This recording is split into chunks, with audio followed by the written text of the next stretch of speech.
amazing. Right, exactly. I'm glad that you were able to be our backup head of security today. A lot of people weren't able to do that. I had to call. This is podcasting kryptonite. Yeah, it's really quick.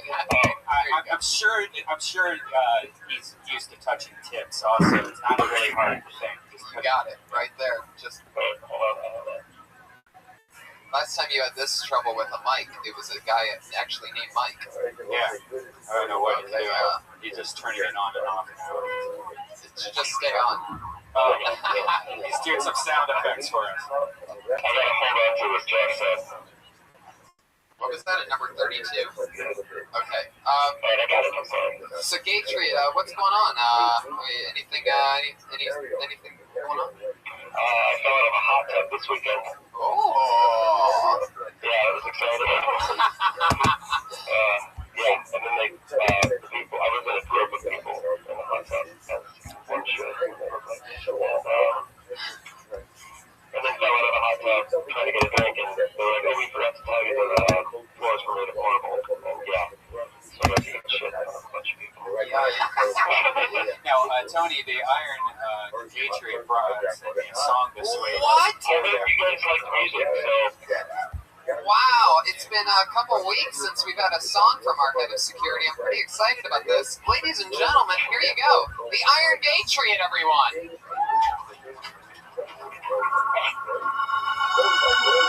Whoa, what's this gonna be? It sounds scary.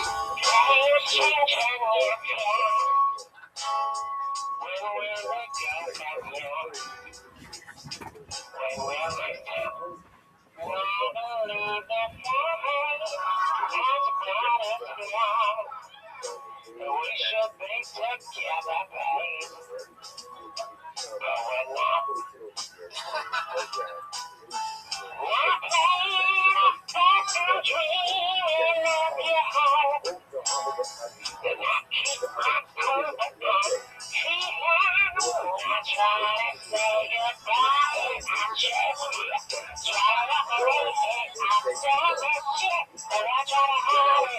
It's clear.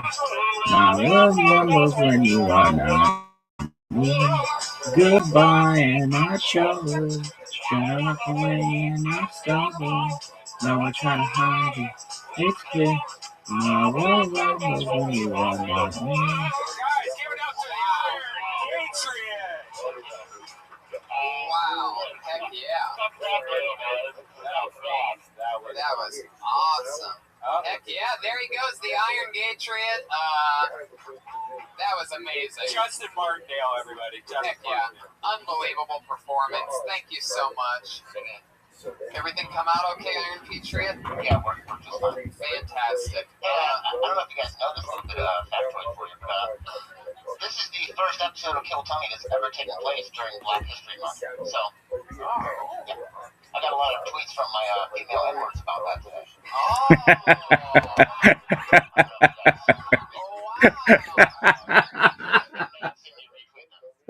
You call girls Nancy's. I don't have that's very old-fashioned. Real quick before we jump into it, we are at the local comedy store on the road for the first time ever on March 1st. So San Diego, if you're listening to this, it's going to be March 1st. Tickets will be available online probably at the time you hear this. So it's going to be very soon. It's going to be March 1st at the La Jolla Comedy Store. The first time on the road. So very excited. Also, that's it. This is Tom Segura's t-shirt that's available at tomsegura.com. Yeah, tomsegura.com. Special birthday shout out to Marie. Yeah. Water boxers in the house, everybody. My favorite person. He's a fan of me, but I'm a fan of him. Very good. Yes, exactly. All right, so let's get it started. You guys ready? Kill Tony 36, motherfuckers. And just as always, it's super duper special. In no particular order, your two guests go like this. Truly one of the first people to ever take me on the road with them or work with me. One of my favorite people, one of the funniest people here at the Comedy Store. It's Steve Trevino, everybody. And also, coming with him, from the Big Lebowski, from Seinfeld, another one of the best comedians in the fucking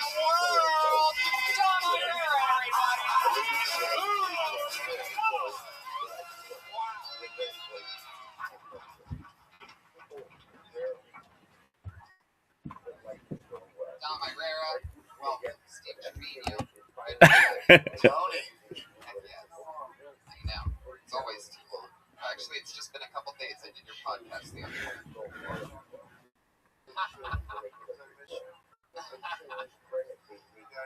That was really gay.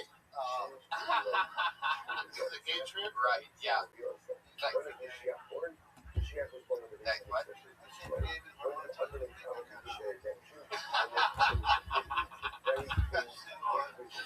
Yeah. I go to the gay gym hoping to get raped.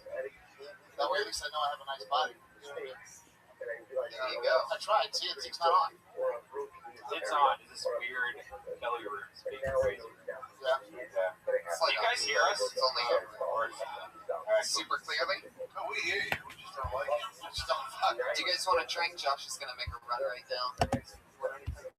Josh, y'all have a beer, bud? Do you need beer? Put your hands together for my fucking guests. We're going to have fun tonight, guys.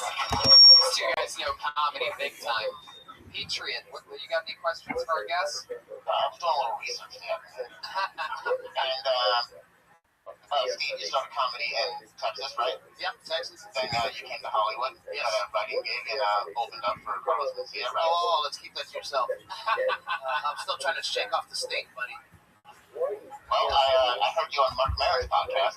Yeah, talking about Carlos doing jokes from you. Has he contacted you since then? No, I haven't. He doesn't talk to me much anymore. He doesn't talk to anybody fucking much anymore.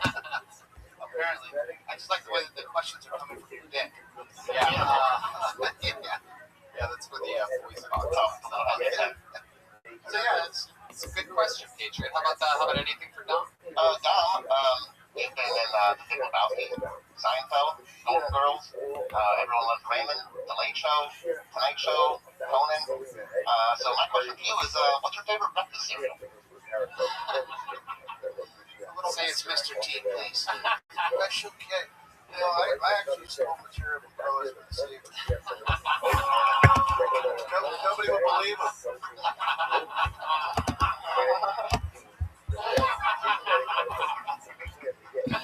Fuck yeah. I just jinxed on that one. That's a great move. So you guys know how the show goes. I'm so happy that you guys made time to come on this because I trust your opinions up there with, absolutely fucking anybody. Thanks for inviting us. Monday nights with Jan. I slipped into my schedule because I love it. You are the best. Even Comedy Central said you're one of the top 50 comics in the world. Top 100. I was number 79. Oh shit, I really blew that one. Well, no, let me tell you, I'm not bitter, but fucking Cedric the Entertainer was 78. And how can I compete with an entertainer? I mean, all I am is a stand-up. He entertains, he has people over, he has a nice spread.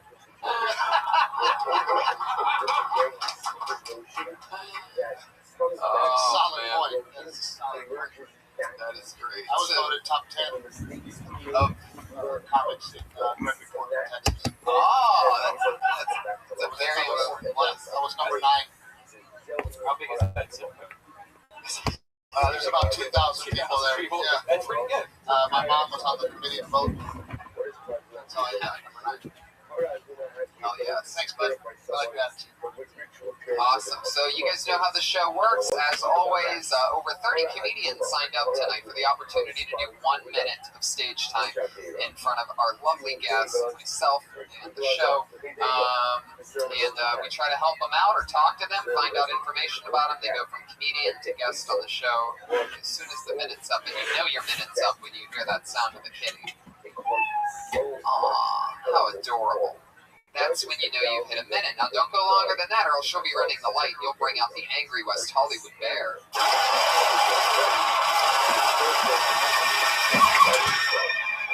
Wow.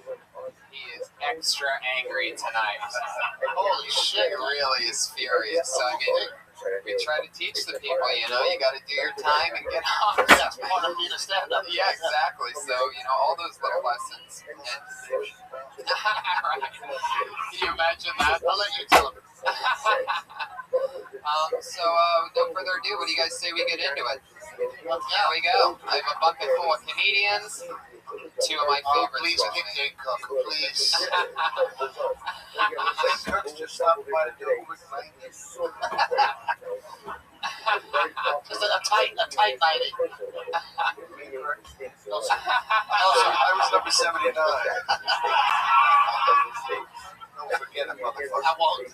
I'm sure you'll remind me a couple more times. But here we go. Your first comedian goes by the name of Tracy Greenwood. Wow, right there in the front. That's mistake number one. Is this thing on? That's fucking You happening. can't turn on the microphone. There's a button on. Is it? Here we go. You gotta talk into it. Sorry about that. Well, actually, in my daytime job, I was an attorney until I got fired. But I worked with a guy who used to bring his phone to the doctor. So I came up with a public service announcement to tell them that I didn't Don't use your phone on the throne. Don't put that image in my dome.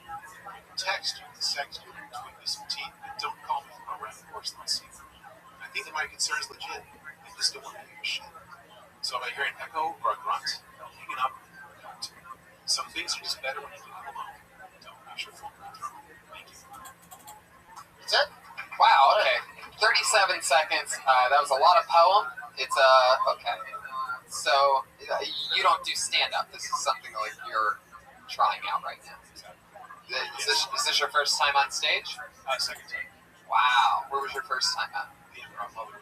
Wow, see, that place just puts anybody up. That's the difference between the comedy store and the improv, by the way. If you pay for a class, you get to go up there. Is Oh. all your material like poem based, or is it? Do you have jokes like? I have jokes, yeah. Can I hear a joke? Can I hear one? Sure, I have a joke about being a father. There you go.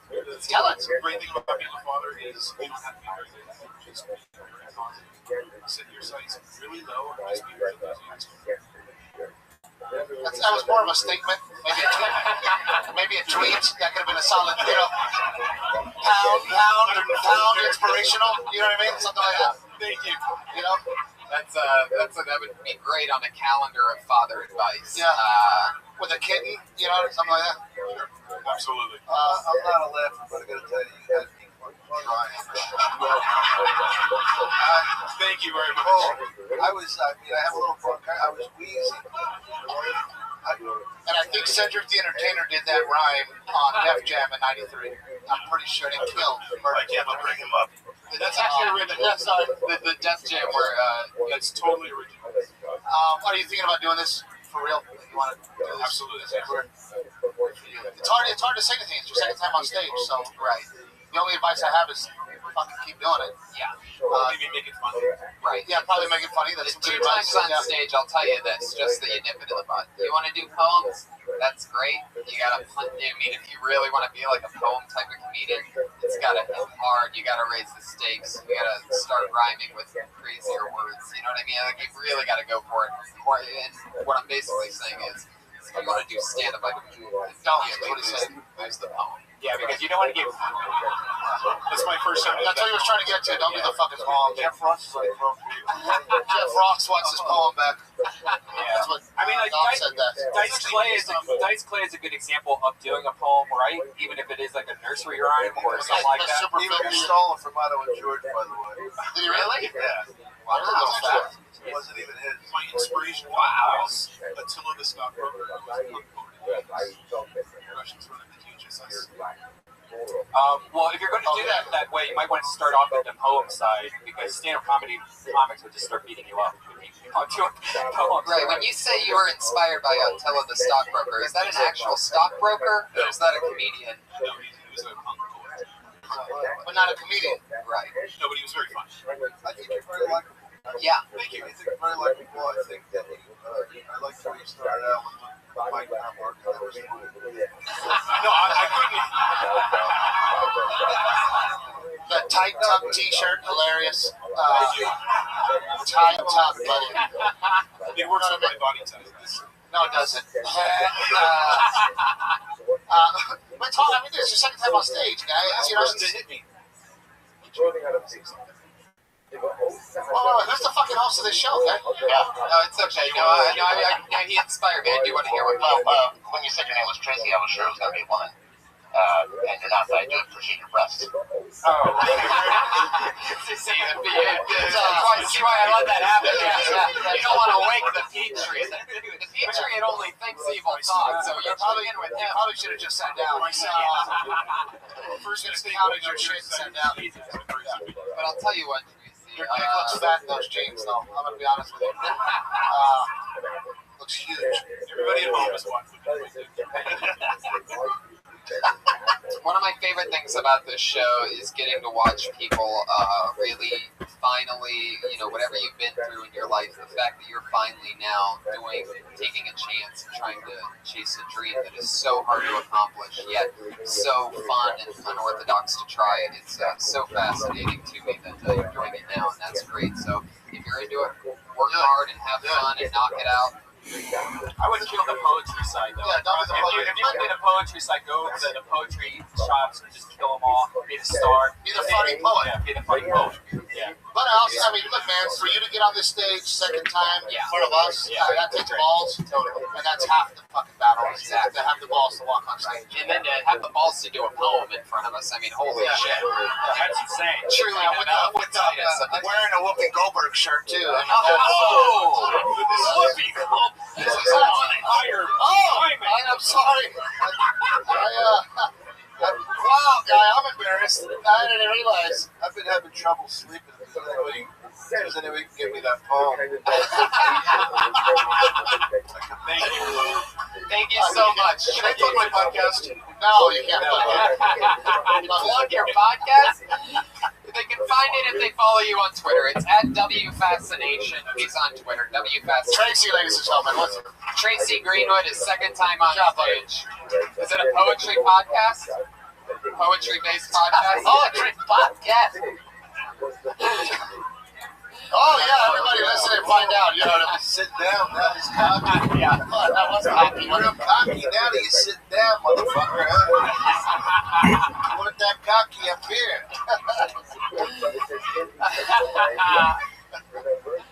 Oh, this show is fun, Tony. You said it was going to be fun. No, I mean, we're just getting started. We're crushing dreams. This is awesome. Let me ask you guys something. Do you remember maybe like a joke or something you did when you very first started stand-up comedy? Maybe you regret and like you're a little embarrassed that you did. Can you share it with us? That's why I'm from the Dennis Walker Gold Bar. True story. No, the joke that I hated that I did, that I really fucking hated. That you did. I did the Yeah. joke, but I hated it. It was joking. It made me sick to my stomach. Guy stood up on my ass and I hit him. I dropped dead. It's from the old man. I told you it was terrible. But you remember those things. I mean, there's jokes that I did 5 years ago that I'm like, what the fuck was I thinking? I don't even like your new stuff. Motherfucker, don't clap so hard, guys. Don't clap so hard. I hope you stick it out, motherfucker. I hope in 5 years I can remind you about your bullshit poem.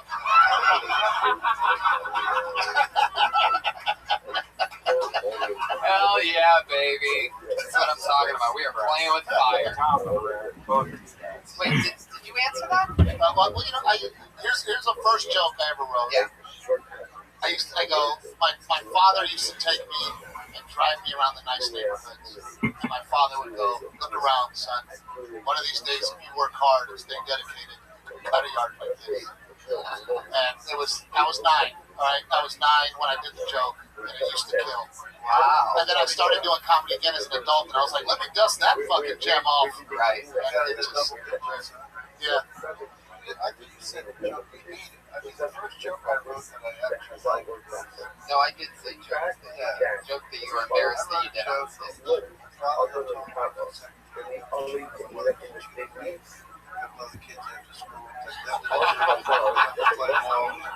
One day he came, he says, look, I got a love with me, I met another kid. That's a great fucking joke, man.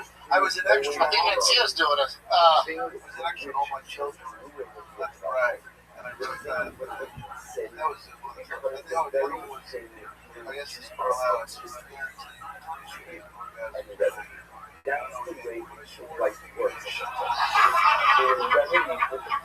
But I will say, like, I will say that, you know, you look at like a pro like that, if you're delivering now, it's just, you can say fucking anything. And it's so funny, you know? Yeah. But you know what I mean? Like, it's your cadence, you learn to kind of get that, and your second time on stage. There you go. Yeah, that's Really solid point. Number 79. Yeah. Never reminding it. 3, I mean. Top 100. From now on, Tony, I'm out of here. I'll wait for fucking Don Barris. Do that show. Alright, here we go. Your second comedian tonight goes by the name of Steve Coturri. I already like him though. Steve Coturri.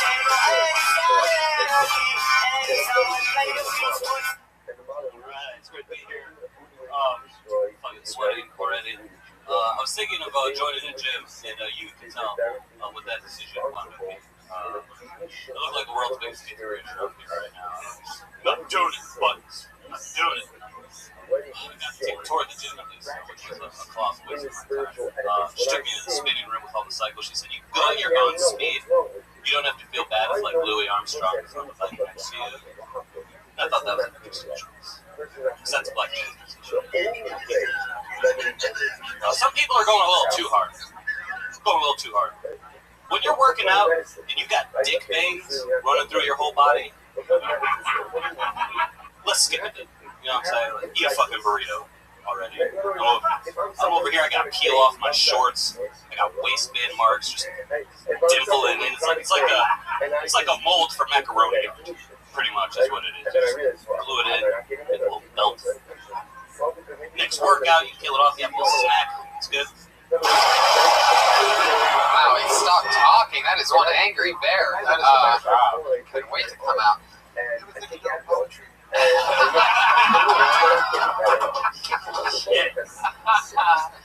You've been doing it a while, haven't you?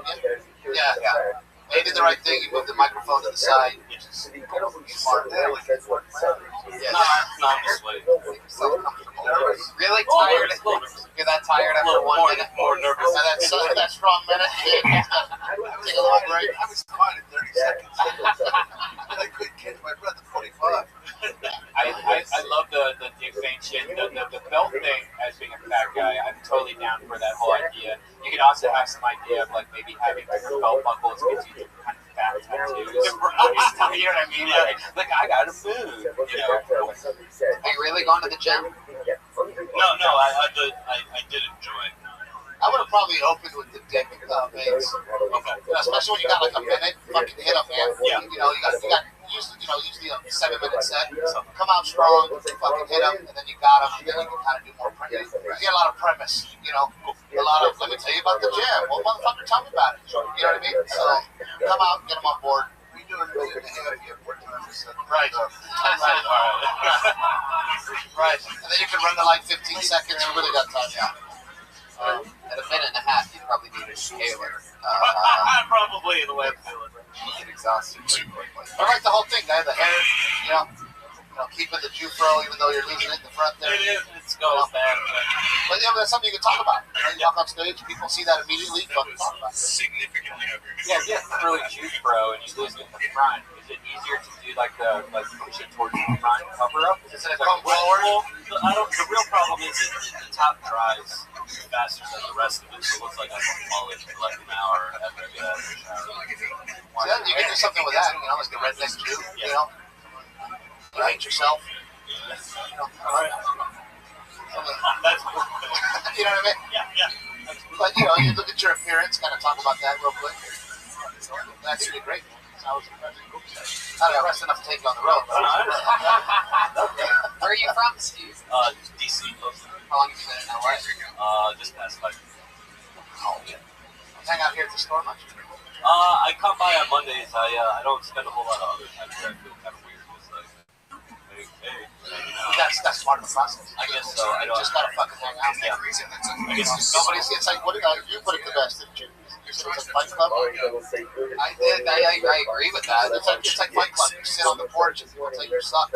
Yeah. And then they finally invite you in the house. You just gotta fucking hang out. That sounds fair. I guess it was more of a comfort thing than anything else. I didn't feel You gotta get comfortable out, staying around all the But it's time. hard, yeah. Well, that's the thing. You have to make yourself comfortable with whatever it is that you do. You gotta try to make friends or try to find something or whatever. Find exactly your favorite liquor or pot or whatever the hell it takes to numb the pain and you get through it. And that's the cool thing about the Comedy Store. You know, it's open till 2 a.m. So you can do other spots and then come here for the end of the night and hang out. Yeah. Get to know people and become a part of this place. It was amazing. You did a great job. Thank you. Yeah, I don't know what he has to say. Word. Yeah, you definitely have. I mean, it shows the 5 years. I mean, how long have you been doing stand-up? About 4. Right. Okay. So my question is in that gym joke, do you say that you didn't join, or do you say that you were testing it out? What I do you said say? I was going to join in. You can tell what the decision wanted to be. Yeah, you're right. I don't see fat when I see you. I think like huge dick, That's big not nipples, terrible You're thing. not out of shape. You're not out of shape enough to do that joke. Okay. It's like somebody doing a fat joke is not that fat. Like if Tracy had done it. I thought we were being honest. I thought we were just kidding.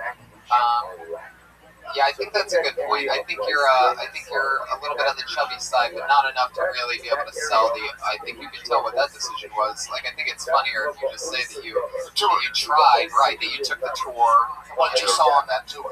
right? Everybody that went to a gym, you get the bullshit tour. You know. Something like, what did you exercise in that area? So out of breath. Just something that you're in bad condition because you're not fat. Yeah. Okay. Your erection is kind of cute. Whoops. Every time.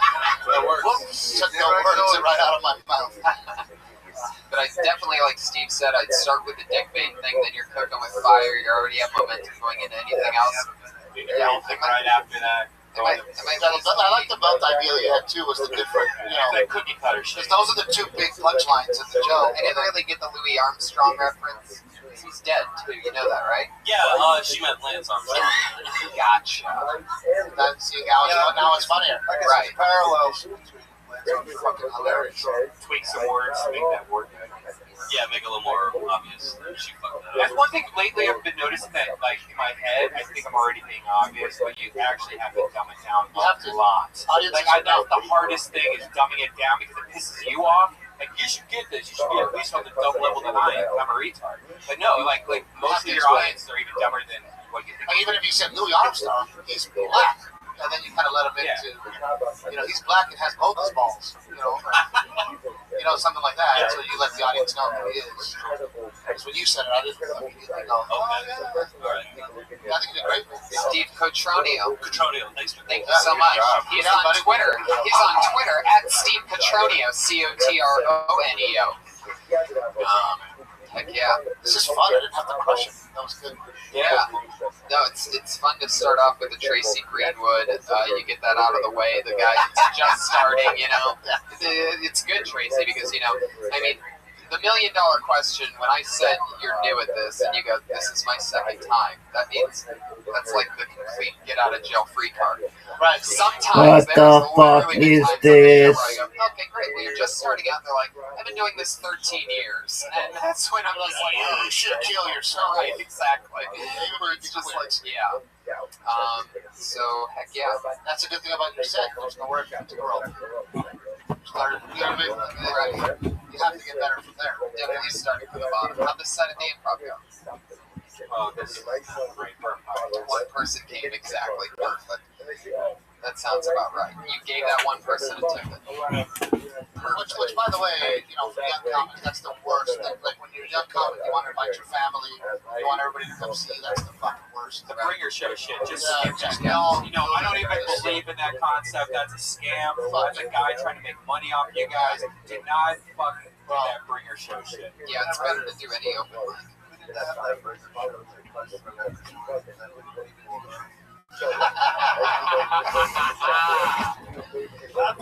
Come on, Get off your high horse.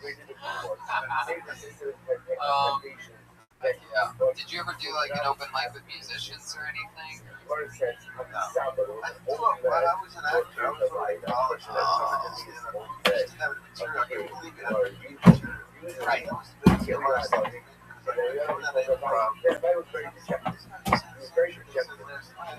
That's how hard it was. Absolutely. That was the exact same thing. I mean, I was totally amazed. Obviously, not the first night I was here, but the second night I was here, when I saw them again, I'm just like, wait a second. What's the deal with that? Yeah, well, one of the first people I saw was Pablo Francisco, and he tricked me. And you think there's no way Yeah, I'm like, he could do that. He made all that shit up. Right. So the next day I go, I gotta hear what he says to see it. You know, that's the trick of it. And then I came back to see him, and I'm like, wait a minute, motherfucker. And then if they can but it make was you still laugh, brilliant. right? Yeah, it was still brilliant. Still laughed, you know. But I mean, and then you realize that every fucking motion, everything that he did was worked out somewhere. You know. You add it, and you notice quickly, like a real good one, in my opinion, is Al Madrigal. Like you can watch Al one night, and then the next night you'll see him do the same thing, but it'll be bigger. It'll be better. I don't mind that, but what I mind is the fake laugh. That, The Laughing at yourself, kind of. laughing Yeah. at yourself as if like you crack yourself up. Right. Yeah. Like really. Sometimes That's it's my number one real, though, right? technique. Sometimes it's Well, real. if it's real, it's Yeah, fine. sometimes it's. Yeah. But I usually get a laugh from somebody in the audience. Like sometimes I'll say. Yeah, I mean, no, I'll say something, and then somebody will react in the audience that'll make me laugh. Right. You know, like somebody will lose their shit or they'll fucking pull their glasses off. I have a lot of fun on stage because I love looking at girls' faces when I say things. That's my favorite. Right, thing. you enjoy what I they're just like. let's see how disappointed she looks now. Blah blah blah blah blah. I was Like, at it's hard. a show in Knoxville the other night, not to brag, and this woman, Humble I brag. was asking them the difference between hillbillies, rednecks, and pigs, and she said she was a hillbilly, and as we go on with the show, and I've never seen this before, she got a standing ovation in the middle of it. I'm not going to do it justice, but I said to her, are you married? She said, yes. And she says, I'm here with my brother. I said, well, now I know what hillbillies are. You know, they're fucking your brothers.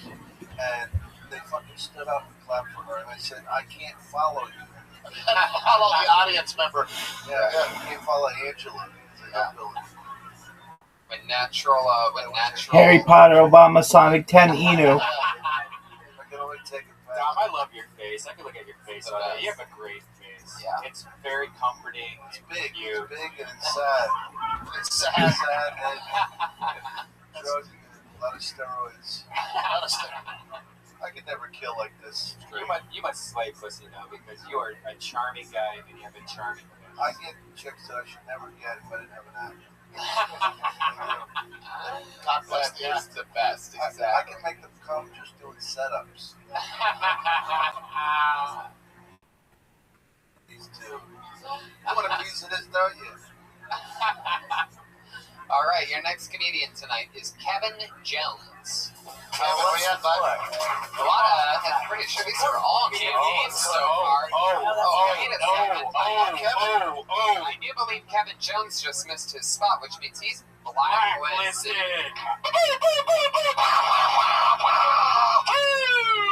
Very good. Did you do that? Wow, that was pretty damn good. Hey, by the way, for all future blacklistings, you have to recreate the car alarms from the one that's been on since the 80s, like the. That's the British one. That's the British one. Well, Kevin Jones is blacklisted.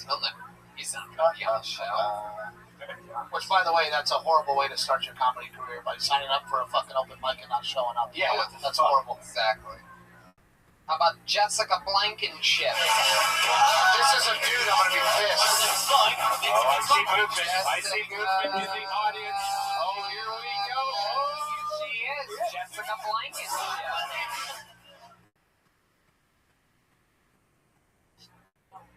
Hey, so I realized that I'm not fit to be a parent today. I live in a small camper with a big dog, and usually she's really good for me. But the other day I came home from work and she had all over the floor. And instead of cleaning up poured a bottle of water, put a towel down, and took her to the park. So I can imagine if I had a kid and she got sick, I'd just pour a bottle of water on her and tell her to go. If she got sick in the backseat of the car, instead of cleaning it up, I'd wait for her to eat it. I'd probably end up asking her to teach me it's over. myself. You know, I really don't think I should be.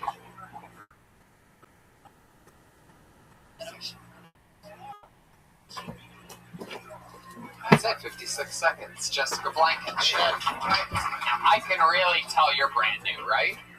Okay, rule number 1. Grab the microphone stand and move it out of the way. Yeah. That's rule fucking number 1. You walk on stage and you're not going to use it, grab it, move it out of the way. It's rule number 1. And another dead giveaway was that I noticed that you slowly moved back throughout the entire minute. Slowly but surely. I love the premise. Going away from the audience. I love the premise of the joke. It was a really good premise. And there's beats there. We'll just gotta find it. What joke? You know what I love? Yeah, I know. It's not funny. No, but it's real. That's what's good. Keep it real. The thing I love is I would love to see a really professional comedian do that. How much time do I have? Yeah. How much time do I have left? They get a minute set. Yeah. I'll take a 30-second light if you give me and then another one at 45. Encore. She did it. Blink it at 45. Second encore. You definitely just need to start going on stage more. You definitely can tell that your stage presence is very shy. And like if you sell it, you can probably work with it. Just need to put some tags in it, and lighten up the mood a little, make it a little bit more sillier and less depressing. If you really live in a trailer, because you seem like you're right out of an Oliver Stone movie or something like that, but like robbing banks. And Yeah, well, that's what makes you great. I can tell that you've been you're punished and abused. Right. Which no, that makes for great comics. Yeah. It really does. The more pain you have, the fucking funnier you'll be. You know what I mean? You can tell that you fucking yeah.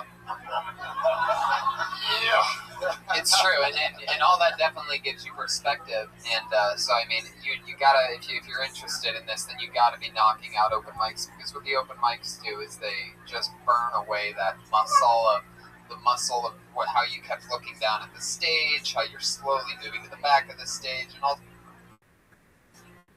the little fundamentals like moving the mic stand. That's what all those open mics. Personally, I thought it was great that you walked up here with the nice premise. Yeah. You had the right idea. You did the comparison between the baby and the dog. I thought you were on the right track. So right. You doing?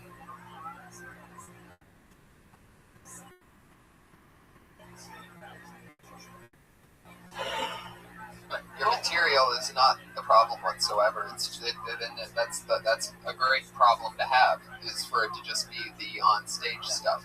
So you already have the right idea. Yeah. And you have a lot of shit that, seriously, dig into the shit that we're not used to. The road that you live in a fucking trailer. Tank, or like farting in a thing while it's raining with a boyfriend in there, because there's not much you can really do. Yeah, there's all kinds of shit. Yeah. The idea of saying, put this trailer park trash right here. You know what I mean? Like, Right. It really is. I'm from Texas. I've met several. I guess it's just, to me, it's breaking. It's not fun. But that's what it is. Your life. You talk about your life. Yeah. And when you're with your friends and you're at a party and you're talking about your life and they're laughing, you got to bring that on here. Yeah. You can park your house in a handicap zone, so your house is wicked retarded. You could go into a lot of different areas. Yeah. I had to unhook the porch the other day to fuck. It's funny. Yeah. I have a little bit about how I have to. Rob the bank. Getaway house. The getaway house. Stop it. What did it look like? It was a fucking house. How many times have you done stand-up? Have you been working at it, or what is it? Less than 10. Maybe once a week. There you go. I mean, have you ever had sex at your house where you have a donut on your house? There's. I've got a little bit working about the house, about how. But this one eviction is gonna stop. Right. You can't do it once a week. Well, I have a job that I You gotta you have to figure it out. Stand-up's an everyday fucking thing. You gotta figure it out. Yeah. Whoa. if you fuck a black guy, you have to put the emergency brake on. That's just racist. All right. That's just racist. Yikes. Because he's going to pound you and you're going to run down the hill. Oh. Jessica Blankenship, everybody. Thanks, Jessica. How fun. You got to dump down the jokes. Great premise. Interesting stage presence that can easily be fixed by doing it more often. Yeah, you've never known anybody that lived in a trailer, Dom? This is the only trailer you've ever been in, or is a movie trailer? It's I've actually thought about not buying really one a joke. It's true. I've thought about buying one of those silver trailers. Because I'm never home. Why don't I just live by the beach? Yeah, live on Yes, Malibu. here's- Let's keep it. What? No. Oh wow! One of the Shit, lights one of the just fell off The Patriot is falling apart. Oh wow! Yeah, seems like something that's way too cheap, Brian. Well, I'm sorry. I have a lot I do every week. I think the upper body's starting Maybe to you look should pretty call me sick. when the show gets a little bitter. And when you can afford a better costume. Wow, you do a great Patriot impression. I think Amazon Prime is doing a perfect job. Yeah, Amazon Prime. All that stuff from the computer to the front door in less than 2 days. Your next comedian, another, I believe, new name. Put your hands together for Brian Vestal.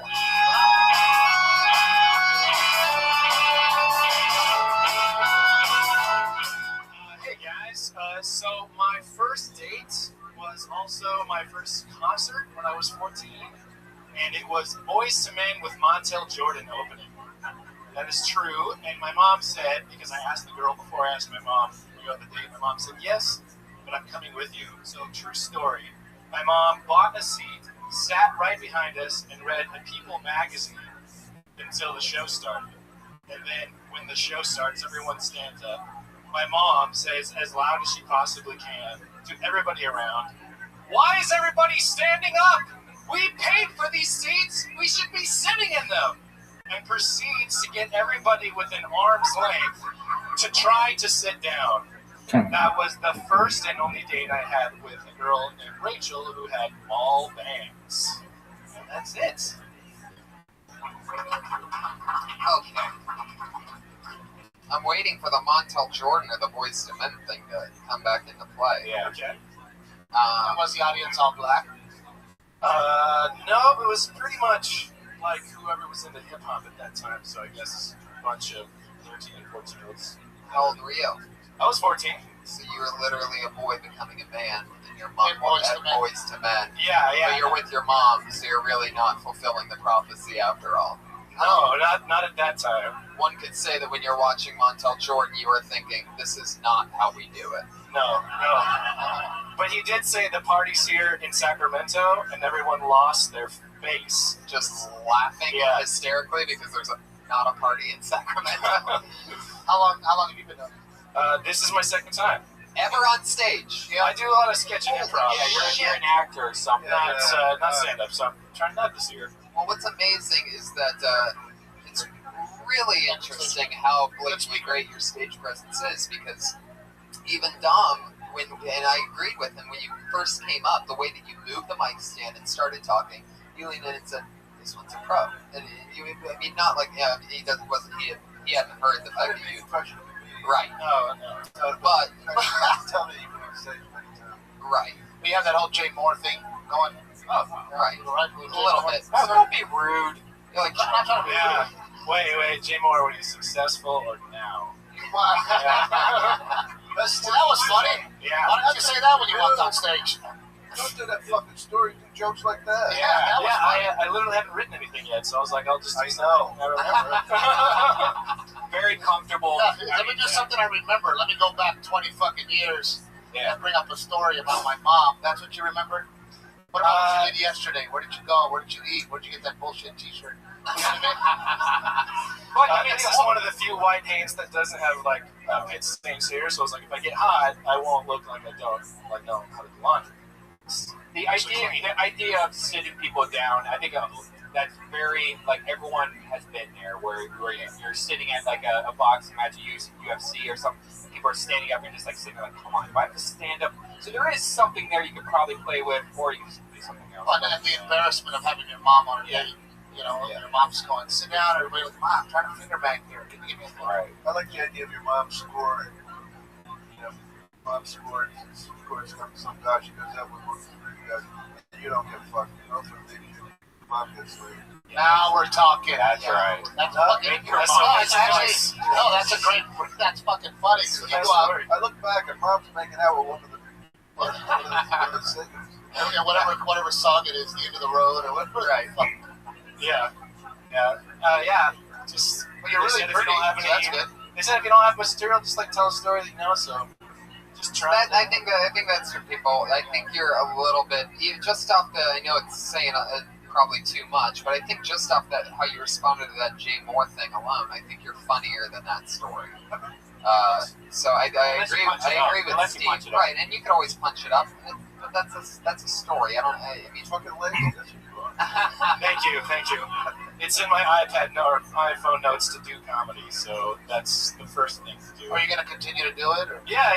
I plan on coming as often as possible, at least every Monday night here and then other places. Awesome. Wherever I can get up. Do you smoke weed?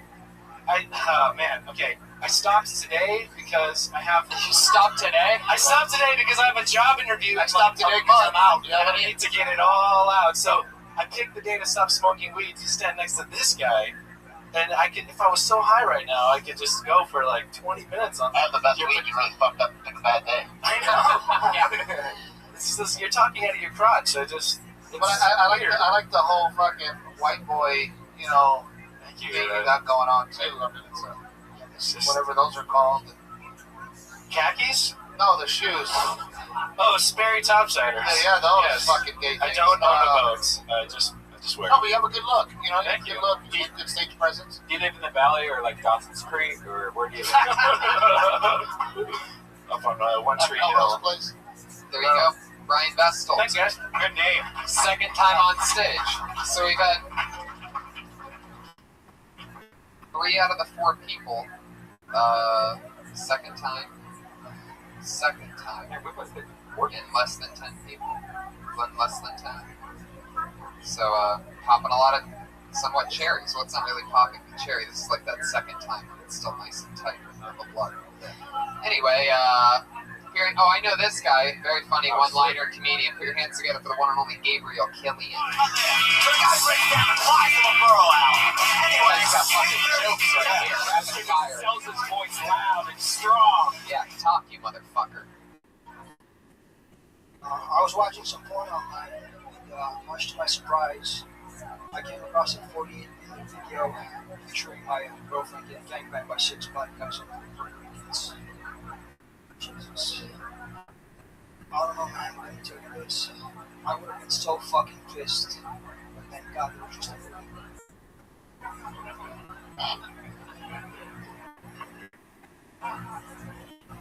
Girls don't believe me anymore when I tell them I'm a light-skinned black guy. I have to start saying light-skinned. They don't believe me anymore either when I say I'm black from the waist down. It's true.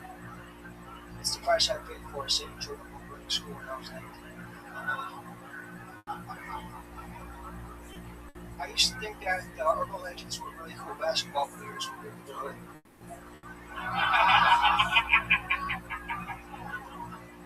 Nailed it. 58 seconds. That was That's funny.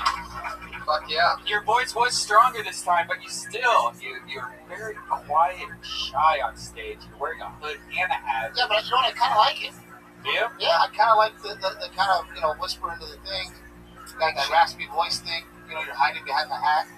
Mitch Hedberg, I used to work with Mitch and bragging. And I asked Mitch one time why he covered his face, and he said he had stage fright. And Mitch said that's why I grow my hair out, so that I can put it in front of my face, because I'm afraid of being on stage. And that just kind of was the allure of him as well. So I kind of liked that. Kind of quiet. Like, you have to listen when you're a joke. Yeah, it makes people listen. It's on the edge of their seat. It's a great psychological trip. I didn't know you were light-skinned black the whole time I knew you. It's Armenian. Do you have any jokes about being Armenian? What the fuck? All right. Do you have any jokes about being Armenian? No. Oh, come on, that's hilarious. Right. Nothing, huh? Nothing. There's gotta be. Roll, man. Never told me. It's just short. As opposed to the other ones. I'm half broken, half Armenian. I'm broken. Half broke and half Armenian. Yeah, don't do that. Full Armenian. Was that Iron Patriot? Sounded like a full Armenian to me. I think you did good, man. You did a lot. It was my first time on stage in my whole life. How come you don't do other places? You sign up. You said earlier. You mentioned to me before the show that you signed up for the last 17 weeks in a row. You didn't get on. Well, I go other places. Yeah. You're saying you haven't done this show for a month. Just, before this, I went up at the parlor downstairs. That was my first time. You really get nervous on You are so shy. What if I kiss you on stage? Do it. Do it. I'm gonna kiss you on the Do lips. it. Oh shit! With a little Oh tongue. A little tongue. Yeah. Pull on that dick. Let's touch tips.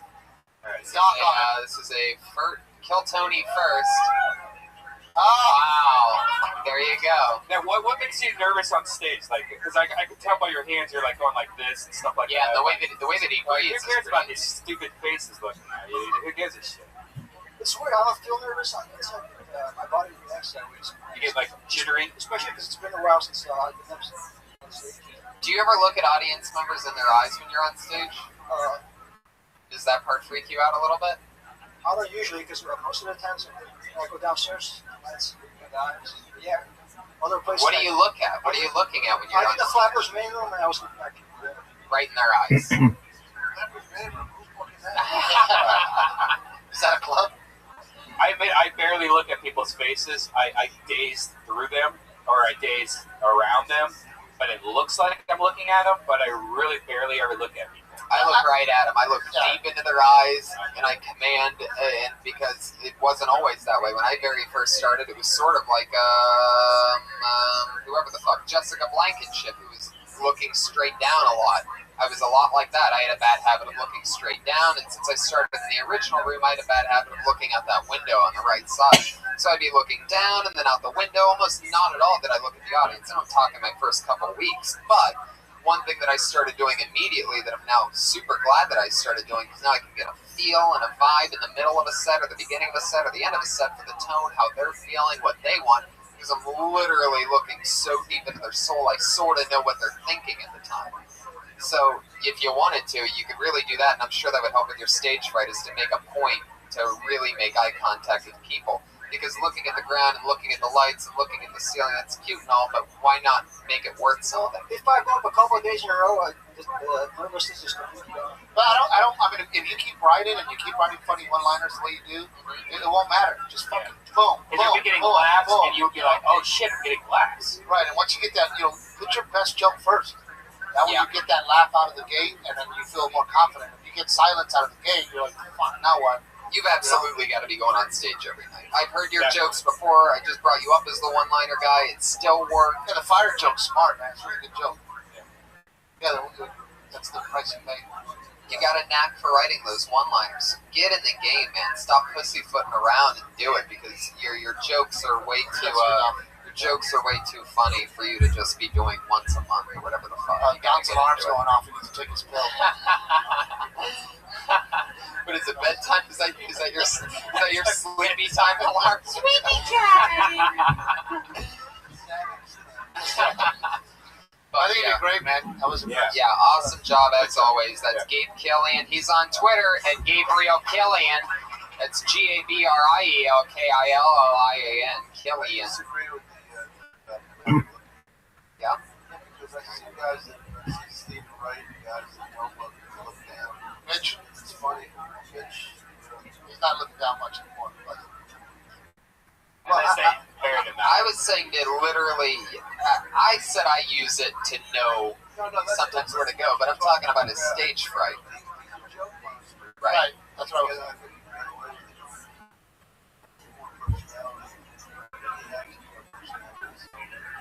No, And what they're saying is if you guys would get together, you'd be one good comedian. Oh, thanks, Steve. You know what I mean? I do wish I could write jokes. If I could only somehow find a way to make a living out of doing that. But I agree with Mr. Herrera here. Like, No, yeah, totally. I was talking about the stage fright. It's something that I know helped me. Was just real. I remember a few weeks in, I was literally just staring at people, which is a bad extreme. But I was trying to break the habit of looking down and right. So fuck yeah, we're really getting to the roots of shit tonight. Let's burn through some. Yeah, we're flying through What it. funny is. Your next comedian is Mike Roberts.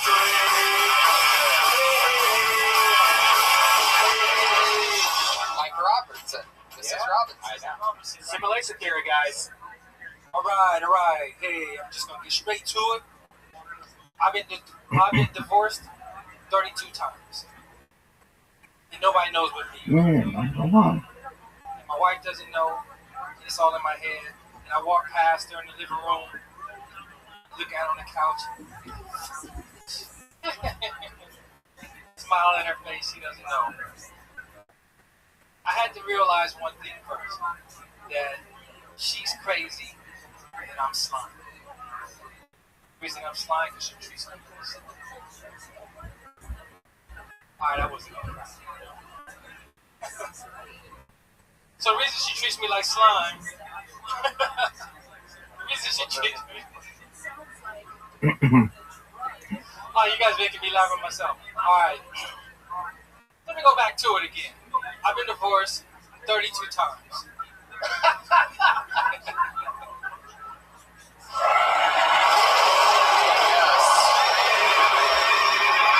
Straight to the bear. You know what it tells me that you were laughing? Your thoughts were funnier than the actual words you were saying. In your head, you're like, oh, this is gonna fucking kill. Whatever you would think, you should have told us. Yeah, exactly. That was a simple case of just not saying what you were thinking. What do you work? You're a manager at Target or something? What do you do for work? No, actually, I work at Xerox. Xerox? So, Yeah. That's still around? So you nailed it. Yeah, Big yeah, corporate, still- yeah, right. Yeah, every corporate. Yeah, I can see the slacks, you know, the tucked in the shirt, the whole thing. It's just you're black. I didn't think you had a job, but I'm one of the few. what? There you go. So, Yeah. How long have you been doing that? Tell the I'm very truth. recent. I used to do it back in the day in the 90s, but I'm just not getting back to it in the last 6 years. So how often have you been going up the last 6 months? I've been coming out a lot, but not really getting a lot of time. Once a month? Once a week? Yeah, about that. Once a month. Right. So it's hard, man. It's gotta be. You gotta try to get on stage as much as possible. I've been trying, like, I would recommend Ha Ha Cafe and places that charge you $5 to get on stage because at least it's guaranteed. As gotta get on much as that stage. sucks, but that's why you have to pay it. Because if it's not convenient for you to wait in line and not get up and stuff like that, you have to pay the $5 just so you can get the mic time. Yeah, you have to. I always tell comics too, and you know, a lot of comics go, I don't want to host. That's the best spot. If you can go to an open mic and host it, that's the best spot. Because that means you're getting on stage that night several times as opposed to sitting in the back, not getting on stage and waiting for your stage time. It's the best spot. How much do you hate your wife? Is that reason? um, How much do you hate your wife? It seems like a lot. I'm getting a vibe of a there's lot. a percentage of it, but I don't really hate How long have you been married for? 19 years. Oh my god. That's your opening line. Yeah. I've been married 19 years. Painful. How's it going? Do you have kids? I have 3 kids. Wow. Oh yeah, you have a wealth of material. They are 9th grade, 11th grade, and 1st grade. Oh, you need to just talk about that shit nonstop. And the fact that you work at Xerox, there's got to be funny stuff in there, right? Is that what you said, Xerox? Trying to get people to stop emailing. Copycat. Fucking camera sucks. Oh my god, that's so great. It's funny. I don't know if it's funny. I've been married for 18 years and I love my wife. More than that, I'd like to fucking kill her. But I hate her. Just going for what? Right, just flipping it, telling the truth, because there is something about what you were saying about the 32 divorces and this and that. Basically, what you were saying was that you don't like your wife. Every time I walk There's a by, percentage. right? But you have the balls. You don't have the balls to do it. Every time I walk by, I picture her being hung. Picture her in an electric chair. Right. Yeah, just every. I don't know about hung. She's black. That's just racist. This was one of the most racist episodes She of might this not be show. black. Yeah. She might not be black. She white. Oh, I was saying if she's white, that's a whole nother fucking shit you could talk about. How she improved her credit. You know, I mean, fucking something. Iron Petrie, what do you think about this? I wanted to be a homeowner. Oh shit. Well, I couldn't see him from the front, but I thought it was funny he worked for Xerox because he's an exact copy of Brian Moses. I just saw the backup. It's an inside joke. Very inside reference. So inside, not a single. Good for you, man. You're doing it. You're doing it. All right, good Heck job. yeah, Mike. There you All right, go. thanks, guys. He's on Twitter, believe it or not. His Twitter handle is @KingMikeBoogie. You got that handle, huh? You're King Mike Boogie. Wow. You got it. That's awesome. Heck yeah. Mike Robertson, everybody. Hell yeah, man. He prints out his tweets. Keep doing I it. was thinking about the same thing. Yeah. Mails, tweets. Yeah, he prints I them out and mails thought, them. I thought the only comedian that copies was Mencia. That's not true. There's a lot of fucking jokes. That's a big problem, by the way. Like, I don't know if there's a lot. there is. There really is. A lot? I think there is. I found a guy the other day that was stealing my shit. And Wow. and if you know my shit, and if you know, it's true. And if you know my shit, it's very like hard to like just come up with that type shit. You know, it's very like creepy and horrible. Yeah, I just said my shit was horrible. There you go. That's crazy. Did you talk to the guy? Yeah, I called him out. Did you really? What did he say? Yeah, what Denied. I don't even remember it. I didn't want to. His name's Brandon Jeffries, everybody. Not the guy that steals. Your next comedian. Your next comedian. Name Brandon Jeffries.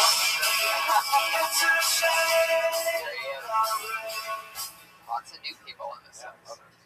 So I'm 29 years old and I work 2 shitty dead-end minimum wage jobs, you know, because I dropped out of college, so I really painted myself into a corner there, you know. And one of the problems about working these kinds of jobs is you work with a lot of other people who are fucking like just gave up on life just like me, you know.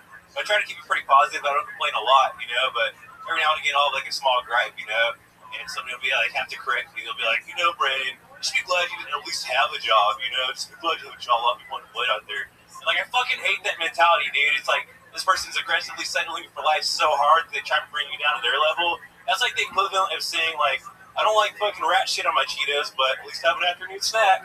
You know, or saying like my wife's slowly trying to poison me with cyanide in one of my dinners, but at least I have a warm hole at night, and like a warm meal at night, somebody to love me. I kind of fucked that one up. But that's all I got. Thanks. I counted 9 you knows. You can't do it. You can't say you know. Oh, I counted 9. Yeah, that became such a big problem that like gave me heart palpitations. Like it was that bad. That's all I could focus Yeah, it was on. pretty freaky. You know? Thought I had it hammered out, man. It's a lot different when you actually get up here. Of course. How long have you been doing stand-up? I've just been doing this like open mic in Riverside for a while, and it's just like music, poetry, and then they let me go up. So that's the only one I've really done so far for about a year. So this is your first time not in an open mic. First in at a Riverside. comedy exclusive open mic, and yeah, first time not in Riverside. So great, exactly.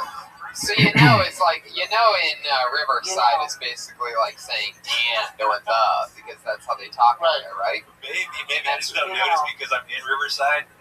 You know, you got me. I think it's just got nervous. that one. I think it's just a nervous thing, man. But I liked your energy on stage. Like you had good energy. You went up there and you were like into it. It's just that you knows were driving me fucking nuts. Yeah, honestly, the second I heard the 4th or 5th one, I lost. I wasn't even paying attention. And you were about 20 seconds in, just to let you. I think you should be the comedian. Buddy, I'm seeing T-shirts. Cool lads. Yeah, no. Koozies. What's the first thing that comes to mind when you hear the word VCR? VCR, video, whatever it stands for.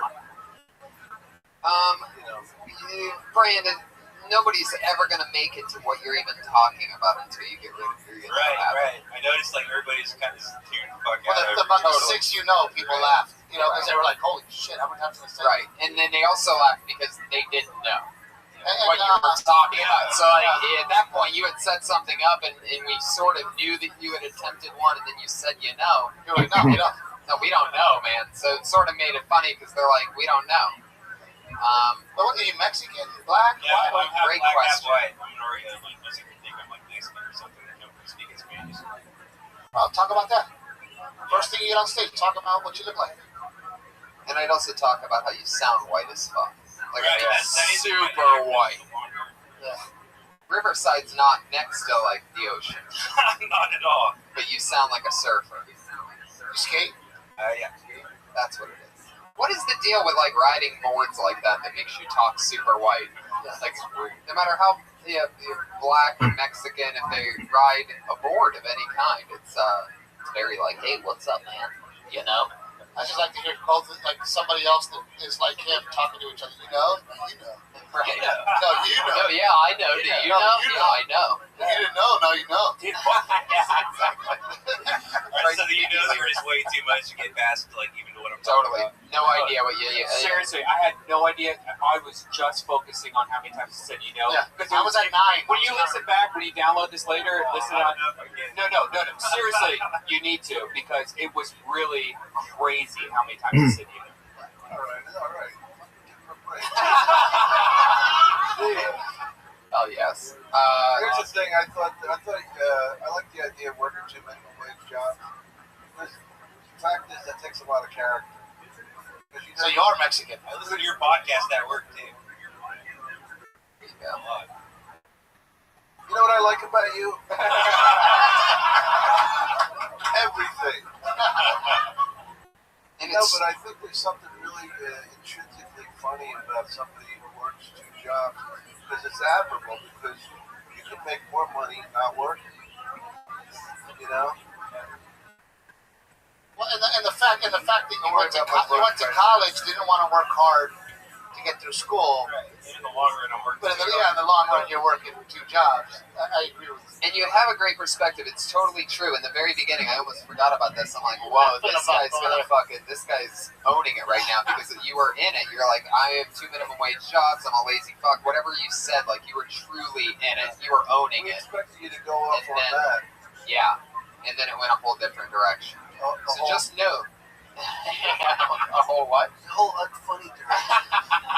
No, but you got something, definitely. Yeah. So don't quit. Good job, man. Just No, like that focus on goes- you know. Seriously, that's all you have to do. Don't quit goes for fucking everybody. Right. Period. Right. Even you, Tracy, don't quit. Yeah. Just hate to say it to you, but don't quit.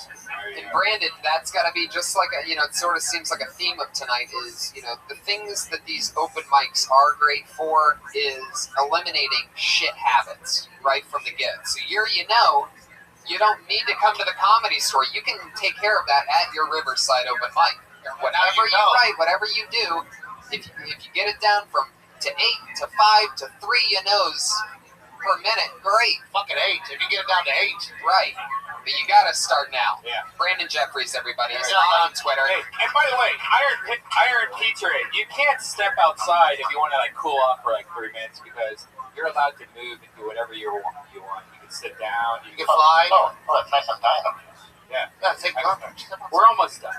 Heck yeah, we're actually going to move on to the part where we get our 2 regulars on stage. Every week we have 2 amazing regulars that have been writing a new minute of material every single episode, if you know what I mean. And it's always fun, it's always exciting, and we're going to do it again right now. Your first comedian tonight, your regular, you know her from the Kill Tony podcast. She, just as like the other one, will be in La Jolla March 1st.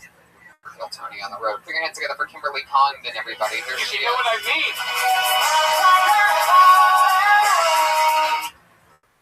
So I was reading up on nature versus nurture today. I thought it was pretty interesting. A bunch of moms had opinions. And one lady said, no child is born evil. And then I got to thinking, I've never seen a bunch of evil babies. Have you ever seen an evil baby gang? where they started their own gang. Like somewhere in America, is there a basement full of little tiny newborn babies, and there's like a leader baby, and he's like, all right, first rule of baby club, we don't talk about baby club, because we can't fucking talk yet. If your shit's green, you're on that side, that means you're sucking titties. Brown poop, you're on formula. Don't mess with the other kids, can't fuck around and catch chicken pox. If your mom was in labor for more than 8 hours, and she was in a lot of pain, you're gonna fucking say dada first. Punish that bitch. And since your dad got to hear dada first, you're gonna wait till he changes your diaper and then you're gonna piss in his mouth. Thanks. Was the end of that you're gonna piss in his mouth? Yeah. Okay. Alright. That was a weird one. But well, it's definitely baby gangs. But you have to come up with a new minute every time you come. Yeah. You have great stage presence. Oh, thank you. Really good cadence, good confidence. Thank you. The joke was Yeah. but you went for it. no, she committed. Yeah. She committed to the joke, and you had the ideas. Yeah. But now, Baby Fight Club. Baby gangs. No, wait, why would they be in a gang again? I was reading on Nature versus Nurture and like how they said Right. and I thought it would be exciting. because they were born sagging their diaper. Yeah, there was a whole bunch of taking shots. It was stupid. The stuff that you left out of the minute probably was. So what's the she brown and green shit? Formula and titties. What's green? Doesn't matter, I made it up. Formula. Formula. Brown is titties. Titty milk, chocolate. You know, the Oh, milk, you're used to well, milk. I was gonna do. Maybe the evil babies have a 40 of milk. Yeah, well, you know how Bloods and Crips are like blue and red. I was gonna do like the color of poop determine which gang you were in. Like, you know. I thought a lot about babies today. Yeah, it was. You used to do that shit. You have great stage presence. Thank you. How long have you been doing it? Like 7 or 8 months. Really? Yeah. She started on this show. Yeah, Really? her first That's a time good was one. on stage here. She dropped out of college and stayed with us. Good for you. Thank you. Dropped out of the University of Florida. Really? I did my last year. What are you? You're kind of brown. My mom's Puerto Rican. My dad's Irish. Oh shit, you're an alcoholic. Yeah. Native American, fuck this shit. You can open up a casino. You're making real money. Quickly. Heck yeah, Baby Fight Club. That's an interesting one. It definitely needs to be beated out or eliminated or something. You know, we got to get somewhere with it. Yeah. That's what open mics are for. You come up and you just try every single baby example you can come up with. Yeah. Until you find the ones that work. Kimberly, great job. Kimberly Condon, everybody, there she goes. Working it out, getting through it. You want to do a minute? Yeah. All right. You want to? Let's get through our last comedian, and then you can do a minute. The other regular on the show. Put your hands together for Sarah Weinshank, everybody. Here she is. I'm an adult 26-year-old female with a glow-in-the-dark pink sparkly retainer, guys. Yeah. On my retainer, there's a peace sign sticker with rainbow petals. What makes me sad about this is that I don't get to eat tape by the foot when I'm wearing it. Okay. I got Play-Doh. I have some type of developmental issue. Was looking at this Play-Doh, and I realized in that moment that Play-Doh is a weird thing. Have you ever seen dried out Play-Doh? Nothing's worse than dried out Play-Doh, guys. You go to open the container expecting to have some fun, and what do you get? Disappointment. A rock. Yeah. Rubble, you know? Rubble. Looks like scones are just ground up inside of this Play-Doh container. Also, the scent of Play-Doh. Have you ever smelled Play-Doh? Yeah, you love it because there's chemicals in there that make us addicted to it. You know what I mean? You see it and you just want to open it. When you open it and all those colors are smashed the fuck together and it's just rust colored, you're disappointed. There's nothing worse than dried out Play-Doh.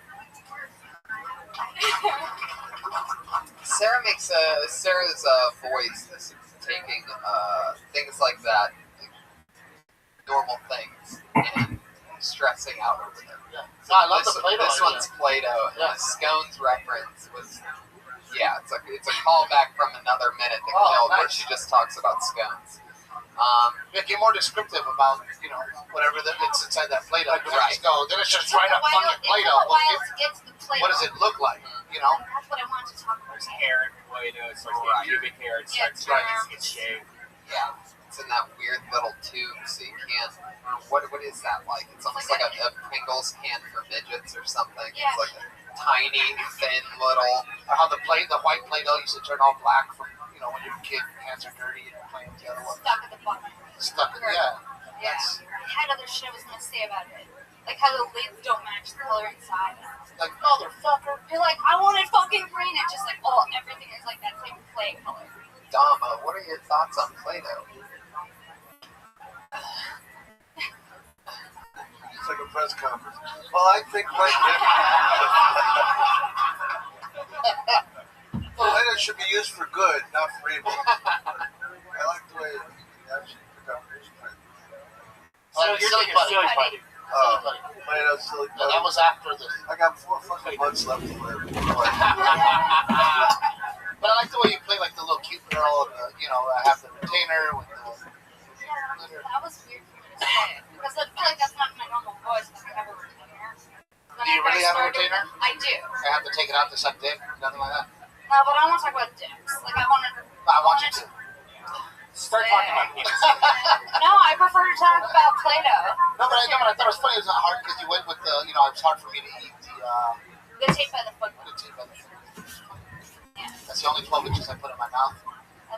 See? Oh, thank you. Yeah. I think it would be the biggest left turn ever, knowing you as well as I know you, seeing all the minutes that you put together. If all of a sudden at some point you just make a huge left turn and start talking about dicks in your mouth. Go from seashells to whatever, to this, to that, Play-Doh, scones, dicks in my mouth, everybody. Yeah. All us guys put Play-Doh on our dick when we were kids to mold it to look Nope. and stuff like that. Shit. All us guys do that? Buddy, don't put me in the. There wasn't enough Play-Doh, motherfucker. Oh! Costco, bitch! I thought you did great. You're really funny. There you go. Sarah Weinshank. Good job, out. Sir. Did it again. We did it again. Did you want to do a minute? Yeah, here's my intro. Okay. Here's Dama Irera. Wait. There's a guy who's doing these years at the Comedy Store. Very close to face. This is He's a friend of the club. Okay. Ladies and gentlemen, your final comedian of the night has been performing here, auditioning here since the club opened in 1972. He's very close to being passed. Put your hands together for Razor. Razor!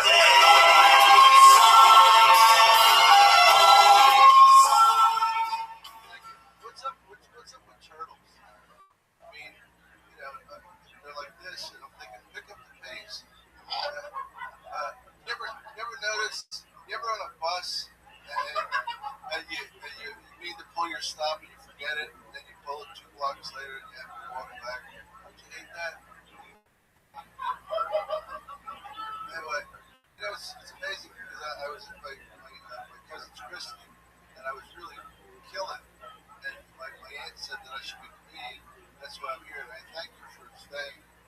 I appreciate you all looking at me. Isn't it amazing how people climb up Mount Everest when it's already been done? Think, what the fuck?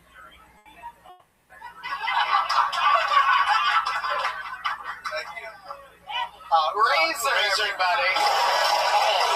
Wow. Couple things. You guys want to critique me? Yeah, couple things, Razor. Anybody that looks like this, not gonna make it. Yeah. I'll tell you, Razor, I know you've been doing this a while and that you're almost past here, but I mean, you have the stage presence of a guy that's number 79 in the world in stand-up comedy. Chihuahua. But guys, we gotta wrap up this the episode. turtle guys. Dom Irera has an amazing podcast. He's Dom Irera on Twitter. I just did it, and you just did. Yeah, we both just did it, so you're going to want to listen to that. What's it called again? What? Live at the Lamp Factory. Live at the Live at the Lamp Factory. You can find that on iTunes. Steve Trevino is Mr. Steve Trevino on Twitter. You got something huge coming out. I'm my second 1 hour special coming out February 16th. Showtime? It's going to be on Nuvo TV. Very nice. Nobody's ever heard of it. I saw your last one. It was fucking great. I'm really proud of this one, so hopefully people tune in and watch. Is that the one you shot at Corpus Christi? Yeah, I shot it at the arena. We had 4,000 people in there. It was beautiful. So there you go. We're making magic happen. Thank you guys so much for being on the show. Iron Patriot is at PEC on Twitter. That's at Pete EC on Twitter. Stick around. The Ding Dong Show is next. See you in La Jolla, March 1st and 2nd. That's right, in Traverse City, February 14th and 15th. I'm going to be there at the Traverse City Film Festival. I got Omaha and Dallas, Texas coming up. There you go. Denver and Columbus, Ohio. Look us all up on Twitter. Find out where we're playing near you. That's Amarillo. Thanks, everybody. You know?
Some of you are stoned as fuck. Some of you are reactive. I can tell you still. I'm guessing you two are stoned as fuck. Right? Fuck yeah. Can't even believe. How did I know? Welcome everybody. Happy Monday to you. I think this is episode 37 of Kill Tony. Happy to be here. Another Monday in a row. A lot of fun stuff happening. I just finalized everything today. We are going to the La Jolla Comedy Store on March 1st for the first ever Kill Tony out of heaven.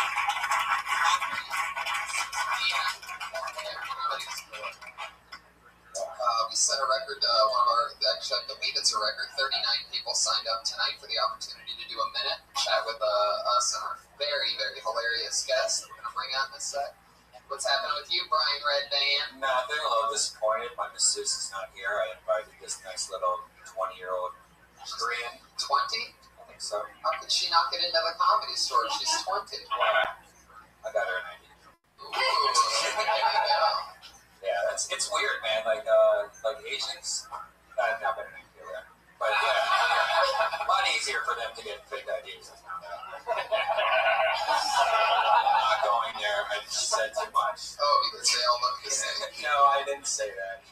But it was really easy to do. It's amazing. That's so sad that your masseuse couldn't make it. Yeah, it sucks. Hopefully the story will end up having a happy ending. She'll end up being here. Pitch that one right to you. Exactly. Set it up, I'll knock them down.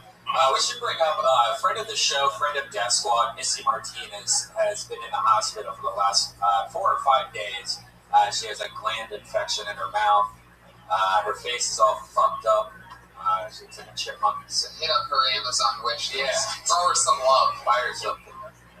She made her stand-up debut on this show. Killed it. She's been on twice. She's Twice. destroyed both times. Yeah.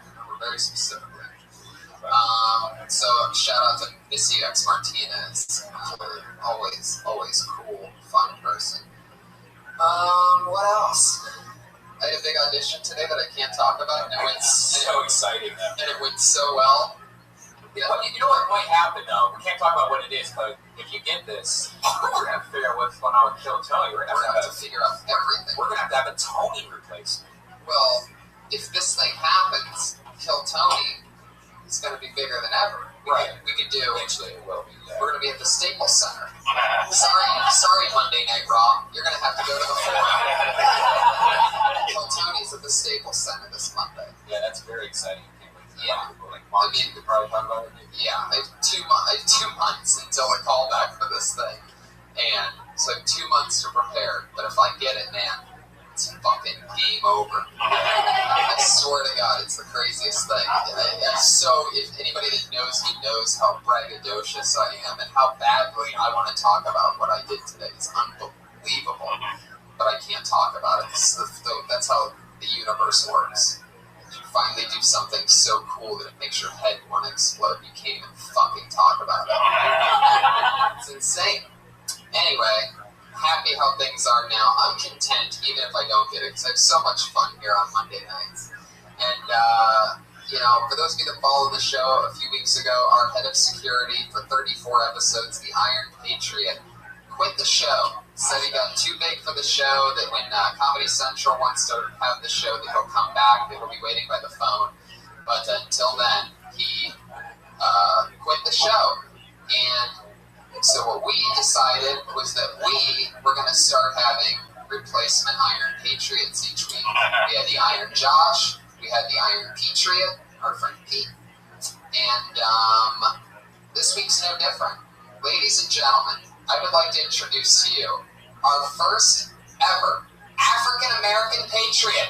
It's the Dark Patriot, everybody!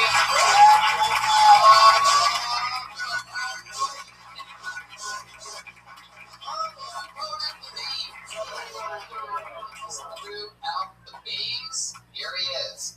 Thank you. Like, yeah, the Dark Patriot. Happy Black History Month. Yes, that's exactly it. It's Black History Month. How you doing today, Dark Patriot? I feel swell.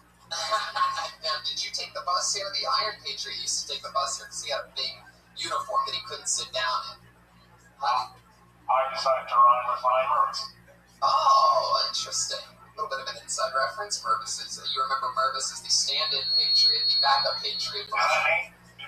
Probably. And you have a bigger microphone than Yeah, the Patriots.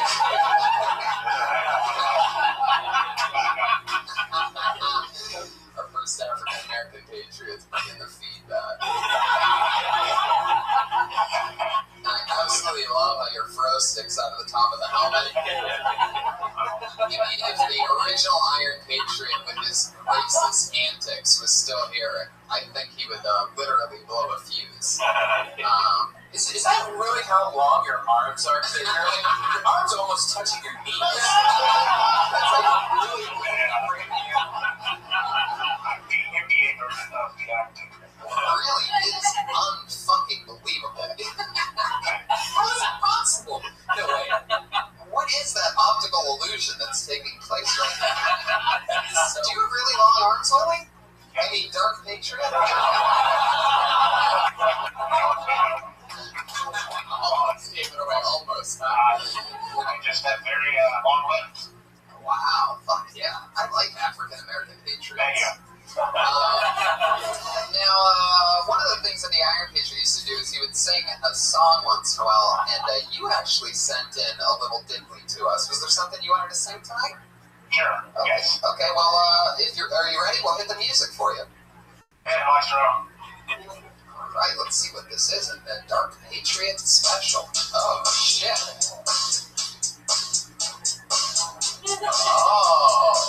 Oh. Classic. Very mobile.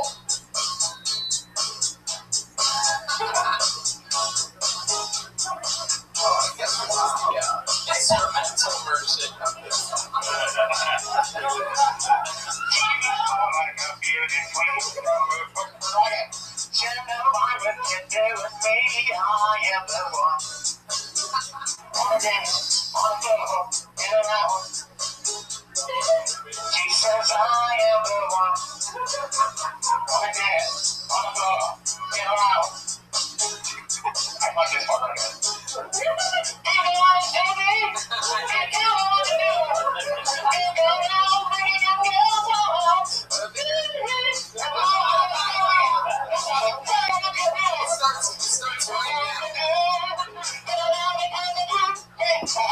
People always told me.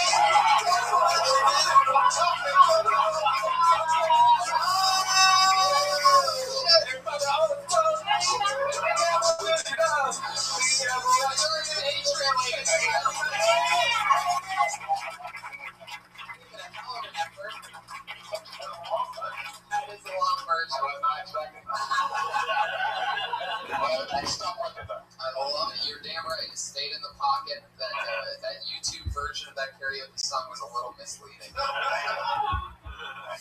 yeah. But hell of an effort. One more time for the Dark Patriot. Well, amazingly enough, the format of the show isn't even about our head of security. That's just an added bonus. What we really have here is a bunch of comedians that signed up for the chance to do a minute on the stage, and I always have two of my very funniest friends join me to help me along with that process. This week is no different. Two of our favorite guests that we've ever had on the show. Two of the funniest comedians that I know. Put your hands together for Mike Lawrence and Fahim Clark.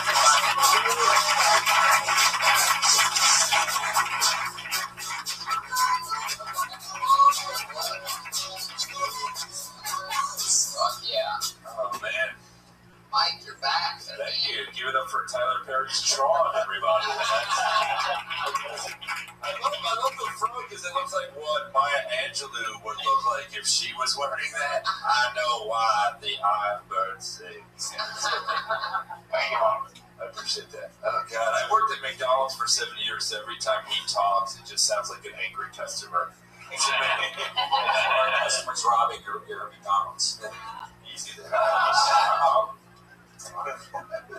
It's funny too, every time you call him Dark Patriot, it just gets slightly more racist. Like, every time you say the word Dark Patriot, that's one more time you have to go see Ride Along. Just so you know.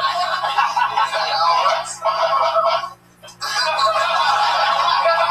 already better than the old one. The old one, I saw the old one walking here, and it might have been one of the saddest things I've ever seen. Like walking on the freeway. That's like the two iconic LA moments are someone face up drowning in a pool and a guy in an Iron Patriot suit walking at 7:30 p.m. Like as beautiful as the sunset is, that's how ugly he was walking here. Yeah, it's always a very sad waddle that he put on. Oh yeah, it's sad. I got so many requests on Twitter to have you guys back on. I'm so glad that. Two requests. They were from me. Dark Patriot, do you have any questions for our guests tonight? Classic Patriot tradition. I prepare for this, I do. This is Dick talking, because I think that's or these are just the most box. Right, I didn't know that you started coloring early on. How old were you? Can you tell the audience? I'm 31. Well, that's a surprising one. And can you tell me why the Iron Patriot wears Nike shoes? I thought he was more of a Reebok guy. I enjoyed my Nike. How long have you been doing stand-up comedy? 8 years. That's it? Yeah. Wikipedia lying because it said you started when you were 15. Okay. Looked up a different Mike Lawrence. I think he's using the Wikipedia interface in his machine right now. That's giving you false information. That was a good question. Do you have one for Fahim? I do. Fahim, you dance a lot. What do you think of my performance that I just did with Michael Jackson? I mean, you're limited in space, so you did good with what you had. Hand movements. You jumped in a little early, I believe. It turns out prescription medicine saved him from having to see that. So the medicine didn't work. What's medicine? That Michael Jackson overdosed. Oh, yeah. MJ would be rolling in his grave. Was that too obscure of a reference? Michael Jackson. Michael Jackson fans out there. That's true. Or like the Iron Pedophile up here. That's great.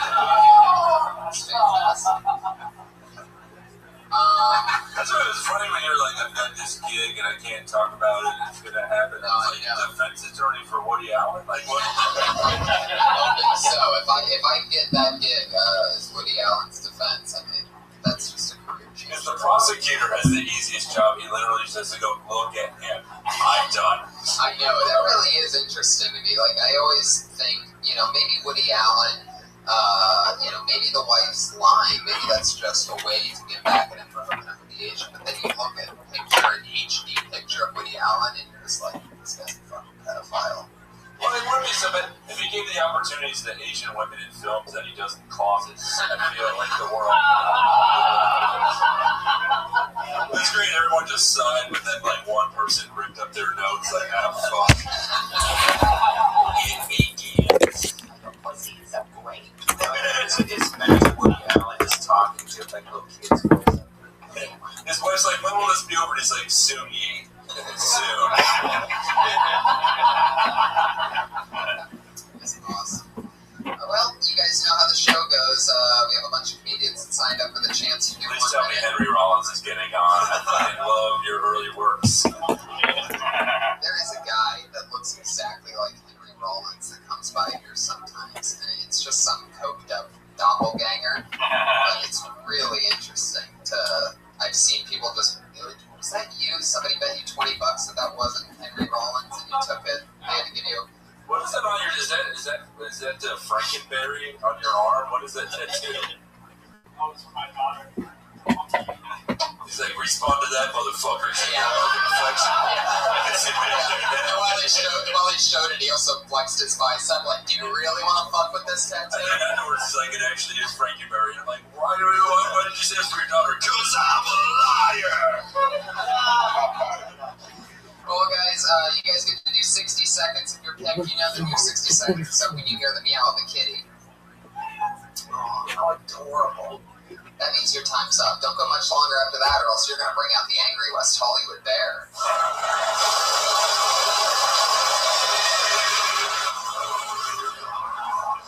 Yikes. That's more intense than last time. I don't recall it. Yeah, I definitely did.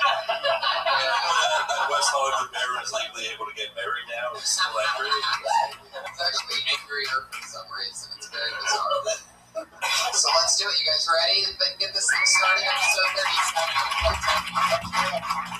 37. Signed up our first ever African American patriot. This is exciting. And your first comedian is Brad Sachs.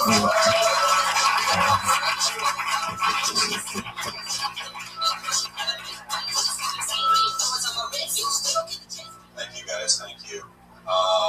Last year was good for me. I got engaged to be married. Thank you. Thank you. Who else fucked up their life last year? Just me. Yeah, I said to my fiance, hey, can we make a sex tape before we get married? She was like, absolutely. I was going to play you. Like, she's casting. Yeah.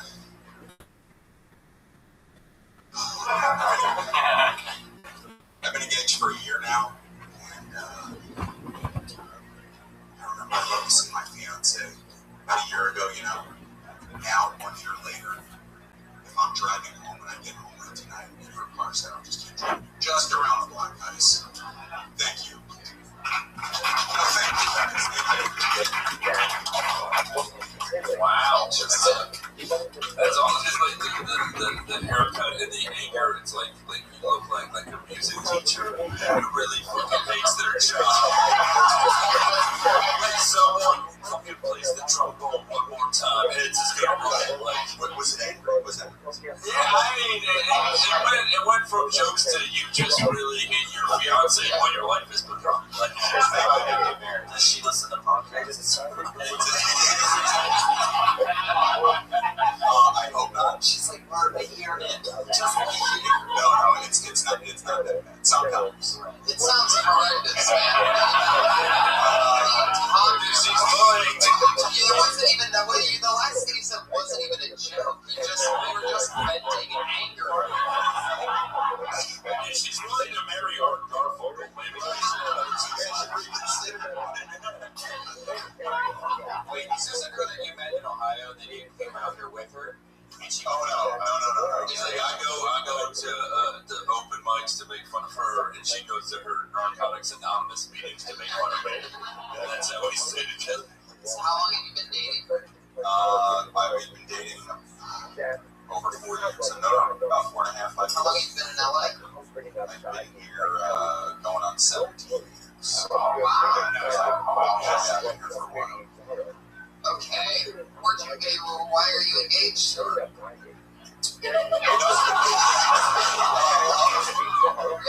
No, good save, buddy. It's like, why are they questioning the hate speech I just made? Why exactly do you hate the Jews? Well, sometimes they snap. No,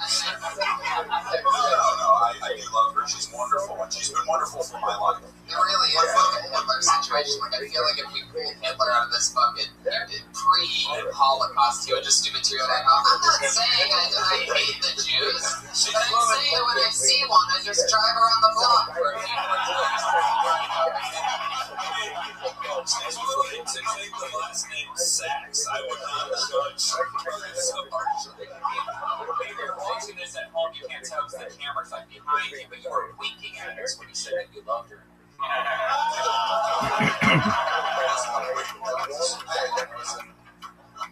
She's at her job waitressing at Denny's right now going, Brad loves me, this keeps me going on.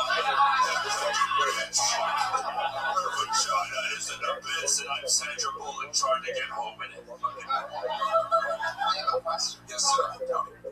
Do you really, really think that you should marry this chick, or do you think that you won't have another chance to get somebody as cute as she is? Serious question. It's not meant to be funny. That little blonde cokehead girl just realized. I think I can find someone else, for sure, a big city, LA. But I question if marriage is for me. I just don't know. It's scared if it's for me. It's just not for me. I'm being honest about this. Not really. So you're just gonna. There's nothing wrong with it.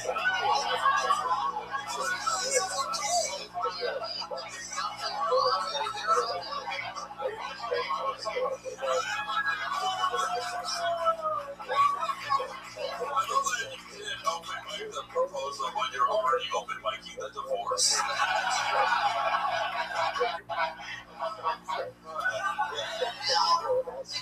So, do you have a date set for this wedding? For the wedding? No, not about a year. 1 year. 1 year from now. 1 year, in March next month. No. Did I think about it? Does she speak English? Yeah, we're engaged. I mean, I bought her a ring and everything. Does she speak English? She does speak English. Is her native country United States? She was born in LA, right here. In West LA. Oh, wait a second. I think I might know. She's the sugar mama. No, I mean, she does better. She does a little better. She's supporting you doing stand-up. No, I mean, she, You have absolutely got to dump this bitch.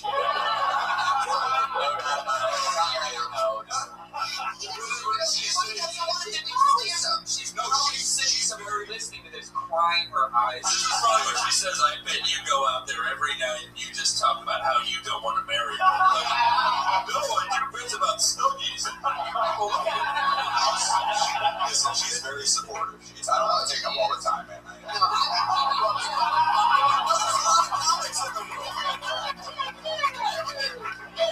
This may be the longest relationship you're in, so that's fine. We're teaching you about commitment. That's good. No, I truly think it's just hard. I don't think, I just turned 40 and I'm like, there's just no way I can be with one woman for the rest of my life. I just don't think it's... Wow. You mean you can't be with one woman for the next 15 years? Right. For the next 6 months. Yeah. If the one woman's going to kill you in a few years, then I say it's probably not worth it. You definitely need to talk to her about all this because... I think so. Why are we... This is back from... It's a great twist. It's a great twist. You know what? She does not. She's so even-tempered and calm that that's the good part. What's the most negative thing about her? What's the thing? You're hiding because now all of a sudden you're backtracking. You're making. She's not gonna find out about this. she like the Red Hot Chili Pepper Super Bowl performance? Because if she did leave her, that's a deal breaker. Totally.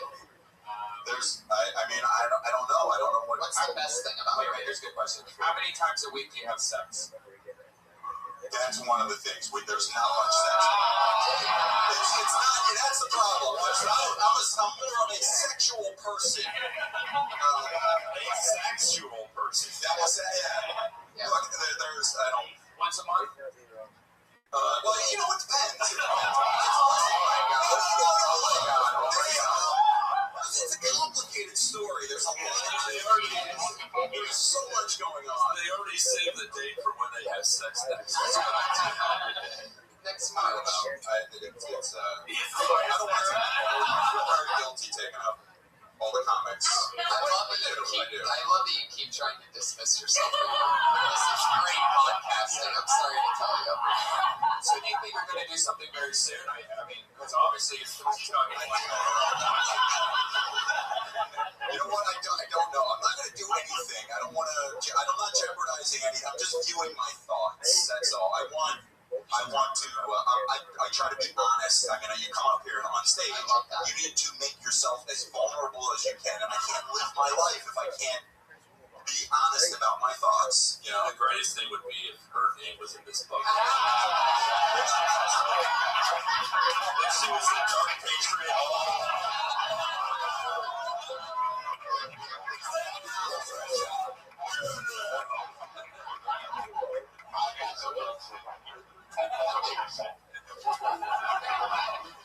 Brad? Yes. Look, what about this material? We should well, that's the thing, is that either you really like her or you really don't. Right. I mean, I do a lot of material that's not as, it's more funny than hey, I really get my real constructively. One thing I will say is, once we started scratching the surface and finding out what's really going on, that's far more interesting. Right. I go around the block, take my wife to police. Yeah, right. You know? Right. For sure. Real shit. This is real shit. That can be mined for better calling it. Yeah, right. Of course, just gotta find funny, but it's more specific. Specificity is better than just generalization. And a lot of it was wired in there. I mean, a lot of it we talked about. You should be talking about how, you're barely getting laid once a month now, and you're not even married yet. And that's a premise that people can't cover. You're engaged, and you're barely getting laid. Right. Like, Not as outfit. It varies, but right. I'm sure it stings knowing that tens of thousands of people are listening to this right now. Shit, dude. Does she make you happy? Are you happy when you look? She really does. She's here's the thing, comedy never will. Comedy will never make you happy. I'm engaged, man, because this will never fucking fulfill you. You'll always be sad, angry, depressed, and you got somebody that loves you. So I totally agree with that. I want to see what you would do if you clapped. Yeah, clap and it would start an electrical fire. If one tear just comes out of the Does she not have enough penis? Another one? Penis twist. Oh, no. Brad, I would delve into all that real stuff a lot more. There's a lot going on there. Yeah. Instead of beating around the bush. Yeah, exactly. I would write down all the stuff that you don't want her to hear. Right. And do that shit funny. And then have her hear it before your wedding. Okay. And do that same 60 seconds. From Los Angeles. And do that same 60 seconds to your therapist tomorrow. Seriously, there he goes, Brad Sachs. He's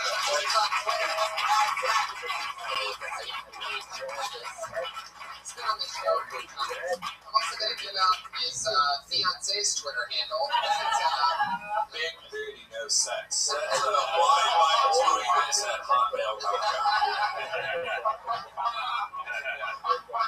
That's depressing because I've been in that situation. I dated a girl for 8 years, moved out here with her, and immediately when you move out, you see all these beautiful women, so she gave me an ultimatum. Like, look, we've been dating for 8 years, we got to do something now. And so we got engaged, and I just remember being in the same situation. Like, I'm not going to do this. There was no difference between how I felt like a week ago until now. I'm not excited about this wedding at all. And I was like going to just go through with it, and I was going to do the same thing. I was just going to do it because I didn't want to break up. It'd be easier just to do it and get a divorce later. So, what is the deal with all these ugly people thinking like pretty people, alright? If someone accepts you, fucking take it, because it may not happen again. Landslide will bring you down, you just fuck it up. I also say that every single ex-girlfriend usually is always an improvement over the girlfriend before.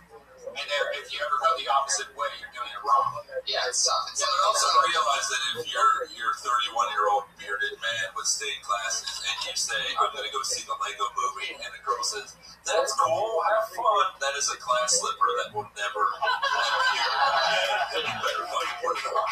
I'm almost 40, and this is who I was with last night. See, that's why you don't get married. You're the biggest 12-year-old thing ever. Is that one of Woody Allen's daughters? Too soon. You're next to me and everybody. Move along from this love story. Thanks a lot, Brad Sachs, for bringing your shitty relationship. Put your hands together for Teresa Sigmund.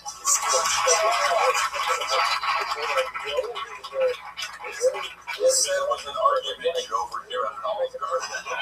Yes. You all know how kids are really honest. So my son overheard me practicing. I was practicing a word for a lawyer. I was practicing oral argument. And he's asking me, Mommy, who are you talking to? I'm like, nobody, Mommy. Who are you talking? He said, what does that mean? He said, acting. Okay. A couple of weeks later, I'm dancing Europe. And we're like, running the sightseeing. There's a homeless guy going off on somebody. And my son goes, Mommy, he's acting like you. And I go, Mama, he's doing the acting. And the European friends are like, he's just a homeless guy going crazy. My son compared to it. I'm like, no, there's no acting. And he says, yes, what are you doing? And I don't want him to know for private because I don't want him to know this one weird thing.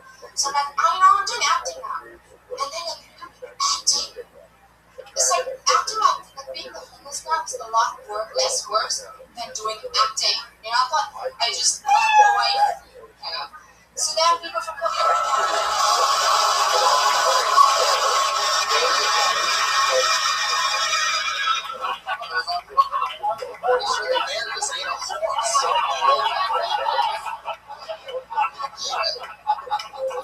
She teaches dance at the same school Brad teaches at music at, so that's good. We're getting an episode of Glee tonight. This is nice. Therese, can you talk to the mic? How long have you been doing stand-up? I'm here tonight because I bumped into this place. So. Oh, cool. It's your first time? There's no funny Germans. And I just like to show that everybody's right.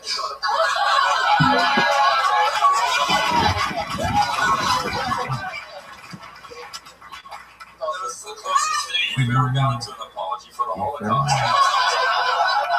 I got it from the Germans. We're very sorry about that. That is, You wearing some of their ashes on your scarf, so that's at our church, they were doing, when you say our church, are you mispronouncing Auschwitz?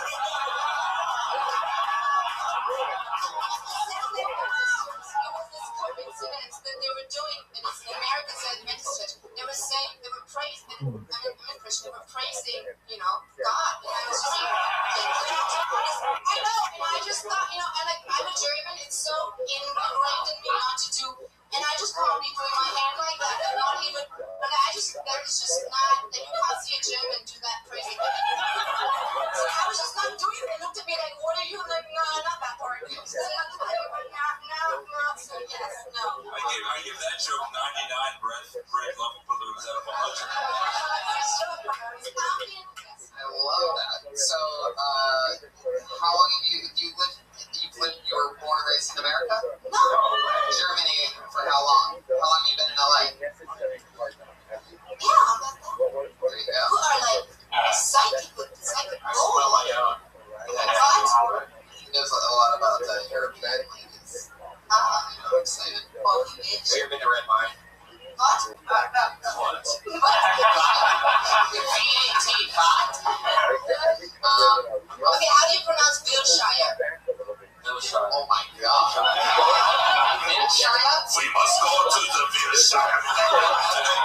everybody says Fisher. He said, it's Wilshire. And when I tried to order pizza, it's like, nobody knows it's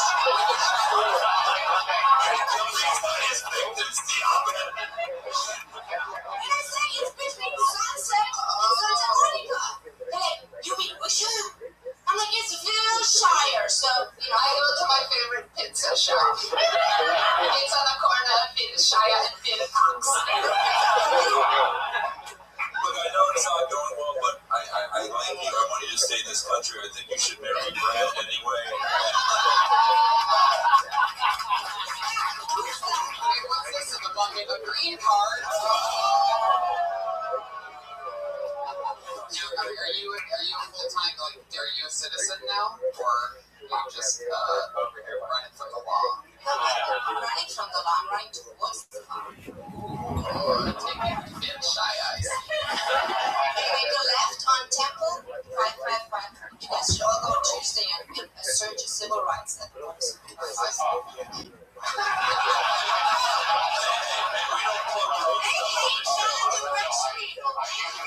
They hate melanin rich people. I always fight for you people and say, stop it.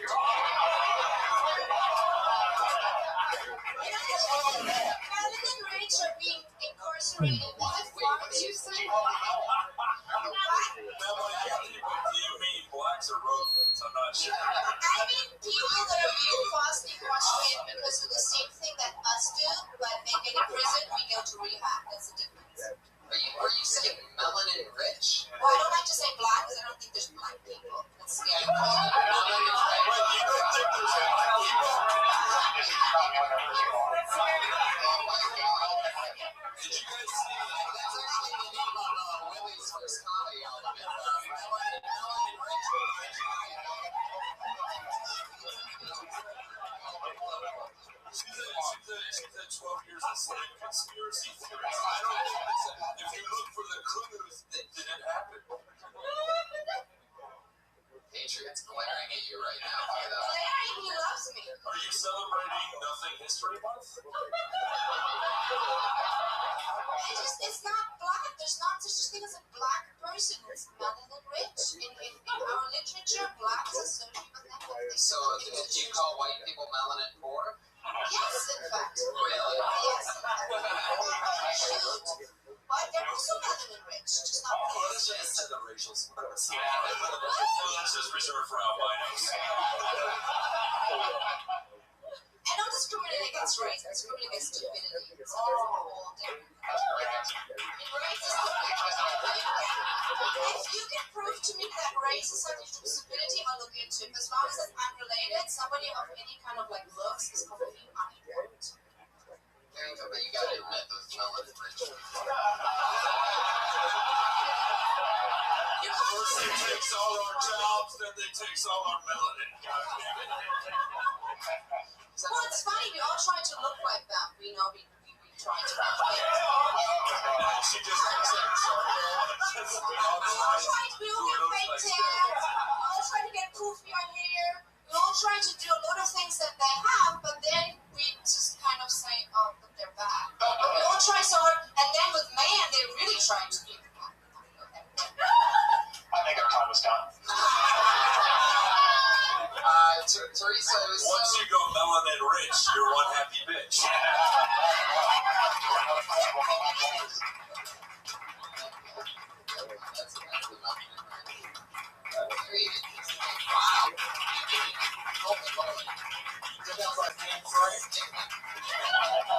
I wrote this joke into my diary. Man, those are definitely the two most interesting openers we've ever had on the show. This is like a fucking amazing start. That was two really different types of sadness. That was She really did apologize about the Holocaust for a moment. I don't know if you guys caught that. She goes, we are really sorry about that. It's so fucking funny.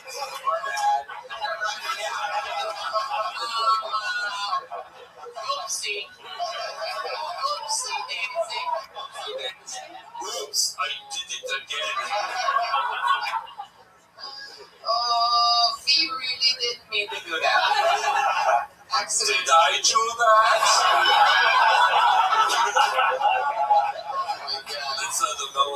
Lynch character, Steve Urkel. Put your hands together for Mike Roberts.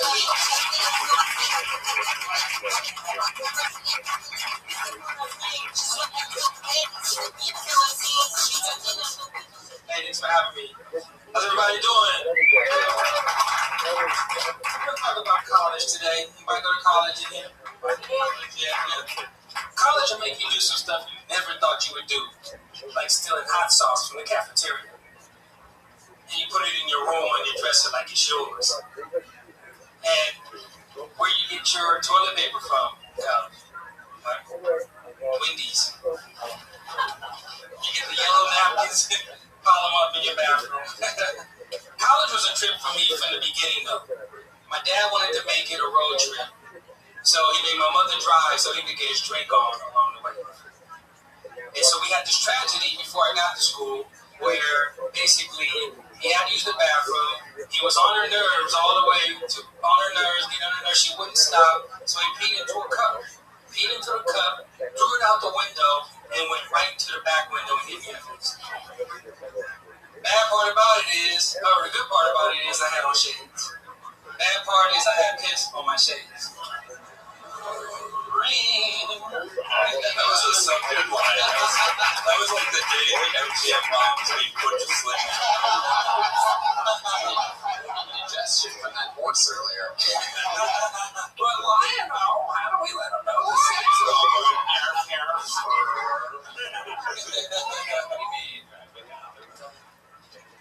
There you go. Mike Roberts. Yes, sir.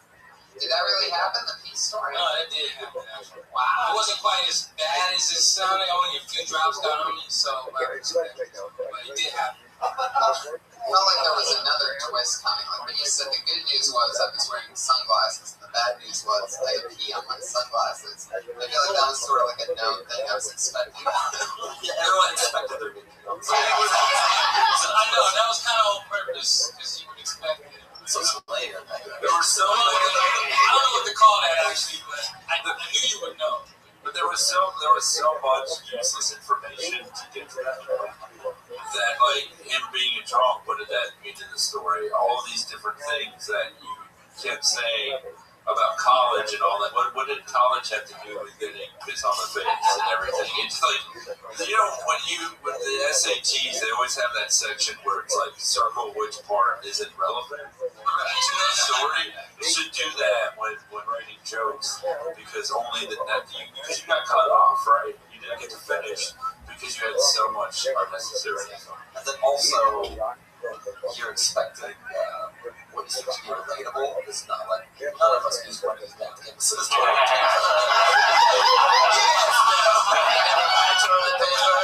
also, you got a Wendy's. I was also personally envious because I could never afford the amount of melanin you have. It kind of costs, dude. It kind of costs.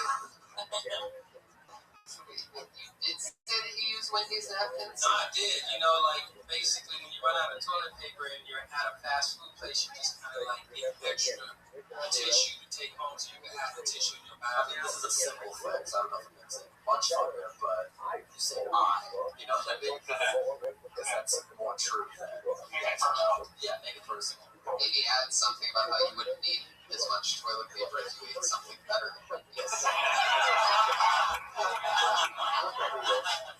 That's true. You use Twitter, so you know that there's like a character count. Like you only have so much space. Imagine trying to write that joke in a tweet. You know, like Twitter's really good because you have to try to get it yourself and get the point across.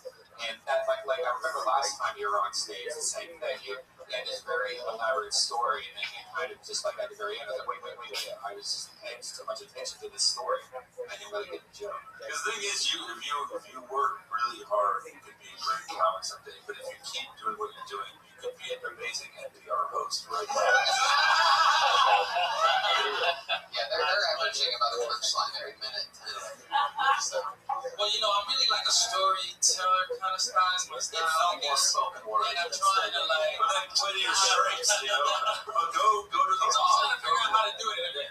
But don't. Like if that's your strength, that's what you're good at. Then don't. Go to storytelling. Yeah, storytelling shows.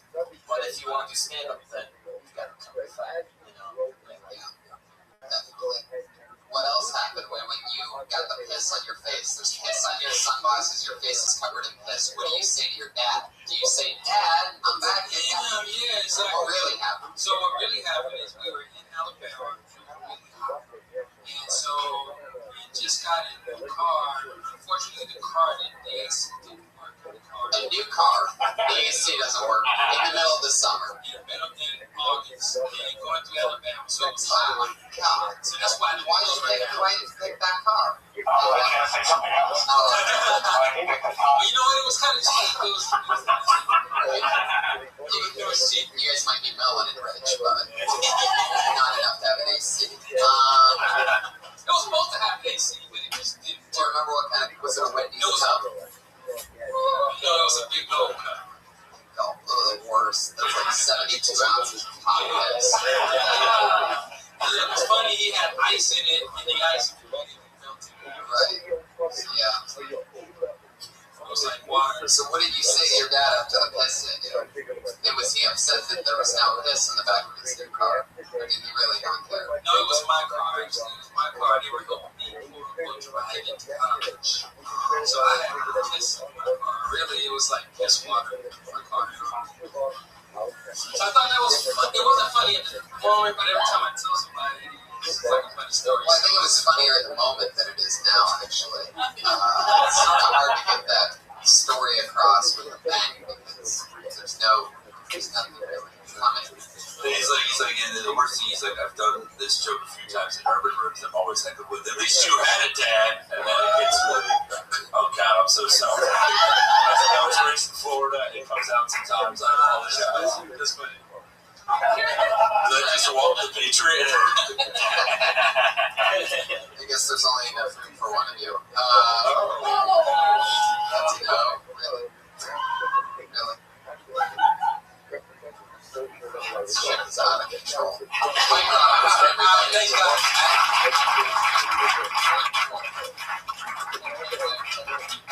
love that you're on Twitter. You don't seem like you kind of got it with you.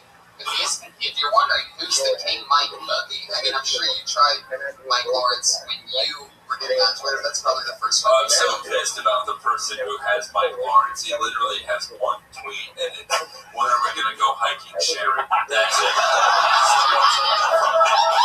Motherfucker. It's so awesome. Yeah, somebody in, I believe it's like Uruguay or something, has the @KillTony.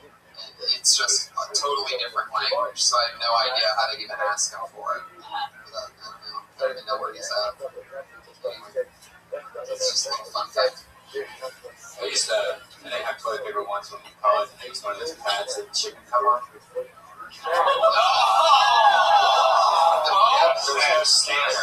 Inside this one. Like a puppy pad? Yeah, you know how there's like a fire raw chicken that's always on a puppy pad? Well, baby. Oh, yeah, that's really, really good.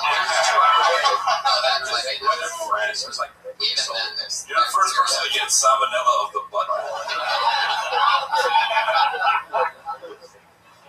Erica Langria.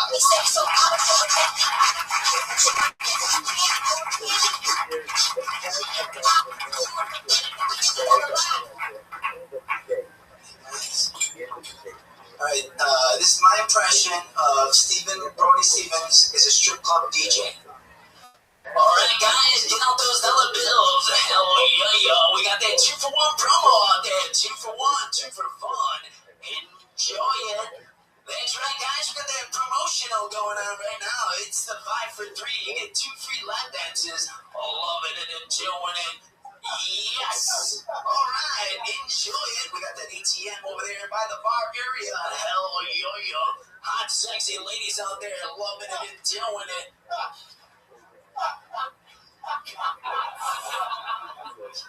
This is Christopher Walken in Spanish. Christopher Walken in Spanish. Guys, this is the Moscow bell.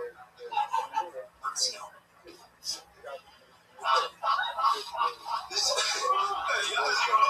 Respeto.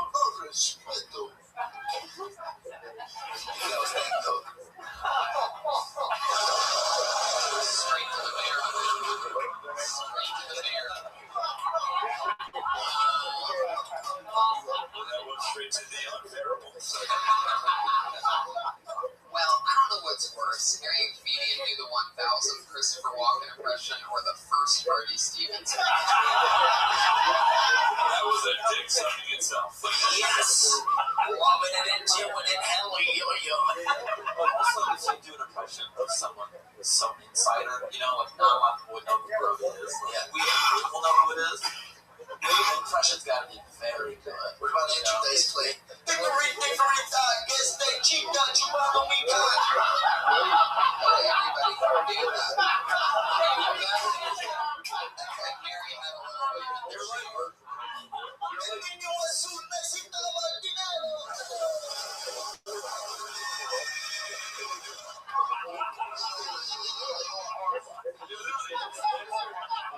You answered the question, what if the rapper involved in impressions?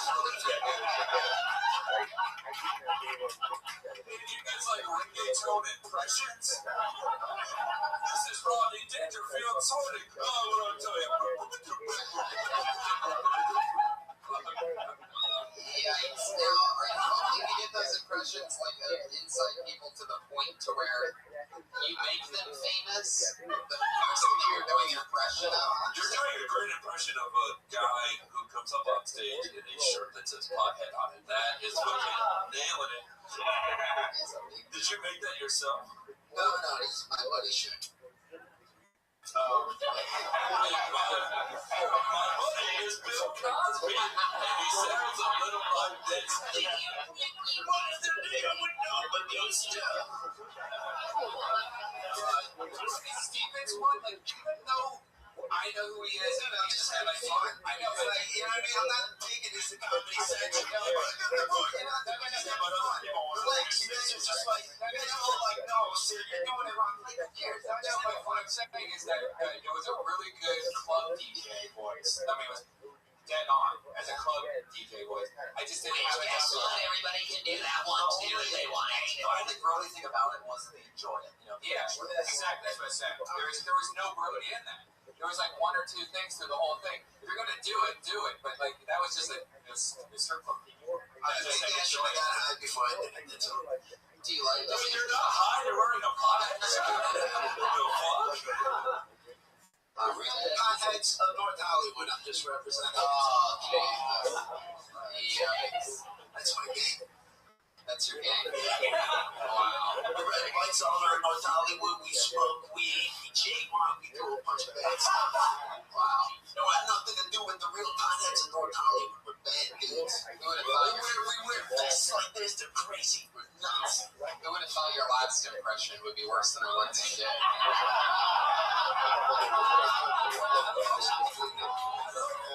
love when someone laser get caught in your throat, Tony. What's that? Yeah, you heard it. What's that? Let me buy some time before I start calling you Spanish McFly. Oh, I Settle down in the back. You're getting scared. You signed up for this. You did it right. Scared? No, dude, we're having fun, right? You guys are throwing stuff at me. I'm throwing it back. Relax. Tight. All of a sudden, it goes back to the rap. Excuse me, and we're like the nerdy. But what if Jerry Seinfeld threw it back? What's the deal? Can you do a Schwarzenegger? Schwarzenegger? No. Damn. Talk about hack. All right, that's straight up. Wait a second.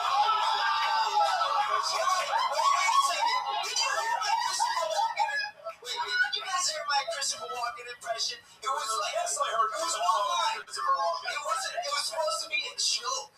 Guys, they killed Moscow Bell. You think that's my closing bit? You had 60 seconds to tell comedy, and that's what you I'm doing 60 seconds on a freaking podcast, all right? Yeah, for people they So what? That's their what if they hear it? Oh no, what if they don't like it? Well, that is what's going to happen. So what's going to happen? I'm going to do comedy tomorrow because of it? Because it makes it like this at all.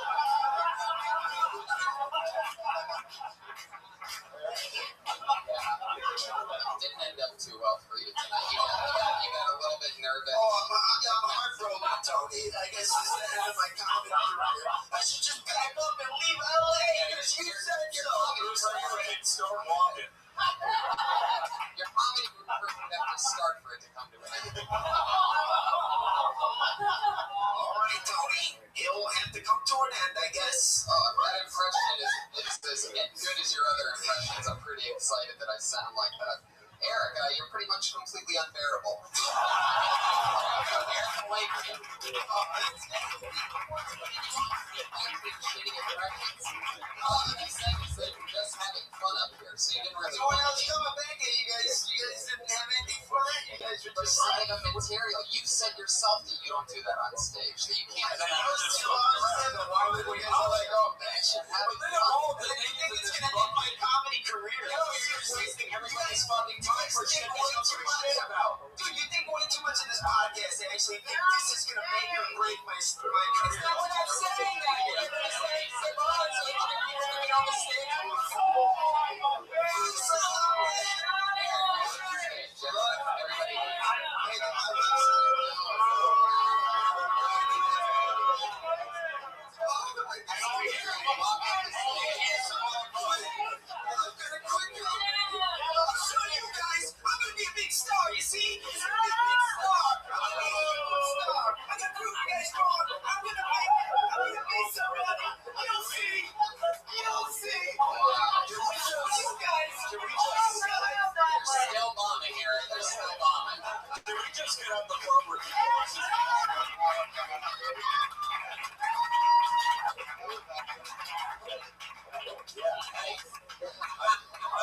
I want to apologize to Aaron Marsh and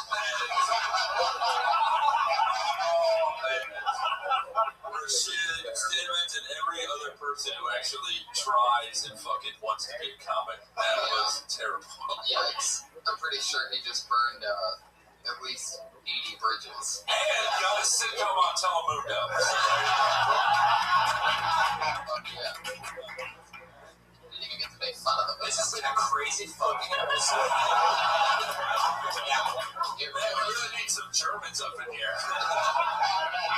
This is good. We need Germans to lighten up the mood and give them fun. We only have a German to apologize for the Holocaust. It's literally been, I don't think I should marry a girl. She'll say Jews, piss in my face, and Christopher Walken. I mean, that was just the worst. Hey, what do you think you could have done to be a little bit worse? I think it's going to turn out that we've been dead for the last hour. It's weird when Iron Patron is the only thing I understand in this room, other than keeping you. I love it that you said you guys are taking this podcast way too seriously. Like, even if it was an open mic, just a regular open mic, and this wasn't being recorded, why would you want to suck and then be proud of sucking and then not pretend like you didn't suck and just say I'm just having fun? Yeah, and then like just having fun isn't a defense. Right. Yeah, it doesn't make it all right. Yeah. But to be fair, it seemed like he was not having fun. On the screen. He did kill himself. And that weird crying thing at the end where you try to make it funny by like, oh, that was a joke, but it's like there's a part of them that's real. And I know because it happens sometimes where like you just fail so terribly at something that you try to like exit on a joke, which you kept trying to do over and over again, but there's no real good exit after all that. Yeah. Your next comedian, who knows what's going to happen? Sydney Name, I do believe it. I believe that he or she has been on the show before. Eli Jacobson, everybody.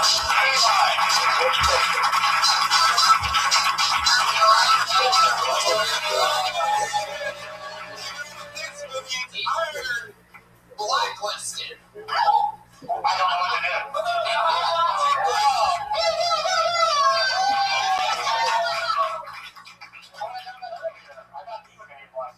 I feel like Eli Jacobson was just going to be that guy within a COVID. But yeah, Peter, you finally put the black in blacklisted. I just want to. How great would it be if that guy was Philip Seymour Hoffman's dealer, so you could hate him on two different levels? Shut the fuck up. Too late. I love how we kept trying to guess what I was going to make fun of him at. You know, call me Spanish Marty McFly. It's like, no. Clear it together for Jay Light.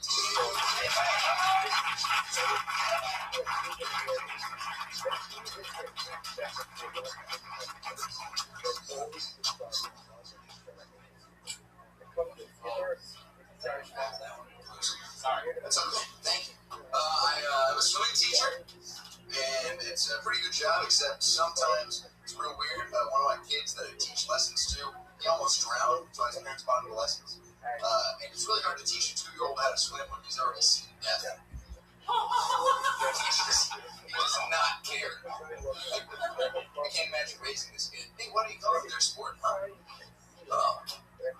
Oh, this is just all black. Yeah, Daddy, like the void. Like, I felt bad for the kid, and then he pooped on me. I didn't feel bad after that. Yeah, but we in the biz call an accidental release of feces, or an ARF. Much less of you that sounds. I can't be mad at the kid. He's literally scared shitless by the water. Get it? There's some other things you can be afraid of, you know? 60% of you in the water. You have to deal with the water life. And then together. Wow, perfect time.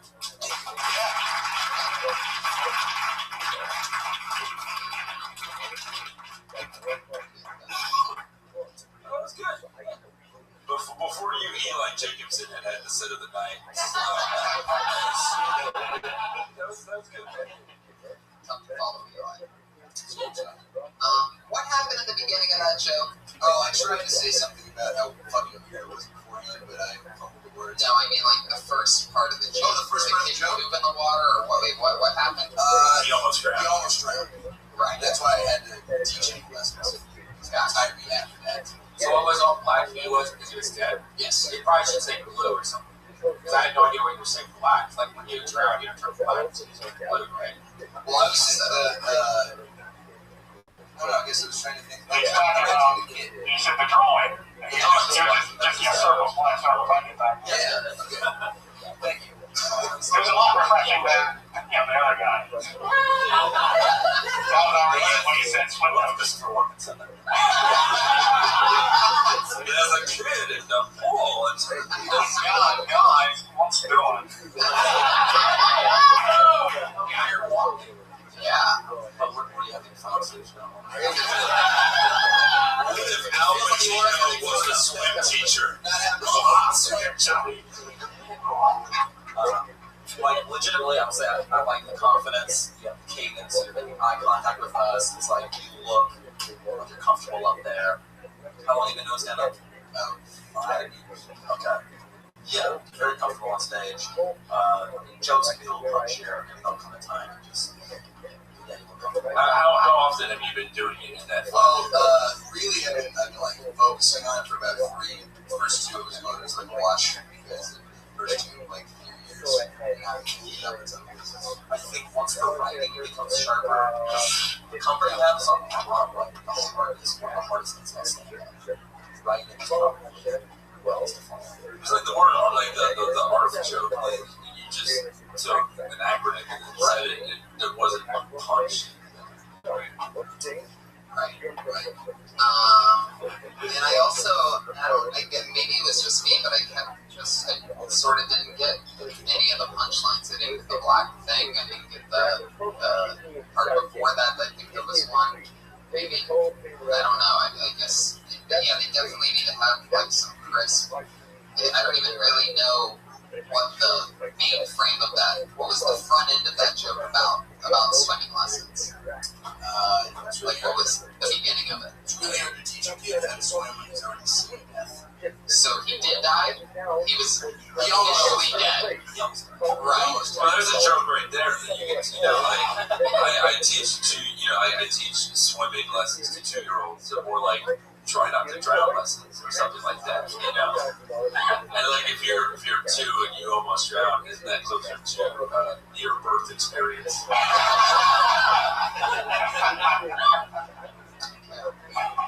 So, I mean, it's also like you've had your hands on more wet 2-year-olds than Jerry Sandusky.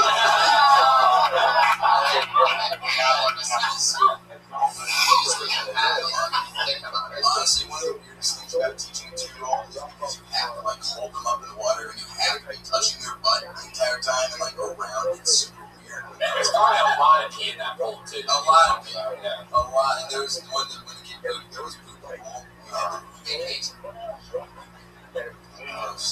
shit. There you go. Jay, that was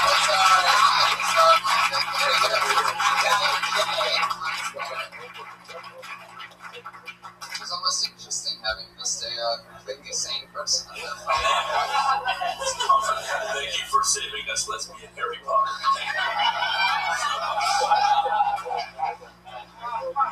Oh, yeah. Let's keep the fun train moving along. Here we go.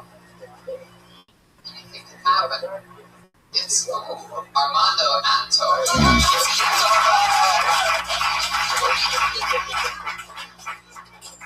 Hey guys, how are you doing?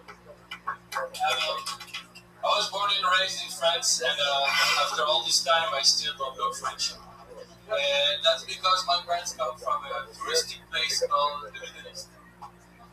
And, well, it's interesting because since I started stand-up, people tell me that because of my French accent, I can't sound gay. And because of my face, I cannot be like a tourist. And it's not very attractive to be a gay terrorist. So it's not something that's working very well. Anyway, I took a lot of classes to improve my accent, and as you can hear, it works very well. And but I found a new way to improve my accent, and it's called drinking. Alcohol is the solution, especially when the audience is more shit-faced than I am. But that never happens. And there's still some words that I can't. All right. You know what? This is one of those weird instances where I actually want to hear the end of it. So, what instances? No, well, I'm a violin teacher, so when I teach the violin, I'm a violin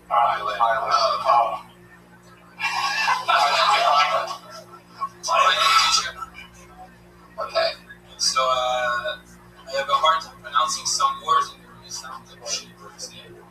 So like when I ask a child to concentrate, I would tell him like, all right, Jonathan, will you please focus? And that always sounds like Francisco Rollins. Here's a bird. It's a French Cisco Rollins. You don't look French, you're wearing like you're wearing a French shirt. Can you mime out your jokes? Yeah, you look like so a French terrorist. Super French. That's like if the Dark Patriot came up and was like, you know, I look nothing like a superhero. You're wearing the costume. I mean, the striped short sleeve t-shirt. Dress very French. Yeah. Then he says, no. You do a joke saying where you don't look French, but you won't tell me that I have a French guy. Well, you did with him a beret on. But it's that was really very good. Nobody that's not French wears their Anyone who's American who wears that tilts it to the forward and sings for Smash Mouth. How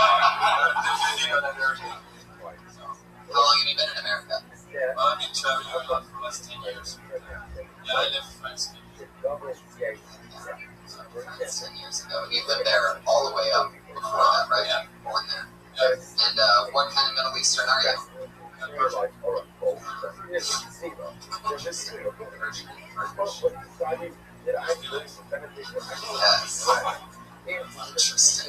So, I mean, there were definitely, obviously, this is, your second language and you're learning, and I can feel like at times there were some, barriers of that, of, communication, of, wordplay and all that. Well, but just being honest, like, the way, you would say things factually, but not, in a complete, funny, punchy way. The joke about the audience and I'm joking because they are not, that's how I sound. I'm not good at impressions, which we've learned is a good thing today. Actually, a bad thing. But I felt like at times there was, some kind of a distance, and the more you do it, I mean, I applaud you. I can't speak any other language. Yeah, it's very impressive. Second language, and same with you.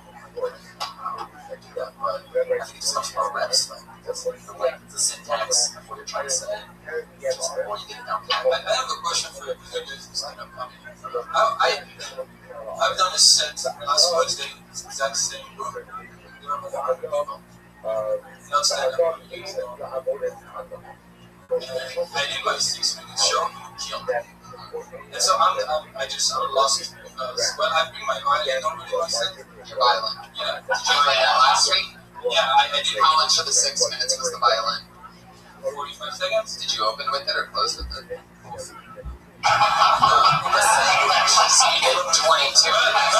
But you see the video, like, it was 6 minutes. I just laughed and laughed.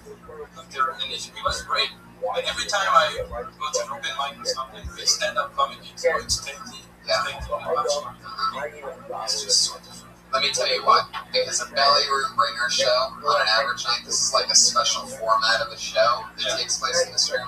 Normally, the shows here, the audience, are filled with the biggest idiots in the world. Because they got dragged here by their friends who work in restaurants with them and stuff. It's very easy and supportive group. Yeah, they're trying to laugh to help their friends out, have fun, trying to be supportive and stuff. So they get a little weird audience. That's what comedy can be. This is what comedy is. And another question is like, I would watch Louis C.K. That's really funny myself. And I would watch another comedian who's funny. Right? I find you guys way more funny than the other. So what's that? They have their own audience. Everyone has their own taste. It's always that way. Not everybody's always going to like everybody. Everybody's different. So are the comedians. So it's all about finding your own little people that you like. Nobody has the exact same top 10 comedians. And the thing is too, because I noticed at times, and there's nothing wrong with it, you were nervous or you would expect a reaction, and then there would be like kind of a sigh. That's fine. I mean, it happens all the time. But the thing is, you should be performing as if you're on that belly room show all the time. Right, and that's what the open mics are good for. It's like burning away that fuel of, oh shit, they didn't laugh at that. Like, that's exactly what you want to get used to. Hey, don't give up on us. Let us give up on you. And a lot of comics will avoid shows where you'll get those size runs. You just want to do those bringer shows with enough kind of laughs. You're not going to get good if you're just being more of Oh, yeah, I get it. It's good. Yeah, but that's comedy. So how long have you been on stand-up for? 3 months. This is exciting. I think, my favorite part of that set, by the way, and I don't even know whether you were trying to be sarcastic or not, but was when you said, I've been taking French classes, and as you can tell, they work. Right.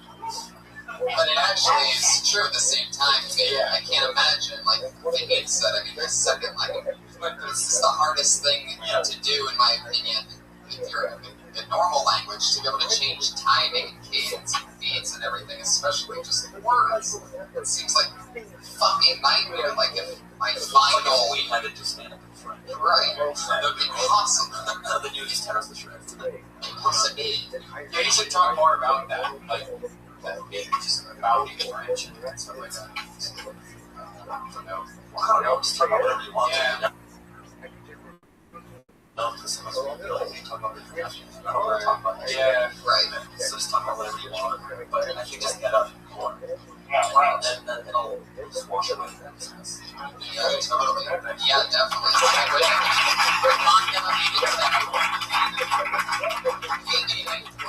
Your email instead of your Twitter handle. Okay. Yeah, we won't put that out there because you don't want anybody fucking with you. Very good. Interesting. Player, French, Arabic, interesting. There's our manga into. Let's get somebody else. Hey guys doing? You having fun?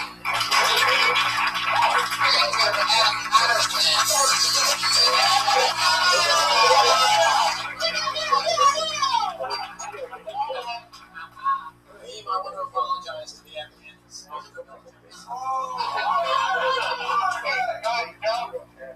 Alright, bumper stickers, guys. We really got to think about these bumper stickers because you guys are putting these causes that are near and dear to your hearts on your bumpers. And you're driving around like assholes. I was driving behind a guy for 30 minutes. It's free Tibet bumper sticker.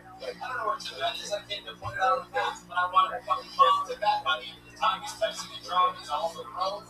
I think I'm going to start a driving school where you can driver's test based on your driver's score. What are the bumper stickers? All the shitty drivers can get a G 2016 bumper sticker. All the good drivers get the coexist bumper stickers. You got to get the whole game in place. That's all I had.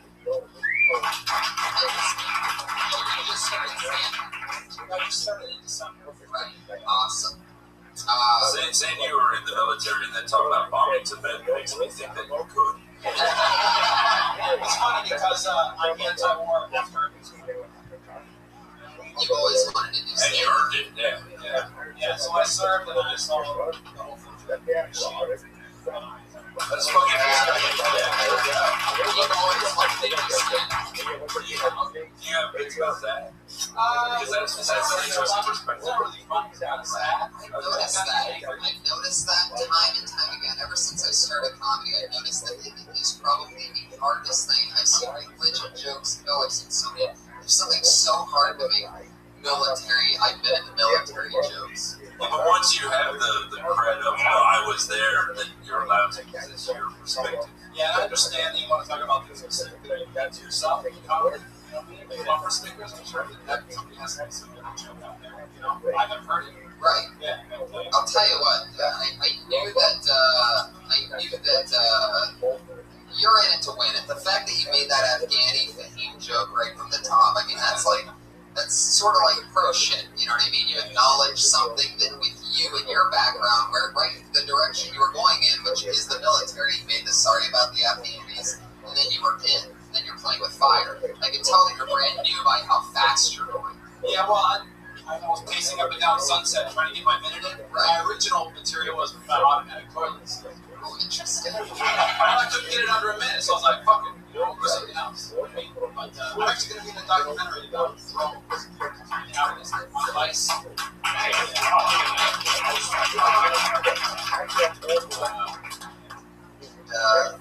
So you saw drugs in person, you saw. I actually worked as a contractor for a program after that. After 2009, I started questioning it, started reading up on stuff, started looking at perspective. It's like the Chinese invaded the United States, started doing the Air Force out, taking so it's similar to there, you know what I mean? There you go. Yeah, exactly. That works. That's the type of stuff. I mean, if you want to go if you wanted to go that direction, you could. But you can also, There's nothing so appropriate about him following the French guy. American things up here. Surrender to my punchline. I'll be in France in 2 weeks. And he's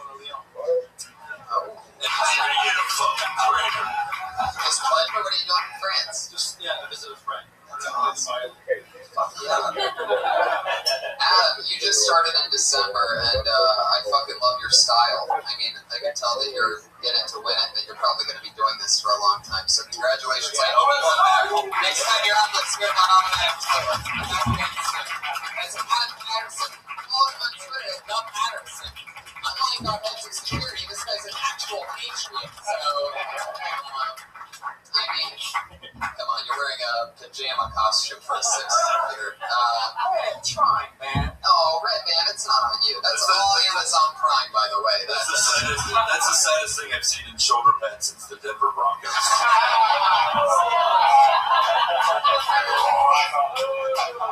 I give that joke a Seahawks 75 points on the Super Bowl. You were at that Super Bowl. That's right. You dumb shit. Wow. I Wikipedia football didn't tell that joke. Well, as many of you know, every episode we have 2 regulars that go on. They always bring a new minute every single week, and this week's no different. Bring it together for your first of our 2 regulars, Kimberly Condon, everybody.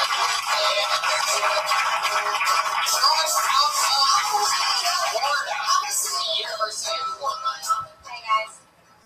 So I was thinking the other day, I was walking, and a guy walked by me. I was wearing some leggings, and he got a heart on. And then I got to thinking, boners are flattering. You know? It's like they're saying, I choose you.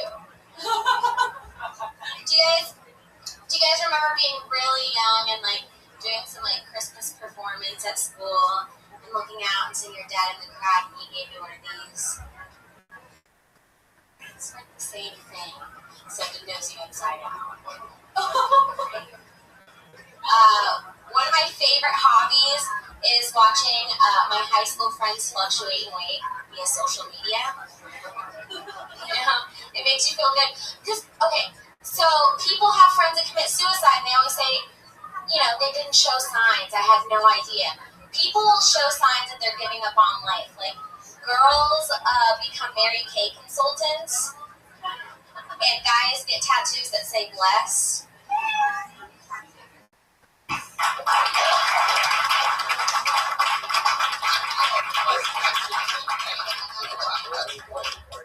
That comes after. No, she has a minute about blessed tattoos. That was roll. Okay. I already had some ideas. What was the first premise that you talked about? Boner. That's right. Boners is flattering. Okay, I didn't understand that ending part. I think there's a little bit of something there with the flattering thing. Like, it's almost like, I don't know. The boner does give inside out. It's like a compliment. Yeah, I didn't get the inside out thing. There's something funny too is the fact that like what if you're flattered by it, but then you realize that it just happens all the time, works for everything but you. You know, it's like it's not hard to get hard. Yeah, I thought of that too, but maybe that's exactly how it is. Like, I mean, I saw Philomena last week, and Judi Dench started crying, and I was kind of aroused, you know. Judi Dench, I can't come without watching Judi Dench cry. She cries in every movie. Only 6 minutes in Shakespeare in Love, but it lasted 12. So. And then the second part is the premise that I like the most. I think that makes sense coming to me. That sounds like something that the young female comedian who just dropped out of college would talk about, is watching her friends fluctuate in weight on Facebook. yeah. Really know. I was going to add at the end of that, I talked about how the girls that were really hot in high school, they peaked too early, and like they wasted their sexy on getting fingered. You know, like there's still the same hotness, but like it just never increased. They just got really hot in high school. You know those girls were like hot in high school, but just stayed at high school. Yes, I've been to Applebee's. That's what you're asking. Exactly. Maybe their Facebook maybe is like a hot dog eating contest without the hot dogs or something like that. It's definitely something.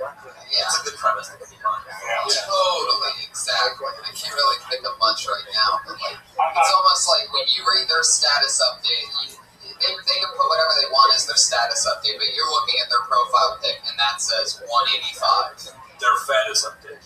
Right. Yeah, there you go. Or, you know, just look at everything and analyze Facebook and figure out where the fat joke is. Whether it's fucking, oh, I can just feel it being close. There's so much there. Iron Blackie or whatever. Yeah, I don't feel so bad now. Did you have something? Did you have something that adds there? Well, I knew what she was saying with the fluctuating weight. I know she's going to get more detective about how she comes to that conclusion. Like, status updates, like, all the pictures, and family, blah, blah, blah, blah, blah. You know what I mean?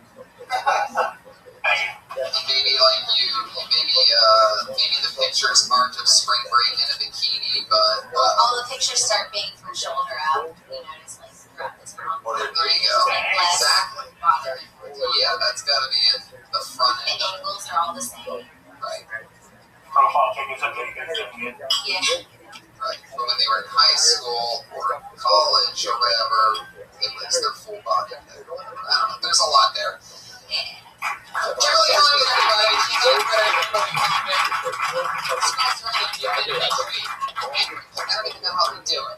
We're getting together for me. Always fun, always goofy. It's Sarah Weinstein.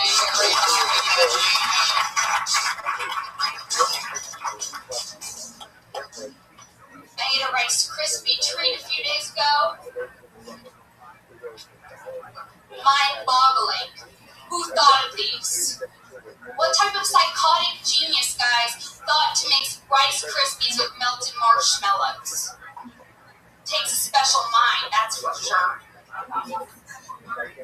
I imagine it was like a poor college student that was stoned. Nothing was in their kitchen except for some marshmallows left over from Thanksgiving yams and a box of Kellogg's Rice Krispies. And he had this genius idea to melt down these mallows, if you will, and make them into an adhesive, much like Elmer's glue. And he did, or she did. And I'm thankful for him, you know? And what the hell? Okay, let me tell you this. Try to eat a Rice Krispies treat and have your gums not bleed. It is so, the terrain of a Rice Krispie treat, guys, is rocky. I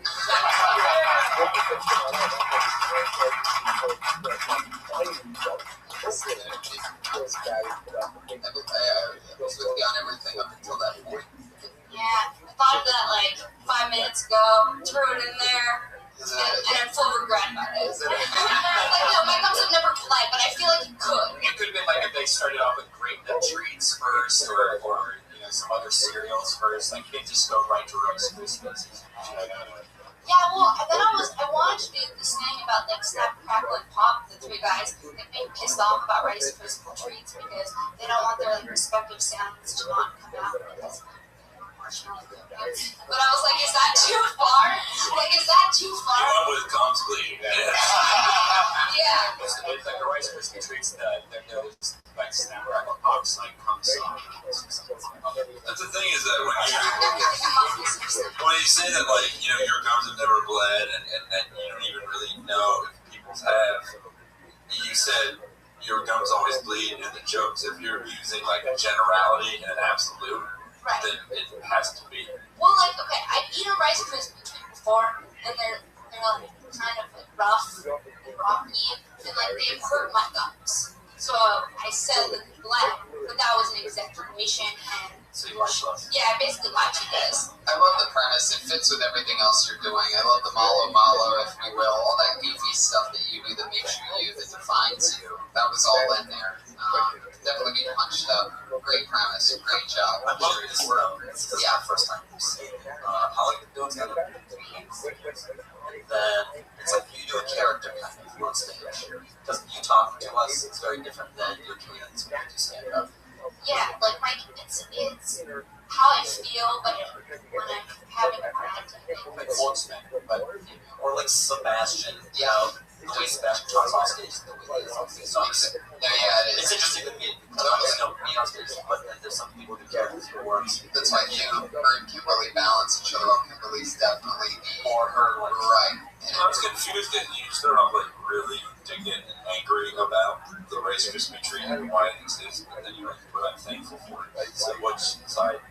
Yeah, I know. Are you pro Rice Krispie treat or anti? I'm just actually confused by Rice Krispie treats in general. Like, what the Would fuck? that be the joke? Yeah, get into that. Yeah.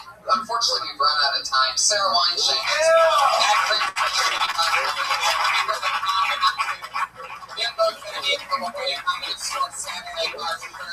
Thank you guys so much. At the Mike Lawrence, anything coming up that you want to promote? You, Mickey Manor, at Mickey Manor?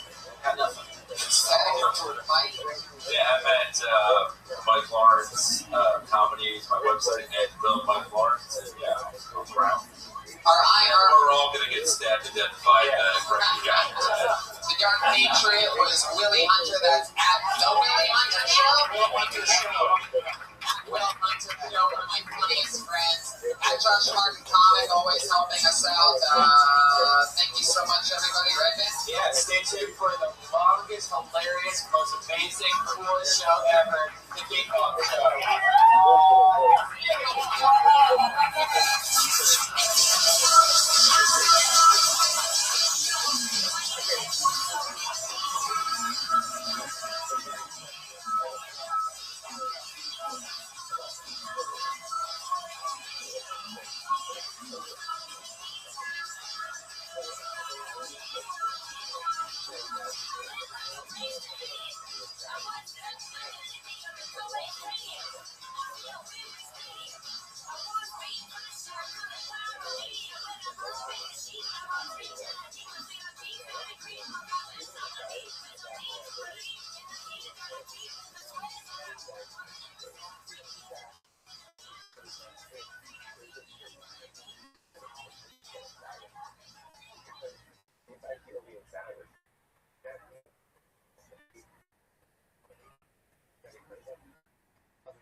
Thank you. Yes. Thank you. Fuck yes. Fuck yes, everybody. Audio issues on the intro, and I love that. That's when you know you're in for a crazy night. How you guys doing? Fuck yeah, it's happening. It's an electric room right now. I'm pretty excited about that. It's Kill Tony 38 here with the great Brian Redband. Jesus Christ, you can tell this is already a crazy audience. Yes. I'm kind of nervous from if you saw last week's episode, that was like traumatic. That was crazy. Yeah. We had some aggressive foreign people. We had a complete meltdown from one guy. I mean, a true meltdown. Of mass. It was the only time. What's a 38 episodes times, we'll say 15, 20 comedians. But last week was the first time that a comedian ever freaked out so bad that he left out of that door. He exited the stage left even. Right. I'm pretty sure that if that was just like a rooftop and not a stairway, that he still would have just jumped right out of there. He was up very quickly, no hesitation. Yeah, it was a crazy episode. A lot of fun feedback. A little bit of audio magic. Yeah, we had a MP3 recorder that I have been using for about 5 years decided to go out in the middle of recording last week's episode. Thank God we had a backup. But not only did we have some of the craziest things happen, but like I even focused in on the MP3 recorder on the video, and it was showing it was recording the whole time. It's so fucking weird. Could have been the ghost. Yeah, the ghost. Now I get what Tennessee Tuxedo from the Ding Dong Show always talked about. Yeah. Ghost. So I spent the weekend in Traverse City. We have that was insane. I just had a comedy winter festival this weekend with Tim Meadows and Dave Foley and filmmaker Michael Moore. That was insane. You're around a lot of snow. How was that? It was, we were inside. I mean, you just go from one place to the next. It's sort of bizarre. Like, there's no really, I just forget that it's like freezing cold. The people that live there are so used to it, it's insane. And that was always pretty much the first 5 minutes of my set was every set were these theater loads of people, and I would just keep asking them, like, what the fuck are you people doing here? Because I don't get it. There were some people that were riding this Ferris wheel that was in the middle of the street, that was in the middle of this festival. It's like 6 degrees out. But anyway, it's always great when you get off that plane. It's fucking 75 and sunny. Anyway, so if you guys know anything about the show, you know that a few weeks ago, our head of security, the Iron Patriot, quit the show in a devastating move. He said that he got too big for the show, and that he wanted to move on to bigger things, and that when Comedy Central picks up the show, that he'll be waiting by the phone, which I'm guessing, all right. For those of you listening to the podcast, Brian just poured water on a doll, and now he is tapping its butt with a battery. The people in the front row are loving this. And so anyway, since he quit, we've been replacing him each week with a different kind of patriot. Our first patriot had a speech impediment. The Iron Josh. The Iron Josh. Our second one was the first ever Iron PDC. Oh yes, Iron PDC was great. And then last week he was in a band called the Filthy Lobster. Yeah. And then we had last week we had the first African American. Yeah, I almost said something else. Also we had a surprise appearance by the first ever homosexual patriot, the Iron Gatriot. Yeah. And that was very exciting. Well, this week we are debuting yet another new patriot, everybody. I present to you our first ever Mexican patriot. Ladies and gentlemen, it's the Cholo Patriot!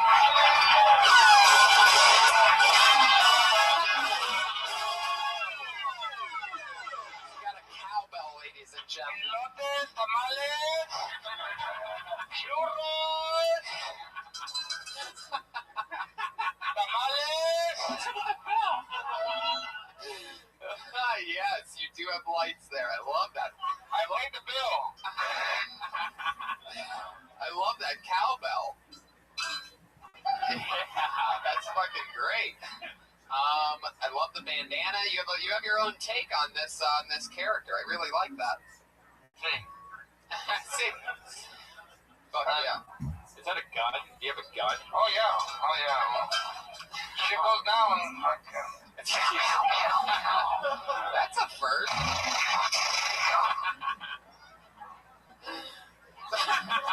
Look back into your holster.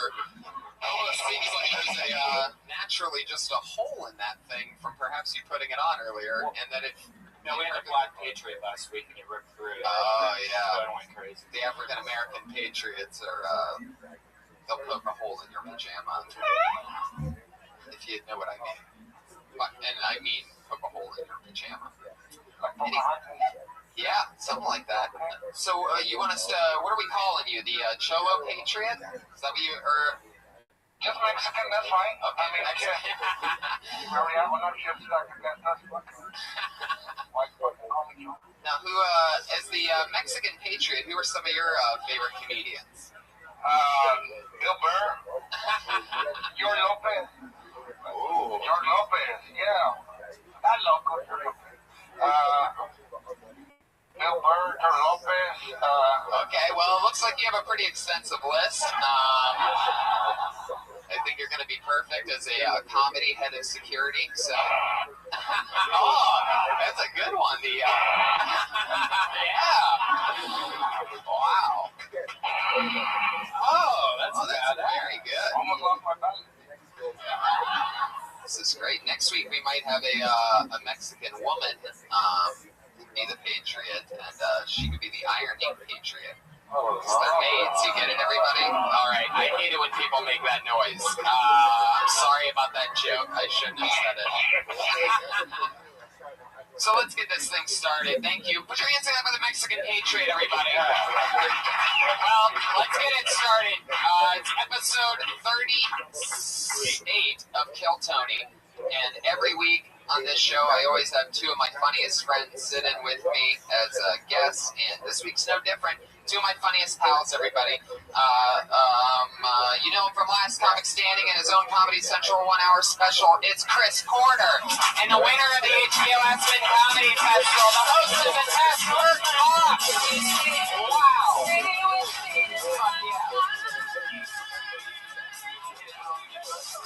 So awesome to have you guys.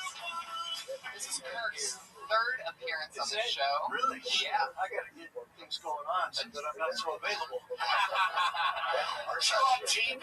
I am, but I guess it's not enough. No, you need to get on better. You gotta be doing podcasts to really start connecting with the people. It's good to know you've been busy on Monday nights is a good time to have off. When you called, I said, fuck, I'm already here. I was already here, so it's good. I got locked out of my apartment, so I'm here regardless. I mean, not that I wasn't gonna come, but then Is someone in there? Did someone lock you I out? don't know what the fuck happened. I left. When I left, part of the door handle came off of my hand. You think that would Did you leave angry? I mean, did you No, just rip a fucking door off? no. I'm just strong. I've been in the gym. So what happened? Did Well, the somebody door help handle you? came off, and I was like, "Oh, I'll just put that back on," which I did. And I was like, "Problem solved." Left. Came back 6 hours later with friends going, "Let's listen to records." Be shit-faced. And they're like, "Cool." And then we sat outside my door.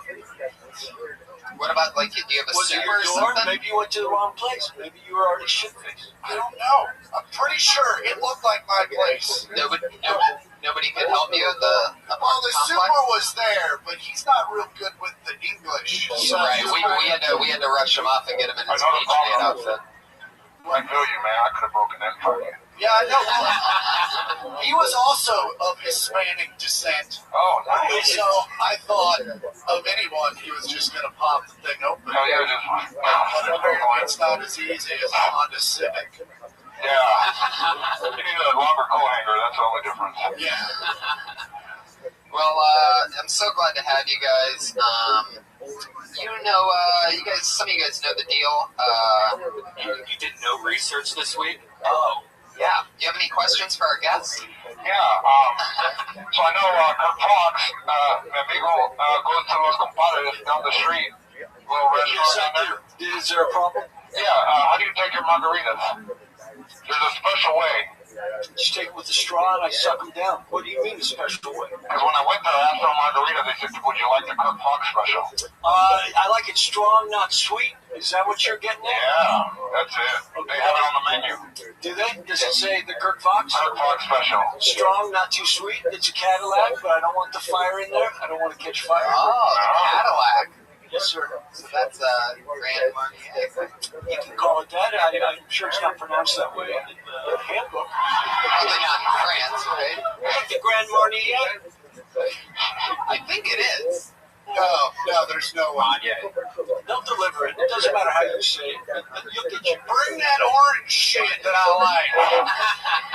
That's what I say. So you're a Mexican compatriot in there? Yeah, Mexican compatriot, yeah. This is it. I looked it up earlier. It's Del Patriote del Hierro. That's, yeah. The Spanish Iron Patriot. Butcher that shit. Grand Marnier and El Patriote. You could probably sneak into America in that outfit. Oh, yeah, They wouldn't even see it. You just sneak over. If one guy did, they would sell like 1 million of those outfits tomorrow. When I think leading edge technology, I think Mexico. I don't know if you've been to deep Mexico, but nothing screams technologically advanced That does look leading. That looks like a good toy set from Tijuana. Iron Man with a push light. He's great at closets. Yeah. You can hang him anywhere. Patriot, did you have any question for Chris? Yeah, Kansas City? Yes. What do you hate about it? The way they vote. They pulled me over in Kansas City, that's all I They pulled me over in Kansas City. Were you wearing that outfit? From there. I was wearing this outfit at 4 in the morning, and they're like shit. Yeah, man. Well, let's get this thing started. It's episode 38 of Kill Tony. You guys know how the show works. Comedians sign up with a chance to get 1 minute on the stage to get some kind of help in any way from us. And you know that your 60 seconds is up when you hear that meow of a kitty. Aww, so adorable. You should wrap it up right around then, because if you run your time, then you're going to bring out the angry West Hollywood bear.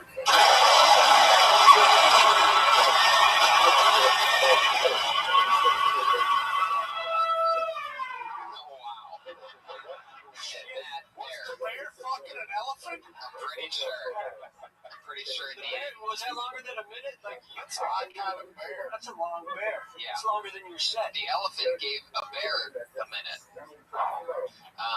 Yeah, I'm pretty sure he made an elephant come at the end of that. Anyway, so let's get it going. Your first. Imagine if an elephant squirted. about it. I mean, I would have never imagined it until you brought it up. That's like a think about it a lot. Yeah, it's something that I don't want to ever think I'm gonna go about. change. Does he squirt on us? Is that what you're implying? Oh, well, I don't. No. Shit, I hope you get back in your You apartment. have to. If you're thinking this shit, you've been outside too long. You just say, well, elephant coming. I don't think that was a real far stretch. They should have a zoo where it's only animals that squirt. They do. It's called the Spearmint Rhino. Thank you. I'll close on that one. I'm going to head out of here. Well, we got momentum. Let's get our first comedian up here. And they go by the name of Gian Whitney. Coming from deep in the gullet.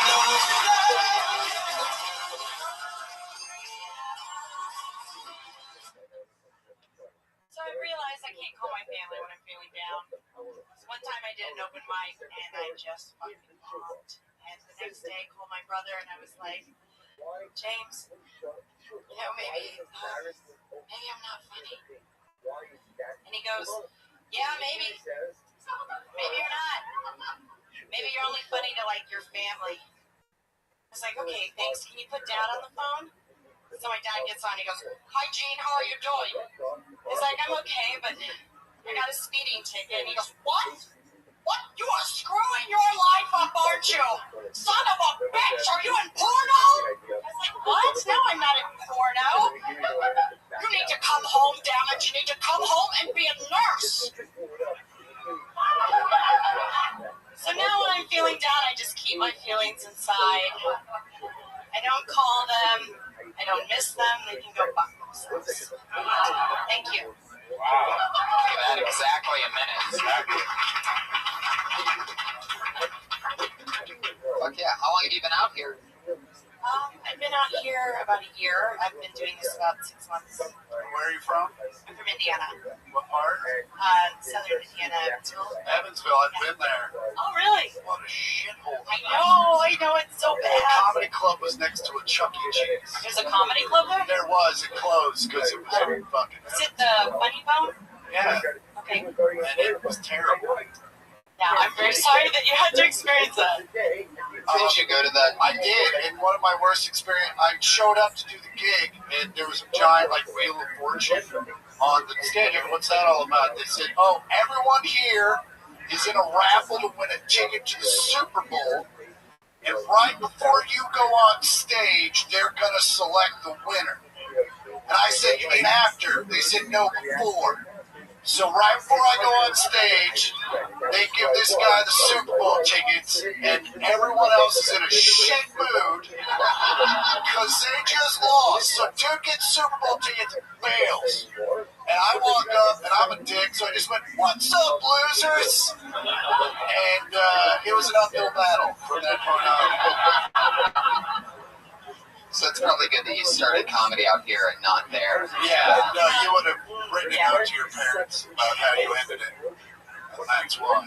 I like the fact that your dad just went right to ask if you're in porno. Yeah, he worries a lot. Did he not know? Does he think you might be? I mean, did he really ask that? No. Do you have a video on the internet that we should know about? I don't know, do I? I would There's still time. You've only been out here 6 months. Thanks, good. But no, he worries about me a lot, and he always jumps to the worst conclusion. Porno's not the worst. There's a lot of money in porno. Yeah, just But like if he had jumped to, are you fucking elephants? I mean, that'd be a jump. Oh, okay. There you go. I think you're funny. Who would wait, that's just a sound effect this whole time? I thought we actually had a... It was genuine. It was stuff I hadn't heard before, which is rare coming from a young guy. And, you could have gotten into it a little quicker. Just, you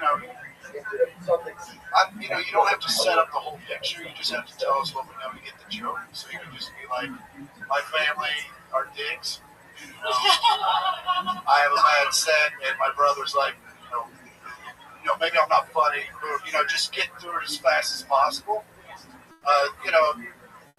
Brevity is key in what we do. So it's just, what I try to do is I'll write out what I like word for word, and then I just take out all the words that I don't like, so it's just bare minimum. Because as comics, we're conversational anyway. You're going to add the words. You're going to make it. It's not like you're just going to go up there and be like random sentence fragments. Like, you're going to make it so that they can fucking understand it. So you just really remember the punchline and get to it as fast as you can. And I always feel like I've got to set it up so they understand exactly Well, you what's can't. going You on. did it kind of. You did it more like acting, like almost. Yeah. Like you're not talking to me. Like if you told me the same story, you'd tell me a different way than how you just did it. Like the way that you were talking to us right now and listening, that's kind of how you want to connect with that room.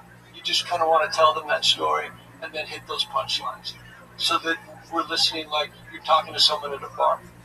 Like, that's what I think. I think it should always feel like, man, I was just talking to my brother, and God, he just jumps, he's on my ass, and then my dad got on the phone, told him about the speeding ticket, he thought I was doing porn. I said, yes, and I need money. It's just, I need money for what? Whatever you want to do. Oh, is that out loud? And you can reset that and tell them, like you told us, that your dad always jumps to the worst conclusion. And then you could even have more things rattling off. Yeah, that's a good way. And I'll also say this, even if you have a minute, I think you should always find your spot, take a breath, let the room adjust to seeing you for 1 second, say hi, and then just go for it. It's better to do like a minute. Sorry, that was my penis. Every once in a while, it whistles for me when I feel I'm talking to a girl. But just a slow rise. Don't try and squeeze 2 minutes into 1 minute. Just have 45 seconds in a minute. That's what I do. It's true. Like if I'm doing 30, I plan out 25. And worst comes to worst, I leave at 28 minutes. Oh, what if sometimes when they're like, oh, you can't leave at 28 minutes, you have to do. You got 2 more minutes? You have to do 2 Then just stand there. I don't know what club you're working where that happens. Yeah, I've never been to a club where they're like, you went 2 minutes. You're in 28 minutes stretching. Yeah. I heard a story once about a comic who was supposed to do 30 minutes and they only did 26 and they tried to get off stage and the person was like, you have 4 more minutes. No, it's one thing if you're doing 45 and you bail at 30, but at 2 minutes, listen, comedy. It's one thing if you're doing 1 minute and you try and get out at 50 seconds. Yeah, you fucking stay there for 10 more seconds. But yeah, comedy club waitresses have drug problems. They want to get the fuck out of there quicker than anybody else. So it's like 2 minutes earlier, great, let's do blow. For 6 months in, you're really comfortable on stage. Do you have like a acting or theater background or something? Yeah, I went to acting school for 2 years. There's an acting school? There are plenty of them. Yeah. There's a lot willing to take your money. I went to ADA, which is on the Brea. Oh, yeah, she's a thief. I'm a thief. No, she is. No, the chick. No, I'm kidding. She sounds great. You have nice lips. Oh, thank you. There you go. Brian always has the most. Brian's the chairman of wisdom over here. Unfortunately, he was looking right at me when he said it. Gian, thank you so much. That's Gian Whitney, everybody. Her first time on Kill Tony. She's on Twitter at Gian Lenora. Well, what's that? What's that last name? What is that? Oh, what is that? Your last name? Leonora? What's wrong with your last name? Oh, yikes. Gian Leonora, Just do everybody. it. You just change it like that. You just say, here's my last name and stick with it. And first name, middle name for the Twitter I can't handle. change my name. I've already told someone it's Are you sure she Leonora. hasn't been on before? I swear to God, remember those lips. Jesus Christ. Maybe she is in porn. Maybe her dad's right. I would know. Yeah, I love the point that you hit, and I think that's definitely something worth noting on this show, because I feel like that's often something that I hear people say is, oh, I think I went to... Often the note is that people are going too fast. And there's nothing worse than trying to squeeze in a minute and 20 seconds worth of jokes and punchlines into a minute and having nothing hit because nobody really knows, because you feel robotic. And so then we don't even get to really absorb the punchline. So it is very important to take your time on this. You know what I mean? Like a 45-minute, 45-second. The truth is, I think even if you don't get to your punchline in your minute, you're going to have a minute on the chair, and you can even say, hey, here's where I was trying to get to. I mean, as long as it's a real conversation, I think in life you should just talk about it and say, fuck, I didn't even get to my punchline. Well, maybe you were a little slow. It's better. That's what the bear is for. That bear comes out. Okay, your next comedian, everybody. Here we go. Amir Khalil.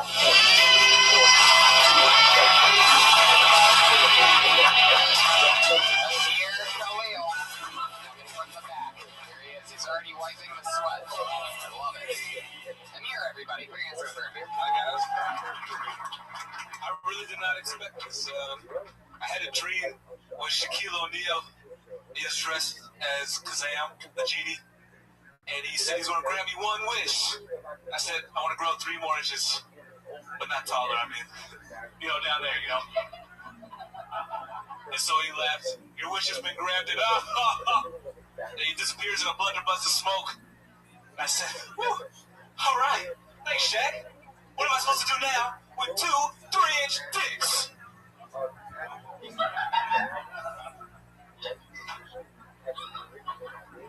You're looking at me like, I know what you can do with them. All right, that's my 1 minute, fellas. That's 42 seconds. Fuck yeah. Get back out there and do your 18 seconds. No, I'm kidding. All right, well, it's interesting. Okay, well, let's start at the beginning. That's a good place. I like how you went right into it. If they don't get that you're referencing your dick, fuck them. Like, you know what I'm saying? You don't have to say, down there. Like, it just kind of feel like it cheapens it a little bit. Just let it sit there. Because if anything else, it shows confidence in the joke. If I can just sit there and go, yeah, I just said, I like that. Yeah. I think there should be more. I think it's like I'm waiting for there to be a Shaq thing. Well, and I like the turn. I like the 2 3-inch dicks like that. I didn't see that coming. Yeah. Here was my problem with it, because I think you're funny, and I think you're smart enough to know that. But it was a joke. So when you come up on stage, it almost felt like you could have been doing a knock-knock joke. So you have to find a way to make it not feel like a joke. Okay. I mean, it was like everyone thought a genie. I had a dream about it. No, you didn't. Right. That's right. So immediately they're like, fuck it, this is a real complicated dream he had. So it's tough to make that funny. So you want to make it genuine to yourself. Sometimes I wish I fucking could walk upon a genie and ask him for, a bigger dick. Yeah. Then they'll be like, well, fuck, we all wish we could ask for something. Right. You know what I mean? Instead of saying, hey, I had a dream last night about Shaq. That's a fucking shitty dream. Yeah. If you're dreaming about Shaq, you should be asking yourself some deeper questions. Especially if you're dreaming about Shazam, fucking don't go to bed. Yeah. That's worse. You know what I mean? You know what I mean by that? Yeah, I want therapy now. So get up there and talk about your day. Something funny happened today. Like tomorrow you can do a joke about how last night I did a fucking shitty dream joke. Oh, you see that? You see how funny that is?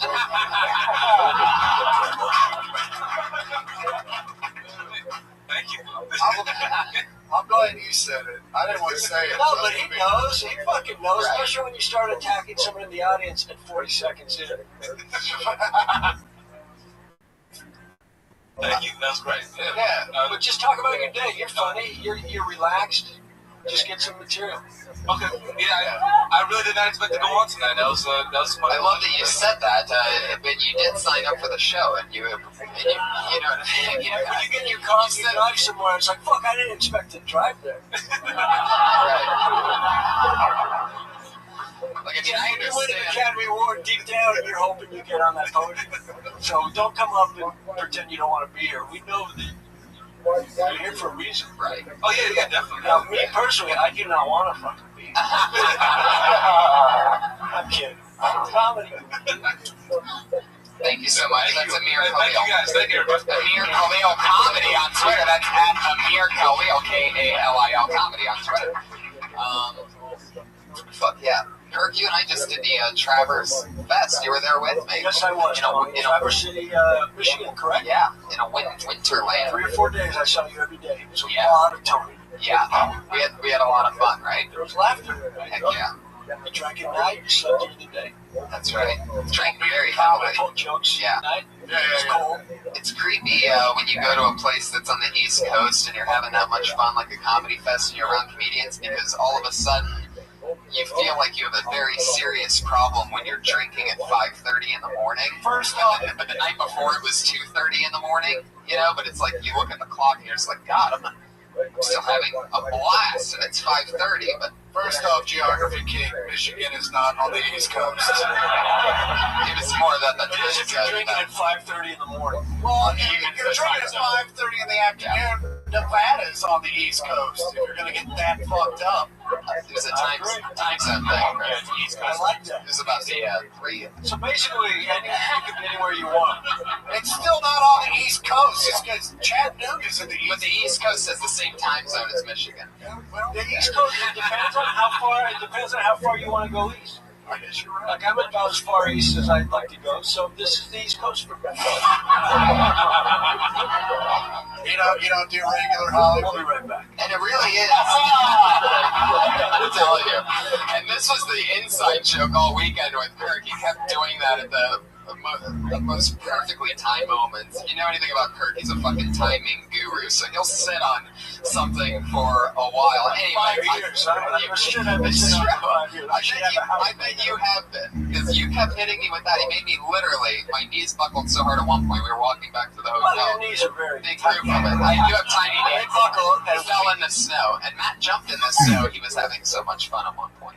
But, what was that? Oh, a fun fact about the East thing, though, Chris, is that, like, I've been there a lot. Our perception, one thing that I've been looking at recently on these crazy learning websites is that, like, Cleveland, Ohio is farther east. Yeah, that's it. I learned this on RedTube. These crazy fucking learning websites. There's Pornhub. I learned how to not fuck. Cleveland, Ohio is farther east than Tampa Bay, Florida. Yes. And Pittsburgh is farther east than Orlando. And that was information you thought you'd never. Which is right on the almost to the complete East Coast, literally.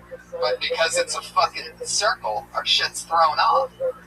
Fuck yeah, I'm obsessed with this shit lately. Like, another one is Reno, Nevada is farther west than Los Angeles. You're laughing, and you showed it to me. I wouldn't believe it. You showed it to me. It's insanity. So no one you're gonna have because California goes like that. Anyway, so, geography. Why aren't there girls just surrounding you right now? They're on the East Coast. Yeah. They're just models galore in bikinis. Got in my head with this fucking geography. He starts rattling off capitals, and I'm almost there. Pull my hair and tell me what's north of South Dakota. How are you doing over there, Iron Man? See ya. Good, man. I'm running over there. That's the best one you do. Good one. Speaking of sitting on a joke, look at this guy, fucking 40 minutes in. I'm just glad I got that information, Tony. Now when I take the citizenship, guess what? I'm going to pass it. I love that. Citizenship. Here we come. All right, let's get another comedian up You really want to get citizenship, keep that microphone next to your dick. Yeah. Your next comedian's name is Brett Banta.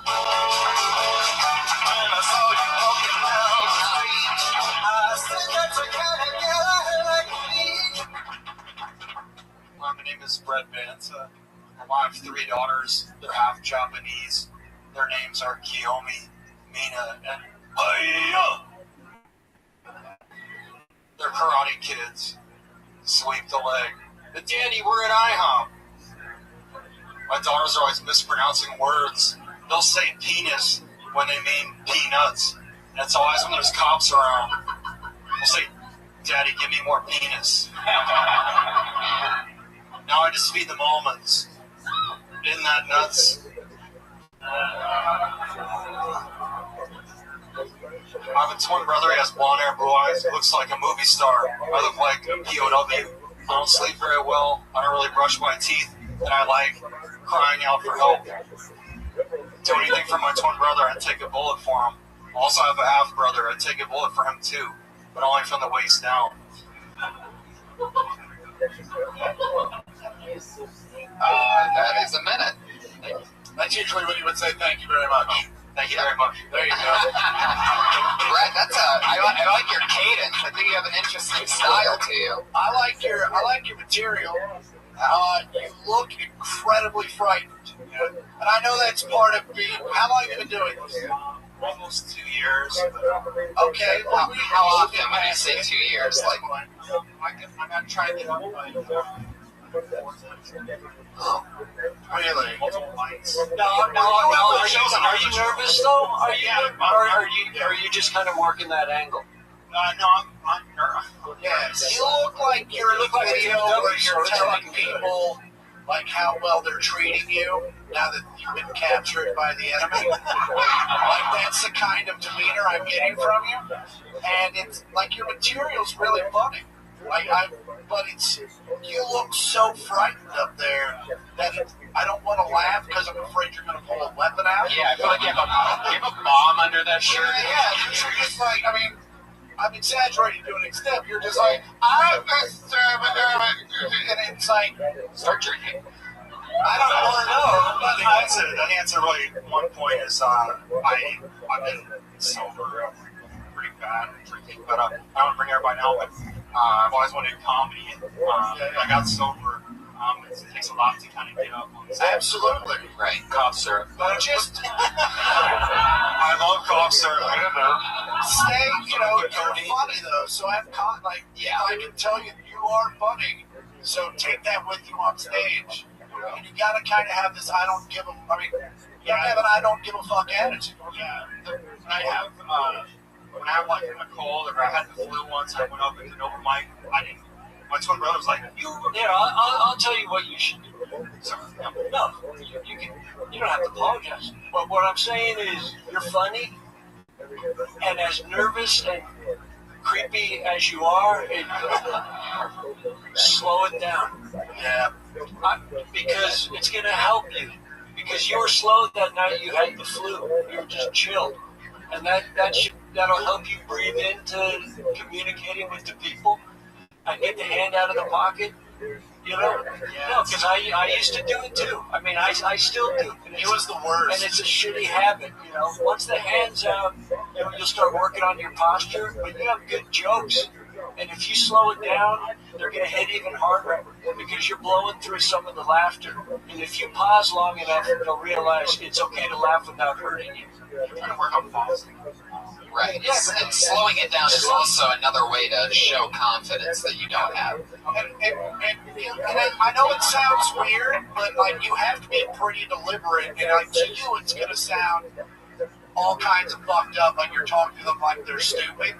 But you have to realize these people don't know what you're saying. Even though you think they know, they don't know the words that are about to come out of your mouth. So you have to give them time to take them in and figure out what they do. And it might, and the way you deliver a joke, it might take them a minute to even realize, oh fuck, this is not a literal. No, but give them a beat. Yeah, you're blowing through where laughter might be. Okay, you have nice lips. There you go.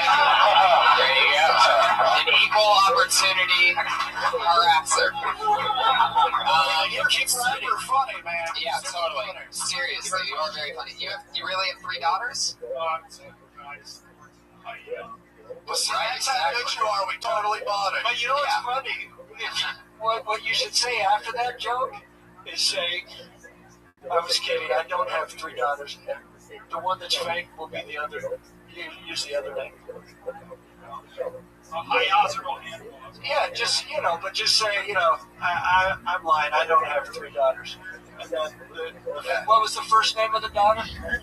Yeah, Keone is made up. That's great.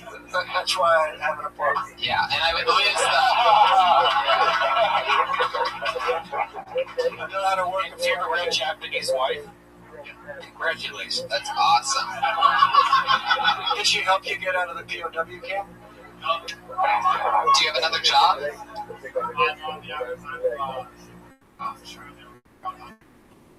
Still go up. Good, man. Just keep riding and, I love that Chris is asking for another beer to Josh, who's on the other side of Brett, and he just wants a drink so bad while Chris is holding up his glass. Listen, I'll have a beer too. This show's driving me to drink. Yes, sir. I'll have another Hinchcliffe. And Hinchcliffe. It's a Crown Royal. The fact that you're sober is driving me to drink, so that's good. Your set was successful. The only thing I would lose with no hesitation is that's just nuts part of that thing. Like that noise that you heard when you heard that, like that's sort of what. That's silly. That's but if you're gonna sit in it, I mean, if you're gonna do it, fucking sit in it and just bathe in it. Go, that was awful. Right. Yeah. Because I do that shit all the time. I'll make a terrible joke. The truth is, if they don't laugh, do it again. Yeah. Let them know that they were right. That's hilarious. That's what I do. I'll tackle something 3 or 4 times till they really know that I think it's good. Then they'll realize they should be laughing. Brett, I love your style. Thank you so much. Brett Banta, he's on Twitter at Brett J. Banta. How fun. One more geography fun fact that I forgot to mention earlier is that Detroit, if you travel directly south from Detroit, you end up in Canada. 100% true. I looked at. Not everybody knows that. Did you hear that noise that the crowd made, you son of a bitch? So no, you're wrong, Mr. Voice in the Darkness, hater guy. Everybody knows that. Geography hater. Yeah. That's the guy that tries to steal all my geography puss that I try to get. Your next comedian is Dan Lawler, everybody. Here he comes. I wonder if he's any relation to Jerry the King. Let's get it for Dan Lawler. Any more Jerry the King jokes, or we do those all last time?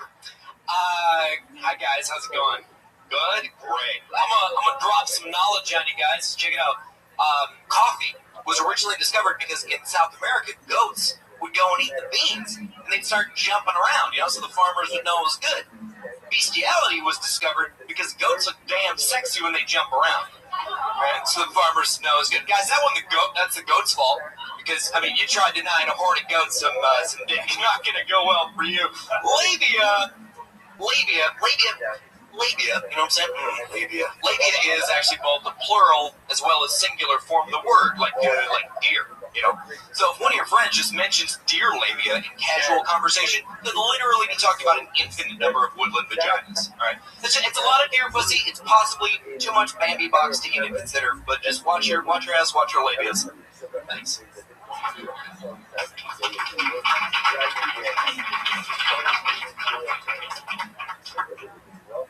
I gotta tell you.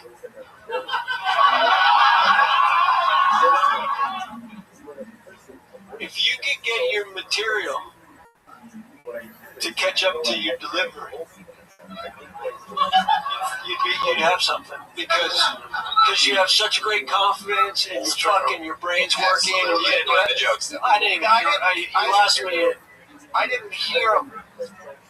I'm not saying this to be offensive, but I didn't really hear a punchline. Like, I heard a lot of, you were saying funny things. Funny words. And Kurt's absolutely right. Like, when you I was into it. Vaginas, you had a lot of good words somewhat of a laugh. You had a ton of funny words, they just weren't in the right order. Right. Yeah, okay. All right.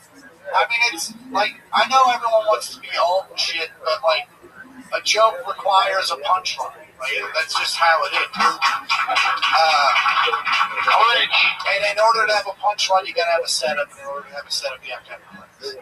And so that's just, it's math. And so, like, you're going somewhere. We just need to get there. That's all. That's exactly what I meant. And I know we only have a minute, and you may be going somewhere. Where I mean, if there's somewhere you were going with, is there a big punchline that we didn't get to? No. Yeah. So it's like we're on a journey, but we need a destination, and that's what a punchline is. See, like, you know, you could use that as a setup, but like that could be a long setup, and then the punchlines would need to come now. Yeah. Fucking, you know, I was reading about coffee and goats, and there's a lot of fucking going on in Brazil. Right now, I feel like and then you lead into something.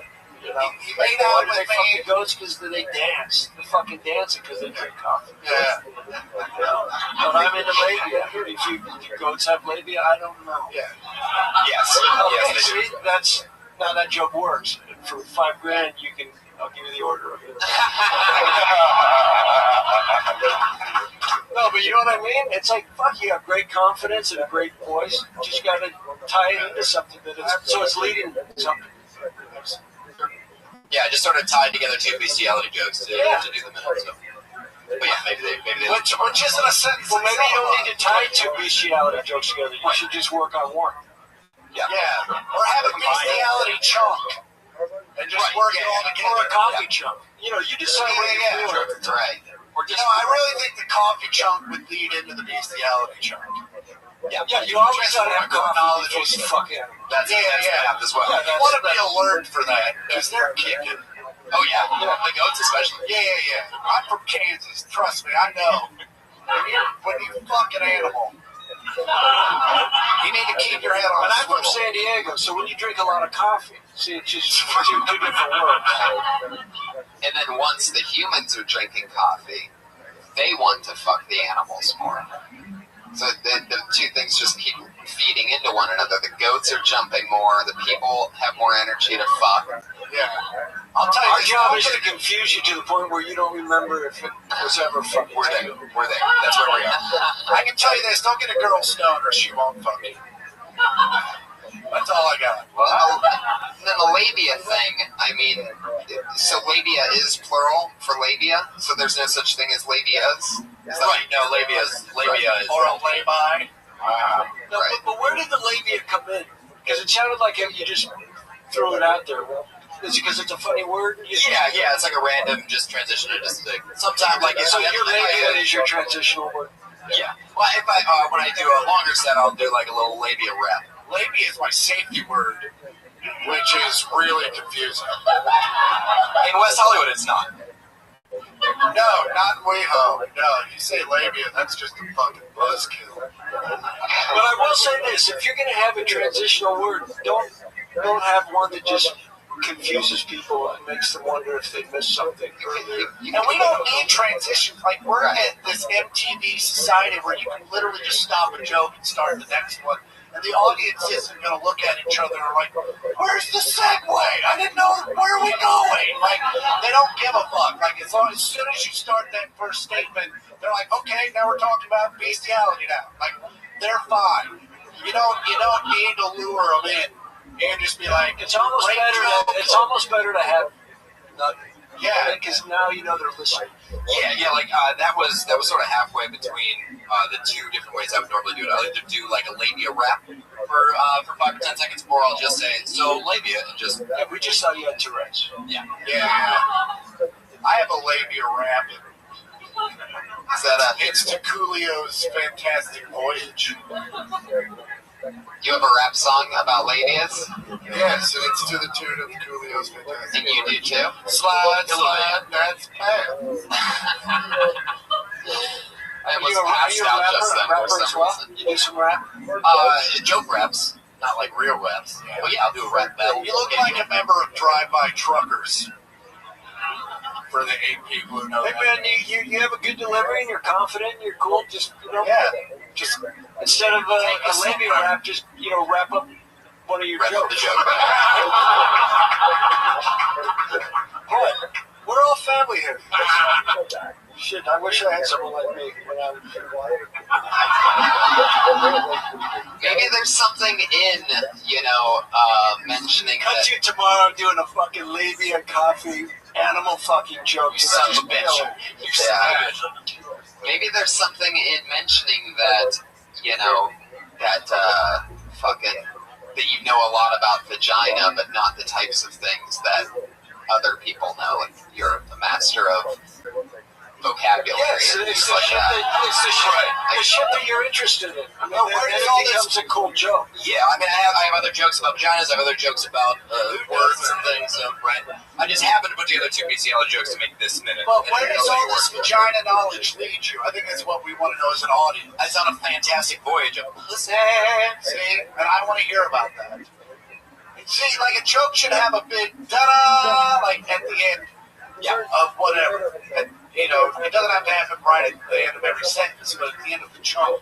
Yeah, and a lot of times with the labia joke, the woodland vaginas, the infinite number of woodland vaginas will get a big line. Right, and I can see why that would be, but again, that's just funny words. It's just woodland vaginas is funny together. I mean, that was the first thing I thought of when I heard that. I'm just like, that's the epitome of not a joke. I mean, it's just really two funny words. You're just saying woodland vaginas, which is a great trick to do in between punchlines and setups and things.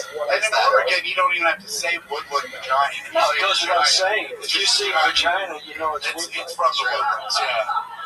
True. And they get their hands on that coffee. Anyway. Is just having foreplay with an animal illegal, or is that still considered? No, it's all illegal. Like, you can't even fucking ask a goat out anymore. I mean, it's like if you kiss your own dog longer than a minute. Yeah. Somebody kicks it in the yard. The rule is it can lick you, but you can't lick it. That's the rule. Different states are different times. Like, you're allowed to kiss your dog for 3 minutes in West Virginia, but in California. Oh, in West Virginia, you can marry your fucking dog. But you're fun. As long as it's not, you can marry your goat in West Virginia as long as it's not the same sex as you, right? Yeah. Isn't West Virginia the exact? What angle is that to a different city? Now, believe it or not, West Virginia is actually east of most of the country. They should call it not quite as east as the other Virginia. Dan Lawler, thank you so much. That's at the Dan Lawler. Thank you, Dan. That's fun. Chugging along. Funny word. I think it's a... Is it a funny word? No, I don't think it is. Like, it's a beautiful word. What about pussy lips? That's the most American you've sounded this whole time. What about pussy lips? I'm the Mexican patriot. You ever seen pussy lips so big, look like two stingrays hugging? Yes. There you go. I lost you in pussy lips. Brian loves those kinds of lips. I don't like that. Pussy. I don't even like it. I don't either. Like, it's fun when, like, at the heat of the moment where girls say I don't ever say it. I just point at it. Give me those stingrays. Put your hands together for Clee Wiggins, everybody.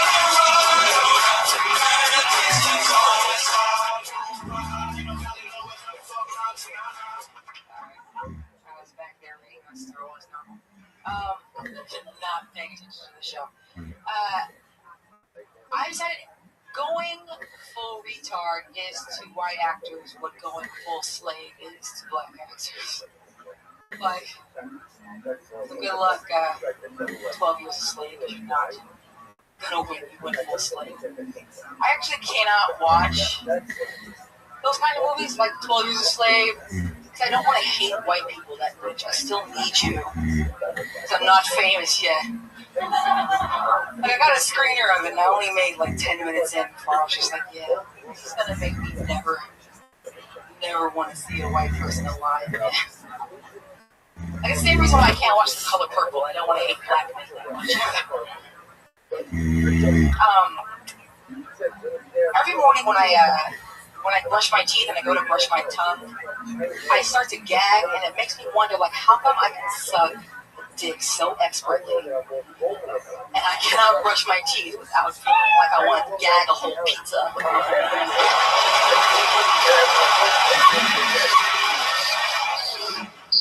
There you go. I thought that was just the sound of you gagging up. That's a little bit what it sounds like. Were you really reading a Star Wars novel? Yeah. That's pretty awesome. Exile, Legacy of the Force. You know, the Tropic Thunder reference. Tropic Thunder wasn't the most famous movie, so I don't think a lot of people in here got the reference. I did because I saw the movie and I think it's fucking hilarious. Yes. But I was watching out of the audience and I don't think a lot of them quite understood. So if you're going to do that, you might want to preface something or I don't know.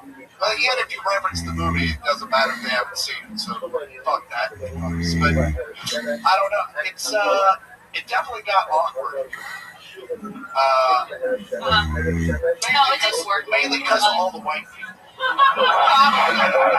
And I think if you gave examples, I think you're sort of painting a picture when you say the whites playing Wait, I have a longer sort of version. I do because but at least have a couple examples. Right. Throw an example in there and throw Gilbert Grape in there. Just something so we know that Forrest Gump, Gilbert Grape, you can hit it, but you got to sort of just. Because if you're only mentioning the one side, the one example, and if you, I feel like if you don't compare the two. Well, it wasn't working, so I switched to this. Well, I decided to abandon it in the middle. Yeah, but we didn't know that. Right. You know, I would never. Don't abandon too soon because the punch might be right around the corner. We don't know that it's not supposed to be funny yet. And some of the biggest... No, it went very well downstairs. Some of the biggest come after the biggest silences. Like, that's what's great about what we do is if you say something completely outlandish and something where the audience is like, what the fuck? And then you follow it with something that ties it all together and is hilarious. It pays off tenfold. Because the audience, they don't want to be uncomfortable. So they'll be uncomfortable for a minute, but then they're fucking hoping you say something to let the room get their air back. Right. But the second that you switch topics, because you're abandoning you left it hanging. Then we know that you were done with that. But up until that point, and you're still blowing up this balloon that if it pops creates laughter, but then you're just letting go of that, letting it fart away, and then picking up another balloon. You know what I mean? Where that balloon had air in it. Yeah. Meanwhile, all the white people in here think they're racist. Right. Totally. Yeah. We feel really guilty. People did 2 centuries ago. Yeah. Well, the fact that you watched 12 Years a Slave and could only handle 10 minutes a slave, I mean, that's a joke. There's a joke in there. Oh, there it is. Yeah, that's definitely funny. And you can do it. I can't. Because I tried it, you know. Because it's like I saw 12 Years a Slave. After 4 years, I got it. You know, I can't do that joke. And the fact that you're the type of chick that's reading a Star Wars book, you know, I mean, there's so much there. I got a lot. I have a lot. Awesome. That I've been doing for a while. And you're easy to listen to. You're easy to look at. Just I would trust that you can make that funny at any minute. Yeah, it's newish. I've only been doing it like 3 years or so. But I think the key to making a joke that doesn't work is finding out what the audience is. There's obviously some sort of logic bridge that you're not crossing, that you're not helping the audience cross. So it's finding out what that is. And I also think there's a ton of examples. That was very affectionate. Well, I just want to let them know that he's on the right track and that I'm about to interrupt. Yeah. But it's just like you have all these examples of white guys played, you know, mentally challenged. Yeah, you get Sean Penn, you get everyone, and they all get Academy Awards. Yeah. And then the black guys who, you know, play the slaves. I think it sets up a good world, but it didn't set up the world, so we were just scared. Yeah, you just assumed that we'd all seen Tropic Thunder and then we would get the reference, and we didn't really do her well with things. In Color Purple, 80s, right? That's 90s. But I feel like it's like, even if you've never seen the movie, like, it's like one of those, like, I've never seen Braveheart, but I can give the references, you know? He's never seen Braveheart. What are you doing, reading Star Wars books in the back of comedy clubs? Yeah, basically. Yeah, I've never seen Braveheart, but I can like never take our. You know what I mean? I figured it was on that. So. But to some extent, you need to relish in the audience not liking you a little bit. Tony does it all the time. Yes, one of my favorites. Literally made a living out of it. Yeah, like, and I know you have only a minute, and we're sitting here judging you, and it's fucking weird. But, you know, that's the environment. And it shows you that these 2 minutes after the joke, we see your twinkle, we see your charm. But during the jokes, we didn't. Yeah, but we didn't see it in the joke. Yeah. In the joke, it sounded mean and bitter, and you hated me. Like, we're all sitting there like, you know that was a long time ago. I know you are. And in the Midwest, you have every right to be, because all those people still hate you. But and San Francisco, I'm very, you know. Yeah. Like out here, we all know. Yeah, we just want to get high. Uber place. And we're all. And what was the exact comparison of the white retard and the black slave again? That's it's like a was there sort of like an SAT phrase question, like going full retard as to white actors. The Tropic Thunder, Robert Downey Jr., who's black at the time, has this whole conversation with how acting you can't win the Academy Award if you go full retard. Sean Penn did it, he didn't win. Forrest Gump won, but he didn't. He was dumb, but he wasn't full retard. So that's what she was referencing. You got into trouble because you thought thered be a laugh there, and the thing is, that's a hell of a setup. Yeah. The laugh's not going to be on that line because it's so good. You're getting people thinking, and then you start giving the examples. And plus, just the word retard really freaks people out nowadays. Yeah. Also. Yeah. Oh, there you go. Okay. Yeah. I mean, what I would recommend doing instead of saying retard is going or something like that. Yeah.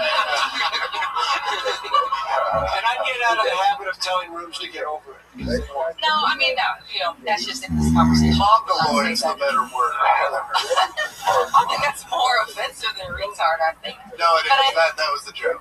Yeah, which is, you know, but also Mongoloid's like, well, and here's, like, listen, I don't know, this isn't CNN. Like, it could be if it gets any retard is music, like it means to slow down, and that's where it comes from.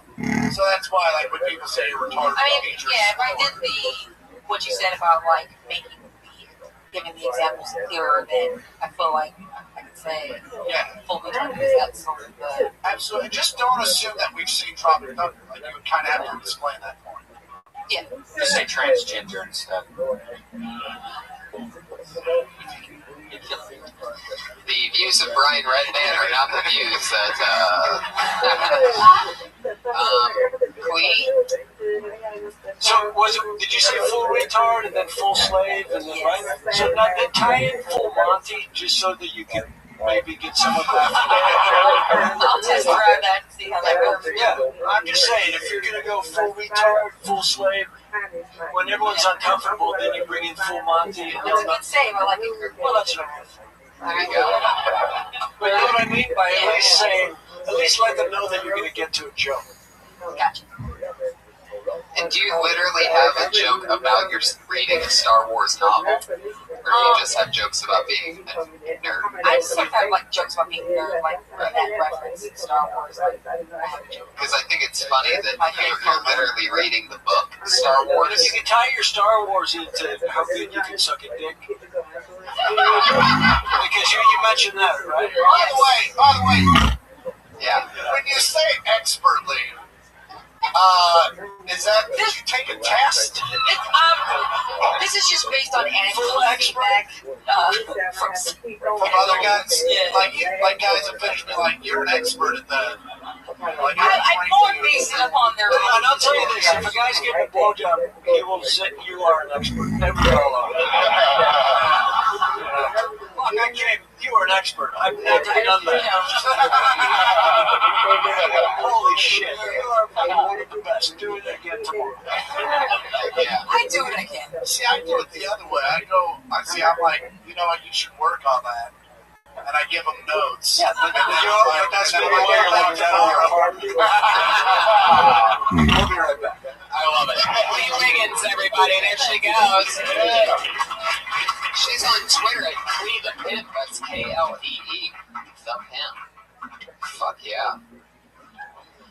You guys Change lives. Yeah, Kirk, you probably heard this question before, so Probably. I guess So you I'll don't just even need to ask ask. I'll ask Chris. Oh, okay. I always ask everybody that is on the show this question. Do you remember a joke that you did when you were very first starting out doing stand-up that you're embarrassed about? That's like short that you want to share? No, it's not short. I used to walk up on stage to Notorious B.I.G. It was off the Ready. It wasn't Ready to Die. The one where he's a baby. There's a baby on the cover. No, I thought Ready to Die was the one with the purse. Oh, okay, yeah. So there was Ready to Die. Had that Notorious song on there. Notorious. Yeah, I would walk out to that, try to get everybody to start dancing. And you're brand new in comedy, so you're literally less notorious than you ever I'm like, dude, you guys want to get naked? And then I would take my shirt off, and then no one would get naked. And so then I would stop the music. I go, okay, here's my impression of a Greyhound, because I was like $130, 6'5". And I would get up on a stool, like on all fours, and suck in my gut, and you could see all my ribs and shit. And it might have been the most devastating. Like, it would kill. And that's when I realized how bad it was to be why strippers did drugs all the time. Because even it was just my shirt, you still have to, like, be in the mood to do that shit. And some days you're not in the mood. You do? I do remember. That's a great share, by the way, Chris. What's yours, Kirk? My very first joke, I just remembered it because it was, they had those commercials. It was like, Kotex Fix, period. And I was like, fuck, I should get into advertising. I can do that. It's like, Charmin Soft, asshole. Then it's like, Trojans Fit, dick. That's amazing. And Vagisil Works, pussy. Wow. That's a great... There you go. That's the most positive heckle I've ever heard. Thank you Took so a moment much. to interrupt the show to Thank you so much. Security. Security is going to love this. I might have to work that joke back. Oh, it's amazing, by the way. Yeah, I was totally just about to say that. Is that, you know, a lot of the times, sometimes you'll find something that's so hilarious, and they forget how funny it was. And when they say it, they get that. Anyway, that's a hilarious one. Cut to I do it 12 times in my next set. Yeah. Cut to Chris Porter later tonight in the original room with his shirt off, just sucking at his Just worked 12 years ago. Right. Now it's the descended belly. Yeah. Or you're doing the full slave, full retard joke. Right. That's what we really need is a slave retard. That guy's gonna win. That guy's gonna win everything, right? Fucking if Forrest Gump and Bubba Gump. That would be the worst slave ever. Fox, right? Don't pick cotton. Oh yeah. Stop peeing on shit. Jimmy Fox could play a blind retarded slave. I know that. That can play the piano. But not very well. You get an Academy Award for that. Your next comedian goes by the name of Al Gonzalez.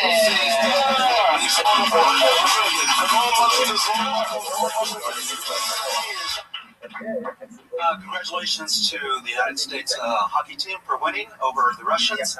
Apparently, Putin was so upset he put his shirt back on. My friend asked me if I was upset that the NSA was listening on our phone calls. I was like, bro, I got Metro PCS. I can barely listen in on my own phone calls.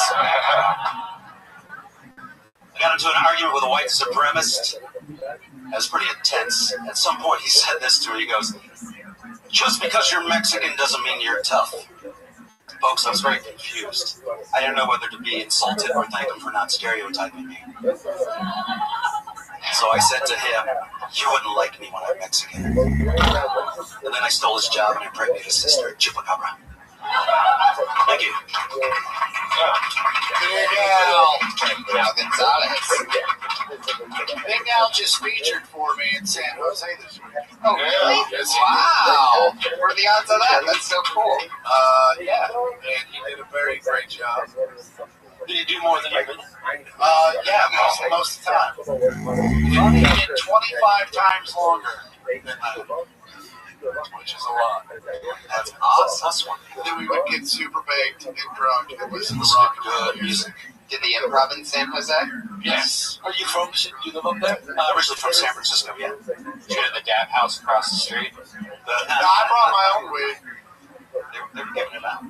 Yeah. A dude at the San Jose Improv handed me so much hash that I couldn't hold it all in my hand and I spilled onto the floor. And we were just picking, like in Cincinnati, we would have been arrested handily. Like, we're just picking up grams of hash off the floor and I'm just putting it in an envelope, like, That is awesome. yeah. So how long you been doing stand-up? Several years. What does that mean? Several. Yeah. More long time? Yeah, since 2006. Do you enjoy it? I love it. Do you ever get scared up there? All the time. Good. you're the very old school, like, just joke, like, and I'm not saying that as a slam, I'm just saying that's what it is. Like, it's like, here's the setup, here's the punch, here's the joke, and it's just boom, boom, boom, boom, boom. And there's something to be commended for that. Yeah. It's like, meanwhile, Tony and I go up, or Kirk and I go up for 30 minutes, we have to remember 6 things, and you have to remember 48 probably. Just because, and Hedberg had to do the same thing, just because his jokes were so short. His set list was 89 items. So I really dig what you do. Are you happy where you're at with it? Never happy. Would you like to work some stories into some of that as well? I mean, I do.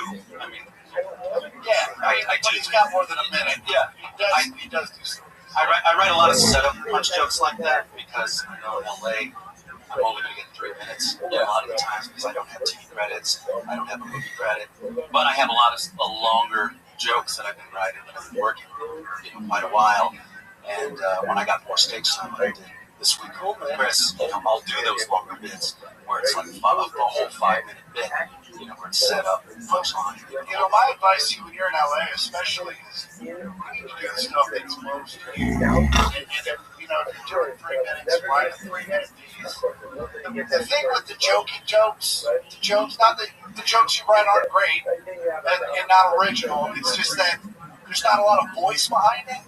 And when people are looking for comics to book for shows and book for hours and shit like that, they want a voice, they want a point of view that's different from others. So you need to showcase that. And I'll tell you something. I used to do a shitload of joke, those quick little snippets. And then one day, I just took 5 of them and weaved them into one story, one little joke. And then suddenly it dawned on me like, oh, fuck. You can take 5 jokes that are in the same ballpark and weave it into a little story. It'll blow your mind because suddenly you're telling a story and then you start adding little things in there and then you start hearing your own voice as opposed to jokes. Because when you're just doing jokes, they're fucking jokes. They're just well-constructed jokes, which they are. But even Mitch, he was doing these jokes, but he started connecting them, and he'd get those little moments in between. It's those moments in between the jokes where we find out who we really are. So take 5 or 6 of those little snipers, fucking connect them into a little story, and it'll be exciting. And it's just like, it's like the music we were listening to. It's like the music we respond to is music we can attach ourselves to. And the comedy's the same way. The comics you really glom onto in the comics, and you're like, I can fucking have a beer with that guy. That guy knows where I'm coming from. And so your audience wants to know, where's this guy? I like this guy's jokes. Where's he coming from? That's why, like, the music you love is because this guy's saying shit that he's putting words to feelings. They want to know who you are. They want to feel your vulnerability if you're scared. And when they feel that, and when they know that, and when they feel like they're invested in you, that's when they start following you and wondering where your next performance is. Because they want to know what you have to say. So just show them that. I mean, you're a great joke writer. Show them, show them who the guy is that's writing the joke. Absolutely. Yeah, for me, that's been something that just recently happened within the last year. And it comes like, trust me, I found out some shit about myself I didn't like. And it's like, it's kind of a therapeutic thing. Oh, we're all learning about what we don't like about the show. Very funny job, though, Al. Thank you so much. That's Al Gonzalez. He's on Twitter at Big Ass Comedy. You actually got that Twitter handle, huh? At Big Ass Comedy. That's that guy, Al Gonzalez. That's pretty good to be, you know, be able to do comedy, feature around Cali, 7 years in. Especially San Jose. 8 years like in. a small theater. Yeah. You made more money than we did this weekend. Oh, put your hands together for Kill Tony favorite, Kevin Christie, ladies and gentlemen, saying hello. Very nice. We also have another friend of the show that's here tonight who's going to do a spot right now. You get to judge them? Yeah. Well, awesome. Yeah, whatever we've been doing, whatever you want to call it. But she is an awesome friend of the show. She had her first stand-up appearance ever on this show, and she's been back a couple times since. It's always fun. Put your hands together for Missy Martinez.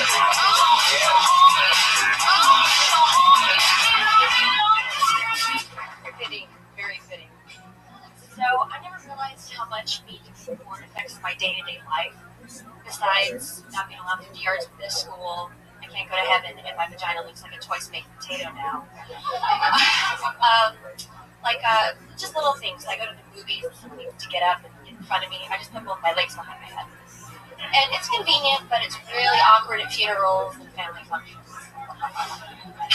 And then even little things, like I go out to relax, like with my girlfriend, she took me to the spa, and they said it was time for my facial. So, of course, I immediately dropped to my knees and stuck out my tongue and told the Korean lady not to get it in my hair. Yeah. So, yeah, I'm not allowed back at Tiffany's shopping for clothes. Fantastic. You know what I love about the way that you do it is you always make sure that you set up who you are and what you do first, and that gives that fun perspective, and then the jokes follow that. I mean, that's sort of like what we were talking about staying in the same sort of storyline and pocket, and she's talking about that. Those are funny. What's another one like that? I did dig it. And you know, it was funny when you walked in with those pants. The first thing I was like, you should talk about those pants. My jeggings? Well, the thing is, like with chicks, man, it's like you're in sexual beings, and so it's like, especially with dudes, like if you go up with pants like that, like we're all just staring at your legs and your vagina and shit. I obviously made a decision to be fully, completely clothed. Yeah, but there's so did I sucking in on it. Damn it! I see your vagina. You made the wrong fucking decision. But then, I don't know where you want to get in comedy, but you're making the wrong fucking decision. Yeah. But you know, and it's like, my point is really, is like you want them to focus on the words that are coming out of your mouth, and it's like, and there's so many things that can distract them. Like I see the same thing with comics use a word incorrectly, and I'm like, you're finding the audience wanting to talk to themselves, right? So like, if you use a word incorrectly, they're gonna be looking at each other. I don't know how to talk. And it's the same way, like, if you walk in with those pants, your jeggings, they're still like, can you see your fucking vagina? Can you see your fucking vagina? And it's like, but then you go up and you're wearing shirts that's filthy, and then you're like, I'm a porn star, and you're immediately talking about your vagina is like, looks like a twice-baked potato. That's fine, and it's hilarious, but now I'm kind of looking at it going, right. That's it. Even if you were wearing 10 pairs of sweatpants, when you say you're a porn star, every guy in the room's going to try to find your vagina. Yeah. So you could be wearing a snowsuit, and we would still just look for a few seconds. Like, maybe there's just a hole. Okay. You know what I'm saying? Maybe just wear. I do suffer from chronic camel toe syndrome. Right, and that's something that the pornography. That's something that we've never been afraid to share that with female comedians on this show. Is that because it's just an honest fact of life. Is you want to, you can walk a line, and I could tell that you tried with the shirt. I did. It's probably hard to cover up a lot of the magic that you have going on, Yeah, what are some of the? There's some other tags that you could use, like you said, the pro. Right, almost like an ATM, like if there's something. Yeah, a cash machine. It's right. Out or. Right. Yeah, or But I think the key. Yeah, like I always just cash my checks because I refuse to even go to an ATM. Like if that's something that. Well, and I think, but also you need to limit the number of taglines. Like you don't want to have a giant 8-foot tail on the back of your joke. Where you're just like, here's the joke, and now here's 97 other taglines. Like, let's narrow it down to the 3 best ones of the 97 we had, and to just nail those. And if they're still left, then maybe nail out 4. And do you have a lot of jokes that aren't porn related? Yes. Get rid of them. Get rid of them. Right now, I'm focusing on bringing the porn stuff to life because, as I have an interesting perspective that no one else has. Absolutely. That's usually captured on camera, which is awesome. Try to project your voice also. Okay, I try to be more like this today. Yeah. Well, no, it's not.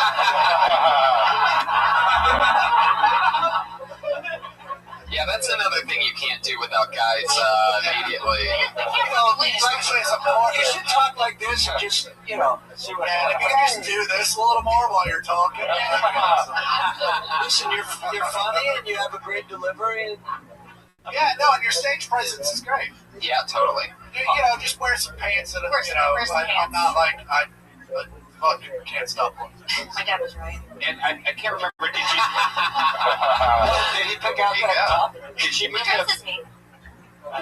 the mic stand or did it stay? I know, I moved it. You did? Oh, yeah. You should try to find a way to put the mic stand inside of you instead of having to move it off stage. That'd be just Okie dokie. Yikes. Hashtag yikes. Hashtag yikes. Missy, always funny. Awesome job. stuff. Thank you, guys. Yeah. Yeah, I'd say, I love how she left the mic after that, just flaccid. She's done. Yep. Got the money, shot, and out. Need a fluffer for that mic. That's Missy X Martinez on Twitter.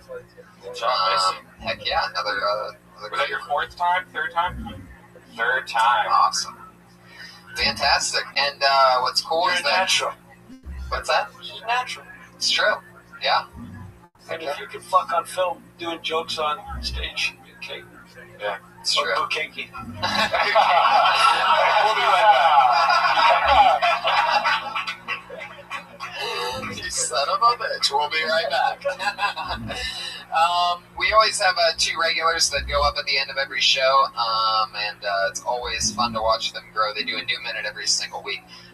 This week, put your hands together for you. You know her from the Kill Tony podcast, and also she's been on a couple dysenteries recently, right? Yeah. We love her goofy sense of humor. Put your hands together for Sarah Wineshank, everybody.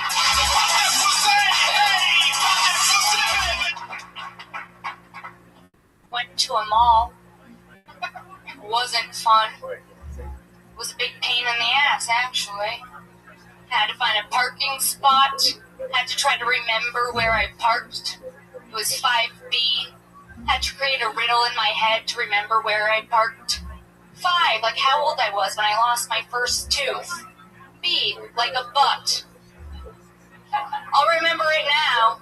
And then I get into the mall, and there's so much going on that I can't even remember who I am. I don't want to eat at Wetzel's Pretzels. I don't like Cinnabon, guys. Sbarro, it's not for me. Sweet Factory, could take it or leave it. What about the Sunglass Hut? I don't like the Sunglass Hut. I'm always afraid that if there's an earthquake, I'll be trapped in a mall. That seems like the worst place to be when a big one hits. Just like the referee from Foot Locker running, looking for safety. Just doesn't seem like an ideal situation. How about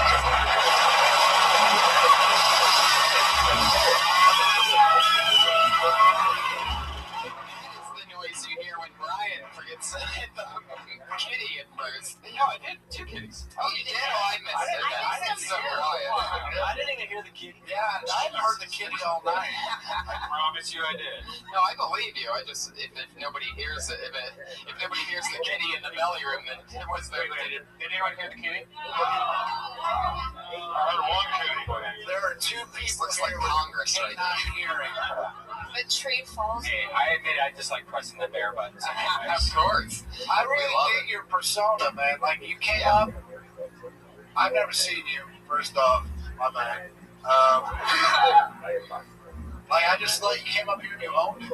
Like, you're like, and the way you said it, like, it was all very, you were saying sentences that are just setups, but they were funny just the way you were saying it. You should. There was parts though that I was like the sunglass hut. I wish you would have went into why you don't like the sunglass hut. Like what? Am I on vacation? But I'm in a mall. Like there should be, because you just said like, and sunglass hut. I hate that. Yeah, there's so much mall stuff that I want to talk about. Maybe it's like you don't want to be seen there. See. Yeah, I don't want to be seen there. But if there's so much mall stuff, just pick a couple. Right. Of the shit in the mall and expand on it. But find there's stuff something in the mall goofy about all this. this. The most. Yeah. Now, granted, it's a minute, so there's not a lot of time to get real expansive. You know, there's shit there, and you're definitely you're one of the strongest characters. Yeah. Thank you. I mean, are you really that angry? Yeah. Yeah, I'm sensing that. I just don't like a lot of things. How old are you? 26. Yeah. Yeah. I mean, it is true. You know, and I told you this last time. Like, I really think if you can be sweet and still hate all that shit. I was thinking that. I was thinking being sweet tonight. No, it still comes off angry, which is cool. But to me, you know, we're friends. It sometimes feels like a character. Like, jarring. Like you're trying to be tougher than you are. You can be pissed at everything and just be telling them a matter of fact, because the way you look and the way you dress, I think it has more effect if you just say, you know, I hate everything. I hate them all. And then have it build, because if you come out right away and you're that angry, there's no place for it to go. And I always think with you, it's a funner climb. So they at least see you for a minute, and then they're like, why is she so pissed? We'd like to find out why you hate everything. So why do you hate everything? Build up to it. I just don't like malls. That's like one of those things. Well, then that's how you started. It's just like, I fucking hate malls. Everyone in here hates malls, but you know. That chick definitely doesn't. But I always think you're so funny. Your brain's always working, but I'd love us a little. Do you ever go back to 5B? Climb, right? For like the roller coaster? Yeah, I was climbing. Right. Yeah, 5B, because then I can't remember it, even though I thought of like this whole complex thing of how to remember 5B. Right, maybe there's things that annoy you that you, by the time, maybe it winds up so that by the time you get back to the parking lot, you forgot the parking spot, you can't remember whether it's... You couldn't even see your car because you were wearing 4 pairs of sandals. Right. It's just like you buy shit so you get out of the mall. Yeah. Like maybe that's your angle, is like everyone's trying to sell you shit and you just buy it to shut people up. I mean, you're funny as fuck. Thank you so much, Sarah. Sarah Weinshank. She's at Princess Shank on Twitter. Very funny. Yeah. And we're in together for Kimberly Condon, everybody.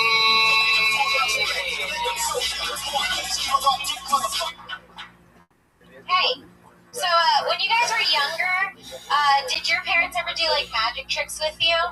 You know, just like little joke ones? My dad did this trick one time where he vanished, and that was the whole fucking trick. He just vanished. I mean, like, he was around for a while, but then he decided to switch careers, and his friend introduced him to fishing.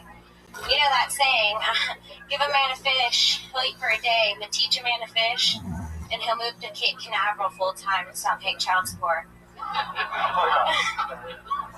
I don't know, my childhood was weird, you know, like, my dad didn't let me watch rated R movies because he thought they were too violent, but he didn't have a problem hating my mom.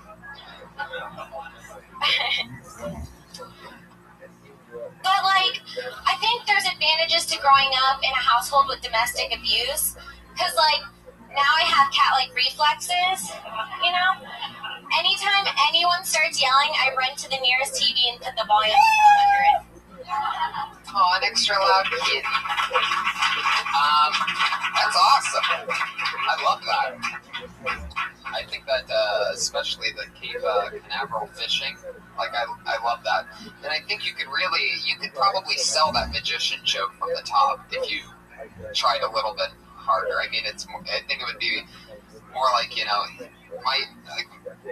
my dad was sort of, whatever, in your own words, but you want to sell the fact that he was a good magician. Like, he was such a good magician that, in fact, he made himself disappear. And I haven't seen him since. Right. I have a huge problem with rhetorical questions and comedy acts because my philosophy is, are you not going to tell the joke? Gotcha. You know what I'm saying? It's just like, you guys remember when no, just like my dad was a magician. He was such a great magician. He disappeared. We haven't seen him since.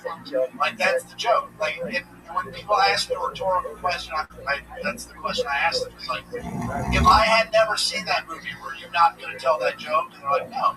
Fuck you. Don't ask. Just go. Yeah. That was an awesome minute. I can't wait to see what you and Sarah Weinshank do down in La Jolla on March 1st when we take this on the road to the La Jolla Comedy Store for the first time. That's Kimberly Congdon. She's at Kimberly Congdon on Twitter. Thank you guys so much for being on the show.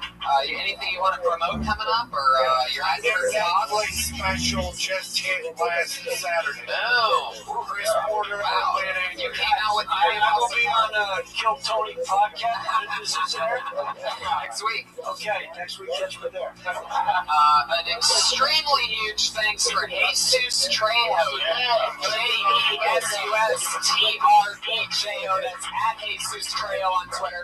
Truly one of our funniest friends. I can't believe I could even get a stand-up comedian so awesome to goof around and want to play around with such a funny show like this. Missy X Martinez, thank you so much. Thanks everybody for coming out. Eric Dallas, Chuck Geico, Mark, yes, the love of my life. All right, thank you so much. Red Dan, I'm Tony Hinchcliffe. Thank you. Mark Hurst, La Jolla, San Diego.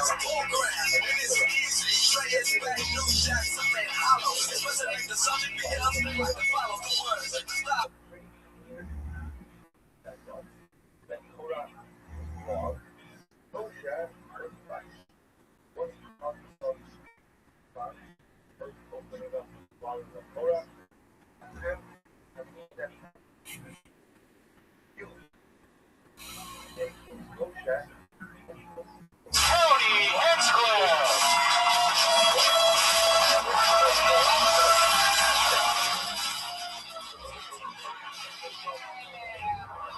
Focus! There's a backpack here. Hi, everyone. Hi, guys. How exciting. Another fun Monday. We're here.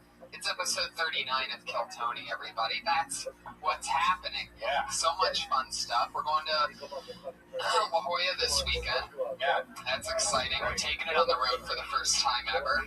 This guy, actually, I just read this Facebook. He's like, hey, I see that you're in La Jolla for the weekend. If you want, you can stay in my sailboat. It holds 4 people. I'm not using it. It's right on the water.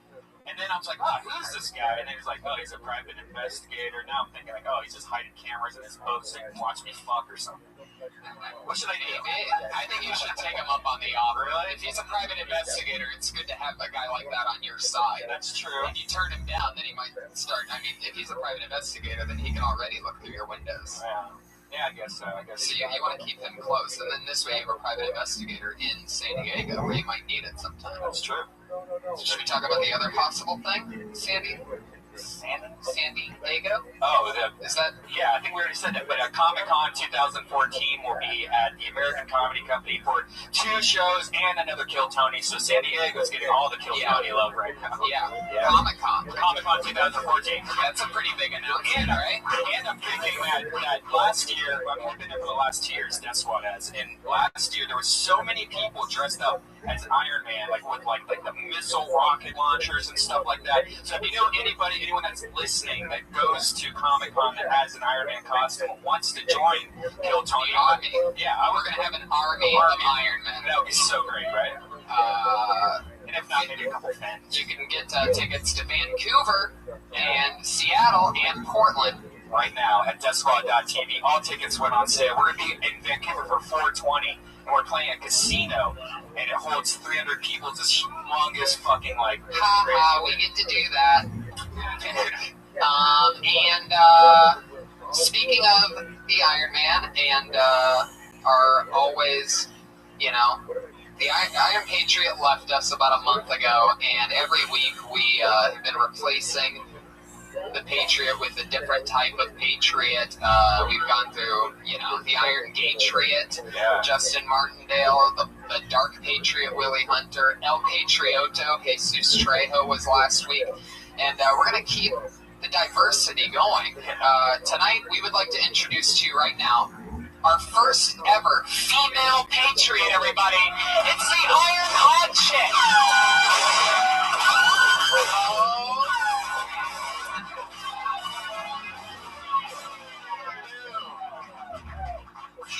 That's right, Josh, get on it. Yeah, grabbing their boobs already. There you go. Josh, fix the mic. He's nervous around her. Amateurs. There you go. He's so nervous around a female Patriot. Look at that.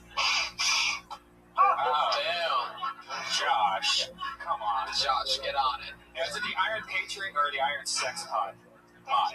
What is it? I think It's all of them? Fuck yeah. You can call her anything you want. Well, that's how open-minded the female Patriot is. Thank you. She's smart. Wow, those are some interesting sound effects. Thank you. I'm patriotic. I love it. Well, you look fantastic. It's so nice to have a little bit of female energy over there rather than the creep. Turn the fucking mic up. Turn it up, guys. Right? That's what is. We're in together for the running around producer of the show, Josh Martin, perhaps the worst producer in the history of anything ever. Alright. He's truly, really unliked around the Comedy Store, and we decided to give him a shot, let him run around and work things here, and he just spills drinks when he drops them off. He fucking set her up for failure. So there you go. So let me ask you something, Lady Patriot. Did you, I heard a rumor that you sent a song in. That was something that the Iron Patriot would normally do, and he would sing. Yeah, I wrote it myself. All that jazz. Awesome. This is actually a song that I've seen her do before, and I love it, so this is going to be a treat. Yay! What's this song called? Mouth on mouth fucking. Mouth on mouth. Ladies and gentlemen, we present to you the Lady Patriot. See if this works. And it doesn't. The internet here at the Comedy Store, by the way, is getting fixed, I heard. No, they don't. They have dial-up here still, I think, like that. But here we go. Put your hands together for the female Patriot, everyone. Come on, representing all women. Who said that they can't be a security guard for the podcast? That's a woman. Josh, are you gonna boom like this shit, Josh?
Unbelievable. I love how the voice that she's singing over in that sounds more robotic than the actual voice that's coming through the voice box. Hell yeah. Okay. That was awesome. So, fuck yeah. What do you guys say that we get this thing going? We have our new head of security for tonight, the Iron Lady Patriot chick. Iron Sex Bot. Yeah, she's a wild one. So let's get into it. You guys know what happens. A bunch of comedians sign up. Me and always two guests talk to them afterwards. And this week's no different. I have two This is both of their, I believe it's both of their third times on the show. They are two of truly the best guests to have on this. Two of the funniest pals that I have. Put your hands together for Rick Ingram and Kevin Christie, ladies and gentlemen.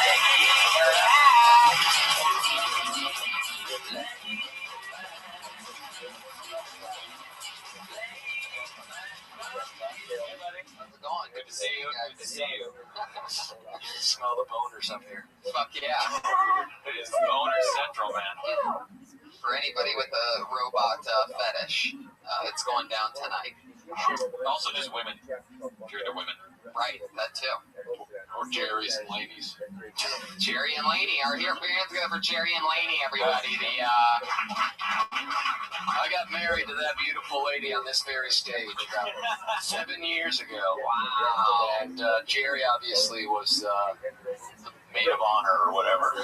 Was that during a Ding Dong show? Yep, during a Ding Dong show, and I think Jerry ended up registering as a sex offender by the end of the night. Very weird, as always. So it's so fun to have you guys back. I know that, I guess you've both been on, well, it's been a two-person format. What do you guys think of the Iron Patriot, or Lady Patriot? She's way better. Way better than the original. Way better. Yeah, the original Iron Patriot just scared me. It bummed me out and frightened me and was racist. Yeah, it was very creepy how racist he was. I guess Doug Benson had a live show last week, and he showed up, and they wouldn't let him in. Was he dressed as Iron Patriot? Yeah. And he was like, I'm supposed to be on the show. How weird, they didn't let him in. It seems like they're making good decisions. I mean, there's a giant trash can screaming by the door. He wants to come in. Is it cool? No. Well, I actually heard, and this is really funny. I don't know if I even told you this part, but somebody tweeted at me that the reason why they really wouldn't let him in was because there's no standing room. It's a seat-only theater, and he can't sit down in that suit. It's a fire hazard. Yeah. He's like an upright speed bumper. Yeah, what would happen if there was a fire? Like, if there was a fire here when he was here, he'd be dead. There'd be no way. He'd be yelling, someone carry me. Yeah, well, another problem would be all of us throwing him directly into the fire. Which would be my first instinct, yeah. I'd risk my own life, you know? Lady Patriot, do you have any questions for our guest? That was something that the original Iron Patriot always did. Hey, boys. I was just wondering, Rick. Yeah. I listened to your podcast. You do it for the county store, right? County store podcast? Yeah, I mean, we haven't done one in about 9 months, but yeah. Okay. Glad you're an avid listener. Thank you. I admire it. Okay. I was just wondering, what's it like now that you're married? Does that affect your comedy? That's an interesting question. Not sure at all what that has to do with the Comedy Store podcast. But, no, I mean, my comedy is me talking to people in the crowd. So as long as my wife doesn't sit there, it doesn't generally come up, I suppose. But, yeah. Good question. How about that for Kevin? So, you also have a podcast. I do. She's good with starts. She's exactly like the old Patriot. She's like a rabbit. Quick at the beginning. You got a podcast, right? Nick Youssef. Yeah. And it's really good. What? You like it? Was it fun? Good time? All those things. You nailed it. So we like it, good, and good times. Yes. I mean, that was the best question that Patriot has ever asked. Yeah. Do you like that? Do you like things and stuff? Yeah, I feel like we know why Piers Morgan is not getting renewed. Because we got a new interviewer in the house. Is the Iron and Sex Spot wearing underwear? What? Yeah, I have underwear on. Is it patriotic? Definitely. Can we see it? You want to see my patriotic underwear? Get on stage again. How Brian has this kind of, how Brian pulls this shit off. That happened so fast, dude. Yeah. Well done. You're a creep. Or not well done.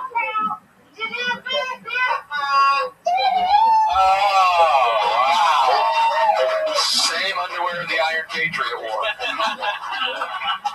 Amazing. They fit everyone. One size fits all. America. America! And I have bush because I love pussy. Okay? You have a full bush? I thought it was a full bush. Yeah, like a woman. Wow. That is very valid, actually, like a woman. You're right. valid. I haven't seen one in a while. Can you show us? Oh my god. Brian. All right, let's get this thing started. Not while I'm here. Now that everybody has red, white, and blue balls, God damn it, you son of a bitch. a bunch of people signed up. You guys know what goes on. And comedians get 1 minute of stage time. They know that their minute's up when they hear the sound of a kitty. Wow. I mean, the whole production has really gone to shit since last time I was way more bush, which is good. Top shelf. People used to try sometimes and everything, but you'll hear the sound of a kitty. And then you don't want to run that light. That means that's your time, because if you go much longer than that, you're going to bring out the angry West Hollywood bear.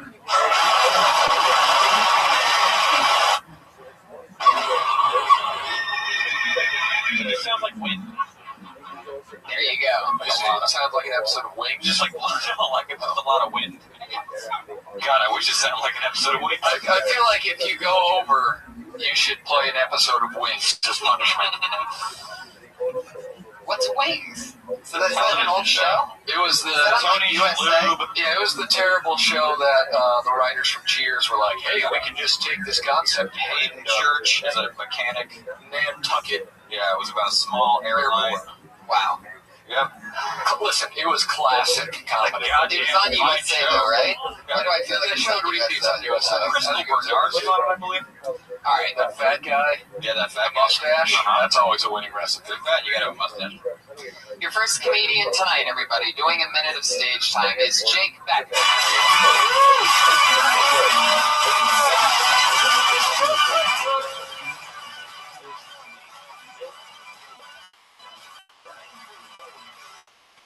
Almost there. Jake. I will not take a shower in a room that smells like shit, mainly because I don't want to breathe in those poop particles that are responsible for the smell of shit. There's just a contradicting feeling that you get when you see a toilet right next to a shower. They don't mesh. It gets people to take a shit and then have a really hot and steamy shower afterwards. And I'm sure that some people skip wiping and they wash out their leftover poo in the shower. All in all, I find this to be a hygienic dilemma. The smell of shit mixed in with the shampoo you just used just doesn't mesh. If you took a really big and really mossy turd and then right afterwards you had a really hot and steamy shower, those airborne poo particles that are responsible for the smell of shit will mix in with the steam and it will soak into your walls and your skin. And that is why you will have a random instance later that day when you smell shit but you don't know where it's coming from. Worst of all, it's coming from you, and you are your less suspect because you showered. Wow. How much actual time was that? That was about 40 seconds. Okay, it showed up as 58 on. I downloaded on iTunes and all that. I recorded it, got it on iTunes. It showed us 58 seconds. It was somewhere in the time range. It reminded me of a hybrid of Spicoli from Fast Times at Ridgemont High and the Micro Machines guy. Actually, have you seen one of those videos on the internet where it shows a guy just drawing really fast, like and trying to sell you something? Like, this is how, like stomach acid works, and then that's what your voice sounds exactly like. It feels like you're gonna get hired as the guy that says the stuff really fast at the end of radio commercials. Yeah, you were the legal ramifications of leasing a Toyota. Shit. Must be 21, 18 and over. Yeah. Were you nervous? Do you usually speak with this quick of a pace, or you just trying to work it in? The time frame. You didn't want to hear the bear. No, I didn't. At some point I was impressed with the memorization. Thank you. Because you were going fucking fast, and it's obviously written like it wasn't. Yeah. But I thought to myself, the crowd's missing a lot of this. Yeah, it's probably better. Capture the moments way better if I just, And it just delivery-wise, it stayed the same the entire time. It was just like you started and then just like went the entire time and then stopped. So it was hard as listening to tell which parts you have decided were more important for me to listen to. But you also have like very definitive surfer stoner kind of cadence, which I have never heard spoken that. Yeah, I've never heard that fast. That's awesome. Nice. Yeah. I mean, that was like you've been smoking pot all day, and right before you got on stage, you're like, time to do a bump. Like kind of slow. Do a little crystal. Get up there and knock this thing out. I mean, I think what we're saying is like don't like completely lose your ability to go fast, because there's something kind of odd about it, especially with the way you talk. Yeah. Like the fact you could be the only motivated stoner of all time. Yeah, that's how it is inside. Yeah. I got weed to grow. Like, you're freaking out. Whoa, I guess that's what smoking weed for 8 years will do for you. Okay. Look.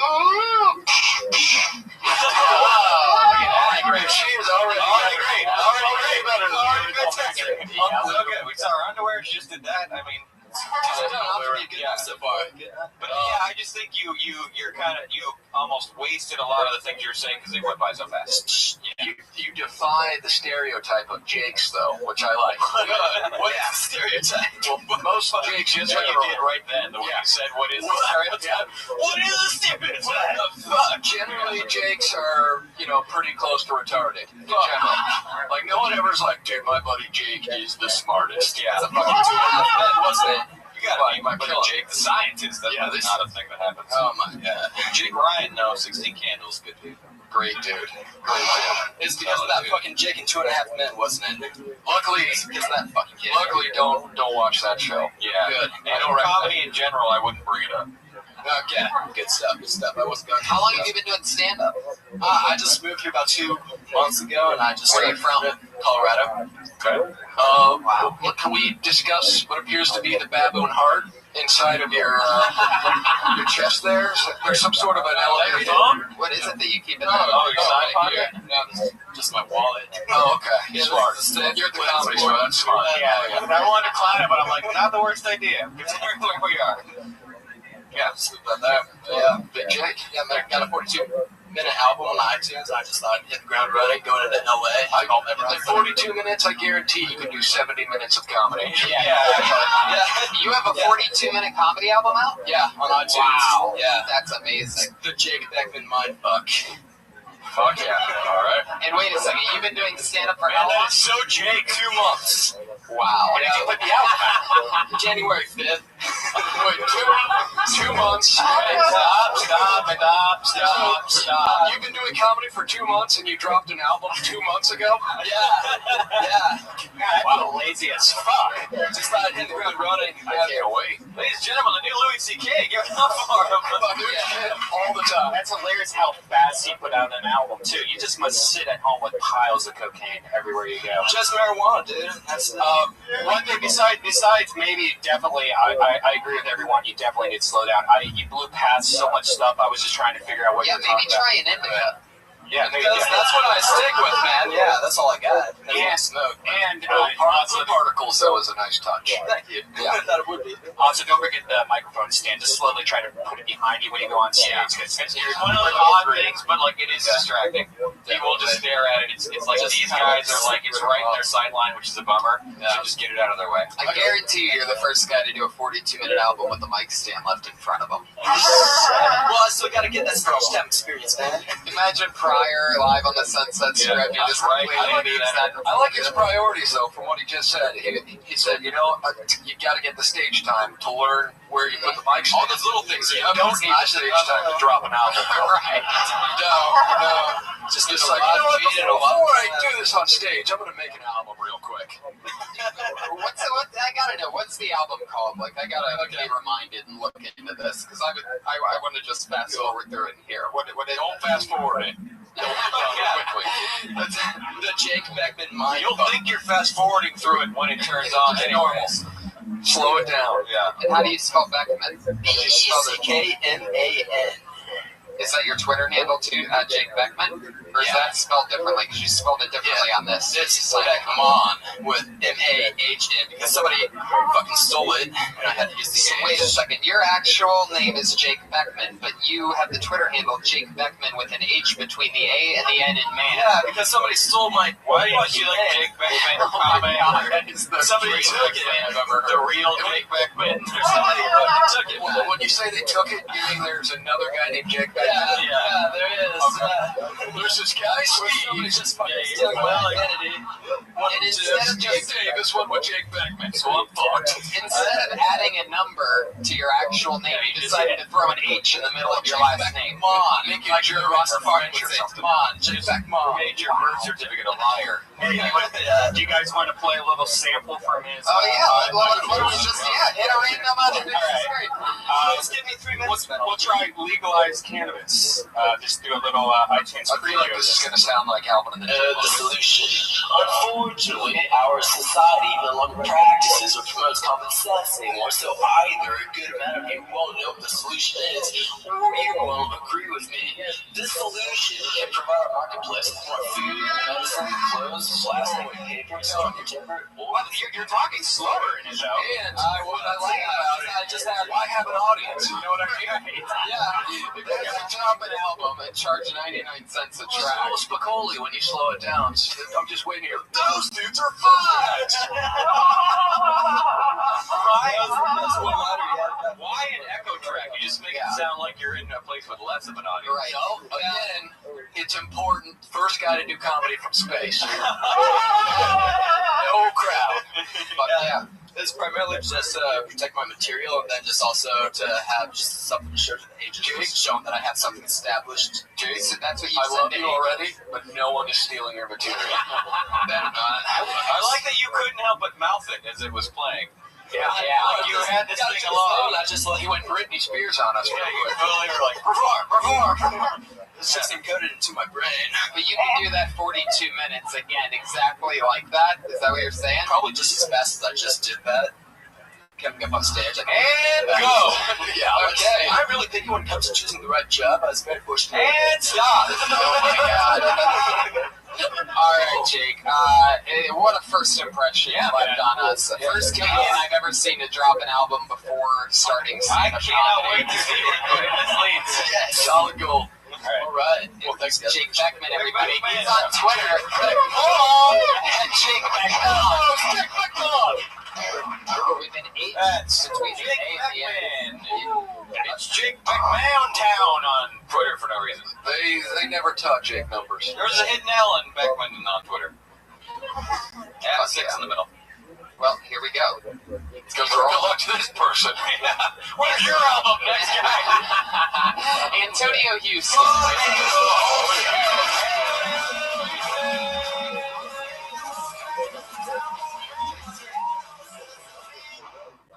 Give it up for me, because I just found that I graduated. For real.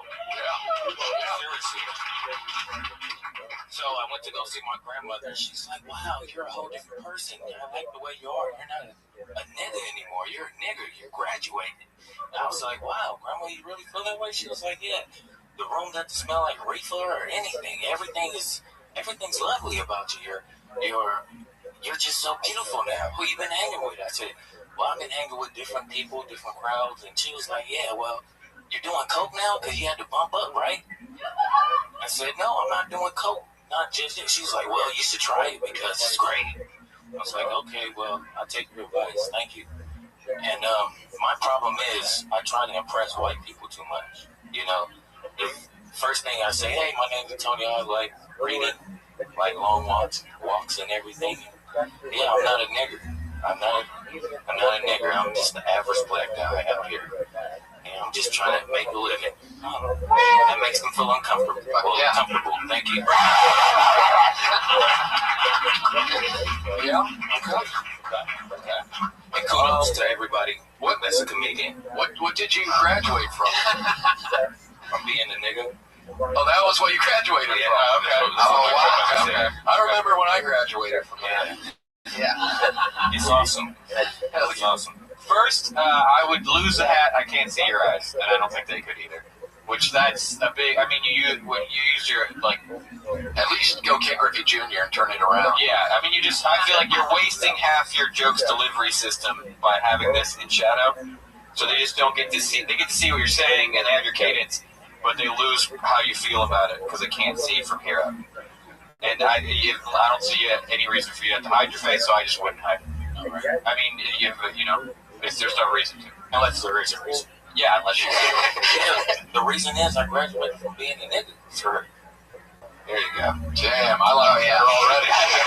It home run derby time. Maybe that could be a part of it. Yeah, and turn the hat around as you tell them that you graduated.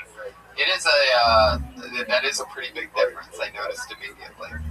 Yeah, like as soon as I saw, like even now with it higher up, like I mean, like I see your face, like I just get a better sense of you as a person.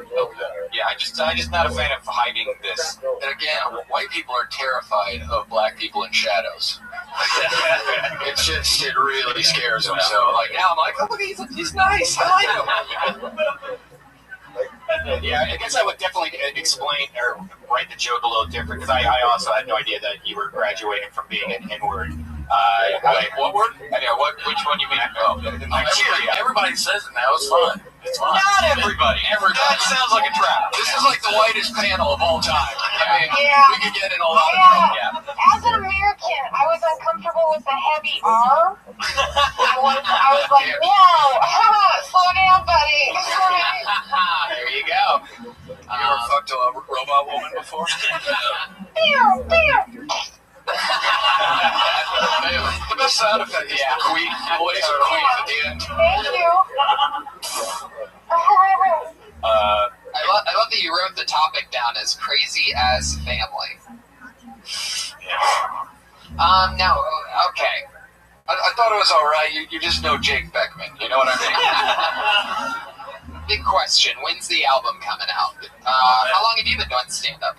For about 2 years, on and off. But I made a commitment this year that I'm gonna stick with it. Okay, this is my A, B, and C plan. So I found the "you want to impress white people" part most interesting because you mispronounced Reagan. You're like, I like Regan. Like that. I don't know if you did it on purpose. That's so funny. Did you say reading? No, he said reading. I thought he said Regan, like the he said long walks, reading. See, if I could have seen your eyes, I would have gotten that. Exactly. That would be a much funnier twist. I'm like a white person. I like long walks, reading, Ronald Reagan. It's just like, that's what he thinks white people like. Yeah, like that's sort of interesting. Like, what are the things you think white people like that are just wrong enough to be like, I don't really love that shit. Yeah, whoever told you we all love Ronald Reagan, that's funny. Yeah. And other things that you might think. We do. Yeah, that we do. We're all Alex P. Keaton at the end. When I signed the papers to join the Illuminati. And if you're going to say your grandma loves Coke, I want to know a little bit more about it. Okay. Like, that's just, you can't just drop it on me like, wait, what, Nana loves Coke? Like, I need to, like, say, oh. Right. Like, that's the great thing about deciding to talk about your family that you've decided is crazy, is there's a lot. So, like, each person, it's like each person's a bit, as opposed to family as bit. You know, like, you can go, you can stretch everything out, like, your relationship with them, your relationship as a young person, as an older person, you know, with them. Like, don't try to paint it with such a broad swath of just making it, my family's crazy. Because, we've heard a lot of that over the years, and I think it's more interesting, especially fucking white people we want to know about your family, like what's interesting. I want to know about families a family life I didn't experience. So like, I feel kind of like shortchanged, where you're just like, my family's crazy. I'm like, but like, how? I want to really know why. Explain that to me. The grandma on Coke is a great premise. Yeah. I mean, what does it cause her to do? Is she the only old lady driving fast? Like, what is did she get gangbanged at Dulux? You know. I know. It's a great Grandmas go wild too, guys. But also, that's like a generation thing where just age-wise, my grandma's dead because I'm way older than you, but your grandma probably was alive during when, the Coke generation, so it's like grandmas did Coke and your grandma still does Coke. So like, that's interesting in and of itself. Whereas that's probably why she used to send my uncle to get condoms. So whatever. First of all, now it sounds like white inbreeding, which I'm into. Send my uncle to get condoms. Lady, you ever do Coke? Just a hint. Fuck yeah. Does your grandma really do Coke? Did she tell you about it? Or did she tell you it was great? But as I got older, I just figured out like certain things that happened when I was growing up because I grew up with her. Right. So I just noticed certain things. Gotcha. Everybody, if your grandmother does Coke, she probably doesn't like use a CD to snort it off. She probably uses like a record or a track. Still has some she bought in '78. Right. Oh, that means it's good. Right, guys? Great. Thank you so much, Antonio. It's Antonio Houston, everybody. Spirit AG777 on Twitter. Talking about his crazy family. There must have been a Spirit AG already. Right. 776 of them. It's a good name, too. Antonio Houston. Sounds like. Yeah, it sounds legit. Like it's easy to remember. Fuck yeah. Adam Triggers. Whoa! That's the DR word. Triggers. Which is a string up. Adam Triggers with a heavy R. Hey, everybody got smartphones? Yeah. They're tracking us with those, you know that, right? The GPS, they're tracking us. I don't care either. But I like to mess with it every now and again. I like to set it from automobile to walking. So every now and again, Google thinks I'm fast as fuck because I'm in my car and I'm like, they're like, he's walking, but he's going like super fast. Let's not mess with him. Have you guys seen the show Hoarders? Great show, great show. Since you've seen the show Hoarders, have you watched the movie 101 Dalmatians? It really changes the way you look at your childhood. That couple had deep psychological issues. Let's just get one more. Sequel. The sequel was called 102 Dalmatians. That's great. I used to be married. I'm divorced now. I like to refer to my ex-wife as Plan A. Plan A had sex with one of my friends. I was forced to improvise. Plan A turned out to be a real thing.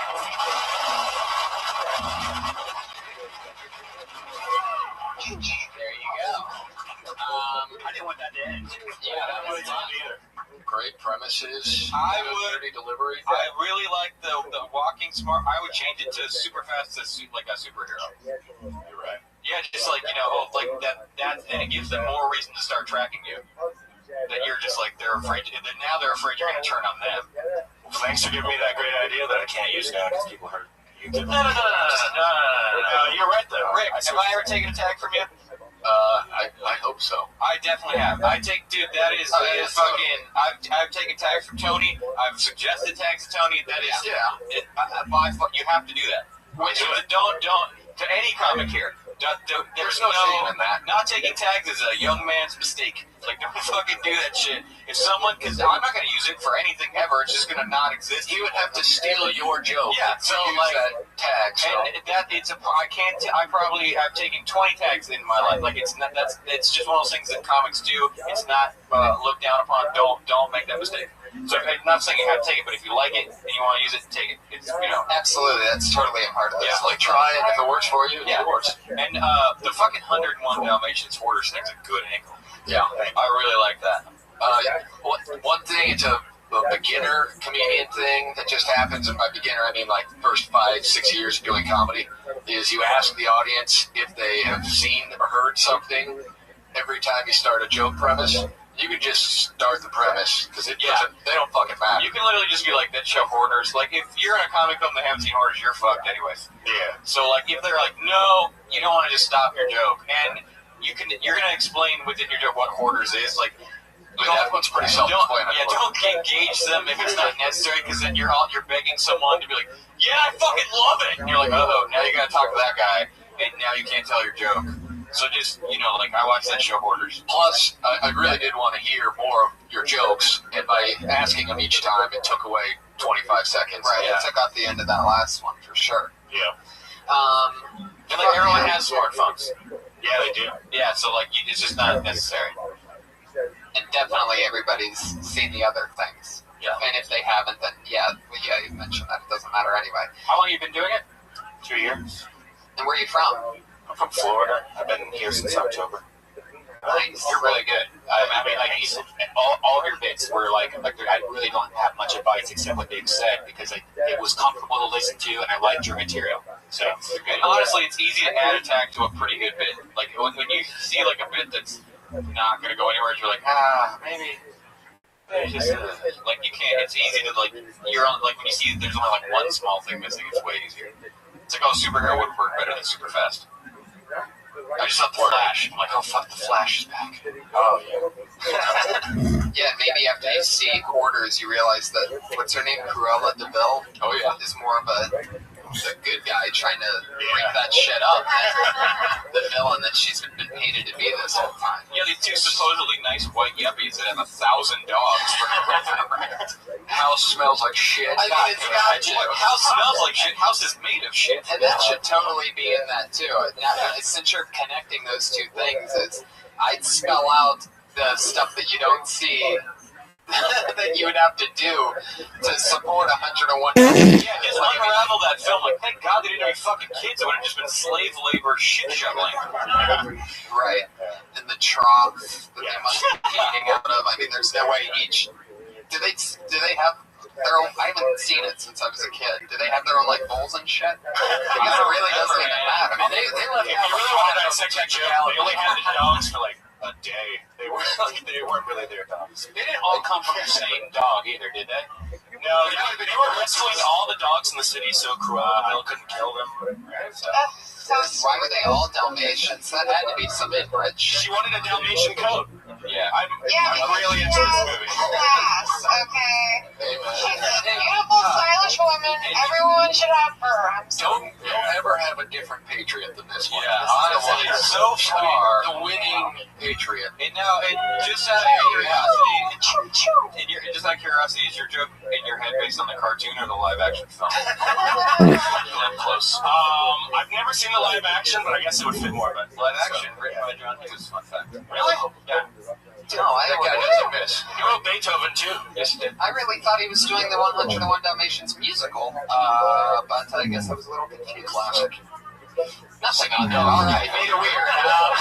Jeez. Adam Triggers, how fun. Please sign up again. Your one-liner style and you talking so we could understand every word that you were saying really helped. And Shame you don't have an album. I do, but I have a Twitter. He's got a Twitter. That's absolutely true. Well, look at Adam C. Triggers. That's figured it out. DRIGGERS. Even if there was another Adam Triggers, you just put that middle initial. Look at you. There is. He's a famous weightlifter. He's a famous what? Weightlifter. He's like a world champion. Adam weightlifter. Triggers? And he has a Twitter. Wow. I actually retweet all of his tweets. I have a every guy single whose name is. There's a Kevin Chris who's a famous weightlifter too. What? We should hang out. I had to go. I had to go middle initial too. And I can tell you two never lift weights. So, there's no connection with the. I like how someone thought that was going to hurt my feelings. Right. Oh, come on, get off him. Push-up contest, first 1-to-1 wins. Yeah, I thought it was good. Definitely call your first album Trigger, please.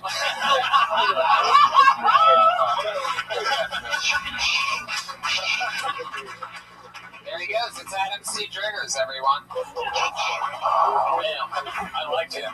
Heck yeah. I want more of him. DWA Triggers with that. Hell yeah. Those are great. Those are great jokes. Yeah, it was all class. Straight I up. even had comedy glasses. Yes, it did. You're welcome. Fuck yeah. Ryan Dude, everyone.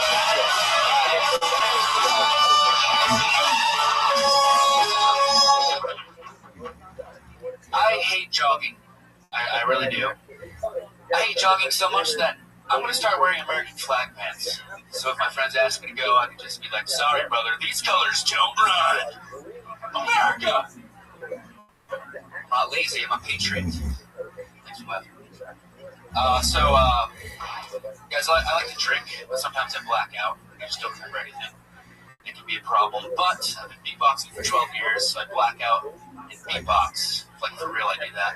It's probably very annoying. And I also been working on this Jay-Z impression. So I black out, beatbox, and talk like Jay-Z. And it goes a little something like this. It's your boy Jay-Z. Then I drink more, I start getting a little hungry. Yo, your boy needs some Chinese food in this piece. We gotta eat Chinese food in this piece right quick. Your boy's man hungry. I'm getting horny now. Yo, your boy Lola needs some pussy. Alright, your boy needs some pussy. Good night. There you go. Great job, Ryan. Sounds like Jay-Z. Yeah, the Jay-Z part I liked. It was everything that's ever existed about beatboxing that I don't like. Yeah. It's kind of like if this were 1989 and you were very simple, people would be like, damn, he's beatboxing. But I feel like a lot of people don't even know what that is anymore. And I couldn't agree more. I think that the Jay-Z impression is so good, and I don't hear anyone else doing that I totally feel like the beatbox weighs it down. Yeah, it just kind of got. I mean, I get that you have to like figure out a way to get to the thing, but it doesn't help, and it feels a little too like music-y. I mean, like it's like, oh, you just think you're good at this, so you want to show it off a little. Yeah. Which the impression is what's going to get you the laughs, and the other thing is just like, oh, I learned this thing in my house, and I want to like show it off a little, which I don't think that helps the joke. Right. Since the beatbox thing isn't funny, you can use the Jay-Z in any way you want. It might take a few minutes to think of a better premise than the beatbox thing, but I don't even think it would. Like, it just seems like Jay-Z can be explaining himself out of any situation with any. Yeah, your inner monologue is Jay-Z for some reason. He wasn't to so much rap music for whatever. So much you can do with that voice too. Right,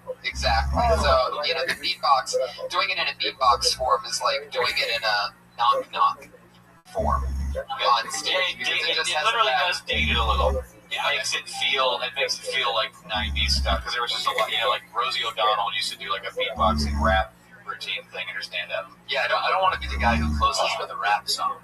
Yeah. Way more chicks probably would sit on her face after she beatboxed. Damn. Wait, so it should be We're saying don't be Rosie O'Donnell. Gotcha. Okay. Yeah. And the other thing was one-liner at the beginning. One-liner was good. Yeah. Yeah. I mean, it's weird. In a minute, you did like three very disparate things. So, like, I don't know what the one-liner is going to lead into. It's not like that one-liner about running is going to help you do your Jay-Z impression. Right. But that's, it's a funny one-liner. Okay. Yeah. Yeah. The thing with the one-liner is it just exists in its own space. So you can, it's not like, oh, it's good, so, put it wherever you want. But it's not, unless you're going to build on it, it's just going to, you're just going to use it occasionally. Do you do any other impressions other than Jay-Z? I do a Jesse Pinkman yelling. Then you could make it then you could even slide in that way by saying that all that you do is, the only things that entertain you anymore are Breaking Bad and Jay-Z.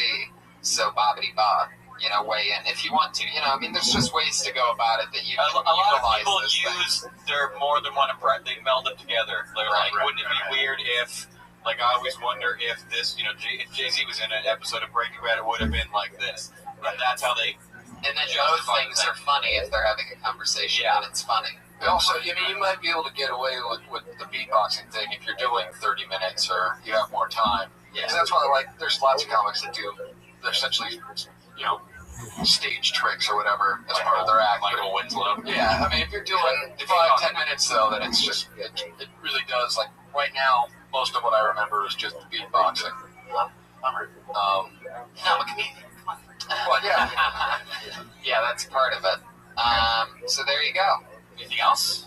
Why was it so short? Because you beatboxed. That's what happens when you beatbox. Well, the first joke, there's nothing. I mean, if you have a longer premise that you can go into it or something like that, that'd be great. Because the first joke, by itself, it's kind of weird. Like, there's not really anything I could add to that part. But the Jay-Z voice alone, like they were saying, it's such a good voice. You just need to find a way to just write it. Instead of it being beatbox, there should have been a longer premise to justify the Jay-Z impression. That should have been the whole minute. And for the red, white, and blue pants thing, I wouldn't open by saying I hate running, because then you're stepping on your punchline. They don't run. So make it exercise. You said jogging. Jogging. Yeah. All right. Well, then I'm an idiot. Ryan actually is from New York City.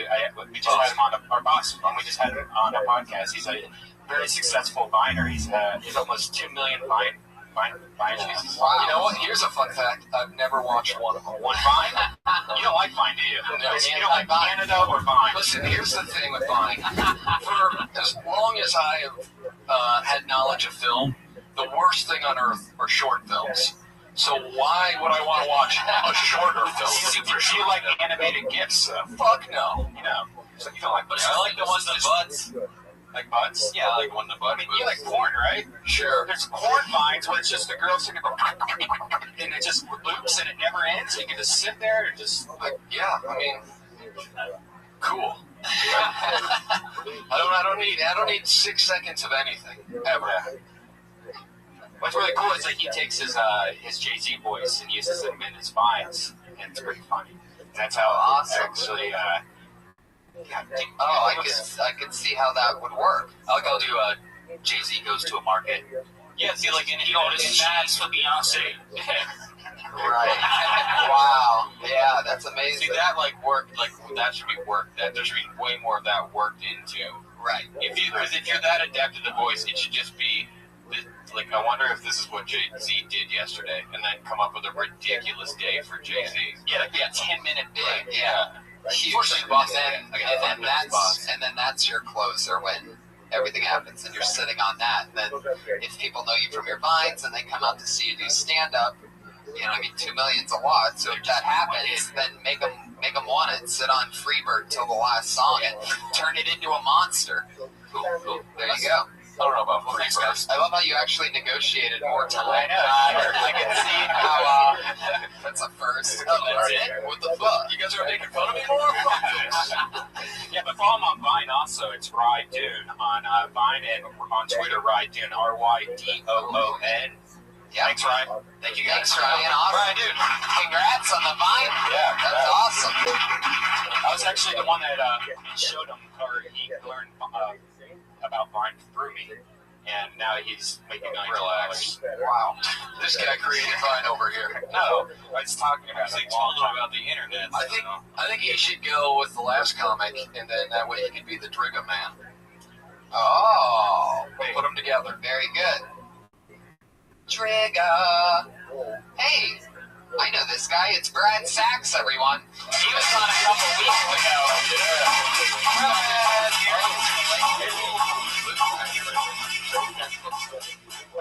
Got engaged last year, guys. I did. And in 1 year, I put on 15 pounds. She's fucking killing me. And she's the worst cook, too. I just smoke so much weed to be around her, to put up with her, that I'm putting on weight. And I feel bad, because she's always like, what do you want? She's so passionate about cooking. She's so bad. You ever know anyone like, what do you want next? I'm like, nothing. I don't want to know. She's like, no, what do you want to say? I'm like, nothing.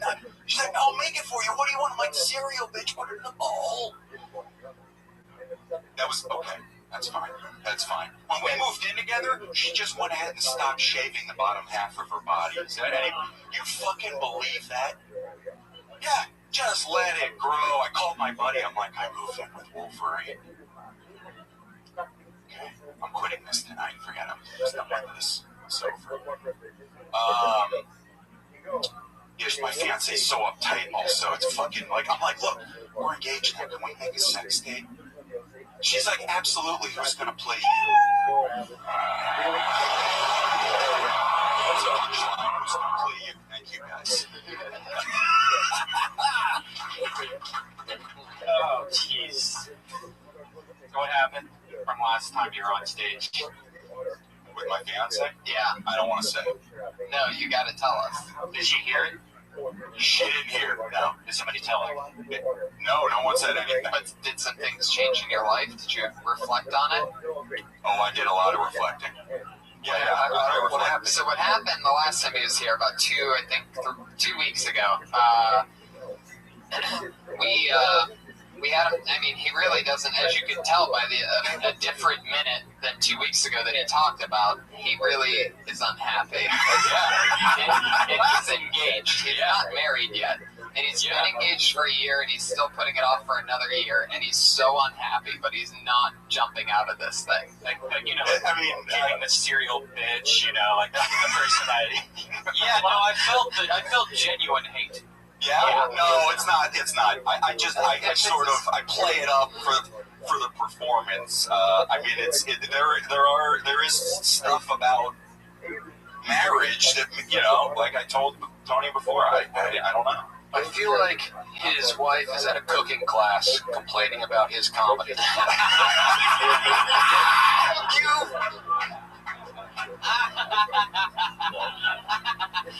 Oh my god. What did you compare her to, the hair-wise? You said a Wolverine. You said, well, maybe something like, what's that, centaur or something? Like, what's the half horse? Yeah, Mennonite. Yeah, there you go. Not a Mennonite. Not a Mennonite. Very fine line between a Minotaur and a Mennonite. You said she stopped shaving from what? The waist down? Waist down, yeah.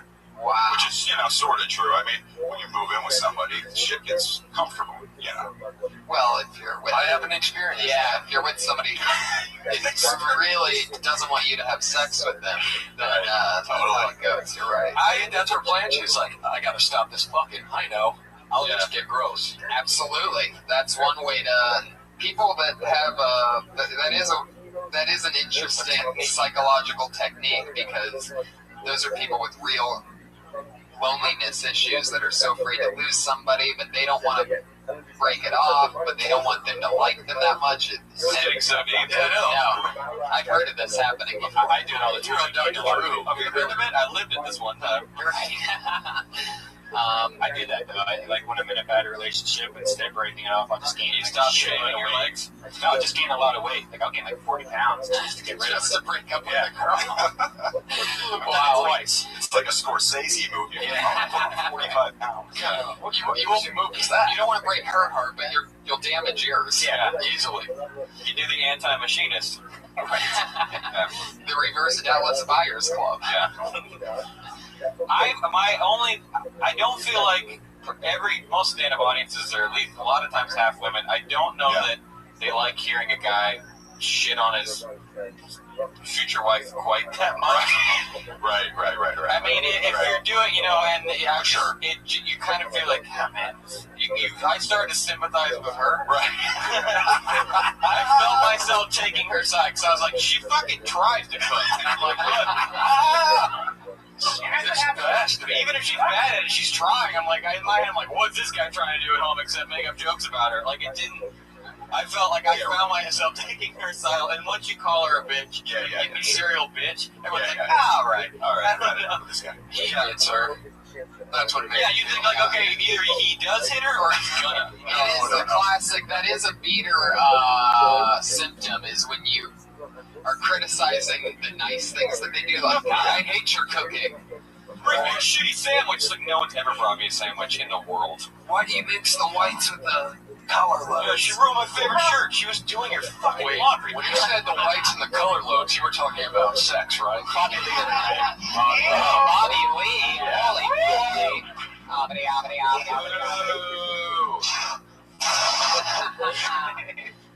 Fuck yeah. Hey, buddy. Yeah, I love you. It really, though, it does, like they say, it makes, even last time, it makes you feel uncomfortable. Yeah, sure. And then when you call her bitch, like the whole bitch women hating thing that a lot of people do when they first start off comedy, like calling women bitches and just going off on them, it's really uncomfortable to listen to. It's uncomfortable to listen to, and it's not genuine. I don't think you're like if you're gonna go call her a bitch, of course I'm not. The only way it's gonna go off well is if they think you're psychotic. So it's like it's your issue, not her issue, of course. I mean, to me, the more interesting angle is you love her, but she's so bad. Like, if she is terrible at cooking, you're like, I love her, but I try to eat it, but it's so, like, I want what I want to say, but I don't. But if you're actually being abusive, you're like, oh, cool, so you're just an abusive man? Sweet. No, I mean, soften it up. Make it more about you and not about being angry at her. Right. And I'm not really not angry. It's. And then I just need. In that case, after hearing 2 different minutes of you hate your wife material, fine. Then you know what? I'll flip my belief just for you, and I'll say, and I'll listen to you when you say that you don't really hate her. But then in that case, I'll say that maybe you should start writing about something else. Right. Yeah. Right. You really hate your wife, and you're trying to paint this fake picture. It's not gonna come across because you're talking about hating your wife. He doesn't really like, so he hates his wife and he follows that up with it's tough being a black guy. It's hard up here for him. If you're not angry about her, then I'm not. It's But you have to. You really got so real. I can tell you were like, 1,000-mile stare there, like, yeah. It got real 2 weeks ago, I'm in too deep. Yeah, I'm in too deep. It sure did. You guys lived together. It's happening again. It has. I could even. Why don't we call her right now? Oh, yeah. No.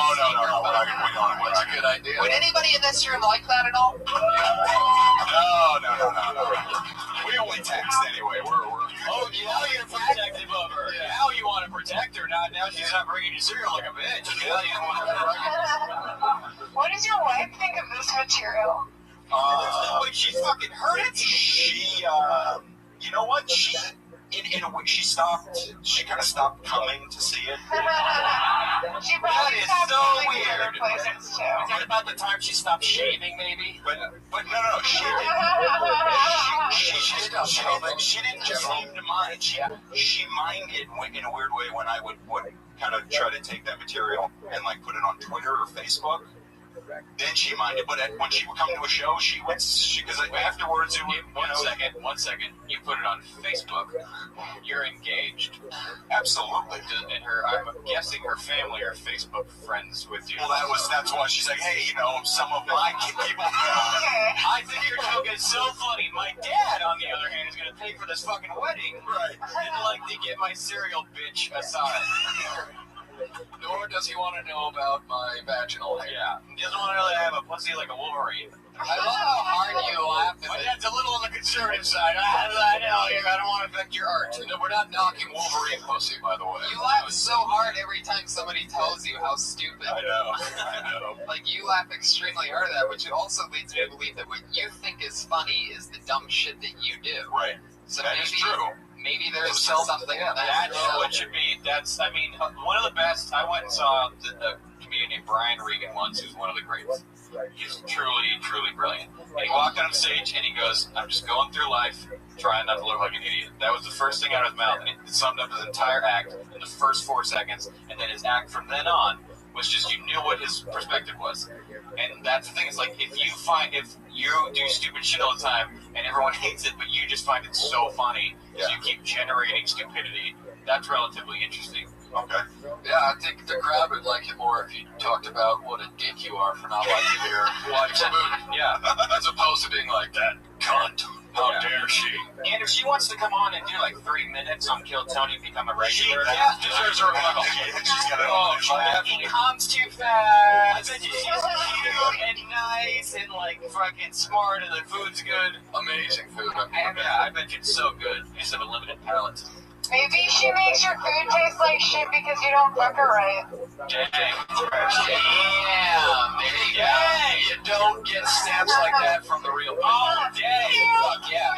That is true. The iron estrogen dispenser. There you go, everybody. Brad Sachs. There you go. Brad Sachs. Good luck to you, Brad.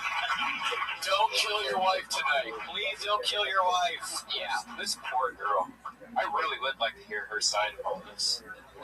Absolutely. I mean, we're already ask her if she wants to do 2 minutes. See if she can cook for about 25. Yeah. We'll bring her in here and we'll be the judge. We're already on her side. We might as well hear it. Absolutely. Or if you want me to come over and test her food out when you're out of town, I'll let you know. She can either come on and do a minute, or she could just make a casserole for the whole Sounds group. like she can do a minute or less married to that guy. Right? That could also be a thing. Maybe you are a premature ejaculator and she's growing out leg and bush hair all the way to try to get you to not come so fast. That could be a thing. It could be an interesting approach. Do you think she wants to be a sack? I don't know. That's a rough last name to take over, is Sachs. She's not post-op, is she? No. All right. Brian. Oh my God. Brian. Okay, that was Brad Sachs. That's Brad Sachs on Twitter, spelled Brad S-A-C-H-S. S-A-C-H-S. Hush. You know, my last name is Hinchcliffe, and I've been looking at tonight's names like, God, thank God that's not my last name. It's 11 letters long. Other than Houston. Right, Houston was a good one. Antonio, we should do it. Antonio is a good one. Here's a new one. Everett Fanor.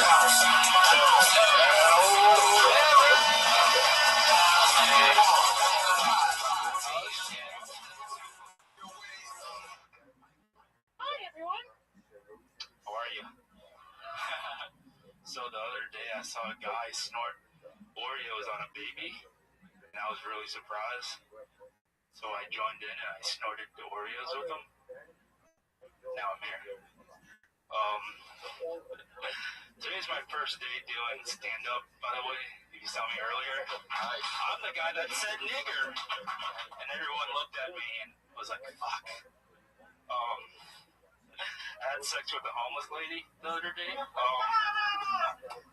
This lady had a baby inside of her, and the baby was jerking me off. And I was like, shit, I'll come by later and see if I can help you later. You get it? Come by? Fuck it. How come dinosaurs don't have dicks? Prove it. There you go. No. Okay, that's time. Awesome. Fantastic. He's very easily swayed this one. Everett. Fuck yeah, your first time ever doing stand-up was tonight. True, your first time? Not bad. First of all, I was expecting like a 75-year-old white man with the name Everett. So that shocked me right away. How old are you, Everett? 24. Fuck yeah. 24. Very neat to start. I don't know how to hold the mic. See? No, I mean that's the thing. I mean, when I was watching, I honestly it felt like that was like exactly what I was like when I first started doing stand up. None of it's true, and you're just trying to come up with any funny news. You're like, if I fucked a person and there was a person in there, wouldn't it be weird? So it's all just like it's all conceptual. And none of it links together, but like I fucking love watching people do that kind of stand up. Like it's just stuff you thought of. Like it's just stuff you thought of randomness. And in the beginning, it's very. I wish I kept better track of all that weird shit I thought of. Like in the very beginning, you're so desperate to have material that like I wish I could find it again because it's usable shit. But like right now, it's just you're saying anything that you can think of all the time. There's something great about it. If you're gonna open with a line that got some response, like I fucked a homeless lady, probably the punchline shouldn't be about fucking a pregnant lady, because that's a different type of lady. I mean, you start, I'm like, ooh, a homeless fucker, I like this, but then they had nothing to do with her being homeless, right? Other than I guess it is funny to fuck homeless people.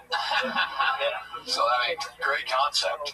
Yeah, you had the beginning of one joke, and then you went into a totally different joke. So I fucked a homeless lady. You could have got, there's so many things, too, if you combine them, like, I mean, at least that baby has a home, you know what I mean? Inside the womb. Yeah. The womb. Yeah. Yes. Yeah. All right. Fuck yeah, you know. She was on her period, but it didn't matter because we just flipped her box or something like that. Like whatever she's sleeping on, you know. So maybe don't take that advice. But... Hey, be a gentleman. Get her a new box. What kind of box? Right. Get her a new box. Is that Minnesota I hear deep in that time? No, baby, America. Wow. Fuck yeah. But yeah, initially in the beginning, you're just trying to think. It's almost the beginning of stand-up is so interesting because you can literally say anything you want. And it's so you're like, okay, I can literally say anything, but like start off, try to make it as personal as possible about your particular life, but then don't lose that weird random shit. Because when you find a place in a bit about you for a thing about snorting Oreos off a baby, like, and it makes sense, it's gonna be like, holy shit, like, how did you fucking justify that reference? Like, don't lose that sense of oddness. And like people who know the Comedy Store and comics here, when you came up on stage and just started with a high-pitched voice, it's very, very diamond of you. It just like it makes people like, what? Why is he doing a weird voice? Because it obviously isn't the way you talk. Right. I was about to be real bummed that you were going to talk that way the whole time. I was like, oh no, he's crazy. Like but then I was like, oh, he was just doing a funny thing.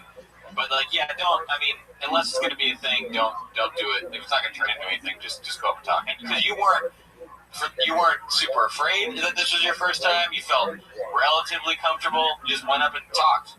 And like, I was uncomfortable. Well, yeah, but you hit it well. I mean, everyone's uncomfortable, but the first few years you're terrified, but it's how good are you at hiding that terror? You know? You from LA? No. Where are you from? Orlando. How long have you been here? October. Another thing, and again, this is all stuff you'll learn, but don't cover the microphone up with your hand because that muffles it. No, I'm a rapper. Part-time. Oh my God. So it's like, all right, well, in that case, when you're rapping, they can't understand what you're rapping. Hold it below the mic part. Otherwise, you're knocking away at just a lot of like where your voice is supposed to be going into the mic. So. And you're covering part of your face where they're gonna see the like expressions of the joke. Right. Like your fist is covering this area, and they want to see, don't go cover your face. And also, comedians are fucking disgusting, and there've been homeless people that have touched that mic. You don't want to touch it. Wash your hand. Oh, no. Dude, just literally ate Moonshot's ass. Oh, God, no. Jesus. Muxilla, you were putting that on your chode earlier, right? Oh, my Everett. Oh, Everett. Maybe start by licking the mic. That got a good response. No, seriously, don't do that anymore. People have to talk on that. The filthy people I've seen perform. I guarantee he would have pulled his dick out after you said that one thing, and I not stopped him after seeing him just lick the mic twice. Yeah, you definitely don't ever want to do that again.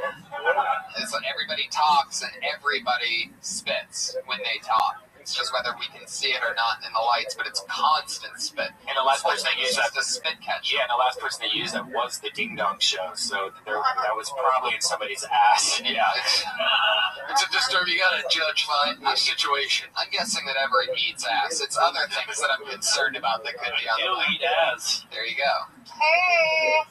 Well. Okay, Everett, you are slightly crazy. Everett, thank you so much. No Twitter? No Twitter, huh? MySpace? You can find him at Tom on MySpace. Yeah, where do we find the rap music then? We got Josh, Alcohol Swabbing Me. Oh my God, Everett just knocked over their table. It was Lady and Jerry, nothing to worry about. Is everybody okay over there?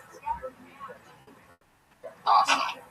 Fantastic. One more time for Everett Fainer, everybody. Everett Fainer! He just started comedy today. I can't tell you that reminded me so much of exactly when I first started. I had so many jokes that had nothing to do with me. I had jokes about being an alcoholic. I don't even drink. Anything I thought of that made sense joke structure-wise, I would just tell it.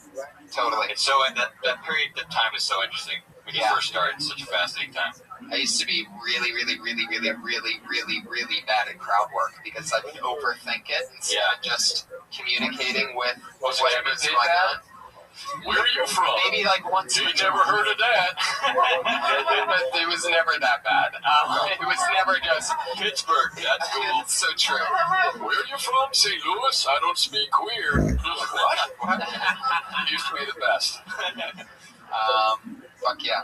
Well, this is the part of the show. We have a special guest here tonight, too. Whenever she's here, she does a minute. She has done it, I believe this is her 4th time on the show. Very, very funny young lady. Put your hands together for her. It's the one and only Missy Martinez, everyone. I suck dicks for a living, and I'm kind of disgusted by this microphone.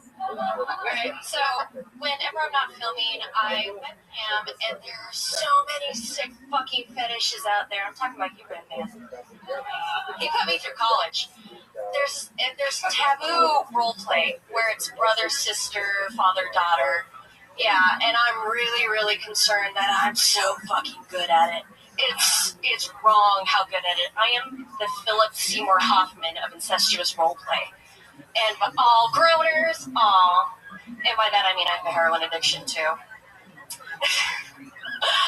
And the one finish I'm looking for is the one that I'm really good at. It's where you eat a whole tube of cookie dough and you sob in the shower. That's the one I'm looking for.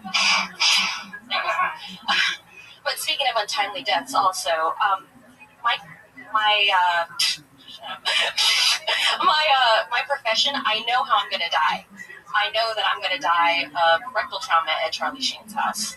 So I've made peace with that, and I'm okay. Aren't we all? I like the Philip Seymour Hoffman thing and that whole thing. I think that was that written before or after he died? Oh, it was after, like immediately after, because it was going to be Daniel Day-Lewis. I think since he's alive, it makes more sense. Because when you say Philip Seymour Hoffman, unless it's a really killer bit about Philip Seymour Hoffman, everyone's just gonna be like, He died. He died? Okay. And, like, we really liked him. Okay. You just start going, man, Boogie Nights was good, right? It was good. Yeah. And with anything that you're doing at this point, you know, I noticed that, like, when you said Philip Seymour Hoffman, one or two people sort of groaned. It wasn't like a real blatant, loud groan, and you got distracted, and it took you from the thing. You go, oh, a groaner, but they're gonna groan at that part because if you're dropping that stuff, you're gonna get a groan. Right. And once you say, oh, a groaner, it makes it seem like you're thrown out of dead people, but I mean, it has to be an unlikable dead person. Okay. Or if you're gonna get a groan, you want the whole crowd. Yeah. So that you can make it a thing, but like pockets isn't enough. Okay. Because then some of the people like it, some people don't, and then you're gonna react to the people that didn't like it. You're splitting the difference. You either want the whole crowd to be like, "Hey," and then you can make it about them, or don't, or just nothing. Okay. You know. But I found that it did throw me a little bit. I usually ignore most, like, things like that. I would just ignore. Most of the time, I'm always ignoring that kind of shit. Because, like, you'll have people that chat too much. And there's, you know, the comics that will attack that immediately and stuff. I'll just, like, make it seem like, hey, this doesn't affect me that you're doing. Yeah, they usually end up just shutting up. If you let them know it did affect you, then that person knows if they want to, they can affect you. Yeah, no fear. They're like, oh, she stopped. No fear and no apologies either. Yeah. If you apologize, they're like, weakness. Yep. And then they don't care what you say after that. So what else? There was that part, Philip Seymour Hoffman and Charlie Sheen. The crying in the shower with the cookie dough thing. I like that angle. I wanna hear more about the traumas your body will face as a senior adult. Sorry, you know what I mean? There you go. Senior as in senior of high school, not a senior citizen. Sloppity. Have you ever had a pink sock? That might be funny. Are you talking about prolapse? Prolapse. Everybody prolapses. That's the title of my autobiography. Really? I can't write. Also, you're making... God damn, that's good. That's a good line. That is awesome. That was funny. It's funny. Yeah, you're obviously funny. So Also, I feel like when you started, you made the assumption that everyone knew what you did for a living. You're like, when I'm filming, and I was like, what? But then I kind of got, I'm like, oh, that kind of filming.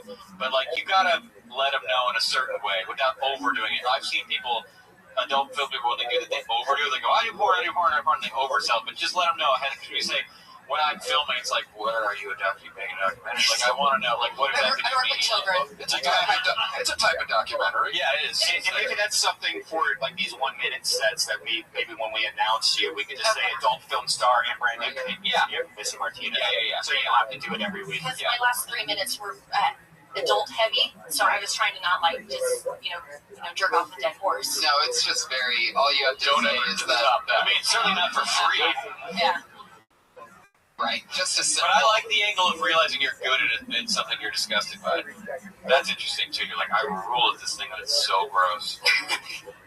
Also, Charlie Sheen. Well, it's something I guess people understand. He's kind of played out at this point. There's got to be a new celebrity that's. Yeah, go Shia LaBeouf or something. Yeah, I guess Shia. Into it. I guess Shia. My original was Rick Ross, but I didn't think a lot of people would understand that. Yeah, he does have great tits. A lot of white people here would have been like, is that the Boehner guy? Yeah. No, that's his brother Bob. Yeah. Great afro. Thank you so much, Missy. Thank That's you. Missy X Martinez on Twitter. Always funny, always fun to have you here. Thank you, Missy. And our next regular tonight, you know her from Kill Tony and from episodes of Dysentery. Put your hands together for Sarah Wineshank, everybody. Always fun, always different. Laundry is exhausting.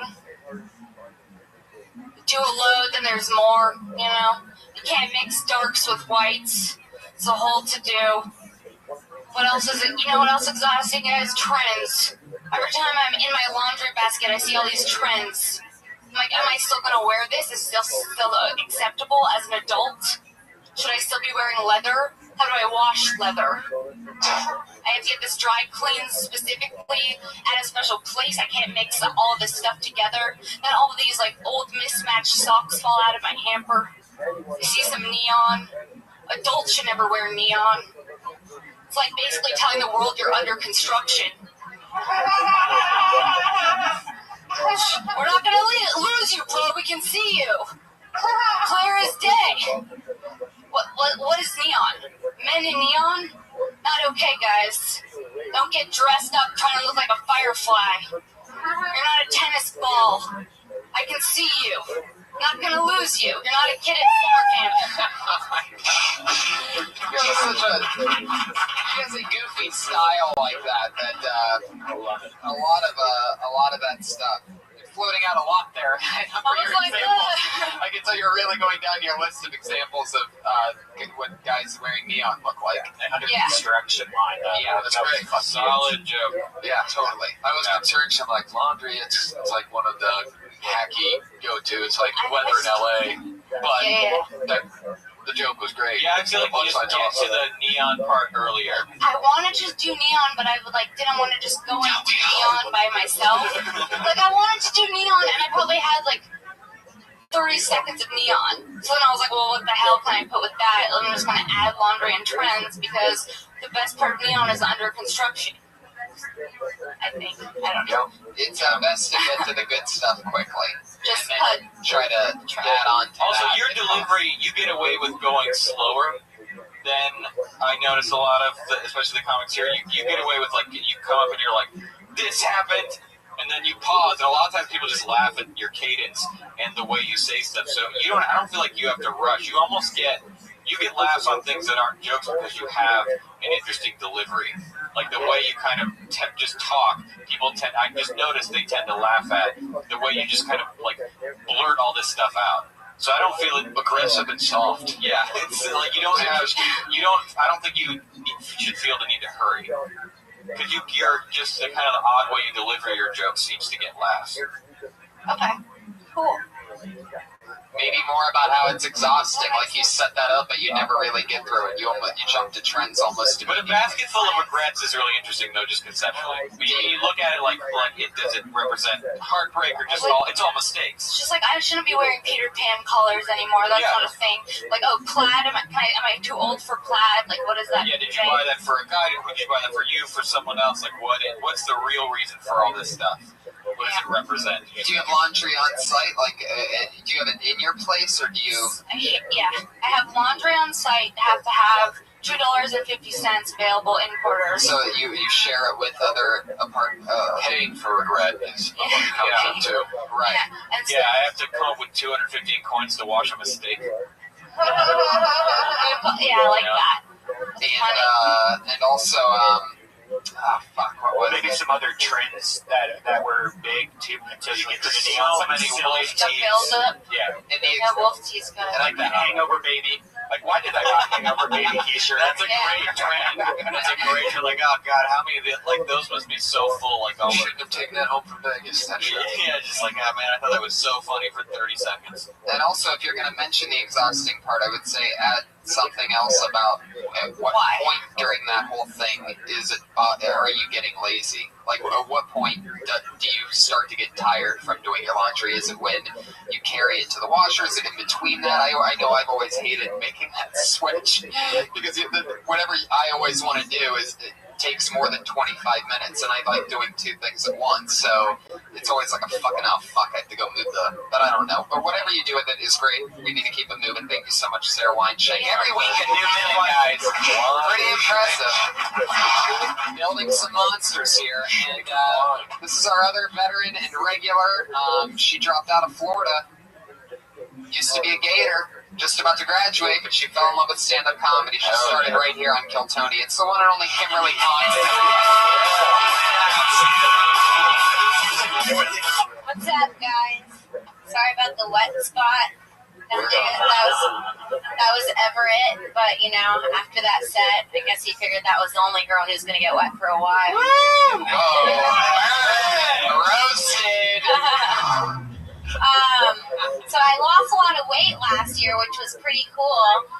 But there's a lot that goes into dieting, you know, because now people come up to me and they're like, wow, you look great. And I'm like, really? I feel really bitchy. You know, I'm never eating. It's weird. It's like, because me and food go together, you know? I just have like a special, like peanut butter and jelly, Winnie the Pooh and Piglet, like Asian women and peace signs. You know, like, why do they always do that? You know, they do this with pictures. Is it like you know how they here they're like 1, 2, 3 cheese over there? They're like, all right, on the count of 3, put up the maximum children allowed in your household. Do you think that Asian women have small boobs because their parents have let them have B's and C's? Size reference. Oh, God, because they get straight in. I stumbled upon that. Well, that's really funny. Wow. There's got to be a way to word that so that I understand it. Well, right, that's what it's about. Yeah. Write your jokes for Tony. Aim at one. That's right. I mean, if I miss it, that's pretty fucking weird. But, you know, I guess I get it. Because I was thinking, don't backtrack. You did not get it, and a lot of people did. No, I get it now. Is what I'm saying. I thought she said like microphone. Oh yeah. I thought it was I think you should do the pose the first time you say it, so they know immediately what you're doing. It's because it is that like classic, like they always go like that, like do it so they know. You know, it's weird. I wanted to, and then I still get like shaky on stage. Yeah. So I'm nervous to even put my hand up because I'm like, oh, everyone's gonna see me shaking. Yeah, totally. You know, you have to be doing more open mic spots throughout the week to where honestly, you have to just think about comedians that do lots of physical stuff. There's a first time they try every bit that's physical, and it must be terrifying. But the payoff of finding a joke that works with words and selling it is they're way more effective than just a words joke. Yeah. So, but there is that first time. You know, like when D'Elia sit on his head, there was that first time he had to get upside down. It must have been like, all right, now comes the time I have to stand on my fucking head. Hope it goes well. Yeah. Like you just have to do that thing. And I'd like to hear more about I like where you're at with that dieting thing, because it is true. That's something that I don't hear a lot of people talking about is how angry that would probably make someone not eating food, and maybe some comparisons of how good you'd feel on this or that. Like you talk about the peanut butter and jelly, but you don't really relay it to how unhappy you are. Like isn't that like really hacky to talk about diets? Well, what do you think about it seems like every girl, female comic probably has a diet. Because every female's been on a diet. It's prevalent, but it also is never ending. Like it's never going to conquer. It's never going to be conquered. It's like talking about drinking to me. I mean, it's just about the angle. If you find an angle on it, it is a super well tread upon thing. But so is dating. But everyone's. You know how I talk about how not eating makes you angry. I wanted to say that's like what breeds feminists.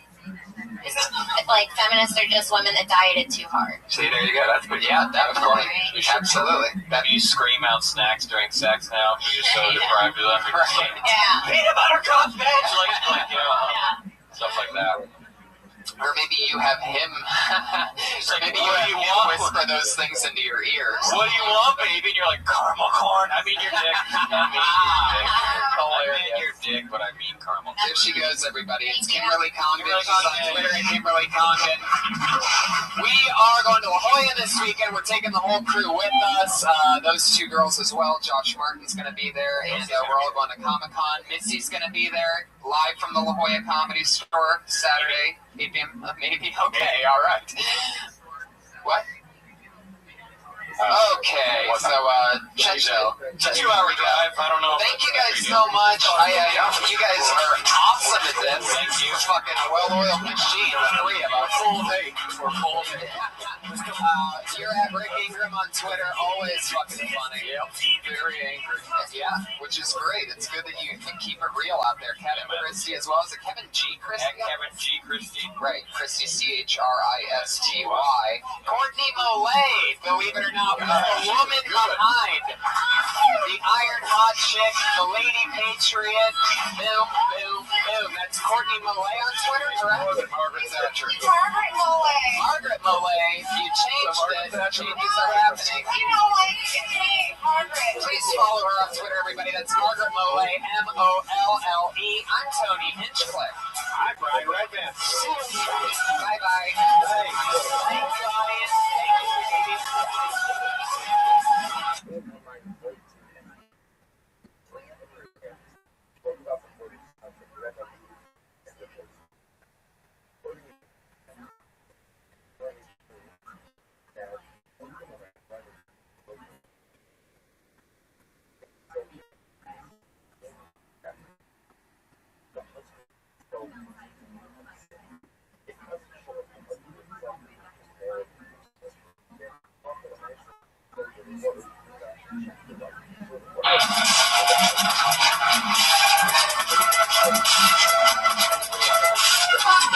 we did it, everybody! La Jolla!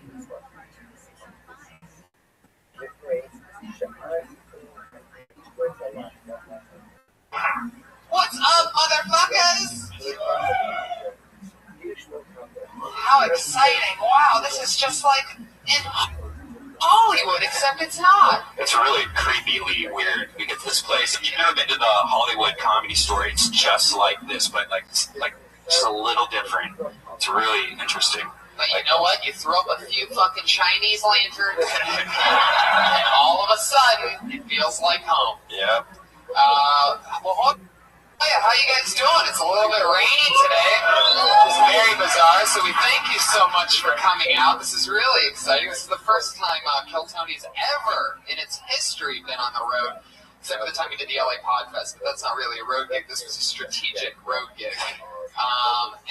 So it's so exciting to be here, guys. Fuck yeah. It's like an old, cool comedy club, and we're happy to have you guys. We had a lot of fun last night. We had 2 shows here. Yeah, it was awesome. Yeah, with great crowds. And pretty wasted last night. I was one of those mornings where I slapped my forehead. I was like, oh, did I do that? Do you remember what I was doing at Denny's? Is that why you left last night? I know. That's funny. I forgot about that, actually. Yeah, we went to Denny's last night. I have a no Denny's policy.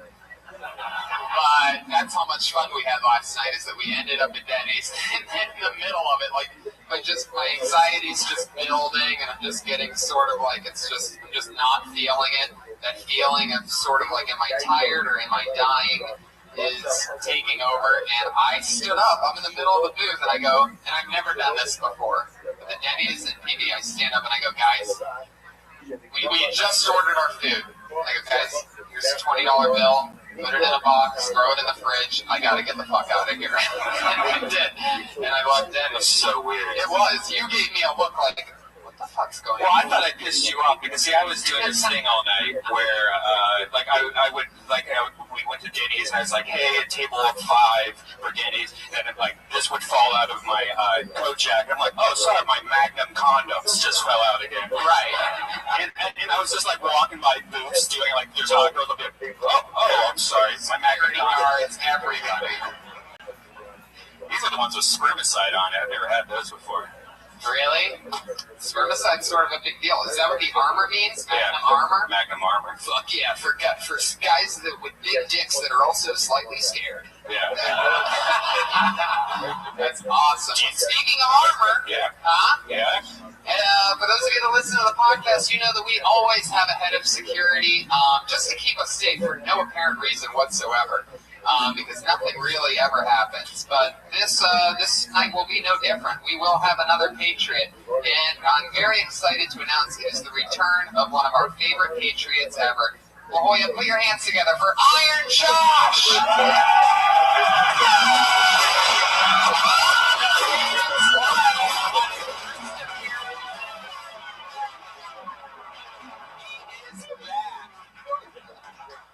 Giant 4th grader we've ever seen. The Iron Josh is back with us. What is happening, Iron? I'm just trying to. Well, you're wearing the right pajamas for that. Fuck yeah, man. Something doesn't look right on you. Something just does not look right on your costume this week. Does the rain make your legs go flippity-floppity? What is up with your legs? What's going on? I'm pretty sure you put your knee pads around your shins. You have them backwards or something. It's like a true walking oxymoron, a robot in a fucking onesie. Yeah. It's like so not intimidating. Yeah, what animal has their legs like that? Is that a praying mantis that has like backwards legs or something like that? It's a human with cerebral palsy, I do believe. Not right now, we're doing a podcast. There's a little tear in your outfit there in the middle. What's been happening? Yeah. I see. But we're in La Jolla, so we have to explain what a black guy is. It's an African American, everybody. Slightly darker skin, really good athletes. It's like a tan Mexican. Fuck yeah, Joshy. Well, you're looking good. How exciting. How's La Jolla treating you? You having fun? Anything crazy? It's really hard to speak in this house. You can't talk normally, Josh. For those of you that don't know, Josh has a slight speech impediment. But one thing that we realized is while he can't say R's in his normal voice, one thing we just learned, and even you were surprised about this, correct? Yes. We learned this on the drive, or when we got here yesterday, is that if you do a high-pitched voice, you actually lose your speech impediment. Can you try that out? Can you say, who's the guy that leads Santa's sleigh during Christmas? It's the most famous reindeer of all, Rudolph. There you go. You heard that hard R, everybody. That was a hard R on the Rudolph. We found out how to make his speech impediment disappear, and that's very exciting. Well, thank you, Iron Josh. Put your hands together for Iron Josh. Yeah. He's going to be keeping an eye on us, making sure that we are super safe the whole time. And with no further ado, what do you say we bring up our guests tonight and get this thing started? This is episode 40 of Kill Tony, everybody. Live from the La Jolla Comedy Store. And since we're in San Diego, who better to bring up than our first-time guest on Kill Tony and a San Diego native, Billy.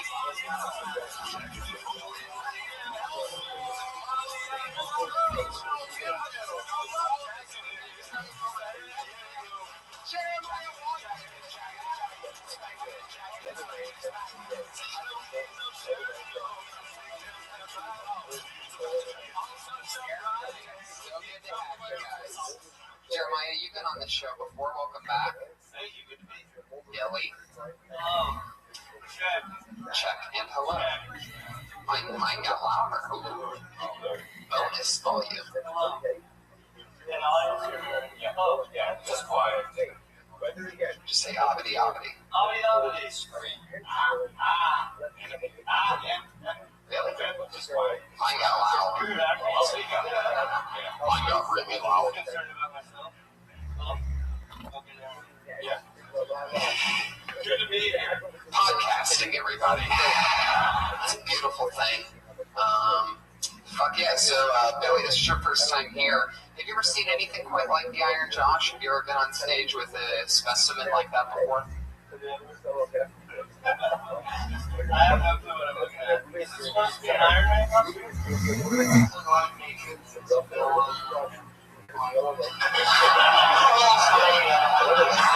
Your mic's way up there. Yeah, just stand close to it. I think it would have came out the same even if we said it into the mic. That's what it's that Bill. Well, there was an original Iron Patriot on the show that had a big explanation for it, and then he quit the show, and we decided to show him exactly how replaceable he is by having random people dress up in an outfit that Brian was nice enough to buy off of Amazon Prime. 2-day free shipping Right, for so $11. 2 days later, we had the most elaborate pajama costume. That's allow you to follow my theory, though. Yeah. Well, knee pads are supposed to go on the knees. Unless your knees are. What about the other one? Where are your knees at?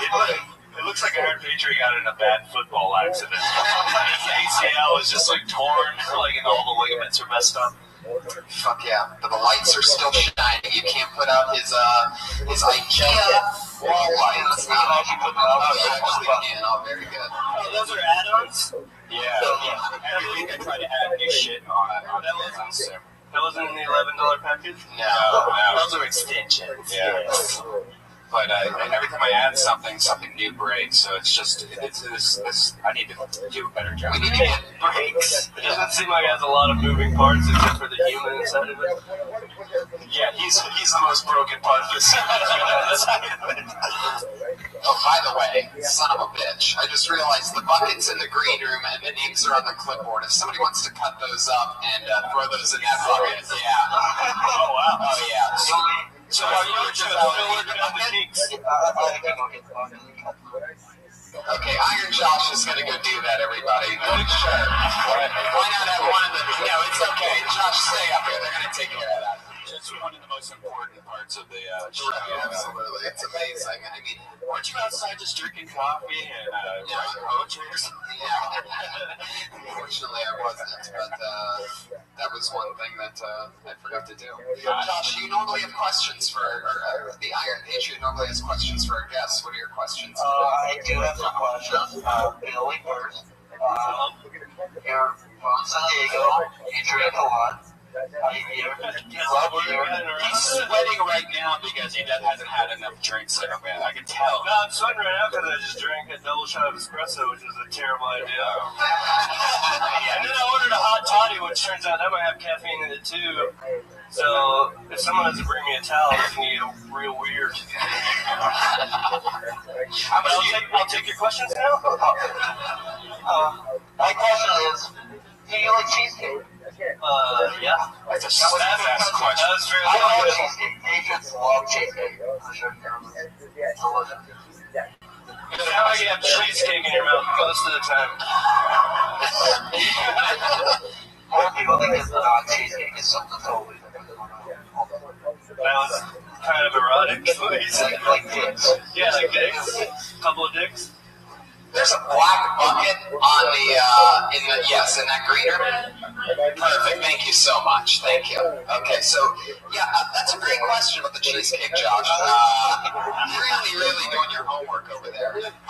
Yeah, no, it's like, but Billy, every time I see you drink, it's like every time I see you're drinking. What time do you start drinking per day? Are you one of those guys that wake up and crack open a beer? Like, oh, geez, no. I didn't even. Just now. Is this a fucking intervention? This would be the most elaborate intervention of all time. It's true, especially with the. That's why these seats are all empty in the front row. We are going to bring out Billy's family, guys. So on Hills, everyone. Yeah. So good luck finding my dad. That would be weird. Do I drink that much? I do like drinking, but usually just at night when everyone else drinks. So you guys drinking right now? Alright, so we're all on the same page right now. Hey, first time an alcoholic gets very defensive when people ask him about his drinking. He starts trying to bring everyone else into it. Don't you do it too? Yes? Okay, we're friends then. You have a question for Jeremiah? Yes, Jeremiah. My friend Josh told me you have a really good fire truck joke. Yeah. Why don't you ever do it? This is pretty inside baseball, Josh. I don't know how this is going to translate on a podcast, but I used to do this bit that went on for just a little bit too long, and I've already got some other act outs that are pretty drawn out, so I just kept those in the chamber and decided to part ways with that bit, Josh. Jeremiah is very well known for his elaborate act outs. He gets very physical on stage. So just can you give us some kind of example of what this fire truck thing is? Should I narrate body movement? So basically, well, I guess. So basically, if I remember the bit, it's like they should make us like a show about firemen, like in all their daily activities of what they do, and they're like, Pescatelli, get down there. There's a cat down on 3rd and Washington. Go for it. Got it, boss.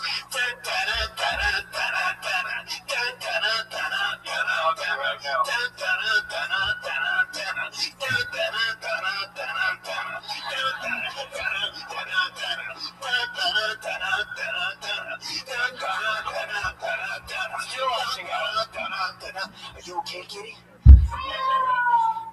Come with me.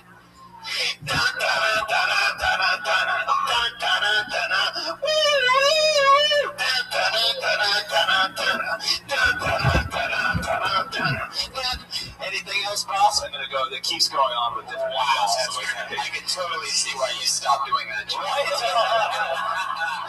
And Josh always asks me to do it. I'm like, dude, it's not like it's just so drawn out. That's like a workout for comedians. You should like start having some kind of like exercise. Jeremiah's physical comedy, right? Like even Dallas Page, the old wrestler, has his yoga that he does. You could just do like Jeremiah's fucking CrossFit. I know, right? CrossFit. Yeah, man. There you go. There you go. Hey, so it's fucking starting I gave you business. business ideas. I love that you throw in an R on a place where it doesn't even belong. Now he's getting confident with his R's, so he's going to start throwing them in at random times. Like, yeah, I can say R's now. I meant business ideas. Well, ladies and gentlemen, let's get this thing started. It is indeed Kill Tony number 40. We've had some comedians here, and I believe a couple people trying stand-up for the very first time that have been listening to the show. And you guys know how it works. The comedian gets pulled out of this bucket. They come on stage from the back of the room, and they do 1 minute. And you know that your minute's up when you hear the sound of a kitty. Aw, how cute. That's just always adorable. But you better wrap it up then, or else you're going to bring out the angry West Hollywood bear.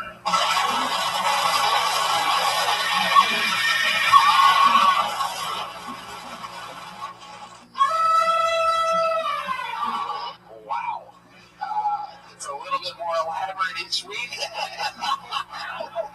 And I believe he came on an elephant at the end of that. Well, let's get this thing started. You ready, La Jolla? Here we go. Your first comedian tonight goes by the name of Beauregard Murphy. And I feel like a little friend on his own. All right.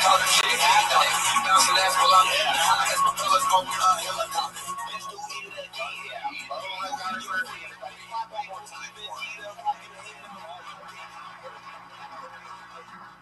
So I was walking my dog the other day because I had to prove my girlfriend wrong because she says I don't go outside enough. And we're about 10 minutes in of being outside, and I started to get a little freaked out because my eyes haven't adjusted to the light outside yet. I'm afraid I'm getting like mole eye syndrome or something. So what I've taken to doing, because I realize I don't know my neighborhood at all either. So I end up just pulling my shirt up over my head and trying to run home before looking through my shirt as much as I can, and my eyes finally come into focus, and I see a bus stop of very worried Spanish ladies, and they're just pointing me the other way. So I just went with it, and I decided that I should probably go out more often. Yeah, there you go.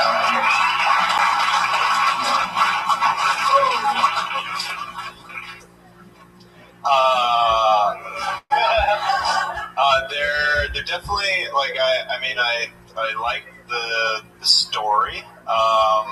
There definitely needs to be some more punchlines in there. I'm not, and you said mole eyes. Is that what you said? Yeah, it's I've been living in the country a little bit, and if you've ever seen moles, they're completely blind. So they're just like, how's it going on? Moles? Yeah, moles. Like the animal. Yeah, like a gopher. Okay. Because they're always underground. I guess I know a little bit too much about moles. I want to hear about that more than this walk and Spanish ladies. All right, so I know a lot about moles. It's like moles like on skin or animals, and then you're off from it. The fact that you have this extensive knowledge of moles that's awesome. Is really awesome. I mean, I feel like it's better to collect weird information because then you can just throw it in. People are just frightened by it. Absolutely. I don't think you're going for frightened. Well, you see, if they get past that, then you're like, oh, you're a true friend. But because they're like, oh, you passed the test, You passed the friendship test. One, you need to spend less time with moles, learning about moles, and look more about how to use a microphone if you want to do comedy. You need to really talk like microphone like really close to your mouth, because right now you're supposed to be holding it, because when you were on stage, you were like this. And it was really like I was trying to pay attention and learn about moles at the same time, I guess.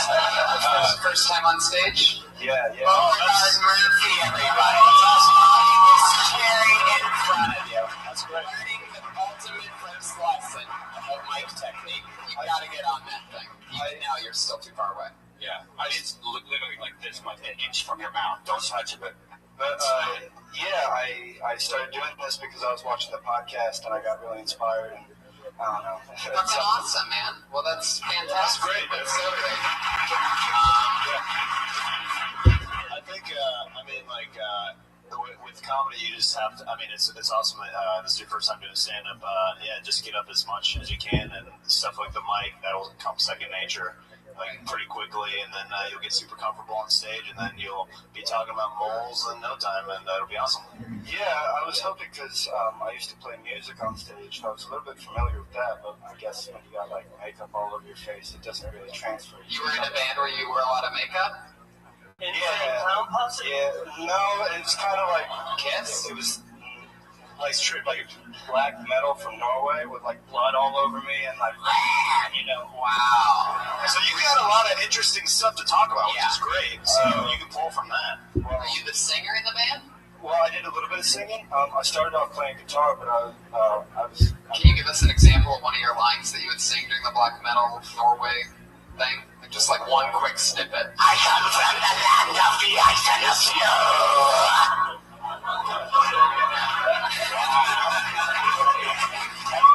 Awesome. You don't play music anymore, though? I'm trying to. I just moved out here from Philadelphia about a year ago, so I'm trying to get settled. And I stopped playing music for a while because my mom passed away, and I was like, I don't know what I'm doing. But you would make a great patriot if you used that voice though the whole time. See you later, Josh. I have come to protect the Avengers from the forces of evil. There we go. Wow. Pretty good. You know how to put knee pads on correctly. I actually have knee pads with me. Nothing better than the type of guy that brings knee pads everywhere with him. I mean, that is preparation. To explain it, I rode a motorcycle, if that makes it any better. Did you ride a motorcycle, Josh? Josh can't even ride a bicycle. I don't either ride a motorcycle because I can fly. That's pretty good, That is true. It's always an excuse every time we ask you to fly, but you should try to get a fire truck. What was the word fire truck again? Beauregard, he's not going to answer you. He only talks to us. I guess to wrap it up, if you're going to talk about something that a lot of people don't really know about, you need to kind of explain it even real quickly so that we know what you're talking about and more about moles. And you need to make sure they're trying to throw a joke in every at least 10 seconds or a tag, 15 seconds. You need to make us interesting. Make sure you're talking about what you think is funny. Don't try to necessarily con people into. I'm not saying you're conning them. I'm saying don't try to trick people into laughing at something that you don't think is funny because then they're your true friend. If whatever you just said with all that doesn't make any sense. Just try to get across stuff that you think is funny and talk about that. If you think the mole thing's funny, then add more to it, get more punchlines in there and attack it. But also, you gotta talk about the real stuff. Being in a death punk, I'm getting into comedy now after being in this because keep it real and flow with it. Beauregard Murphy, is that how you say your name, Beauregard? Yeah, thanks for the pronunciation. People usually get it wrong. What's that? People usually get it wrong. Thanks. Heck yeah, I'm in the Writers Guild. Beauregard Murphy is on Twitter at Beauregard. That's BEAUREGARE_J_M. Is that right? There you go, Beauregard Murphy. His first time on stage on the streets right now in front of you. Doing comedy, at least. Interesting. Black metal, Norway stuff. That's it. I was like, wasn't that that's Matt Zeppelin lyrics? And he's like, I'll add my own twist. He's like, I'll add a demon voice and call it original. Fuck yeah. Billy, a question that I always ask new guests on the show is, when you first started stand-up, did you have a bit that you're sort of embarrassed that you did that you would never do again, but okay, so can you give us an example? Well, that whole first set and anything that I said in the first year is pretty much gone. But the first time I did comedy, it was like a strict 5-minute thing. What was your worst joke? Oh, my closer. I didn't even get to finish it because I got played off by music because I was 4 minutes over. And we had enough. So my closing joke, the very first time I did comedy, was how I thought you should pull a tampon out. Keep in mind I was 24 years old. I've grown a lot since then. And I thought it would be great if you tied a string to the tampon string and then tied that to a doorknob and slammed the door. What's amazing is that these always make me laugh. Yeah, that's right down my alley, that whole tampon shit. Yeah, can you get Ryan that joke? Yeah. You got it, bro. You want my whole first year? Or tie it to a kid's loose tooth and see what happens. See what, like a tractor, see what wins? Like when they tie two tractors together and they see which one's more powerful? Dude, we just wrote the best joke of all time. Show's over. Let's try anyway. Your next comedian will be Austin Train.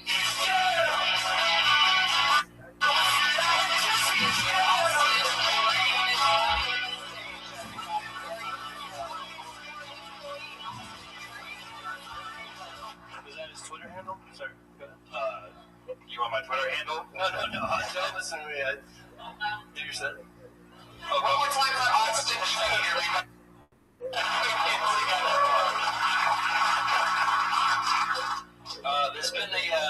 There's one of these movements going on. There's the anti-bullying movement, and look how I get it. Like no one's getting like, oh, bullying, that's so great. But like I feel like bullying is a problem you have to solve yourself, right? So if you're getting bullied, don't shoot up your school, don't kill yourself. What you got to do is you got to focus. You got to get good grades. You got to work hard. Graduate, go to a community college, get a liberal arts degree, become a moderate success, go to your high school reunion, and shoot up your high school reunion.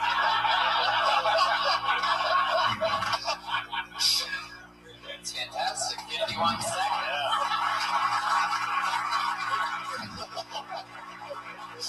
What was the setup of that? What was your first 10 seconds of that? Just about like the anti-bullying movement and like that's a thing now. Right. I'm just trying to think of how we can pepper something in there. Anti-bullying movement. That was really funny. I did not see that coming. I kind of saw it coming, but it was not as how you did. It was great. Thank you. Yeah, what do you guys think? It's a great joke. Thanks. I liked it. Did you just describe like your actual life? And the fantasy was the punchline was one of your fantasies. I'm just letting you in on my plan for the future. Right. So it is your 10-year high school. It's coming up. I bet. Can I be your +1? Because I want to sense I like that joke a lot.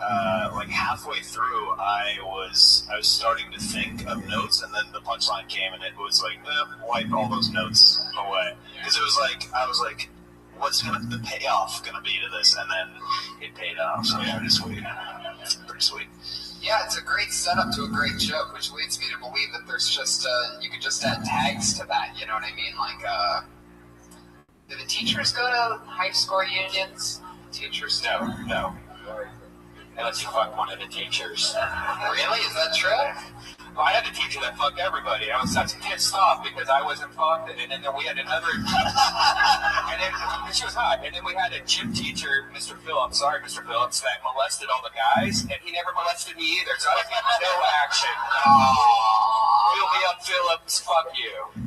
That's what they call them? Yeah, fill me up, Phillips. So we're all like 5th graders calling up fill me up, Phillips, and the other teachers are like, yeah, I just want to talk about it. Wow. That's all they said. Hey, very clever what you're saying. There must be pain behind it, but shh. He ended up getting caught like 5 years after I left. Oh, your joke, yeah, you're right. Just it's already pretty much done. Just if you want to add tags to it, there's not really. I mean, it's just a good joke. You think it goes on a little too long in the middle? I think maybe like 5 or 10 seconds worth, but I think it's important that you don't, because that came in at 51 seconds for one big boom at the end, right? Yeah.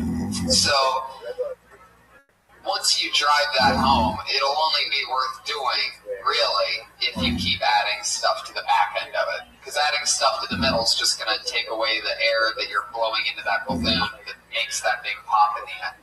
So after that, I just don't know which direction it would go. I mean, if it's if the whole thing is shoot up your high school reunion, then it's a fucking interesting one. Sometimes I think of these things right off the top of my head like it's nothing, but that's a really great joke. Thank you, thanks. You wasted 9 seconds at the end. You should have been like, you know what I'm talking about?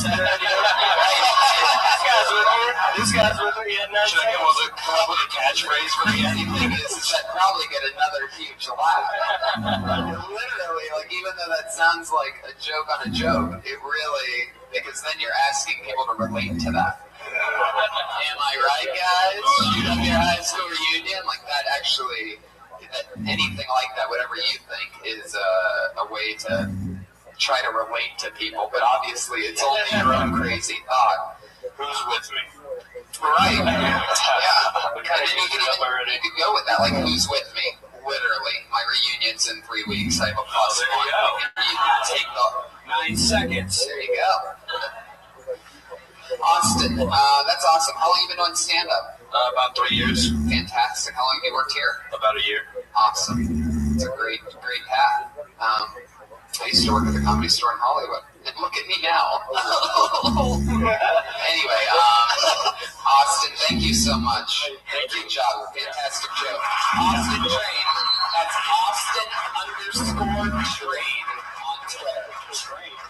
If anybody out there in the Twitterverse wants to think that they can add something to that, tweet at them. Austin_Train. How fun. It's such a fun place. I'm so glad that this is the first place that we really took it, because we've really kept it at the store like so much. It's such a dark pit up in Hollywood. Right. And so it's so only fitting. I'd rather be here. Can we just start doing it here every Monday? I would love that so much. It seems like the people want it too. Josh, how would you feel about that? Talk out of your camel toe.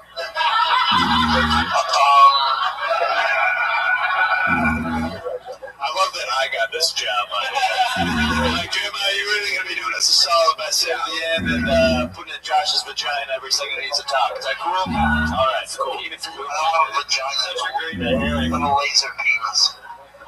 It's like a lightsaber. That's my penis. Ooh, don't mix comics, you know? Can't say lightsaber when you're talking about Iron Man comics. Thanks. That's true. Thank you so much. That'd be appreciated. Please don't mix the worlds. Please don't mix the worlds. Let's get another comedian up here, shall we? This one goes by the name of Cameron Dyson.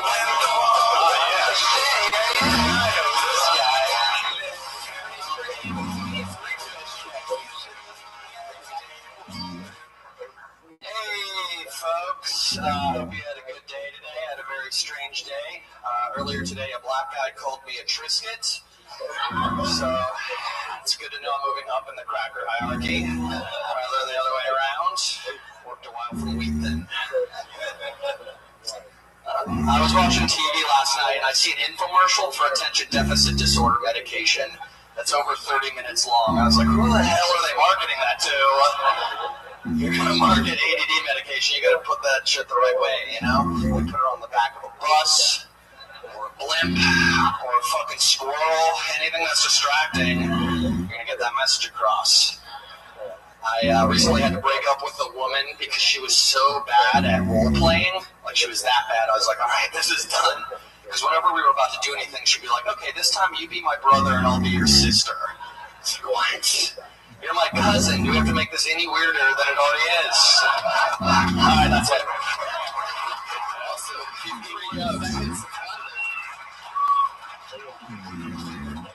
oh yeah. Cameron Dyson. Fuck yeah, those are some good jokes. Thanks. How long have you been doing stand-up? About 2.5 years. Cool. Yeah, I like the cracker one. It almost seems like there's somewhere else to go after that. Like, what's better than a Triscuit? Ritz. Ritz isn't better than a Triscuit. What's that cracker they give at communion? That's a pretty good cracker. Oh yeah, the wafer. Yeah, that one's all holy and shit. It's got no flavor though. The Lord really just like a lot of white people. The Lord really doesn't believe in having a good taste least. All right. Wait. You like Ritz? You like Triscuits? What are we talking about again? Crackers. You don't like Ritz? Ritz sounds like it'd be the fanciest. That's what? Taking it to the Ritz and the Ritz Hotel, it sounds fancy. It's got butter in it. Ritz is a very plain cracker. Is that the best No, cracker? is there even salt on a Ritz? I got Triscuits ahead of Ritz. This could be a 3-hour debate. Who has Ritz ahead of Triscuits? All right. Really? I'm not big in the cracker world. Triscuits are way more expensive. Sometimes you learn things the hard way. Triscuits are way more expensive. First of all, because I'm a cracker connoisseur, I always have to have crackers in my cabinet. You are from Kansas. Yes, I am. And then it goes Wheat Thins and Ritz is near the bottom, actually. They're right above saltines. Are Nilla wafers crackers? They really are. Vanilla wafers, crackers. That's really reaching there. Are chocolate chip cookies crackers? I don't know. That's interesting. You can really tell that you have the luck of having a lot of stage time, because that is one thing, like, you could pretty much say almost anything, and I think you would be able to do it well, because and that's something that's like starting off as an open micer and stuff. If you really want to do this, work at a comedy club, because these are the luckiest sons of bitches ever, because they get fucking stage time all the time, and they're really just pretty much, you're going to college by working at a comedy club. And they barely have to clean up puke ever. It's true. I can't believe Ritz is considered a better cracker. This is like blowing my mind. I'm with you. It's not, right? Ritz is below Triscuit and Wheat Thin. Right. What? Yeah, As far as price. A good cracker. What's the fanciest cracker? Ryan, you got an answer for this? The fanciest crackers is little crackers you buy the expensive cheese that are like the meat trays and stuff. There's a rich person here going, what the fuck's a Triscuit? They know some shit we don't even know. They're just like, I'm not telling them because we don't want poor people eating their fucking crackers. For poor people, Doritos are crackers. It's already got the cheese in it, man. What accent was that? Red Man on impression. Fucking cheese, dude. Cheese in it. Fuck yeah. What else did you talk about? About ADD, he talked about that. Yeah, it's just great. You have really good jokes. Nice. Right. You try to squeeze 3 jokes in there, and you like at the end of each joke, you just went on to the next one, and people are like ready to laugh at the end of each one. But you were like, fuck, I gotta do all these jokes in a minute. Yeah, I kind of rushed it there at the end, but yeah, you could have gone for just 2 jokes and just let the laughs ride out. I got greedy, man. Yeah. This is my chance. You want to hear the laughs? I mean, there was less than a second between the 2 middle jokes, your second joke and your last joke, and they were ready to laugh, but you're like, next joke. Oh, yeah. Should have melted. I know you think that's funny. I don't even need to hear you laugh. I will continue on with my set. Do you change directions a lot like that? Like if you were to do a 10-minute set, is it just... Well, I typically kind of stack, one-liners or whatever you want to call them, kind of that are within the same topic together, so it's a little bit more organized in a flow. But for the most part, yeah, I kind of have along, those sharp turns that I'm trying to work on. But what was the ADD advertisement originally on? When you said it should be on the blimp, it was before the. It was in a 30-minute infomercial, and it's like, who's going to be like nobody who needs that medication got that entire infomercial in their brain. Yeah, that's solid. That is solid. I don't know how to help you. I feel like you did your strongest 3 jokes. It's really. Yeah, that's all my material. Right. No, that's your 10-minute set. Yeah. 1 minute. Fuck yeah, Cameron Dyson. Any relation to the Dyson? I wish, man. I need that Airblade money. Oh yeah, I got it. That demon fan money. Those fans that have no blades. What? No, they have these Dyson blade fans where it's just a big circle, and you like stand in front of it and wind's hitting you, but there's no blade. Like you put your hand right through it. Wow. Yeah, you haven't seen that? Fuck yes. I guess Red Man has disposable income. I know. I don't have one. I said it was at the He told me I've been called a vacuum many times in my life. Because you suck? Nothing on that? Okay. Interesting. Interesting what you guys choose. Oh, because you look like a vacuum? I don't understand what you're saying. I don't know what I'm saying. Please finish the film. What the fuck? Iron Josh just going for it with no real plan. I love it. Cameron, we're going to keep moving along. Thank you so much. That's your Twitter handle? Great job. Cameron Dyson is his Twitter handle. He's the only Cameron Dyson. He's the only one. Let's keep flying through it. I wasn't supposed to see that. Oh, this is interesting. Hey, this is an interesting name. Brian Street Team.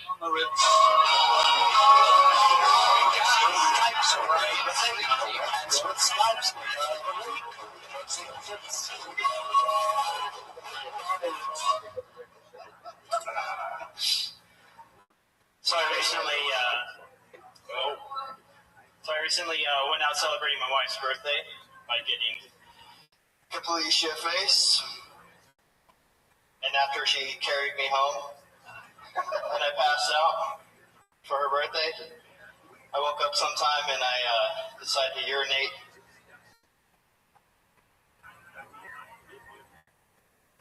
On her dresser.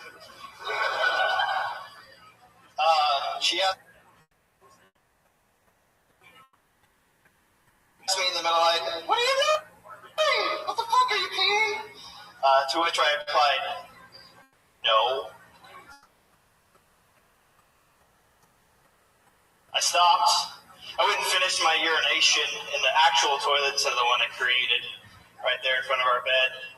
Came back, stepped over her as she's crying, cleaning up my cheap whiskey,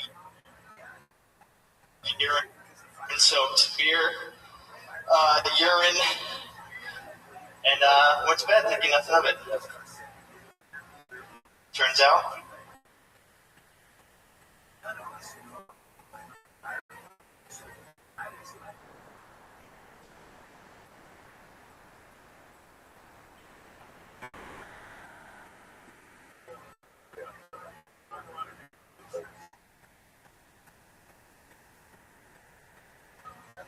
I pee on things.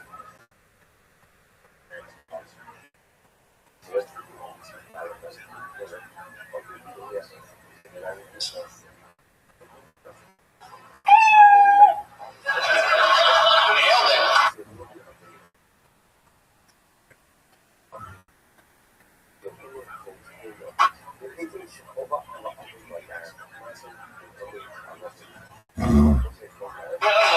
I don't know if that was the end, but that was okay. Yeah. A lot of urine in that. And a lot of the word urine, a lot of repeating it. It seems like you peed a lot that night. It was urine. You like to be like DJ.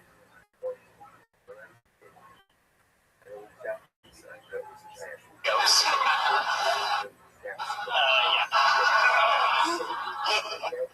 I thought about making that joke to Eve, and I was like, I'm going to do it.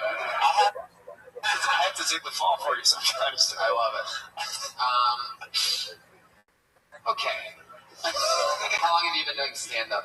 This is the first time. No, we did it again. I had a feeling.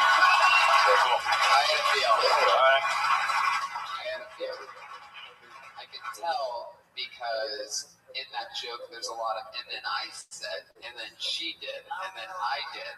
And then it's like, so you're sort of like telling this story, but it's not really, I don't know how to describe it, but that's like a common sort of thing where, I don't know, instead of just saying what you said, you keep saying, and then I said. Yeah, it's almost like if you set it up enough, like if you're going to do an act out of two characters, if you establish it right off the bat, then you don't have to keep going back and forth, so you can just do your new normal voice, and then she's like, "Well, honey, blah, blah, blah. What are you talking about?" "Well, you keep peeing on my stuff." "Well, you need, I went to the bar last night." You know what I mean? Like, that's two different people. So what really happened? It was her birthday. It was her birthday. I went home. Well, we went home together. Right. I woke up about in the middle of the night and she started peeing on the dresser.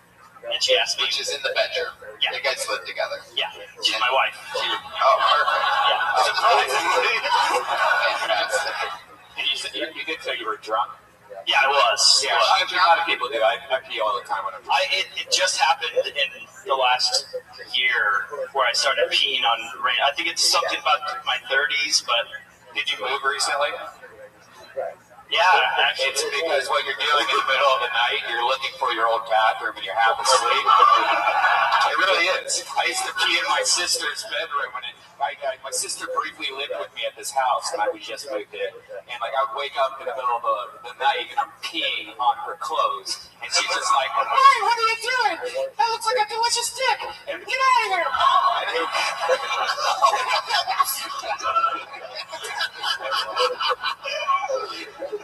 If that works, people just say it was because you were fucked up, not like some weird psychology thing. He was lost. No, he was just like, man, I'm not going to the bathroom. That dresser looks nice. I've been really fucked up. I've never peed anywhere except for the toilet or something that's very closely related to the toilet, like a sink, like a bathtub. A dresser, that's How did you know that you peed in the dresser? Because she woke up and said, "What are you doing? Are you peeing on the dresser?" Is it just a pee thing? Have you ever pooped in anything? I have a friend who did a road gig with a buddy who one time they're on the road and they're in a hotel room at night. They're drinking, partying, and it's a fucking good one. And then he's wasted. They're all wasted. They wake up the next morning, and my buddy opens up his fridge, and he smells something. And he opens up the crisper drawer, and the other guy took a shit in the crisper drawer. He thought that was the crisper drawer. Imagine that you wake up in the refrigerator in a hotel, by the way. So he opened. So the guy that opened the refrigerator is like, "Oh, this is definitely the toilet." Opened the crisper drawer, sat down against the crisper, pooped. Didn't wipe, closed the crisper drawer, closed the door, went back to bed. Wow. So, I mean, your problem really isn't that bad. Yeah. I only poop in weird places when I smoke weed, so it's completely different. Have you ever pooped in like in a road trip and you poop into a Starbucks on Trento Cup? No. Nope. Not one time ever. Never? Yeah, I pooped in a cup once. Yeah, right. See? Yeah. Did you really? Yeah, I was in a hotel room and my friend pooped on the floor of our hotel room as a prank. And then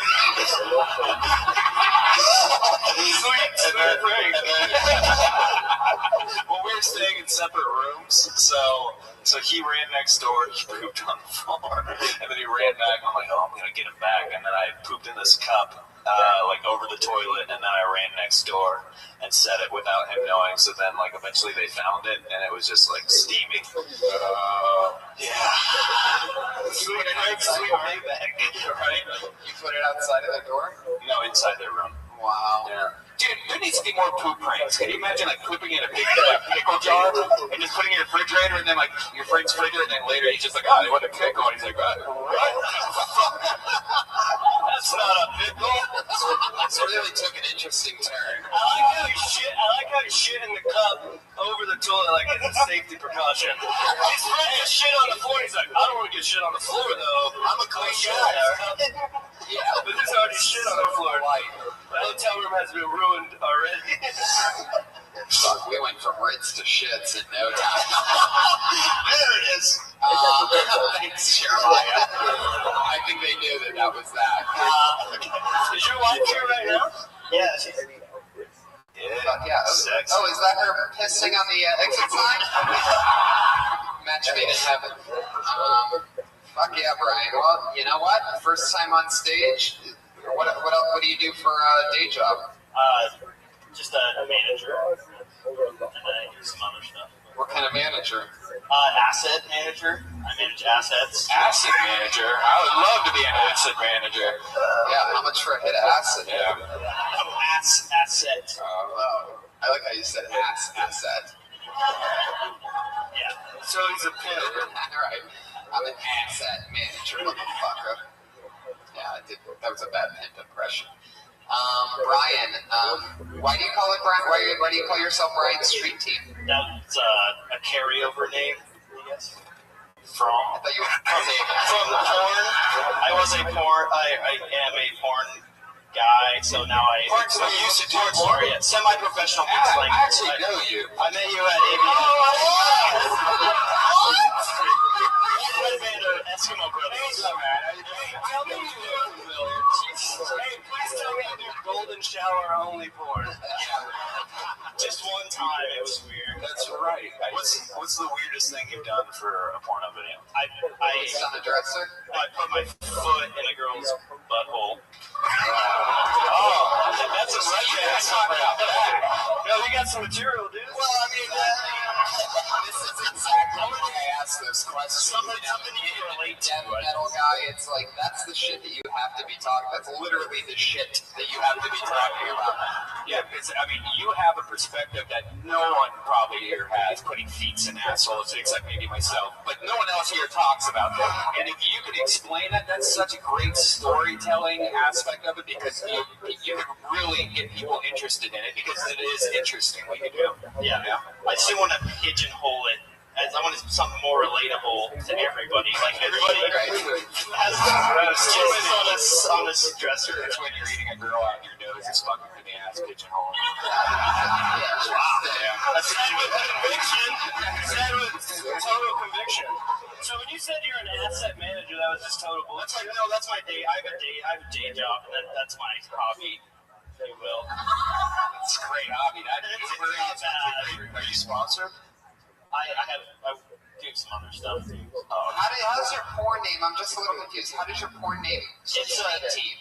You fuck people on the It's a nickname that started. It was because there was two Bryans in the room basically at a lot of times, and so to alleviate confusion, Brian and then Brian's street team, because I was on the street team. They were like Brian Brownfoot. It was just to help to. Chief Brownfoot. You knew a little more. I started off on the street team. I love it, man. Yeah, that's great. Fucking awesome. Brian's street team, everybody. Another first timer. Good job, man. I knew you. I've probably seen some of his work. He's probably fucked a couple of my ex-girlfriends. Aww. What's going on over there? Somebody just sign up? Interesting. Who is it? Louis C.K.? Oh, how about this? Put your hands together for Randy Malarba, everybody!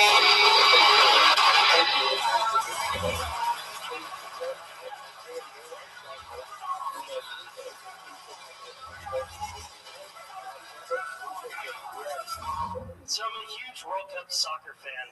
With the World Cup coming up in Brazil, I'm looking forward to it. The United States hired this German coach, Jurgen Klinsmann, who was a World Cup winner as a player, World Cup winner as a coach. Has the U.S. men's national team motivated to the point where they're playing the best soccer I've ever seen them play. But when he yells at them after a game, to hit the showers! Do you think the Jewish players kind of linger back just to make sure it's water? It's water, we're good. I was out in Denver. I was having dinner with 3 friends. I was thinking about moving out there with next year. And they were telling me I couldn't move out there because my dog would be illegal. I have a pit bull mix, and they're saying that those breeds have been declared illegal to the point where cops are not only citing people, but they're actually shooting these dogs. Started looking around the restaurant, definitely in the kitchen, like, well, these Mexicans are illegal. You don't shoot them here in Denver, do you? I mean, it's not genetics, it's how you raise. You're raising, I guess.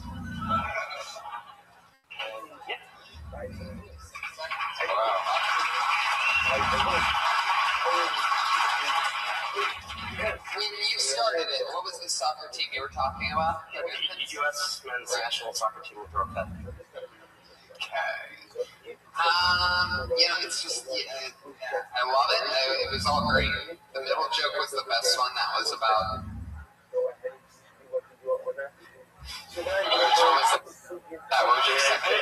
The second one was snowboarding, in Denver, the turn with the dogs and then shoot.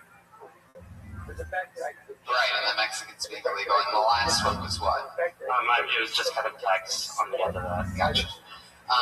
The showers thing.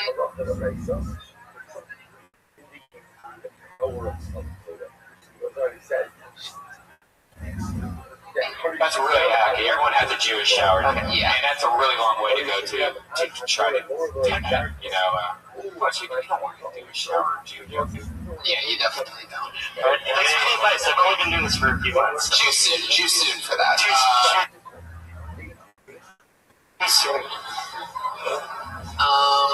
But I think that's a great.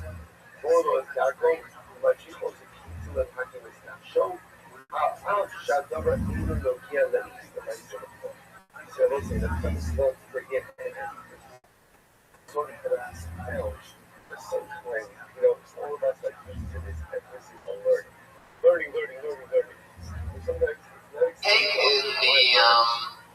the illegal pitbull thing, but I'm confused as to why there's Mexicans in the kitchen. Where are you in this? Well, we were in a restaurant in Denver. I mean, I've been out there. I mean, there are Mexicans in Colorado. Just kind of playing to the audience in San Diego. Most people in San Diego would see Mexicans in the kitchen. Wow, you're just a racist motherfucker, aren't you? Hey, your last name's Palermo, so I get the feeling you might be able to get away with that, right? Trying, I guess. So you're Asian and Hispanic. Yeah, well, Filipino, so yeah, I guess. Oh, yeah, definitely. The Mexico of Asia. Sea beaners. It's like an Asian with a tan. Yeah, totally. More brown than yellow, if you know what I'm saying. Feel free to use any of this as your own material. No, definitely. Because I'm not going to be able to do it. I'm not going to be able to do a show, tomorrow night and be like, you should have seen this Filipino last night. Anyway, but yeah, I'm sure that there's more to add with the dogs being illegal there. That is a very interesting premise. That's a promising premise that you stumbled across. Pit bulls are illegal in Denver? Yeah, just aggressive breeds. It was a conversation I had. There's another addition to that right there. How you just said, like how Mexicans can either. It's amazing that all Mexicans are allowed, even the aggressive breeds, whereas the pit bulls are illegal. How can you tell if it's an aggressive breed? Might be the next part of that joke. Well, just looking for the fact that we're dealing with a minute, the way I've been trying to explore that is, well, you can't really tell a mixed breed dog, and to some extent, you can't really tell Mexicans are illegal. So just kind of going off of the fact that cops are literally like quick draw McGraw shooting dogs out there. Really? Yeah, and then even here in the there was an article here in San Diego where they're shooting Mexicans at the border, and that's not a joke. So just trying to draw the correlations. Really disappointing commercial. Sarah McLachlan. I'd love it if the rapper Pitbull was illegal in Denver. That's exactly what I was going to say. It's really depressing that they're shooting these pit bulls and not the rapper Pitbull. Something like that. Put in your own, whatever, but make sure. Racist way. Racist way. And then I would say, I know it's a minute, but I would just say, just as a rule of thumb, you can go a little bit slower because some of the words, I was having a little bit of trouble understanding what you're saying. Those Filipinos are quick. You ever see Manny Pacquiao box? There you go. A lot faster than that. Yeah, I know. That's why I don't do that. Thank you so much. Fuck yeah, that's probably the weed.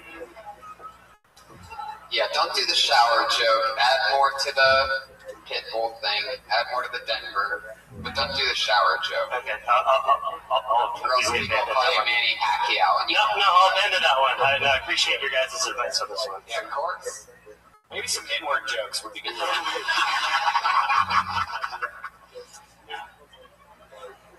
Saying yourself like black people are gross. I'm out of here.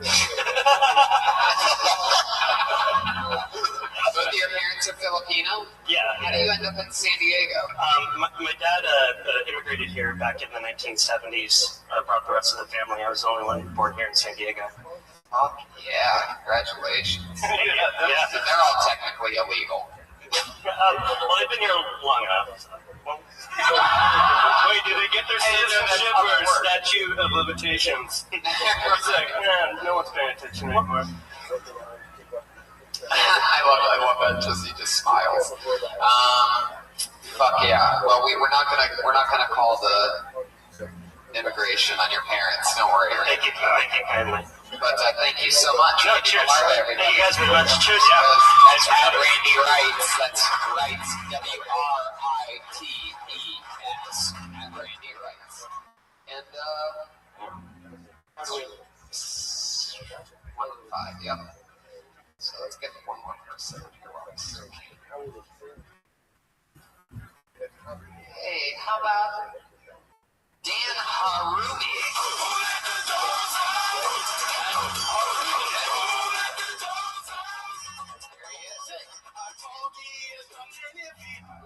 Thank you. I feel really at home with these lamps up here. Feel comfortable now.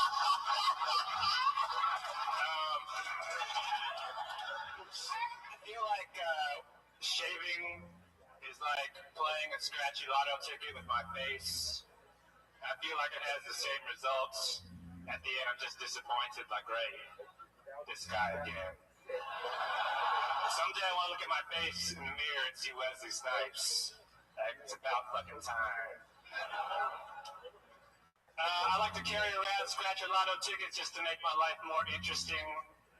Like when I go to the taco shop and they ask me if I want to pay a little extra for guacamole, I'm like, maybe. Or like I like to keep a scratch a lotto ticket and with like a box of condoms in my apartment. It's like, man, I cannot afford to get this girl pregnant right now.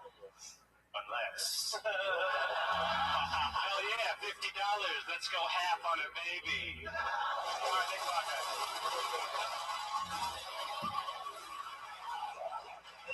Dan Harumi bringing the thunder. That's fucking awesome, man. You're a funny guy. Down here? Thank you. Yeah. How long you been doing stand-up? About a year. Wow. Fuck yeah. Dan Harumi, very powerful. How often do you go up? I do all the open mics and stuff around town. It's probably like 7 or 8 times a week. It's a hardcore year. Yeah, definitely. Quite a bit. Fucking way to do it, man. You're in great shape. Hey. Oh, thanks. And all in San Diego. I've gone up to LA a little bit, but not really. So just How old are you? 28. 28? Fuck yeah. You can do it, man. That's a lot of fucking really funny shit, and the fact that you acknowledge, you turned a little joke into the first thing. I mean, you have the fundamentals down, you have the jokes, you have a style, you seem comfortable. I mean, that's like pretty amazing stuff, right? Blatantly funny. That's hilarious. Yeah, if you can riff well and you have solid jokes, that's pretty powerful. Yeah, 7 days a week shows. It's a blatant difference than first time, then 3 years, a couple times a week. It's about reps, so it's very important that you keep that up, because that's fucking awesome. That was a fantastic performance. I don't even know what else to say. I can't add on to anything. It's such a great opener. I love your stage. Is that how you always like your stage presence? Always kind of like this. Usually I take the mic out, but I know I was just running, jumping. Yeah, I like your stage presence all in all. So yeah, you can tell you're kicking ass. You have a job? Yeah, I just work retail. Right. Yeah. But that works because you work during the day, then you get to get up at night. Yeah, pretty much. I try to keep the job as minimal as possible. So. You try to get up here a lot? Yeah, I do the open mic every Sunday here, and then I did a little show here before too. Awesome. Yeah. If I were you, I would really try to just really even try to push it harder. I mean, if that's what you're doing at 7 days a week, I would keep it. I mean, I can't imagine how hard it must be to do 7 nights a week down here in San Diego. But, maybe try to get a job at a comedy club and double down in it, because then once you meet comedians, they're going to want to take you on the road, and then they're going to want to, this and that. It's very promising. You're absolutely hilarious. Dan Harumi, everybody. That's @Dan_Harumi. Very interesting. Fucking San Diego gem right there. Look what you guys built. Now, at this point of the show, we always have two regulars. If you've ever watched the podcast or listened to it, that go up at the end of every single episode, and we brought them with us, everybody. So, here we go. Going first tonight, put your hands together for the always funny Kimberly Condon, everybody.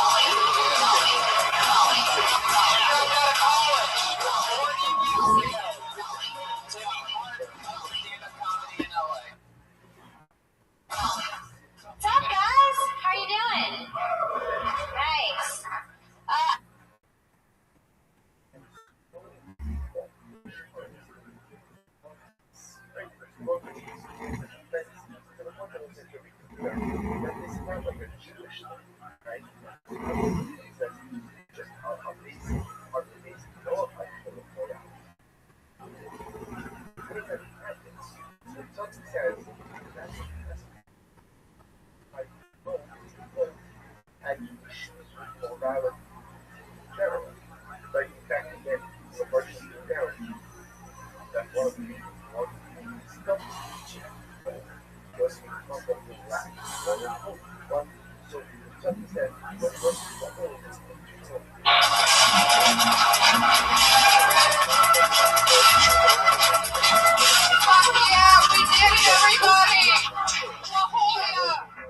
What's up, motherfuckers? How exciting. Wow, this is just like in Hollywood, except it's not. It's really creepily weird because this place, if you've never been to the Hollywood Comedy Store, it's just like this, but like just a little different. It's really interesting. But you know what? You throw up a few fucking Chinese lanterns, and all of a sudden, it feels like home. Yeah. Well, boy, how you guys doing? It's a little bit rainy today. It's very bizarre, so we thank you so much for coming out. This is really exciting. This is the first time Kiltony's ever in its history been on the road, except for the time we did the LA Podfest, but that's not really a road gig. This was a strategic road gig. So it's so exciting to be here, guys. Fuck yeah. This is like an old, cool comedy club, and we're happy to have you guys. We had a lot of fun last night. We had 2 shows here. Yeah, it was awesome. Yeah, it was great crowds. And pretty wasted last night. I'm hurting. I was one of those mornings where I slapped my forehead. I was like, oh, did I do that? Do you remember what I was doing at Denny's? Is that why you left last night? I know. That's funny. I forgot about that, actually. Yeah. We went to Denny's last night, and I have a no Denny's policy. But that's how much fun we had last night, is that we ended up at Denny's, and then in the middle of it, like, my anxiety's just building, and I'm just getting sort of like, I'm just not feeling it. That feeling of sort of like, am I tired or am I dying, is taking over, and I stood up. I'm in the middle of the booth, and I go, and I've never done this before, but the Denny's in PB, I stand up and I go, guys, we just ordered our food. I go, guys, here's a $20 bill, put it in a box, throw it in the fridge, I gotta get the fuck out of here. I did, and I left it. It was so weird. It was. You gave me a look like, what the fuck's going on? Well, I thought I pissed you off because, see, I was doing this thing all night where, I would, we went to Denny's and I was like, hey, a table of 5 for Denny's, and then, this would fall out of my coat jacket. I'm like, oh, sorry, my Magnum condoms just fell out again. Right. And I was just, walking by booths doing, there's hot girls, I'll be like, oh, I'm sorry, my Magnum condoms. Everybody. These are the ones with spermicide on it. I've never had those before. Really?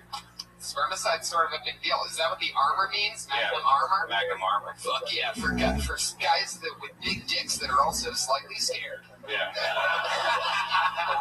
That's awesome. Speaking of armor, Huh? Yeah. For those of you that listen to the podcast, you know that we always have a head of security, just to keep us safe for no apparent reason whatsoever. Because nothing really ever happens. But this night will be no different. We will have another Patriot. And I'm very excited to announce it is the return of one of our favorite Patriots ever. La Jolla, put your hands together for Iron Josh!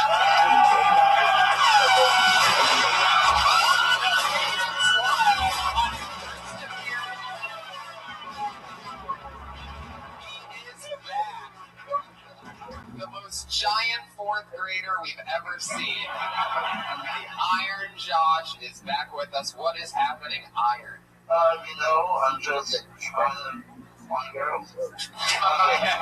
Well, you're wearing the right pajamas for that. Fuck yeah, man. Something doesn't look right on you. Something just does not look right on your costume this Right, week. does the rain make your legs go flippity-floppity? What's up with your legs? What's going on? I'm pretty sure you put your knee pads around your shins. That's one of the faults. You have them backwards or something. It's like a true walking oxymoron, a robot in a fucking onesie. Yeah. It's like so not intimidating. Yeah, what animal has their legs like that? Is that praying mantis that has like backwards legs or something like that? It's a human with cerebral palsy, I do believe. Can you show me a picture of my legs? Not right now. We're doing a podcast. There's a little tear in your outfit there in the middle. Oh, it's been I think that was the black cat. Yeah. Oh, I see. But we're in La Jolla, so we have to explain what a black guy is. It's an African American, slightly darker skin, really good athletes. It's like a tan Mexican. Fuck yeah, Joshy. Well, you're looking good. How exciting. How's La Jolla treating you? You having fun? Anything crazy? It's really hard to swim in this costume. That's the goodness of your morning. Well, you can't talk normally, Josh. For those of you that don't know, Josh has a slight speech impediment. But one thing that we realized is while he can't say R's in his normal voice, one thing we just learned, and even you were surprised about this, correct? Yes. We learned this on the drive, or when we got here yesterday, is that if you do a high-pitched voice, you actually lose your speech impediment. Can you try that out? Can you say, who's the guy that leads Santa's sleigh during Christmas? It's the most famous reindeer of all, Rudolph. There you go. You heard that hard R, everybody. That was a hard R on the Rudolph. We found out how to make his speech impediment disappear, and that's very exciting. Well, thank you, Iron Josh. Put your hands together for Iron Josh. Yeah. He's going to be keeping an eye on us, making sure that we are super safe the whole time. And with no further ado, what do you say we bring up our guests tonight and get this thing started? This is episode 40 of Kill Tony, everybody. Live from the La Jolla Comedy Store. And since we're in San Diego, who better to bring up that first-time guest on Kill Tony and a San Diego native, Billy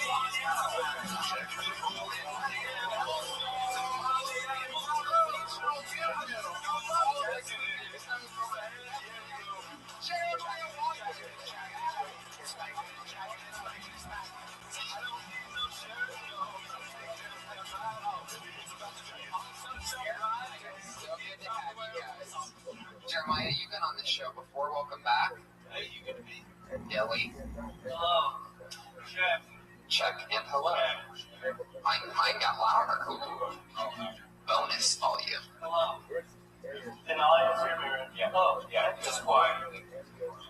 Just say abity abity. Abity abity. Scream. Yeah. Really? Just quiet. Mine got loud. Weird. I can't speak up. Yeah. Mine got really loud. I'm concerned about myself. Yeah. Good to be here. Podcasting, everybody. It's a beautiful thing. Fuck yeah. So, Billy, this is your first time here. Have you ever seen anything quite like the Iron Josh? Have you ever been on stage with a specimen like that before? I have no clue what I'm looking at. Is it supposed to be an Iron Man costume?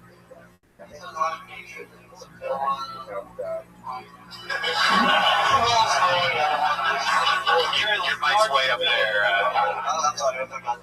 Yeah, just stand close to it. I think it would have came out the same even if you said it into the mic. That's what it's not doing.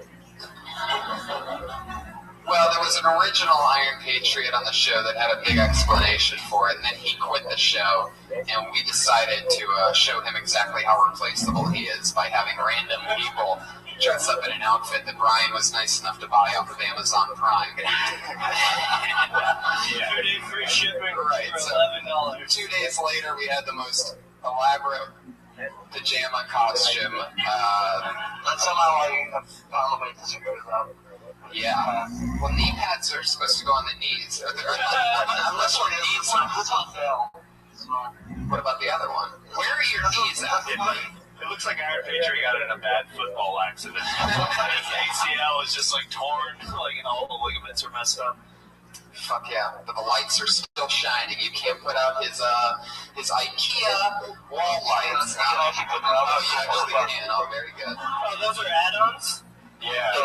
Every week I try to add new shit on That wasn't in the $11 package? No. Those are extensions. Yeah. But every time I add something new breaks. So it's just, I need to do a better job. We need to get breaks. It doesn't seem like it has a lot of moving parts except for the human inside of it. Yeah, he's the most broken part of the side of it. Oh, by the way, son of a bitch, I just realized the bucket's in the green room and the names are on the clipboard. If somebody wants to cut those up and throw those in that bucket, yeah. Oh, wow. Oh, yeah. So are you just working on the kinks?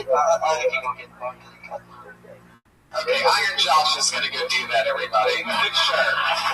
Why not have one of the... No, it's okay. Josh, stay up here. They're going to take care of that. Just one of the most important parts of the show. Right, absolutely. It's amazing. And I mean... Weren't you outside just drinking coffee and writing poetry or something? Yeah. Unfortunately, I wasn't, but that was one thing that I forgot to do. Josh, you normally have questions for... the Iron Patriot normally has questions for our guests. What are your questions? I do have some questions. Billy first. You're from San Diego. You drink a lot. He's sweating right now because he hasn't had enough drinks in him. I can tell. No, I'm sweating right now because I just drank a double shot of espresso, which is a terrible idea. And then I ordered a hot toddy, which turns out that might have caffeine in it too. So if someone doesn't bring me a towel, this is gonna get real weird. I'll take your questions now. My question is, do you like cheesecake? Yeah. That's a badass question. I love cheesecake. Patriots love cheesecake. For sure. It sounds like you have cheesecake in your mouth most of the time.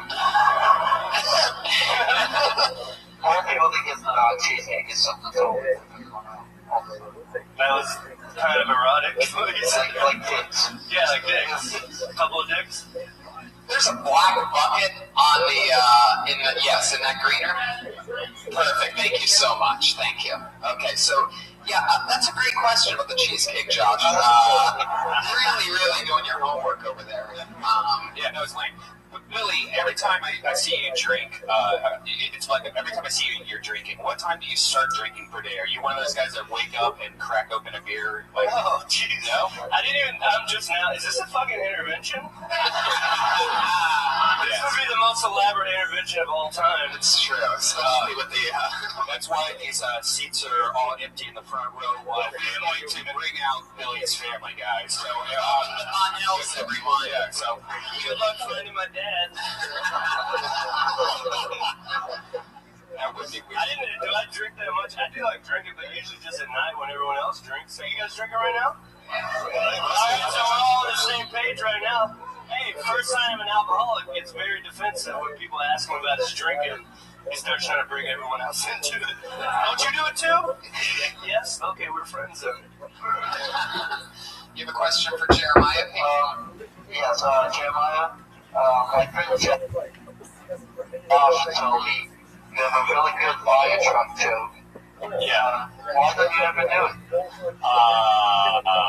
This is pretty inside baseball, Josh. I don't know how this is going to translate on a podcast, but I used to do this bit that went on for just a little bit too long, and I've already got some other act-outs that are pretty drawn out, so I just kept those in the chamber and decided to part ways with that bit, Josh. Jeremiah is very well known for his elaborate act-outs. He gets very physical on stage.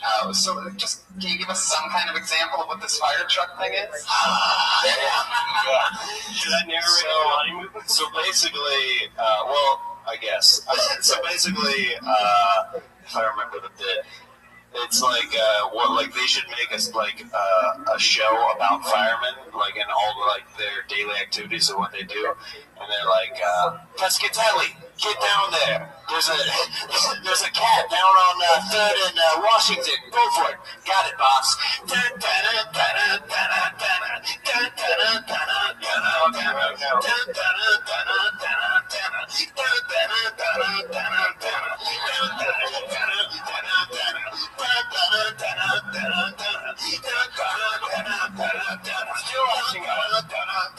Are you okay, kitty?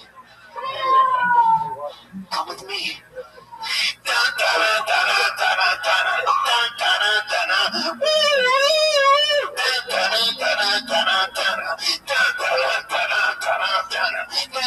Anything else, boss? I'm gonna go. It keeps going on with different vocals.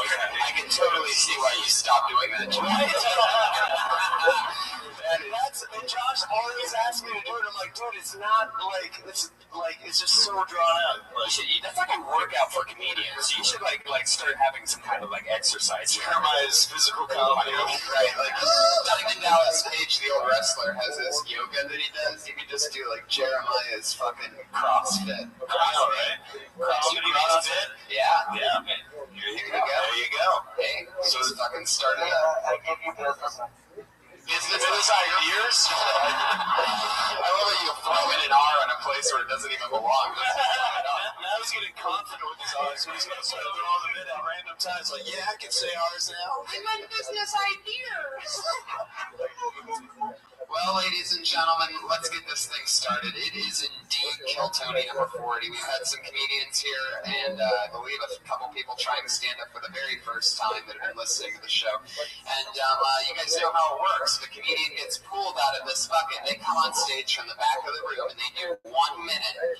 And you know that your minute's up when you hear the sound of a kitty. Aw, how cute. That's just always adorable. But you better wrap it up then, or else you're going to bring out the angry West Hollywood bear.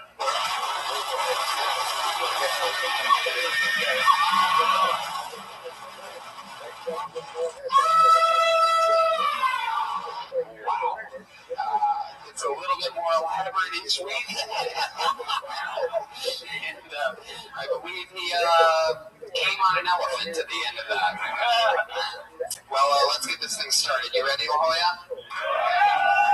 Here we go. Your first comedian tonight goes by the name of Beauregard Murphy. Can I play like a little pretty ball? It's okay. All right.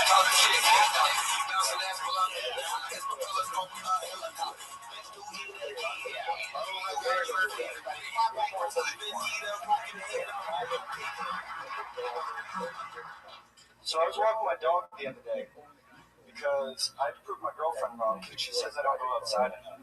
And I'm about 10 minutes in of being outside, and I start to be a little freaked out because my eyes haven't adjusted to the light outside yet, and I'm afraid I'm getting like mole eye syndrome or something. So what I've taken to doing, because I realize I don't know my neighborhood at all either, so I end up just pulling my shirt up over my head and trying to run home before looking through my shirt as much as I can, and my eyes finally come into focus, and I see a bus stop of very worried Spanish ladies, and they're just pointing me the other way. So I just went with it, and I decided that I should probably go out more often. Yeah, there you go.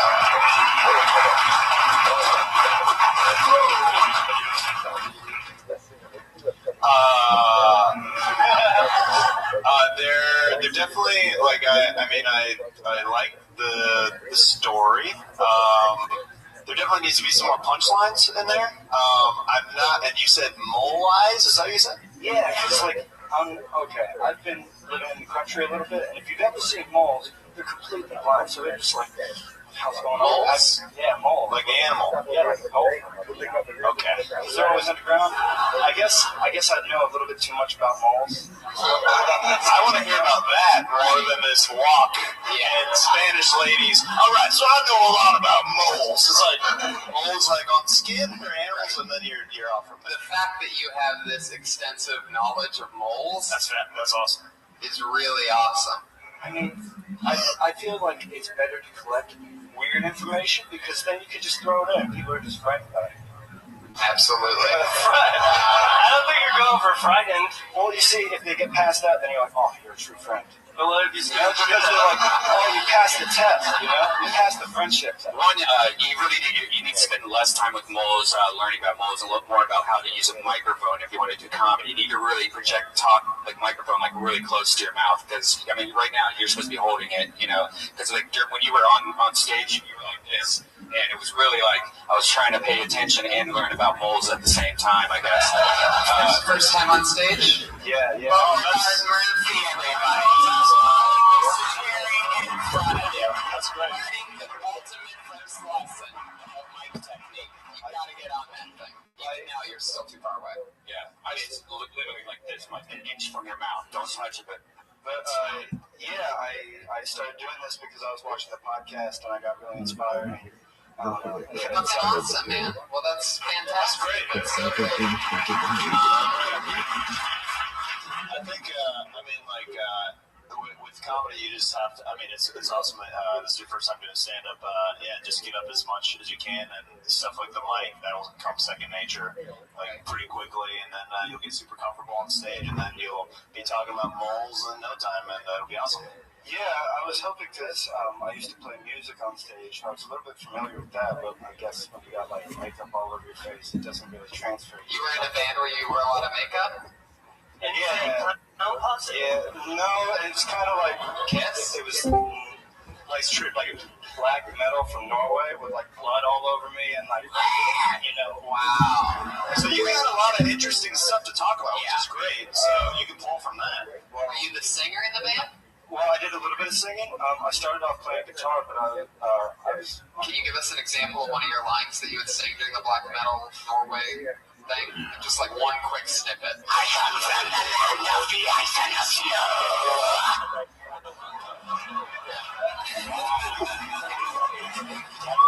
Awesome.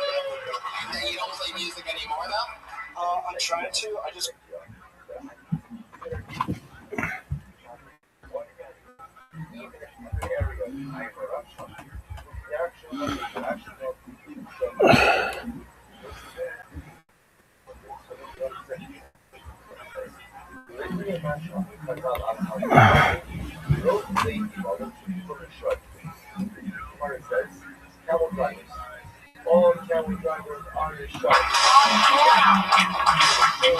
Fuck yeah, everybody. How you guys doing? Welcome. How you doing? Good to see you guys. Packed something. Packed back to the room. It's good to be here. Fun weekend? Yeah, we're gonna have a fun week. We're about to go to Texas. We're going to Texas. Shows in Texas this week. We are in Houston and Dallas and Austin. Fuck yeah, isn't that exciting, guys? On the road, getting paid. How fun. Yeah, it's weird because me and Tony, we're just starting this getting on the road thing more and more, lately. And we're new, so we don't know like all the little secrets, and so we almost have like Joey Diaz being our godfather, like, oh, you need to do this and that. And it's really weird learning that part of the business once you start like trying to figure out, all right, now I want to go to Texas. How do I go to Texas? Right. And luckily we've had our friends over at Bogart LA help us out, but it's interesting. It's a lot of work. Yeah, it's crazy. And I wish we were able to take Kill Tony there. Yeah. That's the only part that disappoints me, is that we won't have an official Kill Tony in Texas yet. Well, we need to figure out a way to bring Iron Patriot. Iron Patriot's here, everybody, our head of security.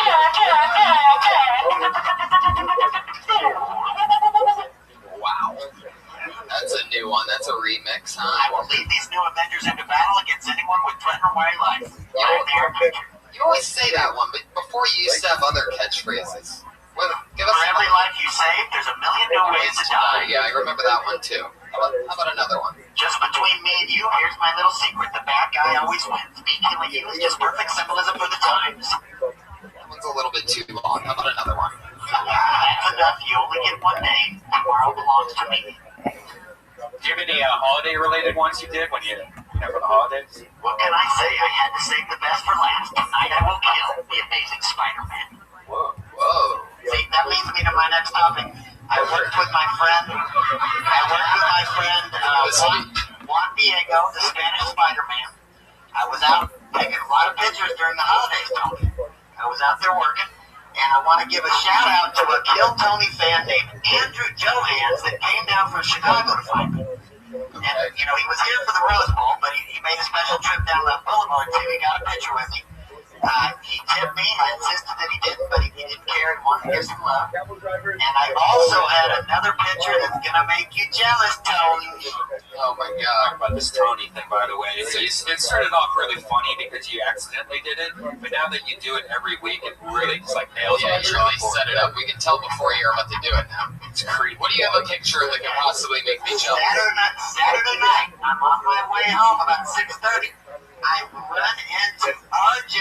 Mitty, Walter Jr. on Breaking Bad. I saw that. I actually saw that picture. Yes. He tweeted out under the hashtag #KillTony. That's very It was exciting. very exciting. Now, it looked kind of like better than it really was. Cause I saw R.J. I said, we got to get a picture together. He said, I don't have a camera. But I kept talking to him about Kill Tony like a good Death Squad soldier. And some woman that was with him, he was with like 3 ladies, some woman was with him, she got out her phone, took the picture, and put it on his Twitter thing. And I said, put the hashtag Kill Tony.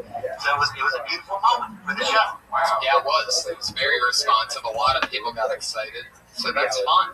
Yeah. It was a good find. So you basically, in your suit, you stopped R.J. Mitty. Yes, I did. And what did you say exactly? He's walking by you with 3 girls. I said, we got to get a picture together.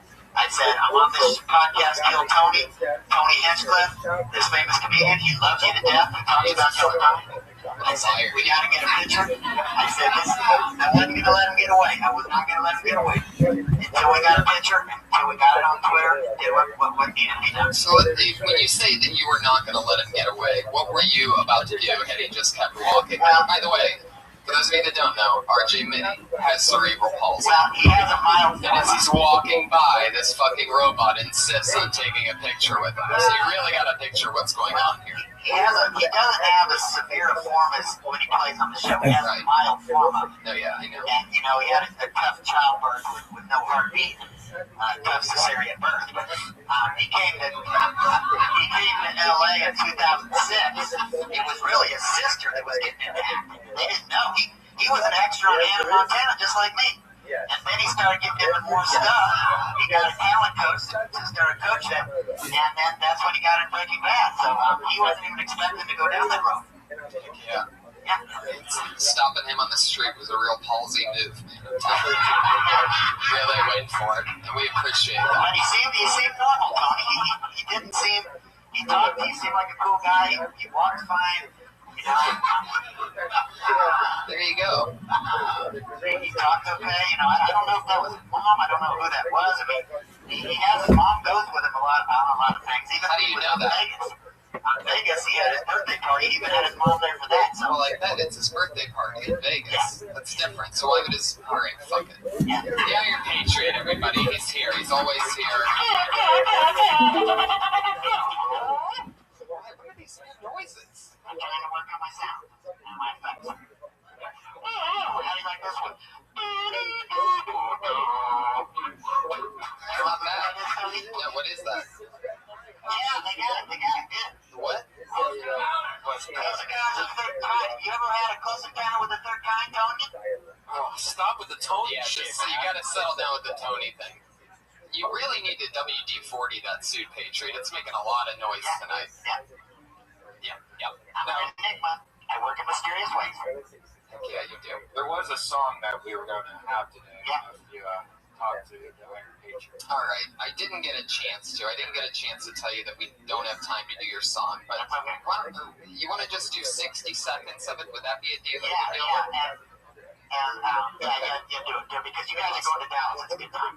Okie dokie. Well, if you don't know, Patriot was in a band in the 90s, a rock and roll band. That, how long were you guys together? Well, this is the second band I was in called Shane before Dirty Grip. Shane? Yeah, it's called Shane. I'm moving fast. I did one song from my first band. Now my second band, I did one song in particular. But this is called Come Alive. You can go to my Twitter page, go to the YouTube link. You'll see all these videos for these bands. You'll see the pictures of what we look like back then, the terrible haircuts we had, and all that shit. Great. And you're trying to bring back these bands from the 90s yeah. that didn't work in the 90s. You think that the music could work now? It could be in a movie soundtrack, whatever, a commercial, you don't know. And you wrote this? Yeah, I did. Was it a hygiene commercial? Yeah. A couple weeks ago, you sent in a song that you were singing that wasn't even you singing. You were singing over somebody else. Let me explain. I was singing in the chorus with him, and when I brought that song... It doesn't really matter. Let's do the new song. Let's hear what you got. Here we go. They're always unbearable. They're really terrible. All I was trying to say is I wrote that song. I'm the one who wrote One and One Has Got It. Nobody gives a shit. You're wasting your time. It takes two. One to do them all you. So come alive. Don't waste my time. Make that connection between you and I.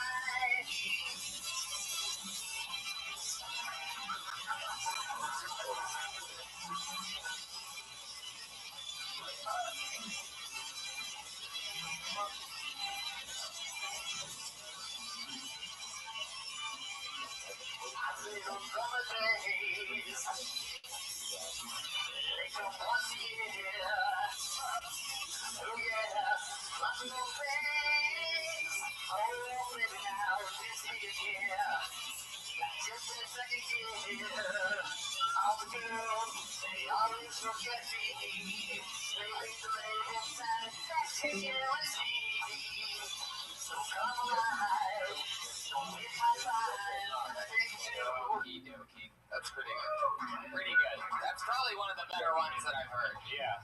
And you made the microphone limp during it. Yeah. I'm sure there's a large group of music fans out there that have always wanted all of the vibe of Hootie and the Blowfish with the energy of a robot. So I'm sure something will get big for you guys soon. Yeah, I'm bringing them back. I don't want those songs that just lay wasted. They need to be heard by people. Right. Now, if the band got successful, do you think you'd still wear the suit, or would you go back to being Jeff Crabtree? I'd probably try to do what they let me get away with. I mean, if they let me sing it without the suit too, I'll do that too. But that right now they like me in the suit, so I got to keep doing it. What if we just got rid of the bottom half of your suit? You wore I don't know, jean shorts, really short jean shorts. Where you can see the pockets come down the leg. I think that'd be great. We should test that out one week. Yeah.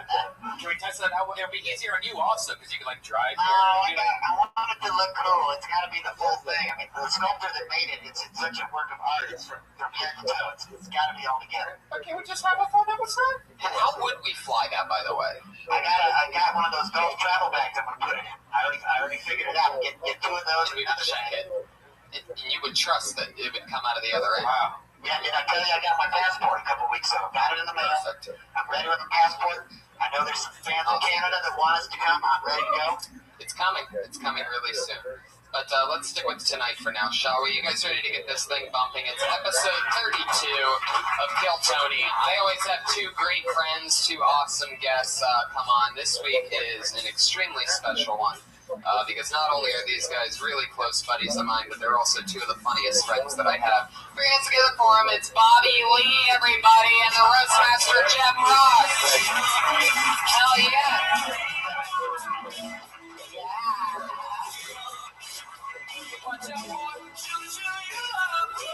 I have a question. What the fuck is this Asian shit? That was just for you. We've never had this set like this. I know you don't, but that's fucking rude, bro. You know, right? No, it's always like that. Chinese. Okay, good. Yeah. All right. How you doing, Jeff? This is going great, buddy. Congratulations. Sold out crowd for Kill Tony. Look at this. How's it going in the balcony? All right. What's up in the mezzanine? Yeah, some people took their bites of their food after you asked the mezzanine. They're confident. Fuck yeah. It's good to have you guys. You ever work with anything like the Iron Cage Trio before, Jeff? My washing machine broke down once. Why it's some of the same noises? Jeff, I want to talk to you. I'm glad to see you here. Thank you. I'm sure you get sick of people trying to roast you all the time. Never, IP, never. Lay it on me. So I'm not going to talk about your double chin. I'm not going to talk about your hair. Your hair that's fucking the bird's nest. I'm not going to talk about your fat, flabby body that reminds me of Ron Jeremy. Oh my God! Wow. I'm here as a guest. Fucking idiot.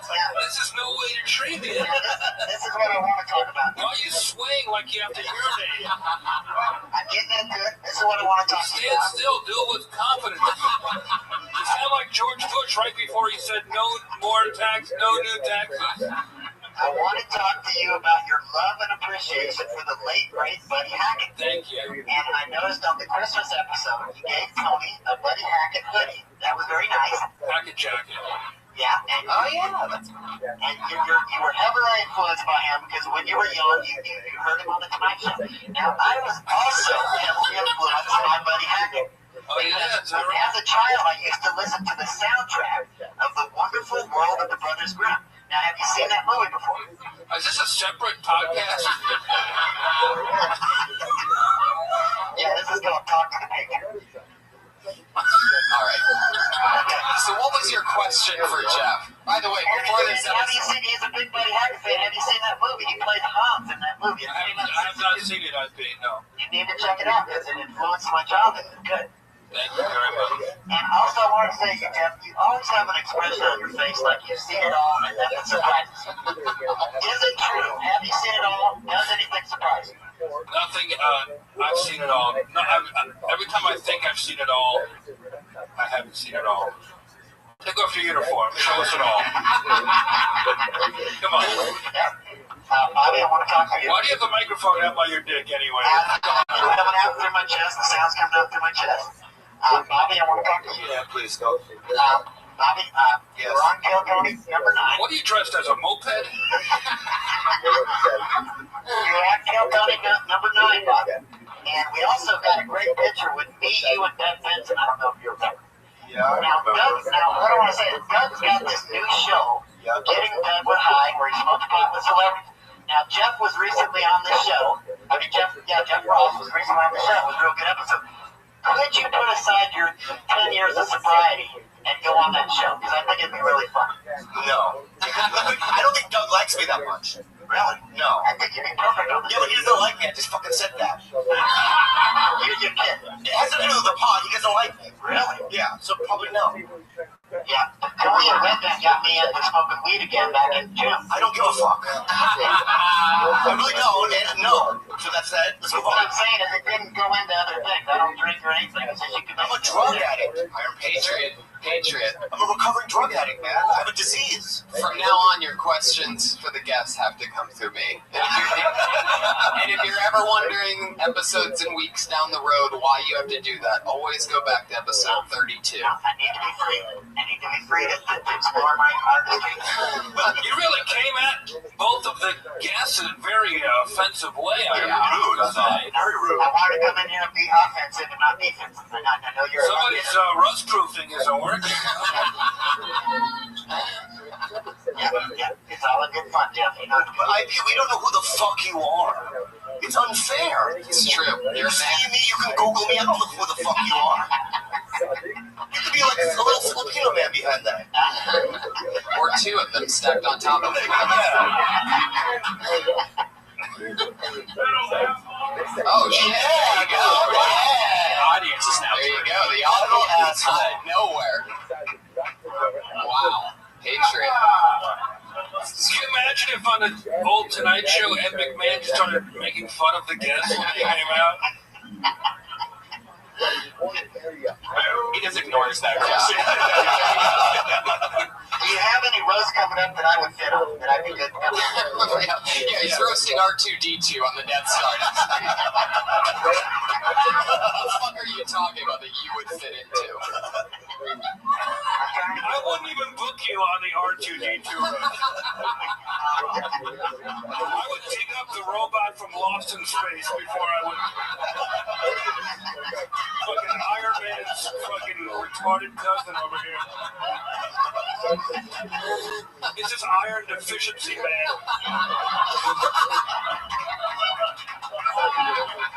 Ooh. Jeff, I'm actually the Iron Patriot. I have to correct you. Not Iron Man, I'm Iron Patriot.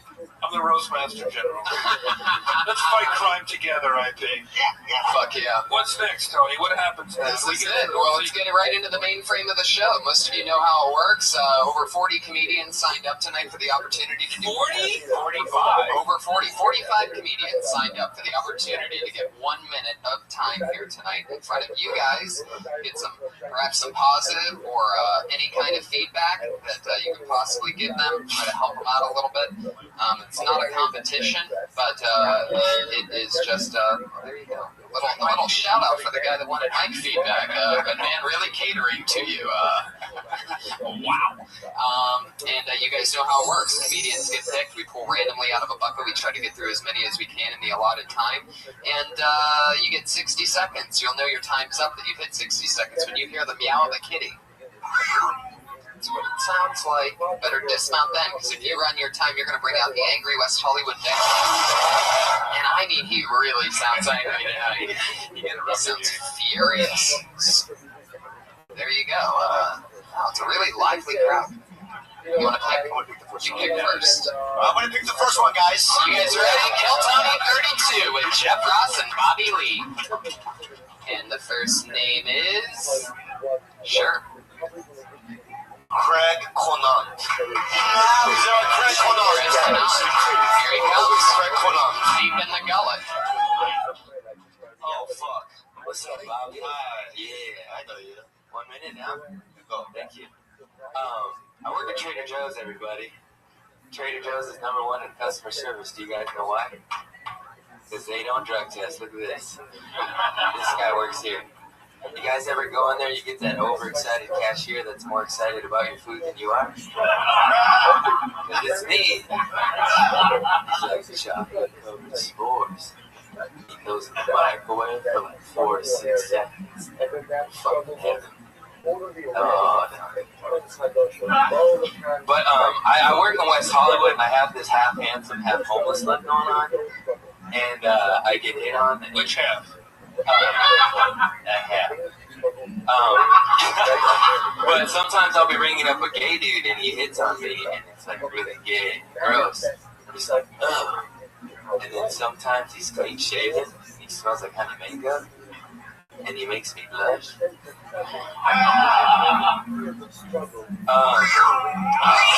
Shit, I'm sober now. There you go, that's your minute. That's great, Kenna. I like it. You're like a Tom Rhodesy kind of a guy. You're Tom Rhodes at all? You're Tom hit the road. Thanks, Jeff Ross. Oh yeah, sit down, make yourself Hey, when a joke, well, It's your birthday, stand up. Yeah. You guys are making me nervous. No, you're doing great, buddy. When you jump on, when I talk about don't put attention to it. Yeah. Move on, bro. All right. Yeah. Because your whole app sucked, you know what I mean? So it's like, no, I like you. You're very cute. You're doing great. Keep it up. Keep it up. Good luck with whatever you choose to try next. Okay. There's a lot you could do with the Trader Joe, definitely, because I think everyone's thought the same thing. That or Whole Foods, that everyone there smokes weed and shrimps. You could probably go deeper into that whole idea. Yeah, because it seems like the Whole Foods people that work there probably have better weed. Yeah. Than the Trader Joe's. You got like the Mexican shake or something like that. Yeah, it's laced. No, I don't know.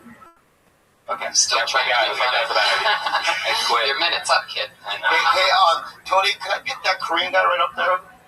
Because like 2 weeks ago, he came up to me and goes, hey, well, growing up, when I was watching on TV, I didn't think you were good. That's what he said to me. And then he goes, but now you're all right, you know? 45 people signed up for the random opportunity to do a minute. You want to start hand-picking Korean in the front row? Yeah. Are there any more Koreans here that would like a chance of, this... All right. Okay. You want to pick up? Wait, Bobby. I'll let you know when we're going to pick new names. Craig Conant is still on stage. I don't know if you noticed that, but... Why? You guys haven't dismissed me yet. You were great. It was funny. All right. But it's not really about whether it's straight or not. 3 years. 2 years? Yeah. How many times a week do you go out? 3, 4. Yeah. There's not much to say because it's like you don't seem nervous and you seem relevant, but I can't tell you. What would you say then? But what would you say if you worked at Trader Joe's? What are some aspects you'd like to hear? What are some questions you would have for a guy that works at Trader Joe's? I'm saying that, like, I'm not, when someone's new, right, I would just rather hear about their, like, more specific life. Where they're from and all that. In a minute, you know. I mean, you have that ring the bell shit at Trader Joe's, which is cute. You could probably go into something like that, you know, about how there's bells, you know. Just really dissect your store as if they're all drug addicts. And I wouldn't call gay people gross. I think that's a little bit overkill. Where are you from? LA. Really? Yeah. Why do you look like Leonard Skinner? What happened? What part of LA did you grow up in? All over, Lamina, Torrance, Donovan, Culver City, Inglewood. Wow. I just want to say something. I want to say something. I just say something. I want to say something. You're a guest on the show. You can say whatever you want. Comedians, right? There's like the ones that want to do the road, stand up forever, right? Just to go on the road. And then there are guys that like want to put together a 10-minute set, get an agent, try to audition, become like a TV person. Who do you want to be? Road. You want to be a road guy? Yeah. Okay. There he goes, everybody. Craig Conant. He's on Twitter at Craig Conant. That was interesting. I felt so bad for him being the first person. That was so awkward. Well, the first person always takes the bullet. That was very good. It was great for the first person. Yeah. Here we go. Pick another one. So are you saying the quicker we go, the more people in this room will get on stage? It's not about how quick we go. Well, I know, but I'm just curious. Like, all the names of the people are all the people in the room right now. A lot of them. If not, then they get blacklisted and they can't sign up again. And according to cutthroat. Yeah, when Bobby's on, actually we have a special Bobby Lee rule that when Bobby's on that he made, they get banned from the club for 3 months. Oh yeah, that's for sure. Yeah. Is that a good thing or a bad thing? Getting banned from the club? Yeah. Depends on what trajectory. I mean, everybody's different. Who knows? Jeff Ross picking out of the bucket. For those of you listening in. The cream. Where the cream? What does it say? Dave Emerson. Dave Emerson. Dave Emerson. If I don't see somebody moving, somebody's gonna get. He's fucking That's the sound of being blacklisted. I'm gonna put this in my pocket. All right, he's banned. You're gonna give it to Tommy after we somebody. Yeah, that was pretty amazing. Simulation theory. Here, pick another one. Here we go. Jeff Ross, hand in the bucket. Waving it in the air. Bobby Reed. Casey Skinner. Casey Skinner. Oh, yeah. The human being.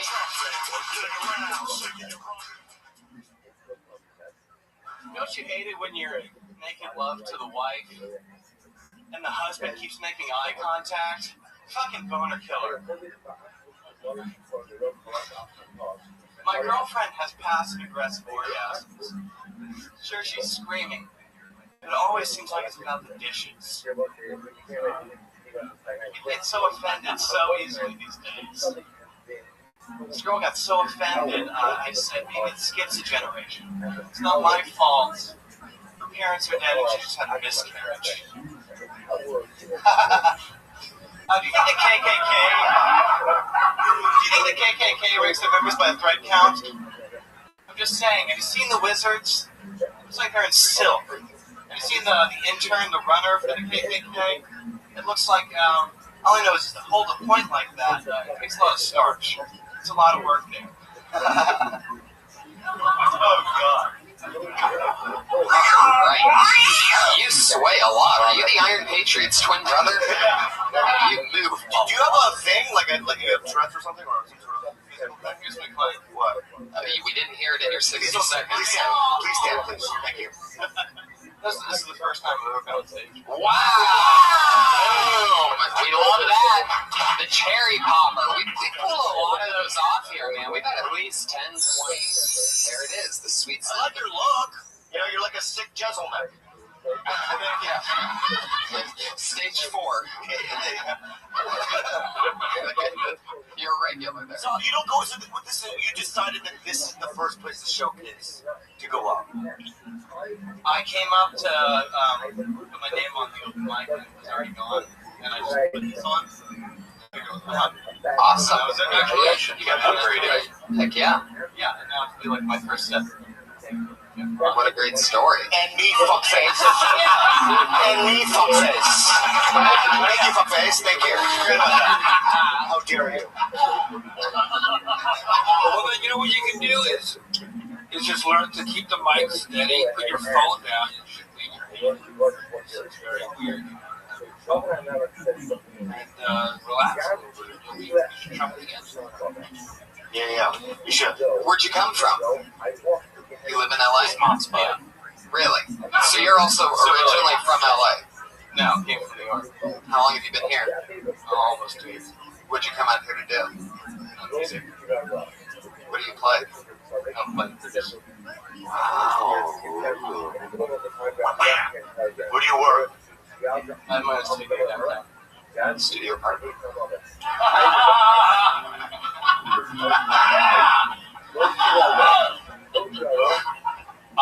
You're definitely into one-liners. Is that what your style, like the kind of style that you're going for, or is that just what you thought? I just like one-liners. Okay. Because, doing 60 minutes of one-liners, that's like 120 jokes almost. Yeah. Awesome. That's good. And a young king of one-liner. Fuck yeah. Jay London. Jay London's King of Santa Can I Monica give a Beach. better example? It's fine. I think anyone that does stand up is brave, and that's what you get. You came up here and you're brave. And, Yeah, that's totally awesome. It's like jumping out of an airplane. It is, yeah. Yep. Welcome. Congratulations. Casey Skinner's first set. Thank you. You saw it here. Bobby's got his hand in the bucket. A lot of people online think he's your brother, by the way. JT. GT. Which is cool. Oh, that's crazy. I love it.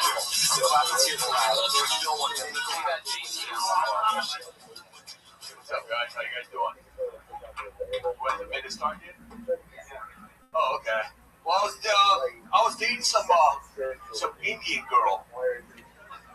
East Indian girl. And the whole thing about her, she wanted to look like Kim Kardashian. You know what I mean? She did look like kind of Kim Kardashian, but she didn't really have the booty. So she was like, I'm gonna get the booty. So I was like, the whole time I was like doing the workout. It's like, I'm gonna get my booty. All right, cool. It's like one day I was laying in my bed. Once like she's going to the bathroom. I'm like, I'm just watching you go to the bathroom, girl. It's like, don't look at my booty. You look at my booty. I ain't looking at your booty. You know what I mean? You're just going to the bathroom. It's like, I'm watching you go to the bathroom. I'm not checking out your booty. I'm just like, even though you ain't got much of a booty. It's like, you know what I learned? Wow, straight to the angry bear. That's a first. I didn't even get to my punchline. What the fuck? You didn't? I mean, it's a minute. Oh, it's like, you know what I learned by dating this Indian girl? That the red dot on the forehead meant coffee was ready. Wow. How much longer until you were going to say that part? I was gonna tell her to go down to Pink Dot and grab me some overpriced chips and get yourself a Pink Dot. Fuck yeah. That's not marijuana, is it? It's an interesting one. You're like a crazy guy on a bridge, like you know how they scream about the apocalypse? No. That's what it would seem like to me. You know what I mean? That you're just going crazy. Is that? Well, I used to be crazy. Yeah. Well, and Wow, something else I it's starting to come out again. Also, there was a time where you were very aggressive toward me. And you'd come up and like squeeze my ears or snatch my butthole. I thought you were Chinese, so I was going, it's like one day you looked at me like, Patriot. I was like, Patriot, get ready to pounce. You're like, I could get you fired. You just looked at me like, Patriot, I could get you kicked out of here forever. I said that? Wow. Look. I didn't say that. I wouldn't say that. This is my normal look. And I was like, no, all I did was just come up to you and go, boom, boom, wow. And I thought you were Chinese, so. That's it. GT. Does this work? You get.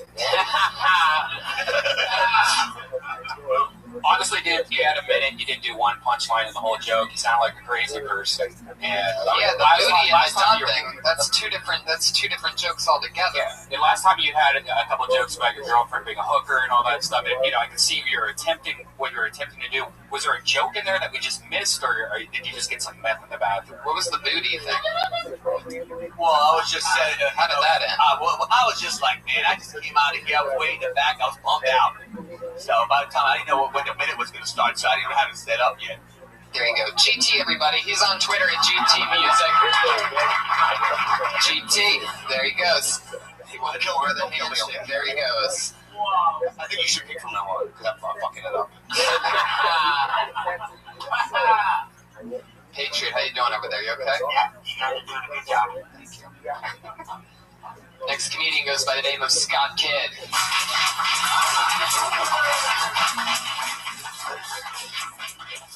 Here he is. It's Scott Kidd. He's been on a few. So I like to use Facebook. I use it to network. I use it to pick up chicks. But I keep getting all these fucking requests to play Candy Crush. And what plagues me is that I get 5 requests a day from the ugliest, fattest women to play Candy Crush. Why is it that every one of these women look like they need an insulin shot before they start playing Candy Crush? There's this one huge fat bitch who I know for a fact is sitting in front of her computer with a huge cellophane bag of hard candy, just crushing the fuck out of it. Just, don't get me wrong. I'll crush the fuck out of some candy. I'm not playing motherfucking Candy Crush.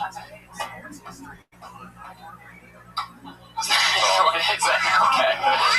Are we supposed to know when you do that lift and slam thing at the mic stand that that's your thing? Yes, that's it. Court is now in session. Fuck yeah. We're really staying in that Candy Crush pocket. Interesting. Yeah. A lot of hate. Yeah. When a white dude talks about fat chicks, it just doesn't work for me. Yeah. You're being mean. It's like, if you were like a good-looking white dude, maybe that'd be fun. But like, you're not. You're like, it's like someone drew you. You know what I mean? Like someone said, I'm gonna draw a white person, and then they drew you, and then you're like, what the fuck is he talking about? You can't get fat chicks or nobody right now. Now, when you get credits, maybe you'll be able to get like an Esther Pavinsky or something like that. Is that her name? Is that her name? What are we talking about? I think your ex-girlfriend. Oh my god. Yeah. But right now, you know what I mean? Let's just work on being likable. Oh. Yeah. Yeah. All right? Yeah. No. Are these people gonna kill me? No, nobody's gonna kill Tony. Nobody kill me, okay? All right. They're gonna kill Tony. I never noticed it. Thank you, Korean. Thank you, Korean. Well, how long did you work on that bit before you presented it here tonight? I did it twice before, actually, across the street this past weekend, and then like some other shows. But it's more something I've just been running into. I don't know, the whole insulin thing I haven't. Yeah, but it's just something I kind of slap around, and like a fat chick. But anyway, wow, you really have something against fat chicks.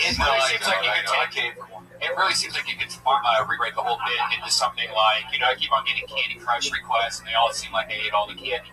Boom. That's, or anything. Hatred. You gotta just get to the point. Was you really just trying to make it positive? Was your mother fat? Was your mother fat? She was. She is. She used to beat you. Yeah.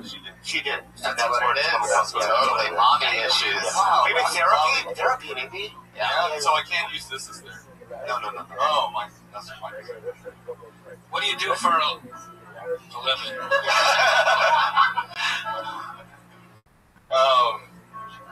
Right now I do freelance,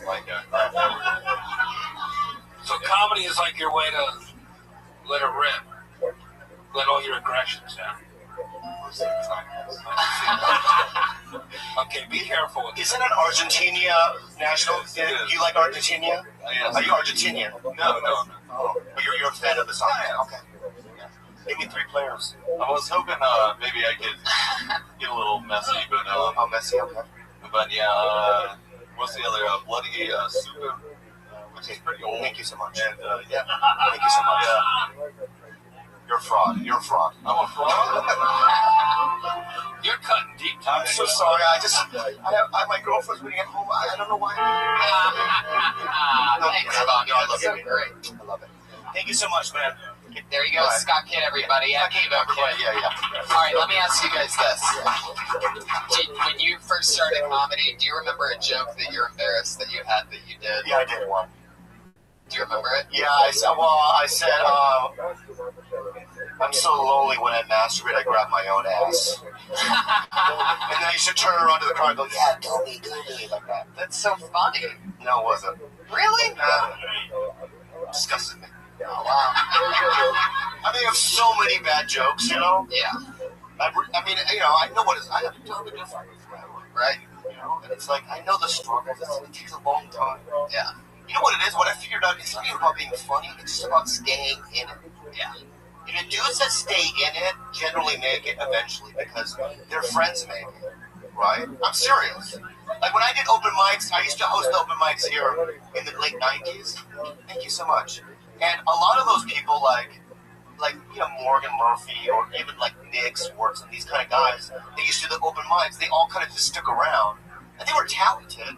But the guys that quit never make it, obviously. You know, just don't quit. Just keep going. That's great advice, Bob. Jeff, do you remember a joke you did when you first started out that you're embarrassed about? One of my first jokes was about my father being a caterer, and I was on the Little League team. Instead of giving me a baseball bat for my birthday, he gave me a international swap. That's a Little League practice. Do you guys have your like notes from when you first started out? I found mine the other day, and I was like, what the hell was that thing? I have a journal. I should read it one day. It's like the first year of me doing stand-up, and me being mad at, like, you know what I mean? Oh man, they didn't put me at this open mic in San Diego. I want to fucking kill that manager. Like shit like that. You know what I mean? Shit like I would like, because I wanted it so bad. You know what I mean? I was so hungry. I was very opportunistic. That's what people said. I didn't have a lot of friends. It was just, I was 23, pussyless, moneyless, had nothing, and I found it a gateway to, like, you know, my salvation. You know? So anybody that would get in my way, I would just like get all angry and shit. But I have a journal. I'm able to read it one day. Yeah, you should do a podcast, read the whole thing. Yeah, we'll maybe. Bobby, didn't you work at a coffee shop, and then you got fired, and you went to the first place was in San Diego. The first place next door was the Comedy Store. Yes, that's true. Yeah, how the fuck do you know that? Well, I was reading about you. You think if there was a meat shop, you would have become a butcher? Oh my God. You were doing good. You were digging yourself out of a hole for a moment. No, I worked at this place called Disc Cafe, and one day I went to work, and it was completely closed, and they didn't call me. We didn't have cell phones back then. It was in the 90s, right? Wow. And then I went next door because they had a help wanted sign at the Comedy Store in La Jolla, and I knocked on the door, and they go, "Do you want to be a bar back?" And I became a bar back there first. Wow. And then maybe like a month in, Fred Burns used to manage the place, said, "Hey, Keith, you want to go up?" And I went up for like 3 minutes, and then I just kept going. And then you fell in love with them. Well, not really, but I just, was there somebody that you saw there that like? It was Jennifer Field. Here's what. The only girls I got, because I was 23, the only girls I got was prostitutes in Tijuana. Thank you so much. I used to go to this place called Coahuila Street. There was a place called Adelita, right? And look at the girls judging me right now. When you're fat and athletic, I got nothing, okay? And so we used to go there every week and get hookers for like $60, right?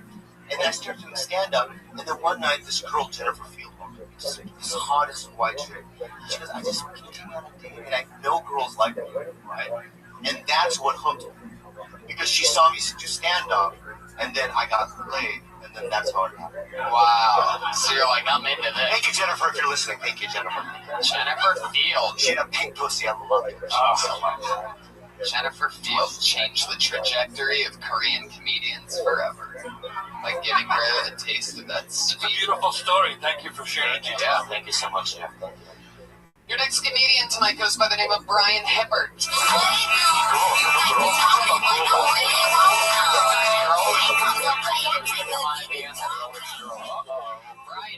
Are you here?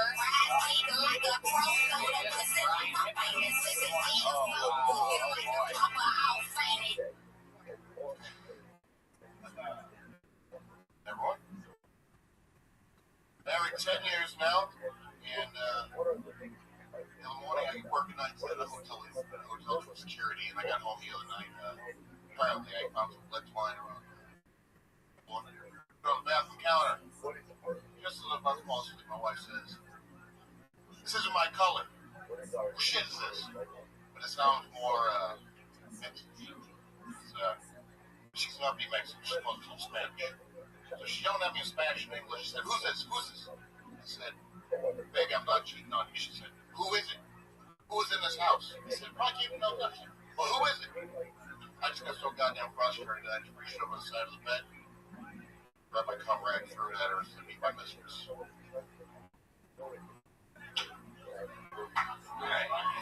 I'm half black, half white, and I grew up in a predominantly white town. This one quick? Yeah, the nickname was McNigga. You should have opened with that. The information, you fucked up the first joke. You put the information about your wife first, and then you set up the joke. But you set up the joke, and then the information about the fucking wife, and then we're all fucking lost. Wow. Fucked up, I'm sorry about that. No, I'm sorry. I was too late. Big softy. What kind of security guard are you? You're an insecurity guard. He's just trying to give you some joke, the construction of the joke. He's not insulting you yet. Oh, no, I didn't take it as an insult. Do you really want to move that mic stand when you go on stage? Because it was just like crinkling, making noises, put it behind you, right when you get on stage. You know what? Half black, half. I'm sorry. Go on.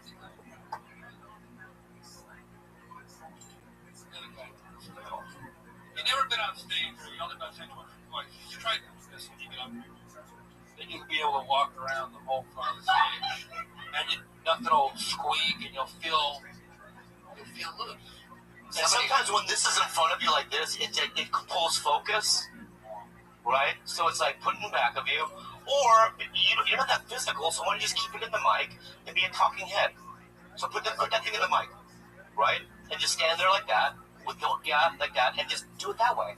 Just talk like this? Yeah, like that. Now do the last joke that you did that was the quick one. Do the new one. Do it just like that, but face the crowd. Yeah. Now do it. I'm half black, half white. I grew up in a predominantly white town in both high schools. My nickname was McNigga. I think that. A little better? Really good. Really good. You know what? Yeah. Why am I giving this guy tips? You feel bad for me because I wore white shoes? No, the shoes aren't the problem. So they are kind of a problem. What the hell are those white shoes? How long you been doing it? I did a little bit 10 years ago until my wife said I'm not married to a stand-up comedian. And well, then why would you fucking marry a girl like that? Why would you marry a girl that doesn't support your fucking dreams, man? Have you seen his fucking show? What are you talking about? Oh, yeah. Trying to help me with jokes I ever heard in my life. I don't honestly, I'm with the wife on this one. No, actually, what actually got me motivated to come back up here was this is fucked up, but season 4 of Eastbound Down. Eastbound and Down. That got me motivated to come back up. Boy, that's a TV show. I know, but old Kenny Powell's struggling. Kind of related to me because I've been exterminated for the last 10 years. Finally got my degree now. I'm fucking working with health security part time. And honestly, I fucking don't want to work or else I'm going to end up hanging myself, shooting myself, fighting against myself. This goes into a joke. You can't say this on Kill Tony. We can't get called into court being accessory to a suicide. I'd probably end up shooting myself. Hang yourself, you're going to do it. Finish No, there's no 8-foot ceiling in a one-bedroom apartment. Want to say it again? There's no 8-foot ceilings in a one-bedroom apartment. So he can. No, he was doing a joke. That's all I'm saying. Yeah, I actually like that joke. I would have hung myself by now, but there's no 8-foot ceilings in it. I've changed it to studio. So wait, you live in a one-bedroom apartment with a chick that didn't want to marry you if you were a stand-up, but you were an exterminator? That's right. And I can't have children because I've had 3 traumatic wall injuries at Lucky Strike. Wow. That's your opener. That is totally That's your opener. Yeah, right there. Tell me what happened. What happened?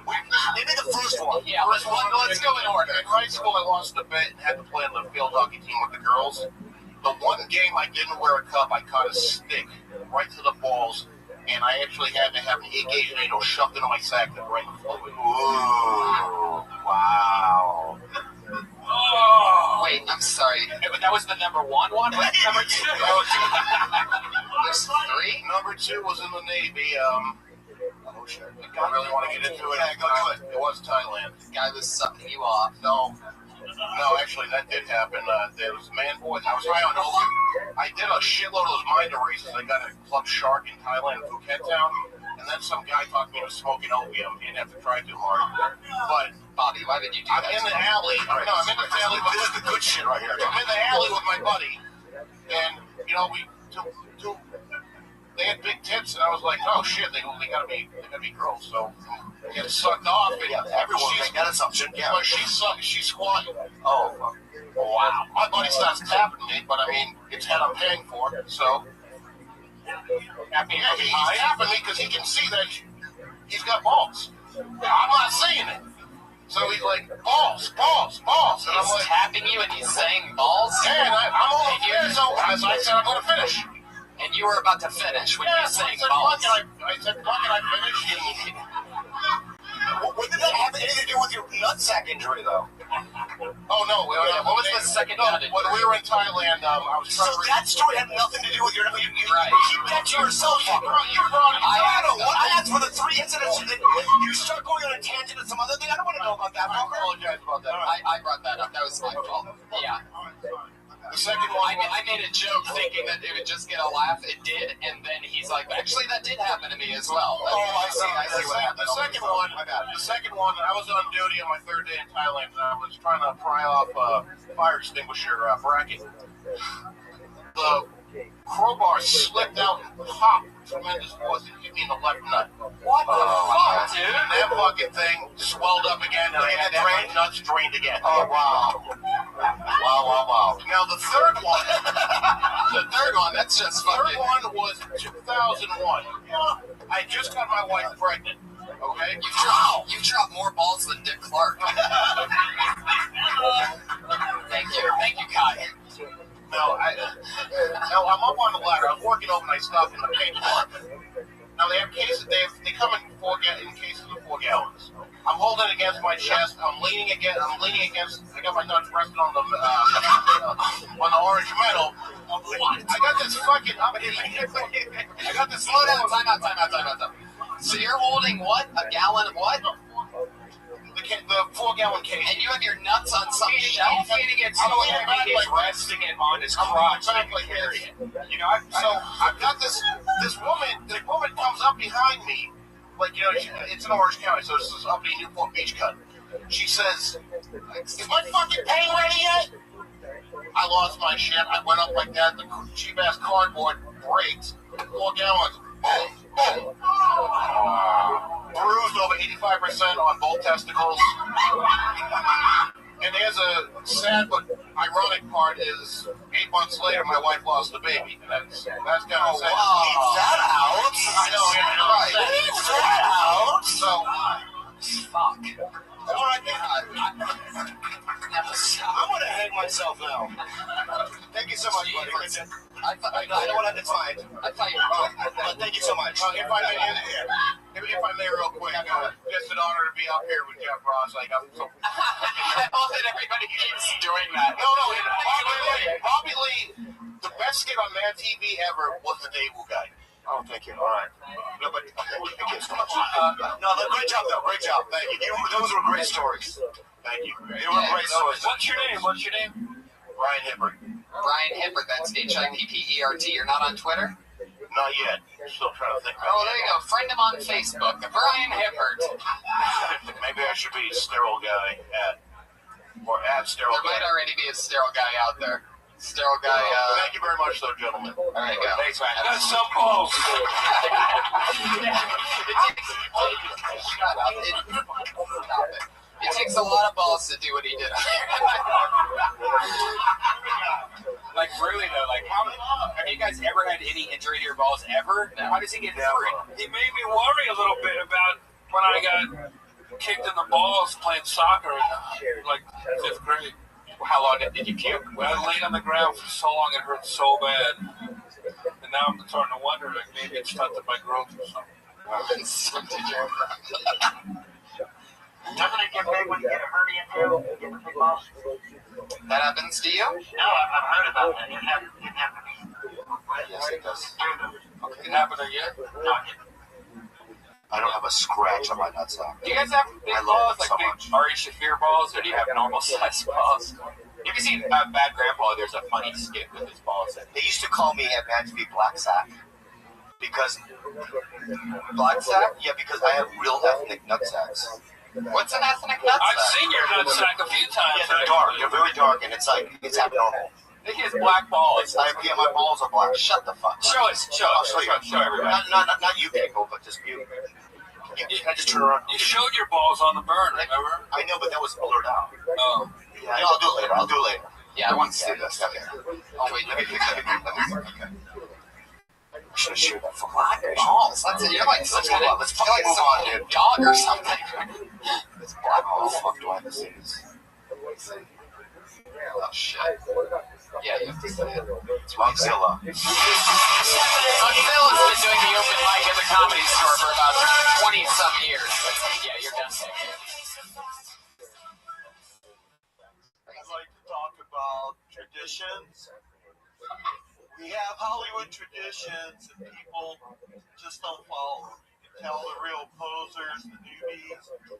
I was at a Thanksgiving dinner, and after everybody ate, nobody went into the bathroom and barfed up. I'm Italian. We're like the original bulimics. Hey, who was the first guy that came up with a barfatory? The old lady comes up and goes, dude, your friends are not only peeing all over the place, they're barfing all over the place. And how about the second guy? I don't care what the Caesars have, we're not getting a barfatorium. And then how do you show people?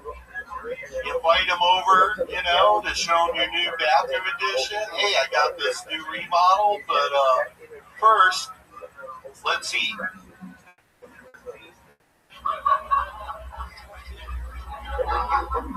I think I actually just heard someone in the audience pass away. Maxilla, I don't know if there's any advice we could really give you. How long have you been doing stand-up? I've been doing stand-up for so long. How long is it? That Bobby was hosting when I started. My fondest early memories are of Bobby Lee. Wow, just think, he's had a full-blown career and you're still right there at the bottom. Oh, don't say that. Are you on medication? I feel like you're calmer now. Are you on medication? Well, I've been hanging with Jem. That's like hitting the heavy bag. You guys don't know about Jem. He grows his own weed. And then I make It's just unbearable. Maxilla, you just gotta go. I know. Maxilla, I love you. You look Can I great. ask you one question? Yeah. Okay. Have you ever heard that joke before? What? The barfatorium. No, I don't even know what a barfatorium is. That doesn't sound like a real thing. Yeah, that's all. It was a real thing. What's a barfatorium? They were in ancient Rome. They would have a room to go barfing. Well, there you go. I'd say stick with it. It's super topical. I'm sure a lot of people are, if you ever do a show at All right, guys. Thank you very much. Mugzilla, everybody. He's on Twitter at Mugzilla007. Michael Sofra. I do like this fact that he knew when it was over. He's like, thank you very much. He got the fuck off. Yeah, gets it. Gotta respect him. Yeah, he's super cool. I love him. Our next comedian is Missy Martinez, everybody. Wow. Exciting. You know Missy. Whatever you want. You only have 10 seconds left. No, I'm just kidding. Okay, so I'm Missy Martinez. I'm a porn star. Or my boyfriend or husband for his web browser. I've been doing porn for 4 years and I'm still as tight as Jean-Benet Ramsey. When she was alive, of course she was a gal porn star, and no, I wasn't molested. My dad, but growing up, I knew, like in high school, I was going to be really good at sex. I had a lot of practice. Just dig, which was kind of odd because I was homeschooled. But hey, I was undefeated homecoming and prom queen. Yeah, so I don't know how long it is. Is that what you have so far? You have 10 seconds left. You have another 10 seconds. It's all good. No, that's great. There you Missy go. Martinez. Excellent. Was that your first time? That's your first time doing stand-up? Very first time doing stand-up. Wow. That was very good. Missy. You know what's great is that you definitely have a perspective, obviously, since you're a porn star. Look what you just did to that rub. I'm off duty today. You got to rub the stand up below it to make it up. I've never had a black one before. Maybe that's what it is. Good girl. Jesus Christ. You talk about mics. Have you ever had a white mic? Anyway, so that's awesome. I mean, you have punchlines, and if that's your first time, that was really good. Really? Yeah, that was really good. I was really nervous because even though there's my buttons all over the dress, right. I can totally relate. Right? He knows what I'm saying. Anal bleaching. There we go. The biggest tip I would say is project your voice more into the microphone because you have a very quiet voice. Oh, it's a scobo. Yeah, but you have to. It's really hard. Oh, everyone's been insulting Bobby. I haven't heard. There you go. But yeah, it was kind of hard to hear you, I'm sure. Oh, okay. In the back. And I wouldn't break up your material with that little giggle that you did. It's great, and that's cool, but I think just keep going and just keep driving it in there. Like, we could tell where the definite breaks in between your jokes were. And you could just keep it flowing, and because we don't need to know when the end of the joke is, you know. And you can also tag the things that you did say that got laughs because they were really funny, because they do come from a perspective that people aren't used to. You know, like when you say, but I tried, you know, I didn't get molested as a kid, but I tried, you know, I don't know what exactly, but boom, boom, boom, after that. And then into the next thing. I really have no notes. You just keep going on. Yeah, totally. Definitely keep going up. That's your first minute. Absolutely. Get us every week. I love what you guys. Yeah. Can I say something? Of course. You know, there's this new law where you gotta wear condoms. Porno business, does that change things at all, or you like it, or what do you think? Right, but freedom of speech. But yeah. Gonorrhea for you and you and that guy. Well, thank you guys so much. It was an honor. You got it. Guys, give it up for Missy Missy Martinez. Follow her on Twitter, Missy X Martinez. And you can also catch her on a lot of Death Squad shows too, so that's cool. Great job. Do we have any Purell for the microphone? Your next meeting goes by the name of Clee Wiggins.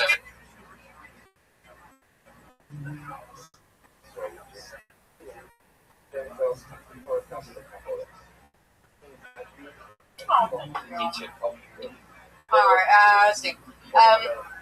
So, I despite your, like, snap judgment of me, I'm not actually, an unhappy lesbian. I actually do like the dick. Yeah. So, Missy. But I have a boyfriend now, and he's also a black nerd like me. Like, I'm wearing a Star Wars t-shirt. But before I dated him, I actually fucked a ginger once. Oh, well, there is that. But he did actually represent for his people very well. I would give him a solid, like, 3.5 stars out of 5. But the first time we ever hooked up, his roommate walked in on us, and his roommate goes, "You guys look like Neapolitan ice cream." He was like, I was mad that he got to be 2 of the 3 flavors. Like, my angry Negro kicked in. I'm like, that's just the man keeping the sister down once again. He gets to be 2 flavors. Put Neapolitan ice cream with caramel. But then I found out, like, he grew up in Ventura County and didn't know any black people growing up. No, I'll finish there.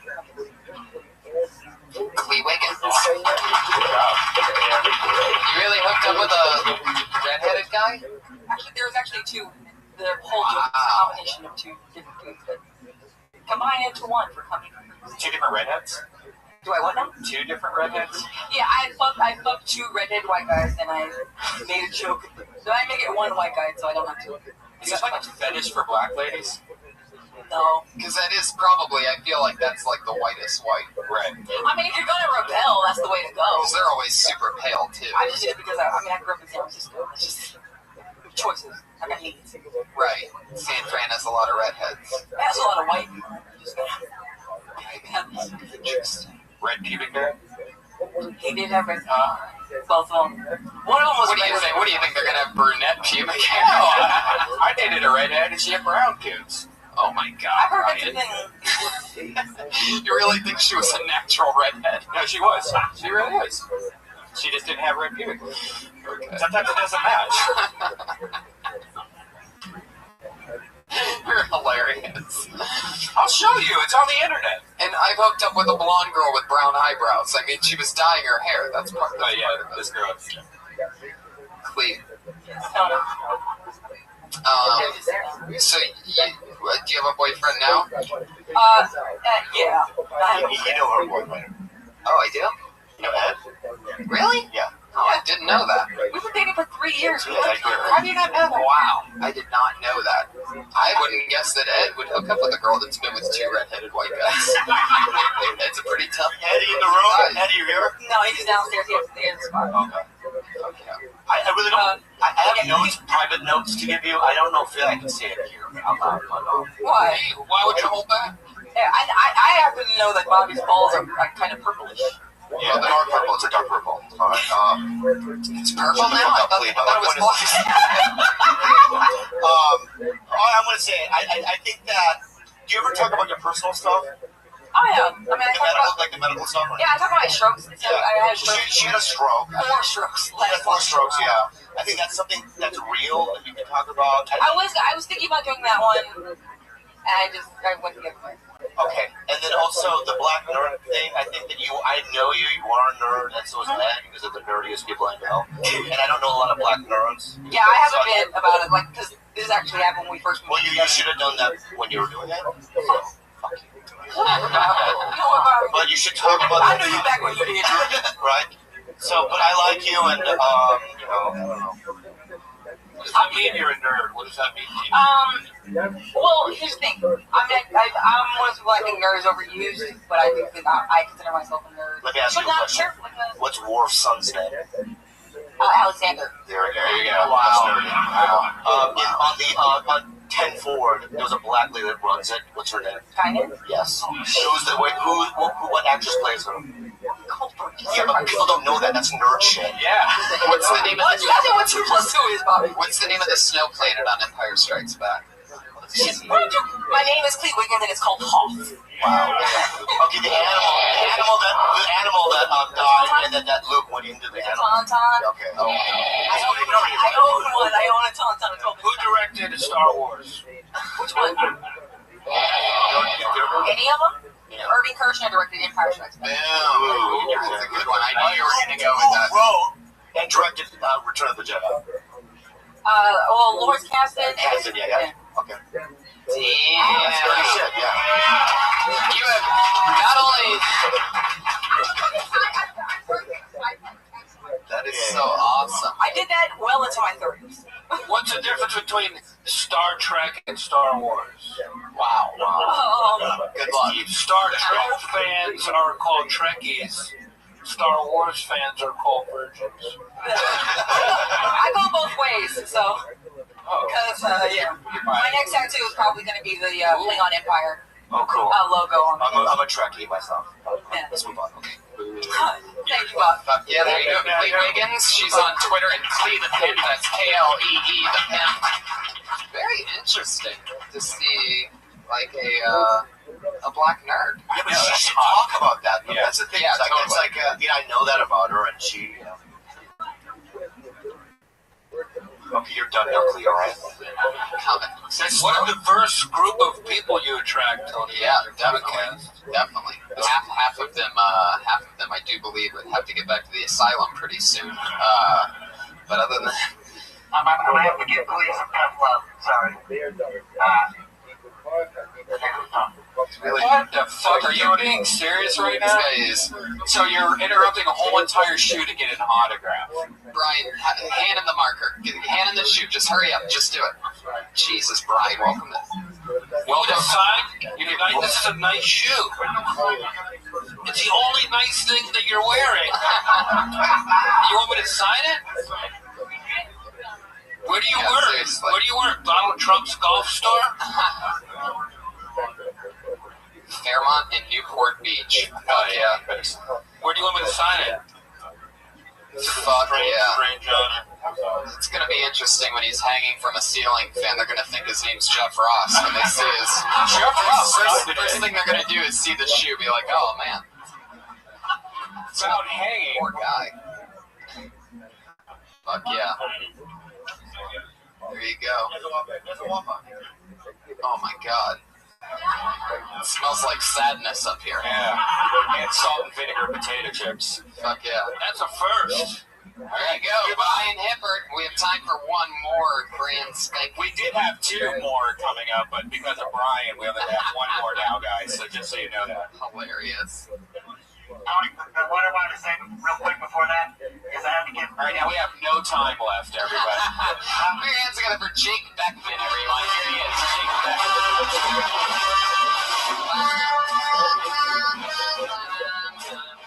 Jake Beckman, are you coming? He's blacklisted For 3 months, Bobby Lee style. That means he's done. 3-month Bobby Lee blacklisting. Amir Kadiri. Here's another name for you to give Tommy blacklisted, Bobby. My name is Amir. I'm originally from the South. People always ask me why I don't have a Southern accent. I'll tell you why. It's because I'm also Middle Eastern, which makes it biologically impossible. Thank you. Middle Eastern people have to deal with certain issues that white people don't even think about. Like, for example, the other day I was driving, spent so much time looking for parking that I had to shave again. It just, at 5 o'clock shadow is, for me, it's a full-on beard. Well, one thing I love about being Middle Eastern is you can scare the shit out of anybody just by staring at them. In general, like, ethnic guys have a mysterious quality, I feel like. But I've learned the mysterious quality is different depending on what ethnicity you are. Like, for example, Spanish guys have a certain mysterious quality. It's like you look into their eyes, it's like they're saying, you may not know who I am, but I want to make love to you. Middle Eastern dudes have a different mystery. It's like you look in their eye, it's like they're saying, you may not know who I am, but I might be plotting something right now. Fuck yeah. Here. How many more of those did you have? Was that it? Was that the end of it? Well, nailed the minute. Fuck yeah. Bobby, were you paying any attention to that? I was watching you go through pictures on your phone. No, I'm mad about something right now. What's wrong? What happened? Well, okay, the girl I'm seeing is attractive. Yeah. White dudes on my Instagram say you don't deserve her because you're ugly. Wow. And then I had to fight them going, what, you're white because you're entitled to attractive girls? And it literally is driving me crazy. Why are you that was a really good set, though. Very good. Why are you listening to what? I'm just crazy. I'm so sorry. How do they know what your girlfriend looks like? Because I have a photo on the Instagram and then they go, you don't deserve her, you're ugly and fat. And it's like, what the fuck? Oh, they're probably just trying to make a joke. That's funny? Don't you know it's not funny, but a lot of people aren't fucking tired of that shit. First of all. Just block. No, I'm not gonna block fucking shit. Well, that's your own problem. These fucking cowards on the internet, I'm fucking tired of this shit. I can't even go on IMDb because there's 9 pages of fucking forums talking about how awful I am as a human being. It's like, anyway, I've had enough. So I'll see you guys later. No, Bobby. Settle on you. Just relax. You did this last time too. Are you alright? You okay, Bobby? Alright. Okay. Oh, Korean guy. Fuck yeah. But you know, from what I saw, though, can I say something, dude? I mean, you're cute. I feel like you know how to write jokes. How long you been doing it? Microphone. About 5-6 months. Oh yeah. I mean, it's good, right? Right. Totally. What I heard? Yeah. Yeah. You're in great shape. How old are you? Yeah. I'm 25. Little baby. What's your best joke? My best joke probably is the joke I did last time I was on this podcast. It's about the Iranian space program and about how they sent a monkey into space. Okay. What's the joke? Do you want me to tell it? Yeah, tell the joke. Okay. Jesus Christ, man. Just say it. man. Just relax. Okay, yeah. I mean, it's kind of long, but all right. The fucking comedic types of a suicide bomber. All right. Let me just get to the punchline. We already know about the monkey in space. Yeah. In Iran, we just sent a monkey into space. Not to the moon, we just sent it to space. And afterward, we had the president stand next to the monkey and make a speech on national television. And as I was watching, I realized something. That wasn't the same monkey. You can tell because it looks nothing like the original monkey. They sent a black monkey into space who's standing next to a gray monkey. Which means either that monkey aged 40 years and 3 days, or it was stressed out as fuck because they put it in an Iranian spaceship. I think it did a lot better the first time. I think so too. Yeah. Okay. And then after the monkey came back from space, Iran went back to running the country. Yeah.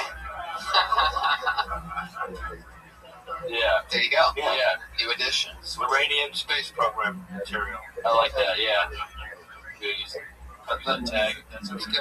The tag, that's the whole thing. I would cut the rest of it. I'll just delete everything I wrote and I'll take yours. I like that you're taking on challenging topics. That's great. So I think you're merit for that. Yep. And you look great and you're young. You're very new at this. That's so exciting. Congratulations. Thank you. And hopefully you'll come back soon. It's Amir Kabiri, everybody. Fan of yours and Bobby, you too. Of course. Okay. Okay, yeah, you can go ahead and you're going to come right back? Okay. Bobby's going to go pee. I love you, man. Okay, everybody, he's coming back. Just fucking relax. Just let him go to the bathroom. Oh my God. Jeff, how you doing? You having fun? Man. Patriot, how are you? I'm fine. I think he needs to start smoking marijuana so he settles down. He got all upset on the Instagram. Patriot, you can't tell people that are trying to be sober that they need to smoke pot. Yeah, go pee. Fuck yeah. We're allowed to smoke pot on this podcast? Yeah. Do you want to? Where is it? Hilarious. Oh, God. What a debacle. We should probably just stop. Just relax. We should probably just get on with the rest of the show, right? While all this is going on. Well, I mean, they're just going pee. But at the same time, I guess so. It's so great. Two of the biggest names we've had on, two of the biggest unprofessionals I've ever seen. No, I'm kidding. Just kidding, guys. Fuck yeah. Well, every week we have two of these same girls go up, and please don't bother them in the fucking restroom. These crazy maniacs that come to this show. It's so funny. I saw some chick hounding outside the men's room. Animals here. Yeah. I love it. Please, everybody, shut up that's in the room. Thank you. Girl in the corner, shut up. Yes, you, shut up. Thank you.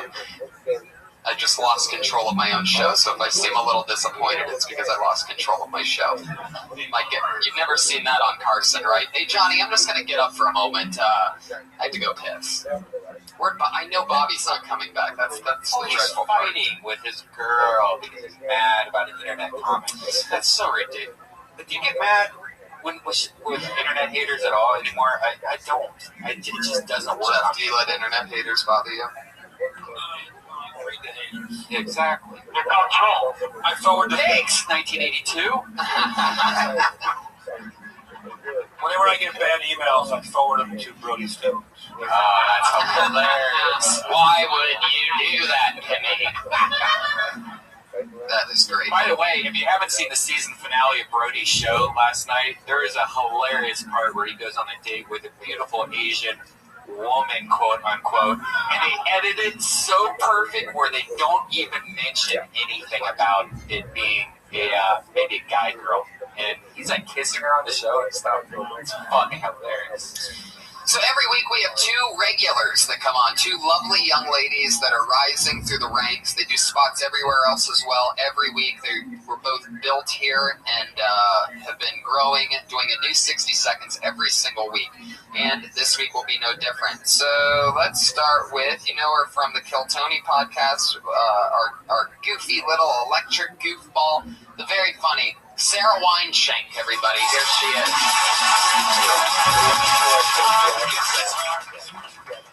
I don't like the beach, and that's okay. I realize other people tricked me into thinking that I liked the beach because they were so passionate about wanting to go to the beach. Do you want to come to the beach? I got to the beach and I realized I don't like the beach.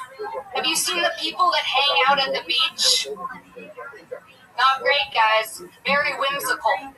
I don't like seagulls. I prefer pigeons. Seagulls seem affluent and choosy. Pigeons, I feel like they went through a struggle, you know? I don't like a privileged bird. I don't want to be around a bird that has to choose between eating a panini and a sandwich. You know what I mean? I want to be around a bird that has to struggle to get that fry, because life is hard. Yep, don't like the beach. Why? Do people shower there? Are you supposed to shower when you leave? Is that a thing? I don't like barnacles. I don't like tentacles. I don't like seaweed, lifeguards, sunscreen.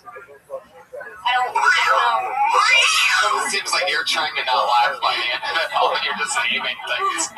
Barnacles, tentacles, seaweed. It's like you're... I don't like it. What's crazy about that, the beach thing, is that the awesome visor thing from last week slides right in there. So it's almost like right in the same thing, which I noticed immediately, and it's like all of a sudden... I fucking hate the beach too. Yes. There was something else that I thought of about the visor thing in the week, and I also saw a lot of stuff, a lot of tweets on Twitter about it. I was tagged in a few of them, so I'm sure you got some. And it's funny that people are into that. For those of you that don't know, last week she did 60 seconds on how much she hates people that wear visors because it doesn't make any sense, and she laid it out pretty funny. Especially bald people. That was the best part. Yeah. It's almost like they still tagging visors, but it's almost like they've never heard of sunglasses and they don't care about rain. That's so good. So, That would be great. what? Remember when Red Leah brought in the yarmulke into the thing? Did you get that in the joke at all? I haven't yet. Jeff, what do you hate about the beach? What do you think? What do you got going on there? What do you Well, I love the beach personally, but I love your commitment to hating it. It's so funny, and you just keep going until it turns into jokes, and that was really entertaining. Yeah, we've always noticed about her that almost no matter what she's talking about 20 or 30 seconds in, no matter what, or if she's hit a punchline, Brian and I start laughing because we see her do this, and that's exactly what we think is funny about her, is that she's so passionate about the little interesting things, barnacles, tentacles, and seaweed. It's like what, 20 seconds in, if you go back to every episode, there's a part 26 where both of them chuckling like little kids, and then it's lost. And then you actually hit punchlines, which is... I really want to see a full set of yours. I've never seen a 10-minute, 15-minute set of yours. I just can't even imagine how do you take all these jokes where you go from beginning, get angry and angry and angrier, then you just kind of reset your palette of angriness and keep on going? Or when you're in it, you're probably in it all the way, then they probably believe you. And in the show, do you have clothes on? Are you just screaming and hitting people in the head? I feel like I'm breaking into categories of things that I'm passionate about. They'll lead into other things that I'm passionate about. Right. Maybe I'll have to reset. Things you hate and things you love, but no matter what, that passion is pretty much your comedic voice. I say after every rant, you can take out a little hazmat inhaler, breathe, sit down for a second, you know, you put your drink and look out in the distance. Actually, there is something there with your style that if you did something each time you change topic, it seems like it would just be applause break worthy in a bigger set. Like we're saying, in a bigger set, 5, 10, whatever, longer minutes. But yeah, that's actually really funny. Something to break it up. That's funny. Something that the fans could like, and then you could sell little fake inhalers. Like, Wineshank. Or real one. Or whatever, Nitrous cartridge. There you go. There she goes. It's Sarah Wineshank. You should watch some old Gilbert Gottfried. I know this sounds crazy, but you should watch some Gilbert Gottfried from back in the day and see how he goes on and on and on and on. Very, commitment. Yeah, good call. That really does. Yeah, I watched some, but I'll revisit. Follow her on Twitter at Princess Shank. That's 3 S's in that in a row. SHENK is how that ends. Always funny, always great, always exciting. And so is our final comedian of the night. Been a regular here. That's it. It went so fast. By the way, that song that we brought Sarah up was called "Screwing You at the Beach" by the Bloodhound Gang. Just I had no idea that you were beach song, beach topic. Tony just flew by. I know. This is our final comedian. She dropped out of college this year after having her first comedic spot here on this stage during Kill Tony. Here she is. It's Kimberly Congdon, everybody.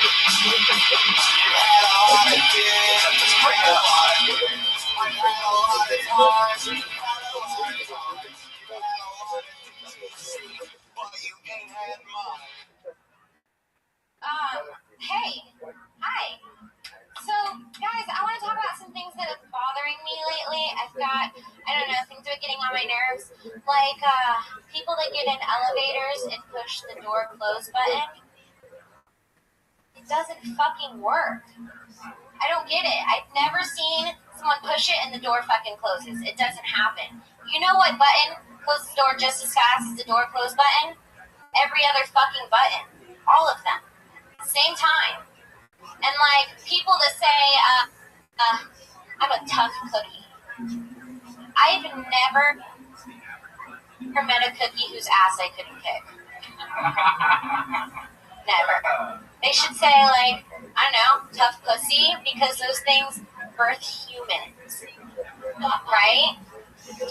Pageant moms. They look like they smell like sneeze. Not into it. Not into it. Honestly, the only person likes a pageant is a child molester. I mean, they're interesting. Rapists are weird because they fuck ugly people. Kids are cute, you know? And, You want to finish it real quick? I was going to say, rapists come out of nowhere and come out of nowhere. And then talk about how, maybe that's how janitors are made, because rapists are like, ooh, I want to get in there. And someone's like, no, you can't. So they just, it's like when you're applying for college. Yeah. Okay. Just, it was a whole bunch of stuff. That was a good set. Yeah, totally. What was the first one about? Elevator, the door close button. Yeah, that's true. That is really true. And Controversial. I was literally thinking about that this weekend. About how that doesn't work, because at the hotel that we were at, it really wasn't You would working. upset a lot of people with that material.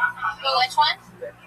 Elevator button, the door close button. That's pretty out. By the way, here's a tip: if you're ever staying at a hotel, go in your elevator. There's a name of the elevator. You can go online. There's cheat codes for all the floors. There's buttons you can push and hold down at the same time. It does almost anything you want. Where especially in Vegas, it will just skip floors for you.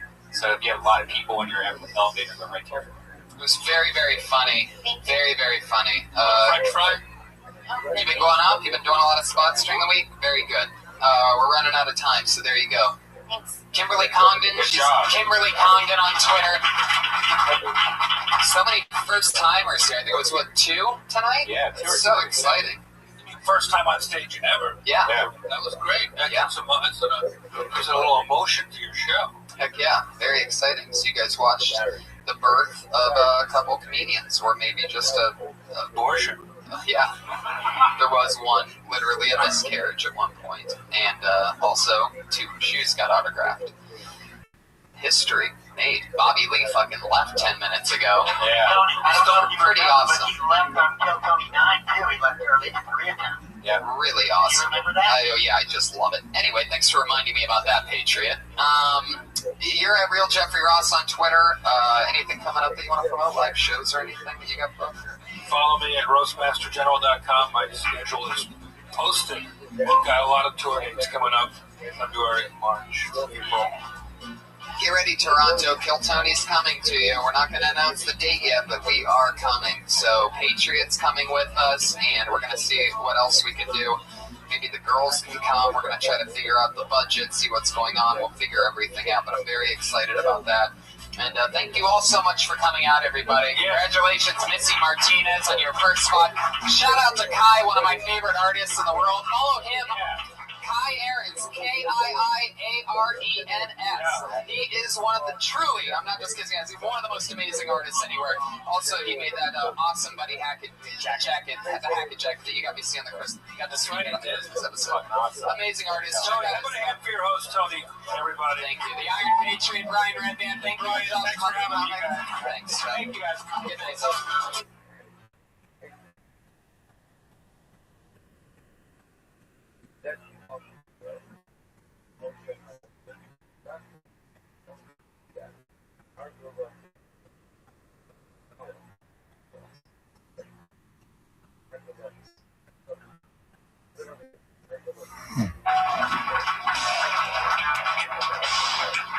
Fuck yeah, everybody. Here we are. How you guys doing? Okay, fuck yeah. I love it. Good to be here. Hi, guys. Where are you guys from? Cool, welcome. How are you, Brian? Glad you're alive. I know. We almost lost Tony this weekend. We were in Houston, Dallas, and Austin for the weekend, and every night our show started at 7 o'clock.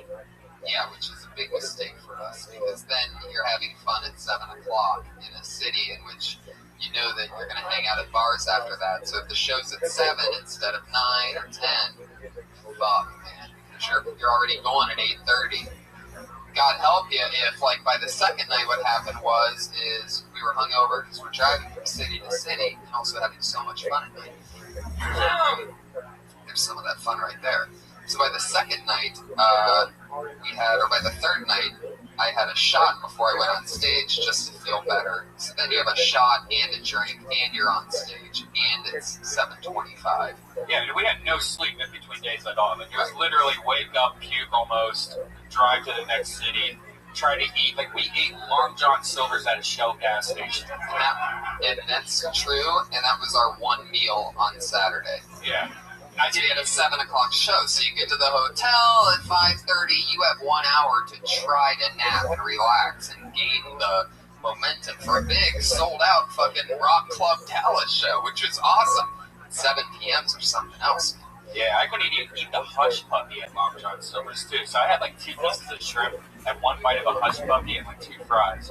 And it's immediately when we got to the show, the last show in Dallas, people were buying the shots. We're doing just too much alcohol, and I don't know what happened that night. Because the shows were so much fun, and then when the shows are really, really, really fun, you're like, shit, we can't be stopped. So then you're having more drinks and more fun. Not to mention, we went to a bar called Concrete Cowboy. If you ever go to Dallas, yeah, you have to check this crazy shit out. They have this big wheel that you turn. And Tony's like, let's go walk around. And I'm like, I don't want to walk around. And finally, he's like, no, let's go. And so I get up, we walk, going by this wheel, this woman like lands on Kiss a Stranger as we're walking by.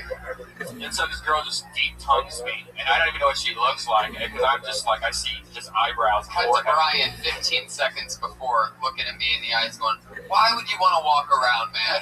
What's possibly going to happen out there? So I'm freaking out, excited. I mean, she went really deep on me. I know. It was almost like she landed on the wheel, like it was like Kiss a Stranger, Fall in Love, try to get him to fucking... Yeah, and then my friend gives her like every single, like all my information. Like, oh, here's his website, here's his email address. And what did you say she looked like? She looked like Amy Schumer's sister or something. I don't know. Well, you know who we talked a lot to the fans about Kill Tony when we were there, and a lot of them brought up our head of security. He's here again, ladies and gentlemen. Put your hands together for the Iron Patriot. I will lead these new Avengers into battle against anyone with their wavelength. I am the Iron Patriot. Yeah, you are. Man, we put a fast one on the audience in Houston. We were doing a live podcast. The first thing we did was this podcast in Houston, which was awesome, man. So check that out, find that. And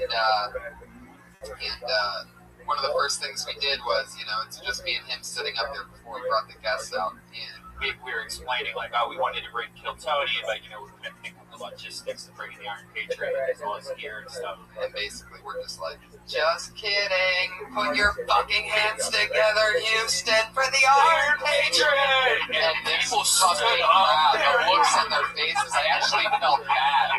Because I didn't think they would get as excited as they did, but there was a couple, especially these guys, like these, you could tell they were just like you would have thought we fucking said, ladies and gentlemen, Richard Pryor. Hey, you know that girl, Michelle Carroll, that was on the panel with you? She had an old picture. I've exchanged some messages with her for the last few weeks. She had an old picture of me in my old Iron Man. Yeah. And did you see that costume, how ridiculous that was? That was hilarious. Yeah, check that out. I retweeted it. Yeah, I appreciate that. That was a strange costume. Yeah, your old costume is a trip. Yeah, and complete with fanny pack. Joe Rogan would have even appreciated that one. But you know what's weird? It's like a real superhero, like the beginning of a Spider-Man or whatever. They always have like their first costume. Yeah. So it's actually kind of cool because that's like your. Yeah, Iron Man was my first love. That's different. But I had an exciting week too, Tony, because I got lucky with another picture with a celebrity.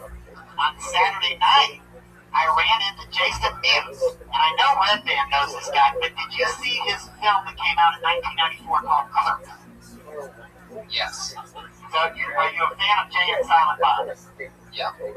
Well, it was a beautiful moment. I got the picture with him. I put on Kill Tony again, and he put some other stuff on me. He wants to get funny on me. He's going to be here at the Comedy Store on March 6th to do a show with Kevin Smith. And, I know we always have guests, stand-up comedians on here, but if, he was kind of receptive to being on the show. If Kevin Smith came on, that would be kind of an interesting combination because they do comedy and films together with you guys. March 6th is a Thursday. But I'm just saying, if they're already coming to the club, maybe sometime on the week before, I don't know. I'm just saying, when I talked to him, he was real cool. He was real receptive. He loves the comics. He loves Iron Patriot. So, the picture took off on the internet. People loved it. Red Band retweeted it, and it did even better than the RJ Mitty from Breaking Bad. Yeah. That makes sense. But what are your thoughts on that? Does it have to be a stand-up comedian that comes on as a guest, and might there be some other types of people? Oh yeah, totally. Any kind of artist that could appeal to the masses. I have an exciting one. I'm going to tell you right now it's coming on because I almost had him today, but he had to go do something. I'm just going to say it. In the upcoming weeks, one of my guests on this show is going to be Roddy Piper. He's coming in. He's a buddy of mine, one of the coolest guys ever, one of the smartest dudes you'll ever meet in your entire life. He's a monster. And he was in WrestleMania 1, and he's been doing basically sold-out arenas since then. He's known as the comedian that knows how to entertain. Like, he could get a show called Piper's Pit, which was the first time that any wrestler really even had the mic and would do things and talk to millions of people who were so entertained. Really changed the game, so really excited to have him on. What made me think about that? Oh yeah, Jason, of course, yes. We would have Jason on the show, Patriot. That's a great question. Before we bring the guest on, one thing I wanted to ask you, you mentioned that Tony Clifton was going to come on the show. Yeah. I was reading about him, and there's such a mystery about who he really is. Do you think he's Bob Zamuda? Because Bob Zamuta's been at this club before, so is that who it is, or do you think who could it be? It's an interesting question, Patriot. Yeah, it could be. Who knows who it could be? I would have to guess Bob Zamuda, but I'm not positive. Yeah, I wanted to get that straight with you before he comes, so we got to get that figured out. I like to believe in that mystery. I love the Andy Kaufman. Big fan. I'm wearing my Buddy Hackett jacket that I got on the Christmas show from Jeff Ross. I'm very excited about that. We're talking about great comedians. And while we're also talking about great comedians, why don't we talk about our guest tonight, everybody? It's Kill Tony 33. Are you guys excited or what? Good to hear about our weekend. Now it's time for a new Monday episode. It's always like Kill Tony. My guests tonight, I'm so excited to have them, and I'll mostly tell you why after they're up here. But another two great friends of mine, comedians that I've done the road with and worked with regularly for a while. Put your hands together for them, everybody. It's Mike Lawrence and Tiffany Haddish. Wow. Oh, yes. This is the music Be quiet. It will not come up in any other song. It's in his rider. Yeah, I mean, nothing says like being beaten up and called a queer in high school like Jock Jams Volume 5. Y'all ready for this? That's that guy's career. Just the guy was like, you all ready for this? He was ready for that and nothing else, and has been poor ever since. I bet you can go to Skid Row and there's like a homeless guy who's just like, y'all ready for this? I know I wasn't. Fame is a bitch. Fuck yeah, baby. I'm so happy to have you guys on because you're so different and so much fun. Tiffany, we just did, she was the third on our Texas tour. So we had a lot of fun. Tiffany introduced me to the powers of Pedialyte. Yes, Pedialyte is a powerful substance that can really help you when you're drinking way too much. We pretty much freaked out the whole city of Austin. We bought these huge gallons of Pedialytes and just driving around. Somebody was driving us around drunk, screaming at people on the streets like, Pedialyte! Yeah, Pedialyte, are you having problems satisfying your woman? Drink Pedialyte. It'll make your dick bigger or some shit like that. I said I was fucked up. We meant to say you're a bit digger. Yeah, I was. I'm already fucked up today. Tiffany, can I talk to you? Oh, yes, you can. I was watching Red Band Twitter, and I saw when you joined the tour when it got to Austin. Yeah. And it was one vine after another of you singing and dancing. You got a lot of energy. Yeah, when I'm intoxicated, yes. Yeah. I noticed even at the airport on Sunday, you were still dancing. Oh, yeah, I was sober then. It was on. I just wanted to scare white people. That was embarrassing. Just dance in the airport. Let me say this, though. On the Garden Club show, I looked at the vine. You put the microphone down your butt, and a strange sound came out. It wasn't my butt that I put it to. And it wasn't a strange sound. It was familiar. Was that a white shark or queen? What was it? Whose butt was it? First off, it wasn't a butt. It was a vagina, and that was a queef. Oh, okay. Or a pussy talk. That was bubbling brook. That had some good sound. You like that? Don't play with me. Do you vibrate? Why does the Iron Patriot sound like Mr. Tasty from Pete and Pete? It just sounds like, I was with you last summer, but now I have to go to make other children happy. It's like a Puerto Rican that wanted to start a pride parade and found an Iron Man costume and painted it. I want to talk to you. Let me talk to you. Wait, do you actually want to hear this queef that you're talking about? Would you guys like to hear this? She did this as a closer. After her set. That was only because it was requested. All right, here we go. Wow, that's a weird queef. Electrical issues in my uterus.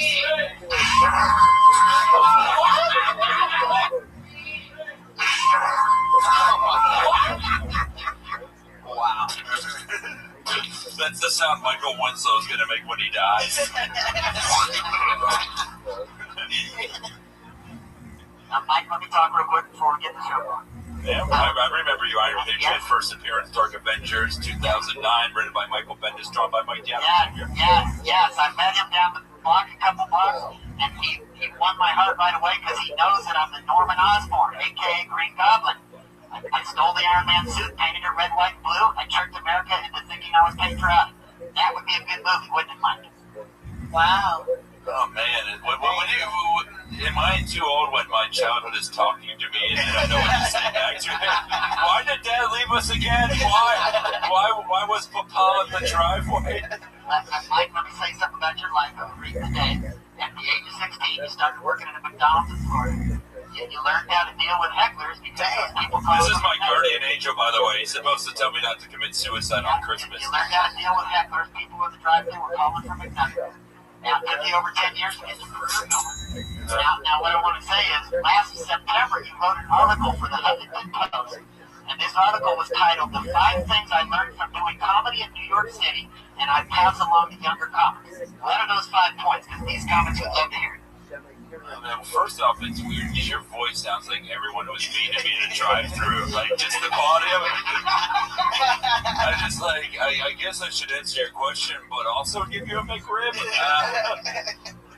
Well, the first, I don't exactly remember, but one of them was about how you should only be bitter about the things you're eligible for. I think that's really important for comics. I mean, I have been skipped by BET Comic View for the past 5 years, despite incredible floppy pussy jokes, and I don't know why.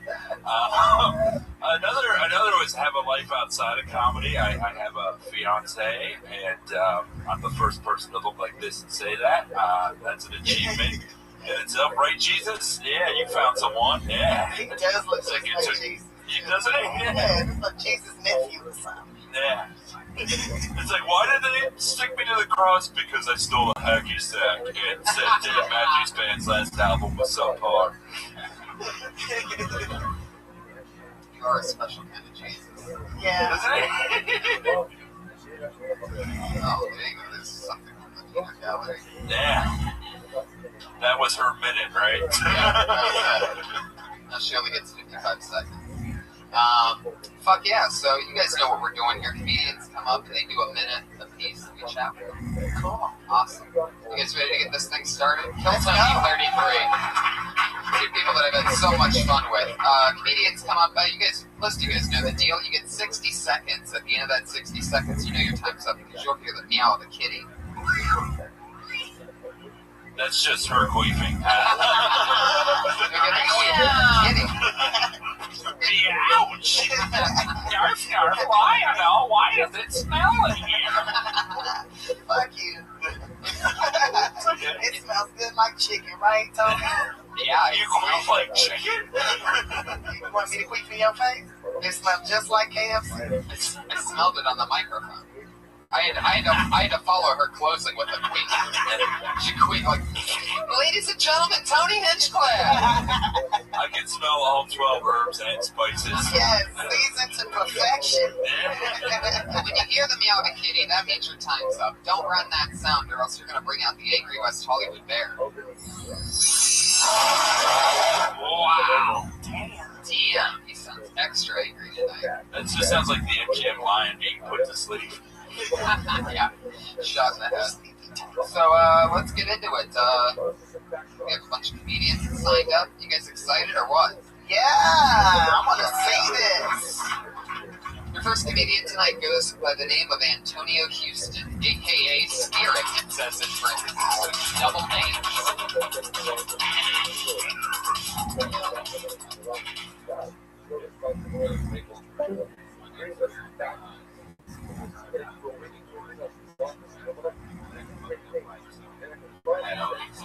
I had all these other spirits come inside.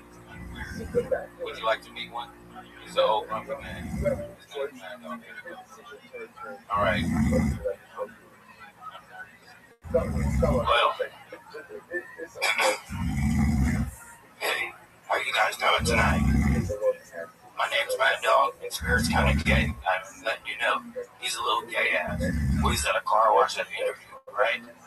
This guy, the interviewer, walks up and says, hey, turn around. Let me see you for a second. So I'm in the back of Spirit's mind, though. Don't turn your gay ass around. You just want to see your ass. Like, come on. This motherfucker turns around and shows him his ass. You know what I told him? You might as well drop it like it's hot. Twerk or something. Do a Miley Cyrus on it, motherfucker. You're gonna get the job.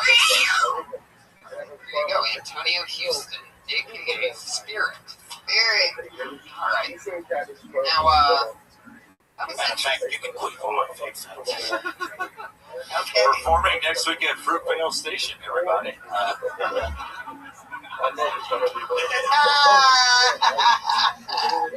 Fruitvale. I mean, you said you had a lot of spirits coming inside you. Is that how you always say that? Like, is that a part of the thing? Like, are we supposed to? And why do the spirits sound like McGruff the crime dog? Yeah. And that's one.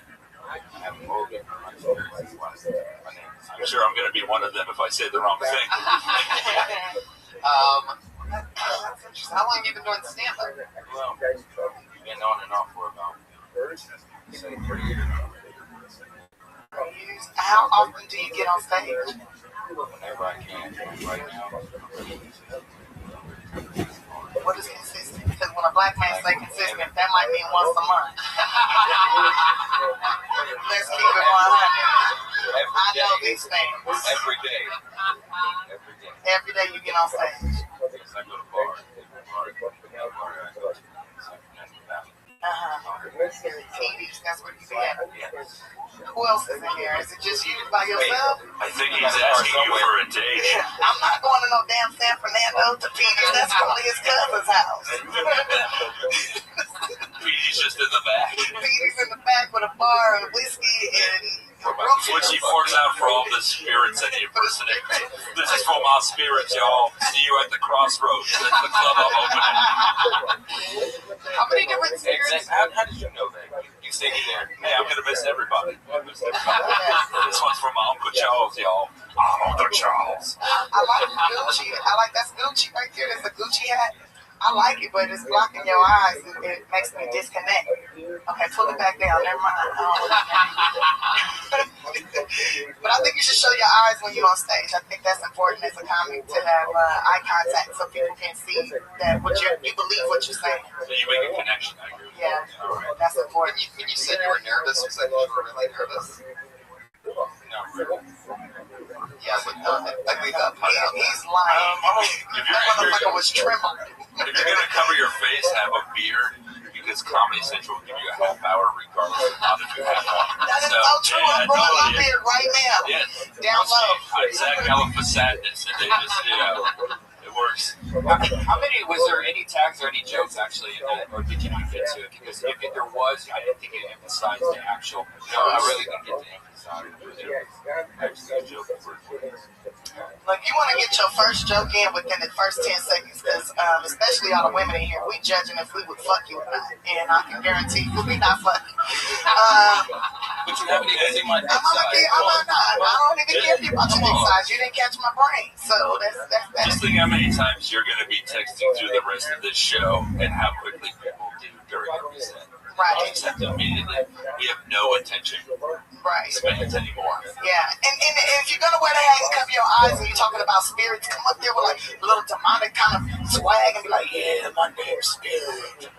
I don't want you to see my eyes because I will suck up your soul. And I'm like, oh, let me open my pussy up, be sucking out spirits and shit. I mean, this is the original. You're performing for the original Spirit right here. Jesus, the Holy Ghost and the Heavenly Father. Right there. He bombed for your sins, you know. Yeah, he did. Do you always chew gum when you're on stage? No.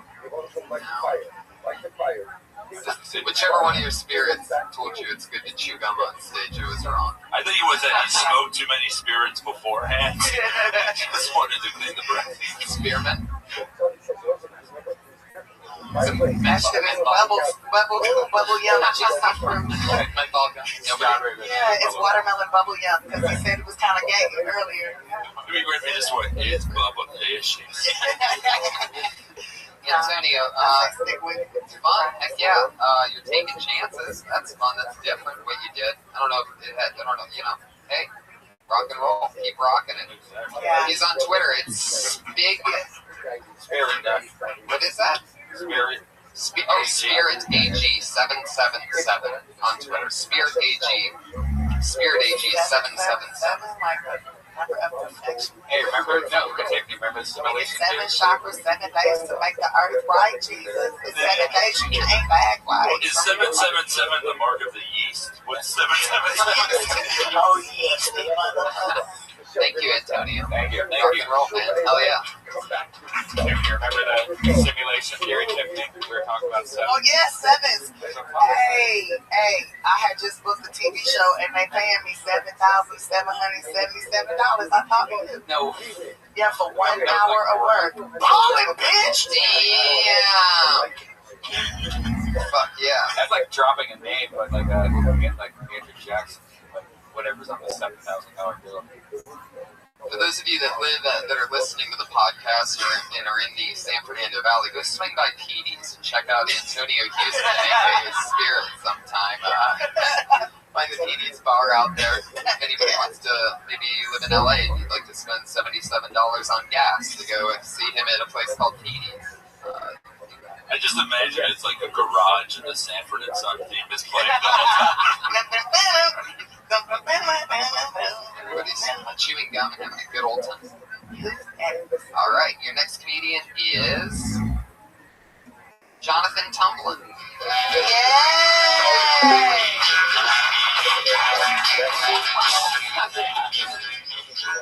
What up? I live with a 31-year-old white man that likes ratchet bitches. I woke up one morning and he was like slaying this girl in his bedroom, and it woke me up. So I was like, I might as well get some water while I'm up. I go into the living room. It's like an 8-year-old little girl playing Little Big Planet on the TV. Now I had two decisions to make. I could have just, act like I ain't see her and walk back in my room. But then I heard her mom let out a groan that was just... And then the little girl said, Mommy's crazy. My mama's getting fucked. So, she was talking to me or whatever, and I was going to go back in my room or whatever. And I was like, well, all right, little girl, whoever you are. I pounded her, just gave her a pound. She was like, what's that? I was like, it's a pound. She's like, well, go tell my mom that you pounded me. I was like, don't do that. But then I thought about how many times my roommate cock-blocked me. And I was like, yeah, go do it. She never came back. They never came back.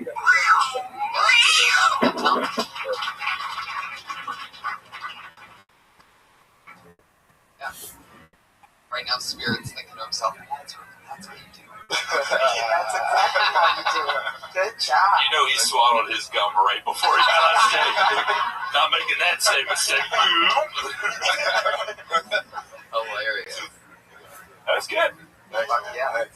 I got a little confused at one part, and then I guess he brought it back for me, which was I didn't know what the fuck, I didn't know what was going on with the original thing. I just got lost in we were watching. When you said Little Big Planet. Oh yeah, it's a game on PlayStation. Yeah, maybe make it to a more easier game like Mario Brothers or something. Yeah. Unless Sony's paying you, then fucking do it. Right. Available on PS3 and PS Vita.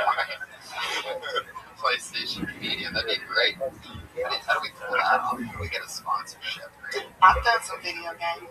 Really? Yeah, I'm in Terminator 3, I think, or 2 or something. Video game. Do you remember what you did? Yeah, I was just like the neighborhood chick that ended up running with the warriors, and I'm like, the wasps are coming! Oh my god, I'm not going down that hall! That was wow. It's an unlockable character. Skynet, is he watching us? Ah, shit. Yeah, that was one of my lines. You must have played the game. That was so cute. Hustler, fuck this shit. Hustler, fuck this shit. We better leave. He said he'll be back. It's so fun. I want to go to my grandma's house. Y'all tripping. That's in the video game? Yeah. Oh my god, that is hilarious. Are there any more that you remember? These are great. Let's get her than what the white people are saying while playing it via headsets. She's not being homophobic. For people who are listening at home, please find videos of Tiffany in this game and tag me in that. I want to see that shit. Yeah, me too. That's hilarious. I know somebody did the hook her in the newest Grand Theft Auto game. Really? Just got to sit there and just say whatever she wanted. I bet you she got paid like a motherfucker. I'll suck your dick for $5, but first, I need you to rub my feet, motherfucker. That's what I would say if I was a hooker. I've been walking. There's a rubbing feet mini game that you have to do after. I keep pressing X, but all it's doing is touching the toenails. Video games are made by Asians, and foot rubbing is perfected by Asians. I think we got something here. Yeah, let's do this. Yeah. Let's get a Vietnamese girl to be like, I rub your feet. Yeah. And then I rub your cock. Mario brother, he got a bigger dick. He saved a princess. I love it. What is Little Big Planet? You were actually playing that? I wasn't playing. The little girl was like, that's her, I guess, waiting room while my mom destroyed. It's a fun game. Yeah, you build a planet, build a whole, your own video game. And why was her mom getting destroyed? She's having sex with But your roommate, right? So you live with a 31-year-old white dude? Where does he meet these girls on Plenty of Fish? That's the thing you gotta understand when you say 31-year-old white man and then 8-year-old girl, everyone looks at me and thinks the worst. So that's pretty sad, man. Like you bring your daughter to sex things. At least you're not leaving her at home alone. That's even worse. Yeah. At least she's hearing the sounds of love. It seems like that she knows what she's going to be doing in 3 years, you know. And she knows what it sounds like when doves cry. You know, the fucked up thing is, though, she looked at me like I was out of place. Like, she was like, whoa, what up, man? Like, play the game and everything. It seems like that's two jokes, like almost two premises, though, because it seems like the hand-pounding thing, that should be somewhere completely else than you, like hanging out with this little girl while her mom's doing it. You know? Yeah, she needs to come back with her sister, who's like 20. With no titties, and then just go from there. Yeah, there's almost something in the fact that the mom met the guy on Plenty of Fish while the little girl's on like playing Endless Ocean. 20 with Little Mermaid. 20 with no titties sounds like a coming of age novel that I want to read. Yeah, well, that's the story of my fucking life. 20 no titties, please fuck me. Jennifer Lawrence is 20 with no titties. The world is flat. You gotta write this. That's great. The development. Jonathan, that was great, man. You rocked it. Good Jonathan job. Tumblin, everybody. He's J Sherlock T on Twitter @J Sherlock T. They are realizing how the industry works because they do a set, then we just talk to each other, forget they exist, and then 5 minutes later go, oh, you can go home now. Yeah, there's nothing to win. There's nothing to get. Patriot, how you doing over there? You guys covered that pretty well. I think he fell asleep. I think that was just him, just like waking up. Can you fall asleep standing up? Yeah. Sometimes I dream. It's just weird that the microphone's at his dick, so you just think the dick is talking the whole time. Yeah. You got a speaker at the chest mic, and that's where the sound's coming out this way. We found this the best position for it. Okay. I knew there was a logical answer. The Patriot's a professional background extra, and he's in the background of most major TV shows and a ton of movies. I probably worked with him. You know, I used to be a background actress back in the day, in the late 90s, early 2000s. I was actually the very first African-American woman ever to appear on the Hannah Montana show as an extra walking Hello. back. I showed up the first day on time. And you know what's funny? You say first How are you? was the last, I think only. It's I'm ready. Are you ready? Yeah, Let's do it. I know for a fact, Tiffany, that Patriot has worked on Hannah Montana. Yes, I was on. Well, I had a good doctor's visit. I do have a little stuff in my nose. I got a little mucus and swelling and redness. So he gave me a shot of my honey. And I think he gave me some medicine. I'm going to get all my medicine tomorrow. He did tell me about my sciatica and about my back. I didn't know that. The nurse physician didn't tell me everything. She told me about my sclerosis and about my back being curved or whatever. But what she didn't tell me, what she told me is I got arthritis. And he said he then told me to go to a chiropractor. So he suggested me go to a chiropractor. So I'm going to be looking into that. I got to go to the chiropractor. Don't be nervous about it. But he said no need to be nervous about it. He said you're going to be nervous. But once they do it, you're going to feel, different or whatnot. And then he said you may have to go back a few weeks or a few months. It just depends on how my body is. So he suggested me to go because he said 5 years from now, I may decide to make it worse. So he wants me to go and do it. And I was like, I know. But he never did me refer, so I called back and talked to the nurse and said, well, I need a refer or something to know where I'm going.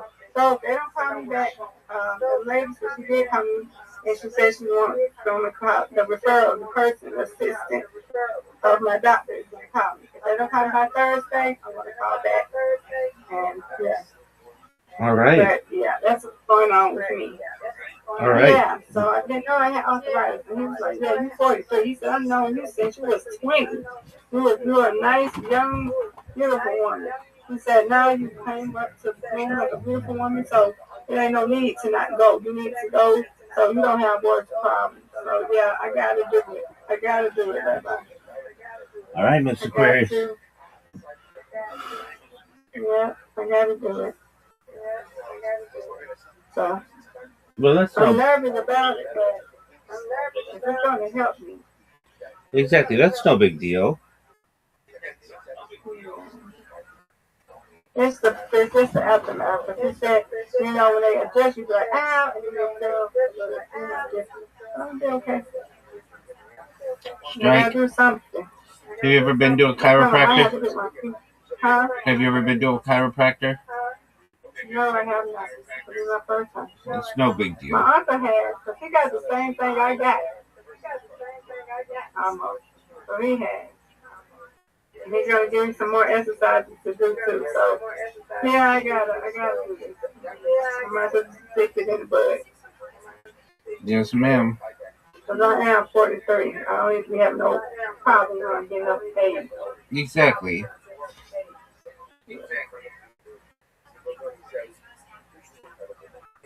Oh no. Have you ever been on one? I've been to a chiropractor, yeah. How is it? I like it. They crack your back, it feels good. Nice strike.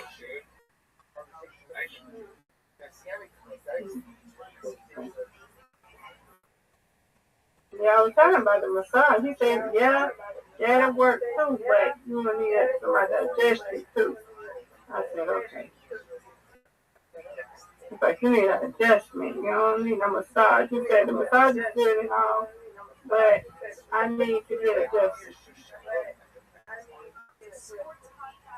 Ben did this, so hopefully it won't be too much of a problem, you know? Right. I hope they don't hurt me, but they won't. They'll know what to do. I don't know if I need to show them something. I don't know.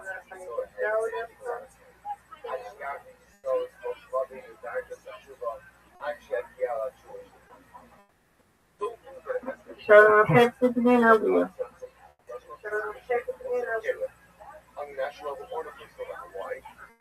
I was 41. Yeah, 45, man. So, yeah. Too much of a difference. I should be fine, huh? Bye-bye. Yes, ma'am. You're going to be good as new, as they say. Oh, look at that. Come on, Rabbi. Let's see. Let's finish it. Strike. All right, good job.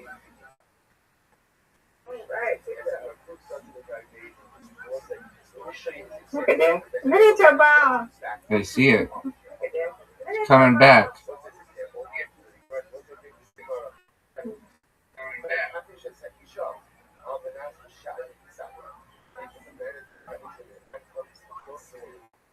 Reload. Reload.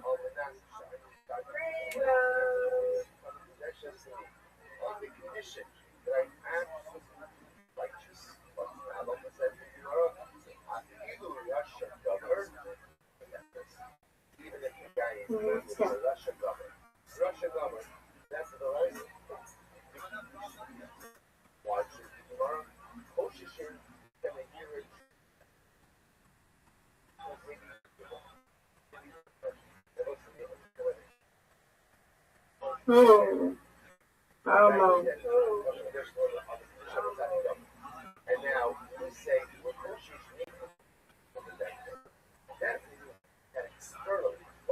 Yay! Right, wonderful. There you go. Thank you. You're welcome.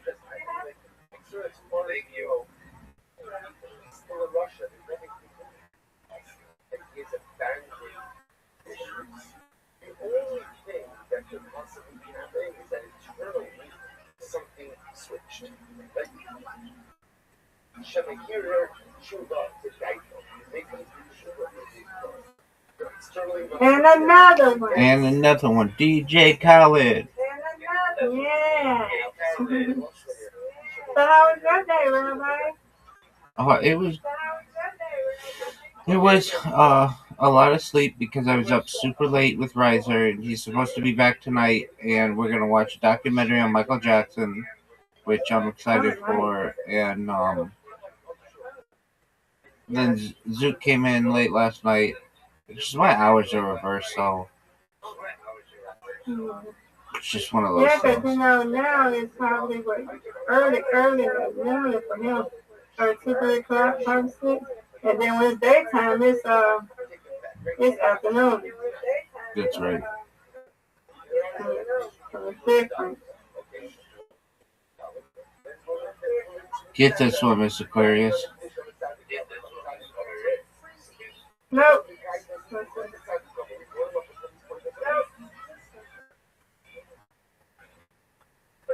Another one.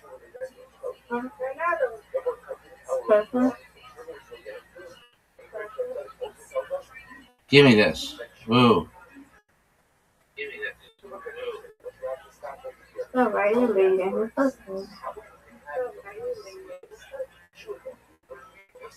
Nice strike. What a comeback. Thank you.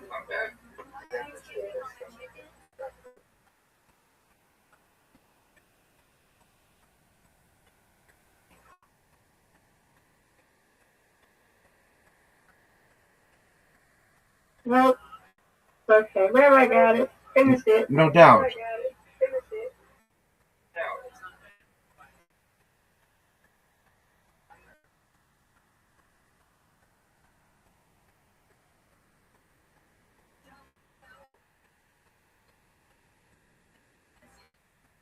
You win, I win, I win, you win. That's right, Mr. Aquarius. You win, I win, I win, you win.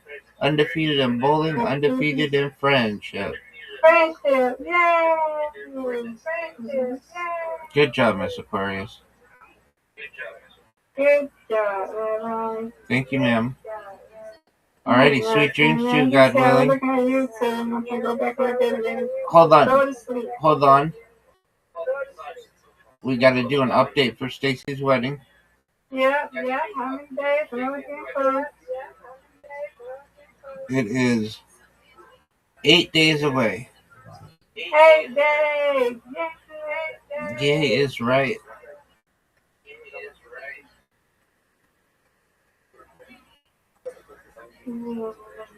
I mean, I'm busy. Weekend this week. Oh, yeah, you will. Yeah. I was going to get my nails green, but now she was saying that, that it'll be simple and not too much, distracting. So I think I'm doing pink and white nails, like type.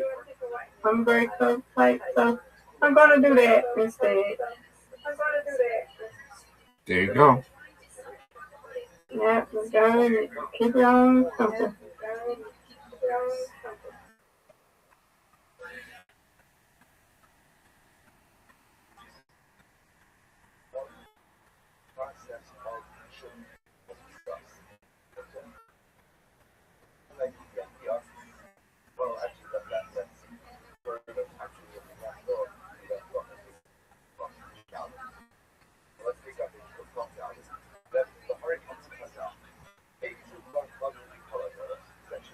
Alright, then we're going to finish like on YouTube, and I will be here, okay, when you go to sleep. Yes, ma'am. Sweet dreams to you, God willing.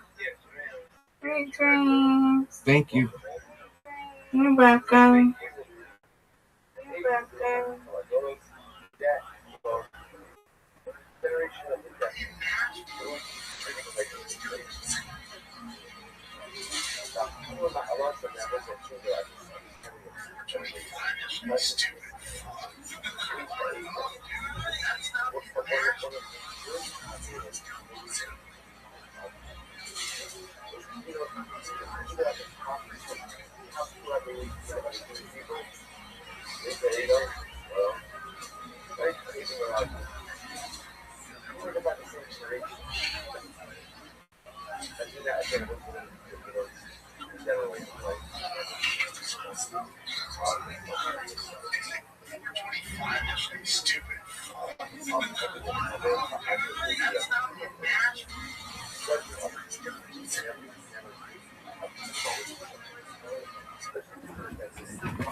Yeah.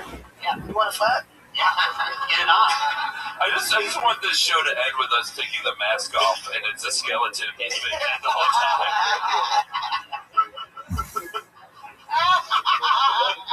Kind of like Jeff Peterson on Craig Ferguson. Oh, that's so funny.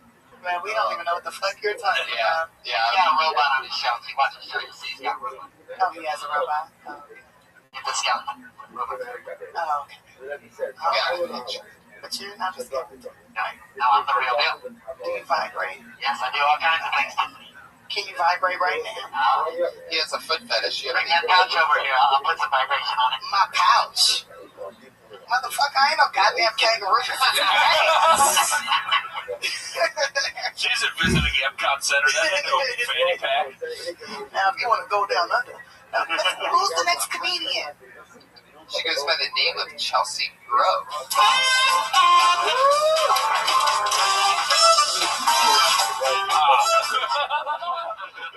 come on. Implying it is one thing, playing it is another. We are not Petey's. So you guys can give it up for me. I've been in LA 18 months and I've lost 40 pounds. So I've been out here. Thank you. Started a new diet. It's called The Struggle. So what's happening? I actually talked to my mom the other day, and I was like, Mom, I'm really looking forward to having kids. And she was like, well, just make sure you're sure, because I'm not raising no more children. I'm like, Mom, you don't go help take care of your grandkids? She's like, no, I wasn't in the bed with enjoying that orgasm. That was all you. You was the one talking about, ooh, daddy is yours, ooh, daddy is yours. And I was like, okay, well, Mom, what about to go out of town or travel? She was like, listen, every time you look at that child, and you think you want to give it over to me, just remember, that is what a good nut looks like, okay? That's all children are. They're just good nuts, good climaxes. Okay. Well, if you're having a bad day or a bad set like this, just remember, take a pregnancy test. Because when it comes back negative, your day's going to look a whole lot brighter. So, that's it. Chelsea, what was the punchline on the first thing? You're on a diet called. Oh, the diet called The Struggle. Like, because that's why I lost weight when I moved out here. I thought you said strong. Oh, yeah. I thought I was talking I about think it should go, because I've been on a diet. It's called, pause, but just take a pause and go, The Struggle. Right. Like, you know, emphasize struggle.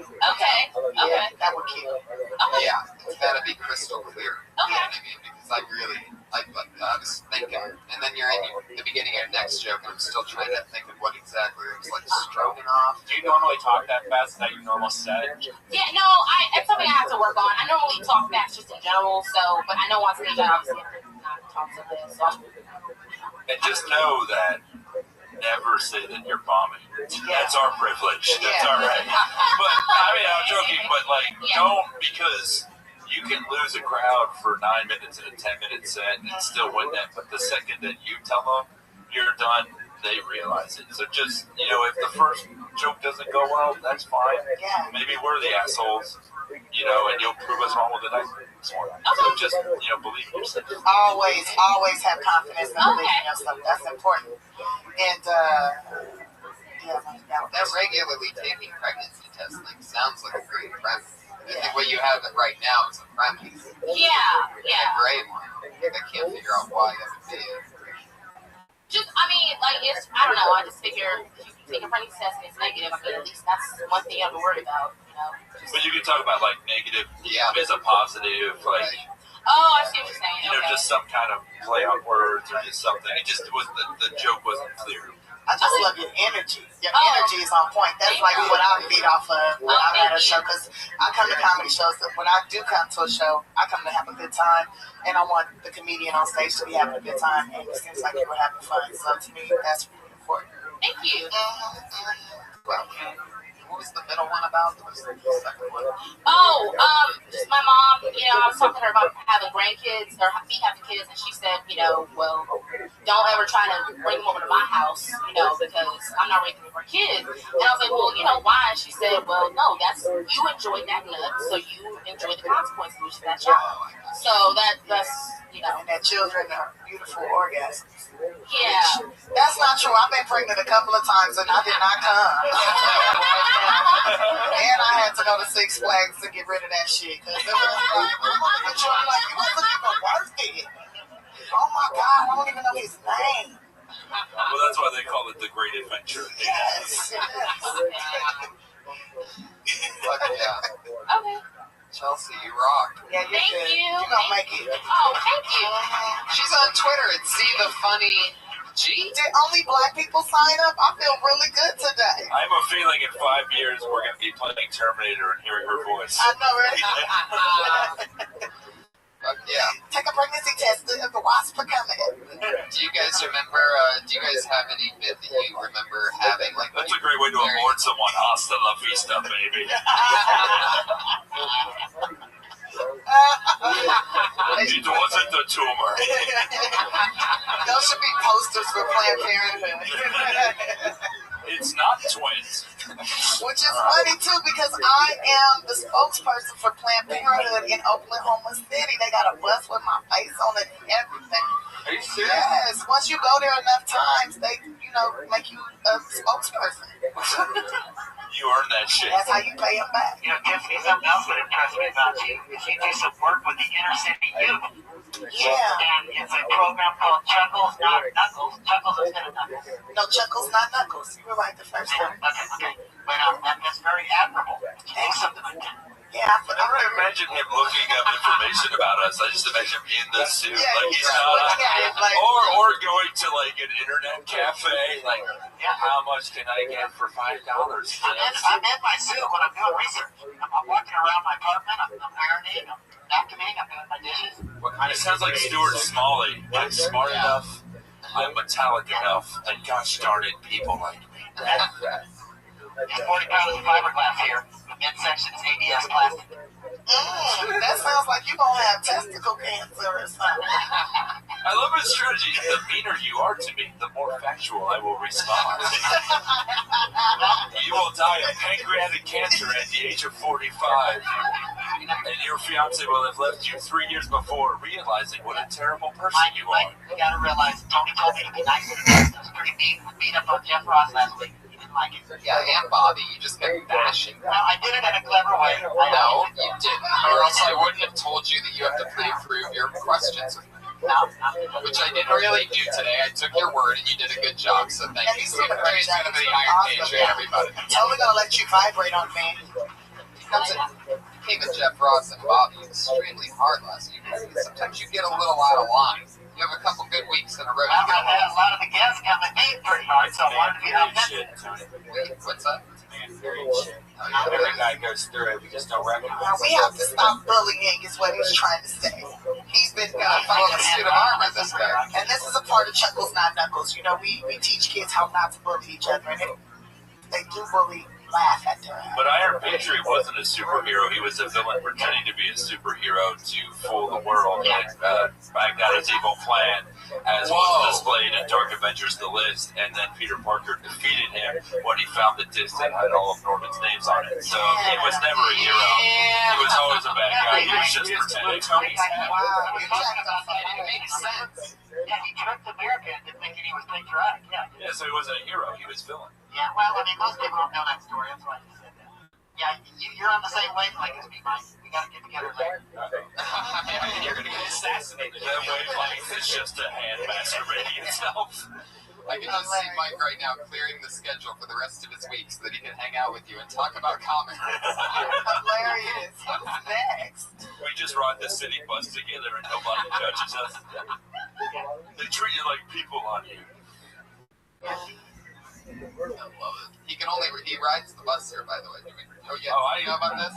You can't sit down. Did you know that? You have to stand on the bus? Yeah. I bet you be freaking out the crackheads. What the fuck? Or giving them hope. It's one or giving them crap. You're going home on the bus with me tonight. I'm gonna take you home with me. No, you can ride in my little car. I got a Corvette. You can see it. No, I mean, I don't have a Corvette. It's a convertible. I got rid of the Corvette. Now I have a Volkswagen. I love the chocolate mousse. That chocolate mousse? Oh my God. Wow. This way is saying pussy without saying pussy. I love that chocolate mousse. I mean, here's some money. You're an animal tonight, I think Iron Patriot's from Florida. It's from Texas.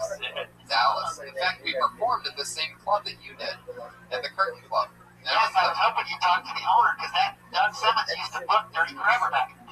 And that was the street where the Dirty Grabber mailman video was. Okay. Did you like it? Did you like that area? Yeah, that's great. It was cool. Okay, everybody, your next comedian's name is Timothy Cash. It's Tim.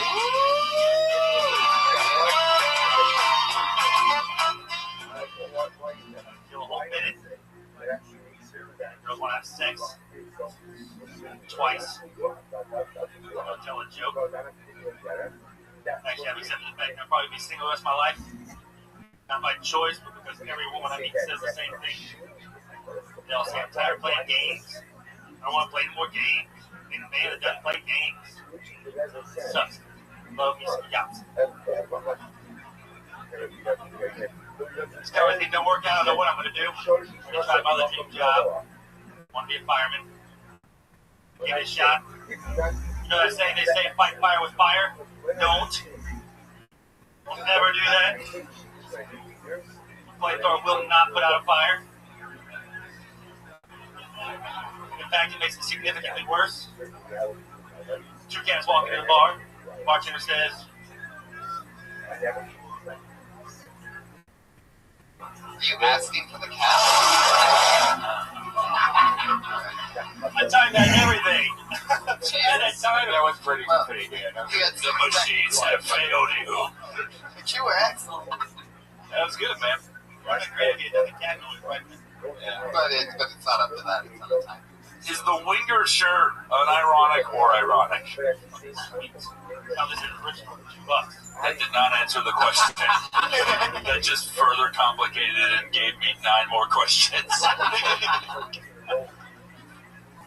Anyway. They'll fight fire with fire. That's funny. Yeah. But yeah. Good joke structure. Very good. Yeah, good, Stuff right? with a minute. Usually like a 2 to 4 minute. Like talk. Is it all non sequiturs? Does that work? I'm on Twitter. You know, just like quick, like one-liners that aren't connected at all. Oh, like Frasier. Frasier's come on, folks, these are the jokes. That's how they connect more. Yeah. But you don't need to do I don't that. really do segues from what is. Yeah, just do it. Pretty honest. The fire with fire, it seems like you can go deeper in that. Like, you know, they're like, there was a car fire, so then I did this. You know, there was this. It's actually long. It's actually a little bit longer. Okay. Cool. I would tag the Yahtzee thing and shorten in the front a little bit any way you can, and then tag it. Like, I don't know, just like I just feel like you talk. If you actually like Yahtzee, like you talking about like nothing like the feeling of watching 5 dive roll out of that little penis. You know, like I don't know, just get into it. That actually is my only thing about Johnson. I really love Johnson. Right. And what's the objective is to roll like 5 5s in that or something, right? Well, Jackson, I mean, Johnson. What's Yahtzee? Grand Slam. That's fine. What games do you play when you go to Vegas? Yahtzee. He finds it. He finds a Yahtzee slot machine. Or It's just him and an old Japanese man who puts $1 million down. He puts down $3. That's just how it goes sometimes, bro. Yahtzee.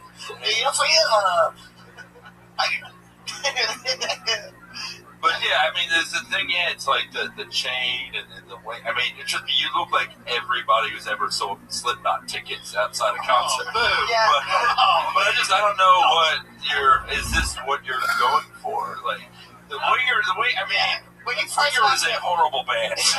But when he first walked up, that 70s show, when I first saw him, I'm like, oh, that's the guy from that 70s show. I don't like. Okay. Do you smoke weed? Yeah, you look like you got some good ass weed. Like you grow that shit. The chain, honestly, I've had the chain since I was like probably 12 years old. Because I used to lose like 2 wallets a year. My dad would always make fun of me. We'd like go on road trips, stop at truck stops, and he'd always point to the truck and wallets. And be like, I'm just one of those. I'm like, shut up, Dad. What's the excuse for the janitor chain on the other side of keys that you have? Because you know you only need usually 1 or 2 keys. And the stormtrooper thing. Yeah. This is the thing. As a comic, As a comic, you should want to be Darth Vader, not a stormtrooper. Have a fucking ego. Do not be one of the dudes who just gets shot once. Be the fucking star. Don't think like a stormtrooper, man. You might as well be a fucking Ewok, man. Be Darth Vader. Be Boba Fett. Have some amazing lines, but we still kind of forget you but think you were cool. Like, just be, but don't be a stormtrooper. You want to be able to stand out, you know? And look at Iron Fist. He's not dressed as one of the henchmen from the 1966 Batman. He's not a dude in a shirt that just says Bob #1. He's a fucking villain who tricked people into thinking he was a superhero. A minute ago, he was talking about how he hires. Yeah. Nice. No, because it wasn't that fun. anything. Well, thank you for mentioning that. That was, by the way, Patriot, you didn't even realize that you said it was funny. So, but that would make you the ironing patriot. The ironing patriot. You did it. That's it. Oh, that's the iron flames all day. What's that? Tony Stark. Wow, look at you, buddy. My osmosis is rubbing off on me by osmosis being around you guys. Well, yeah, of course. It's about time you say something funny. It's been 33 weeks. I love that the girls pretended to get that joke. Oh, Tony Stark. Here's my headshot. How the fuck did you? That's really funny, Patriots. I love about LA. If they won't laugh, they'll fake laugh. It's awesome. Yeah, I can tell how excited he is right now. Normally, he doesn't make this hard of eye contact with me. Like, he's just looking at me, being proud of him. He's, I'm on my way now. oh my god. Then he ruins it by being creepy. What would be great is if every week he tries to make that Tony Stark joke, but there's no context for it. He's like, what the fuck? It's like, are you all ready for this guy? Like, I had my moment and it's gone. Timothy Cash, fuck yeah. I would acknowledge something about, I don't know, the way you look more. I mean, I'm sure you do that. I'm just saying. I don't know. Don't fucking do that, man. But you Well, fucking... except you're aspiring to 30 minutes. Guaranteed 30 minutes. Yeah, man. Fucking... My beard grows like this will be back in like a month. It'll be back in 2 days if you let me sit Every on. time I eat anything, like, see, I got a mustache. You got your mustache trimmed. Every time I eat anything, I have to take a comb out and put all my mustache. Dude, I eat ice cream in a hotel by myself because I don't want anyone to see it. It's I like... have to tuck a napkin in. Like, you usually see that just like in movies and TV shows. You don't really do that. You're like, I don't do that. Dude, I eat food like I'm the elephant man. I'm like, don't look at me. It's fucking... Just to be you, man. You fucking look like you could pull out a pan flute at any time and amaze us with a Jethro Tull solo. So fucking be you, man. There you go. Timothy Cash. I always love about Timothy is that a lot of comedians are on Twitter and where a lot of them put their Twitter handle. Timothy Cash just puts "fuck no." Get on Twitter. I don't do that shit. Twitter, is that a part of the vagina? That Twitter I've thing. touched a few Twitters in my day. In my van. Fuck that Twitter. Don't even have that own TV show. Put your hands together for Calvin Locke's sake. Calvin Locke's. Uh-oh, you know what that means? He just got blacklisted. Yikes.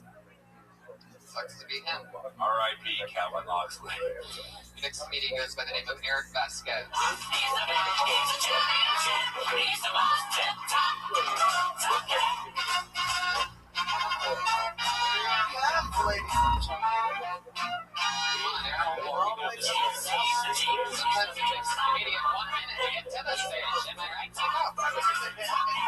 Eric Vasquez. Hello, guys. Thank you for having me. I just turned 25, actually, guys. A couple months ago, 25. It forced me a little self-examination, you know. One thing you understand about me is I'm kind of the guy physically.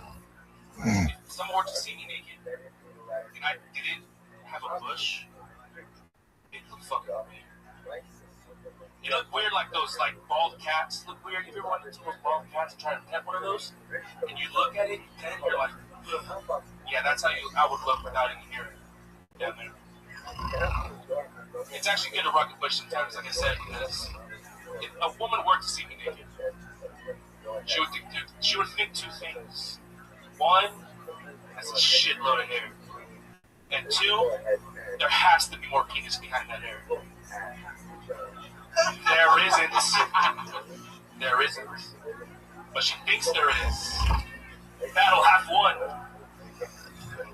There you go. Right on time.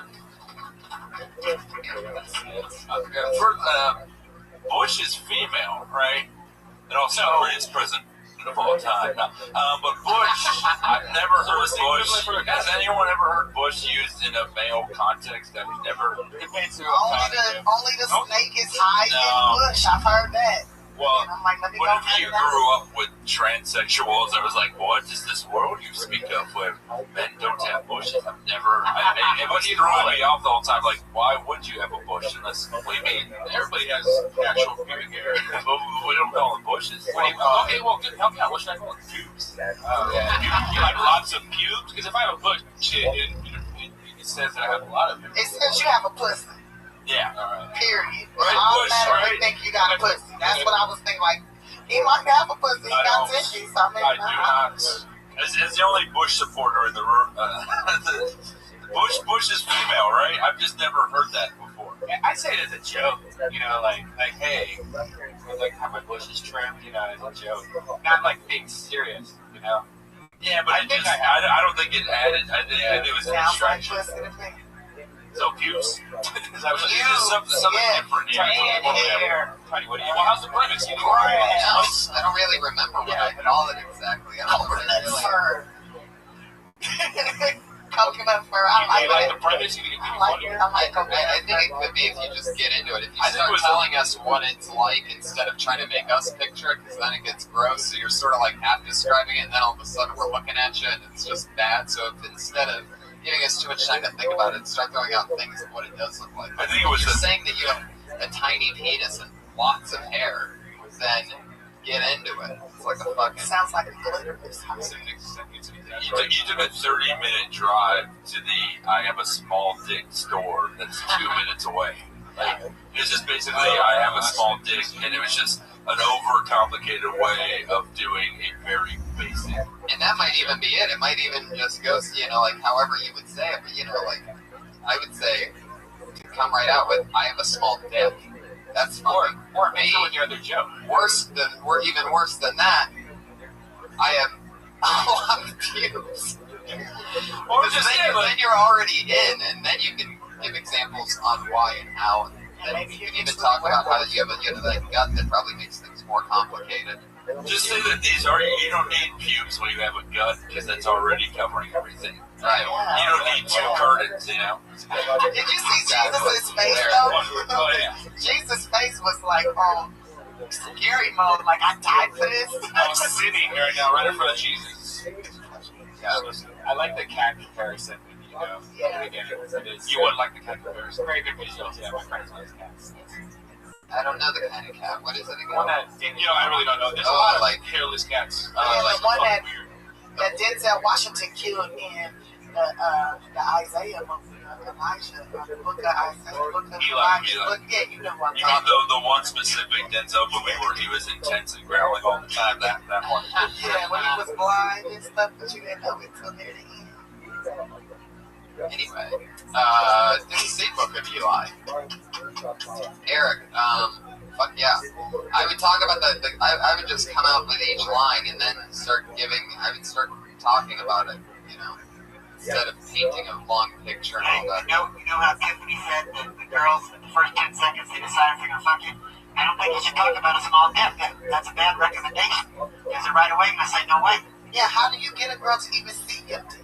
Well, see, if they were to see my penis, they'd be pleasantly surprised. I gotta not build it up as much, because if I do talk about it, and then people say like, oh, he has a small dick, and the girl does actually try to lay me, you know, it should be pleasantly surprised because it's not small. It's just fucking. Thing too is that it's talk shit, you know. It's not small. We believe that shit. It's too late now. You obviously have a tiny dick. I mean, there's no going back now. Once you compare it to the size of your actually looks like Tattoo from Fantasy Islands. Since I'm etching the pain, definitely. But my thing is, if I can give you a piece of advice, is when you do self-deprecation, you have to sell the shit out of it and own it. When you talk about how ugly you are, how fat you are, or how bad of a lay you are, you have to say that shit as if it is the curse that you have lived with for years. And I mean, the more hard you are on yourself, and the slummier you are, the more confident you have to be. Because if you combine sad delivery and sad material, people are like, I can't watch this because I feel like Sarah McLachlan should be holding you. Especially because you have the penis of a 2-month-old puppy. It's hilarious because I've actually said that like in front of a crowd, and I've actually got like a aww. Yeah, because nobody comes to a comedy show to feel sorry for you. I'm just trying to make a joke. We just want to fucking have fun. I make it funny. So be confident in your little bit. For just like, I got little titties. I'm like, yeah, I got a 31A minus, but somebody gonna suck on these nipples. For just 10 cents a day, you can see Eric Vasquez's bush. In the arms of It's in a cage Confidence sometimes. is key, man. You're kind of talking about like Joan Rivers, you know, the way she's confident, but she puts herself down. Yeah, you have to own your own sadness. Yeah. You know, because it's got to be fun. That's the key to comedy, is have fun. People do not come to be sad or feel sorry for your ass. They come to have fun. It's yours. So have fun. Were you on it a week ago or two? Not on. It's the first time. I've been here for a couple months. It's actually my first time. But you've been doing comedy other places, right? Or Not mostly around here. Sometimes around here. I've only been doing comedy for 2 months. awesome. There you go. Well, get up every day, man, and go. I'm trying, brother. I'm trying. Fucking PD's is open. You can go there. Just wherever you need to. Stage signs available. Yeah, but I mean, even though we were making fun of that, I mean, seriously, if he's getting up every day and he's got a place, fucking, that's great. So, Do just, it. yeah, find a place. Yeah, thank you, guys. Eric Vasquez. He's on Eric with a K. Eric V Comedy on Twitter at Eric with a K. Why are you guys Vasquez? For the second, after the first few people, I'm like, is it all black people? It's a minority show tonight. He's interesting. But we did get like the whitest. We got like the face of gentrification. So we didn't get that. Yeah. One black person had to give up their spot so that guy could go up. Yeah. Totally. Fuck yeah. Do you guys have a bit that you did when you first started out that did I really? Did we talk about this? I don't remember. I don't know.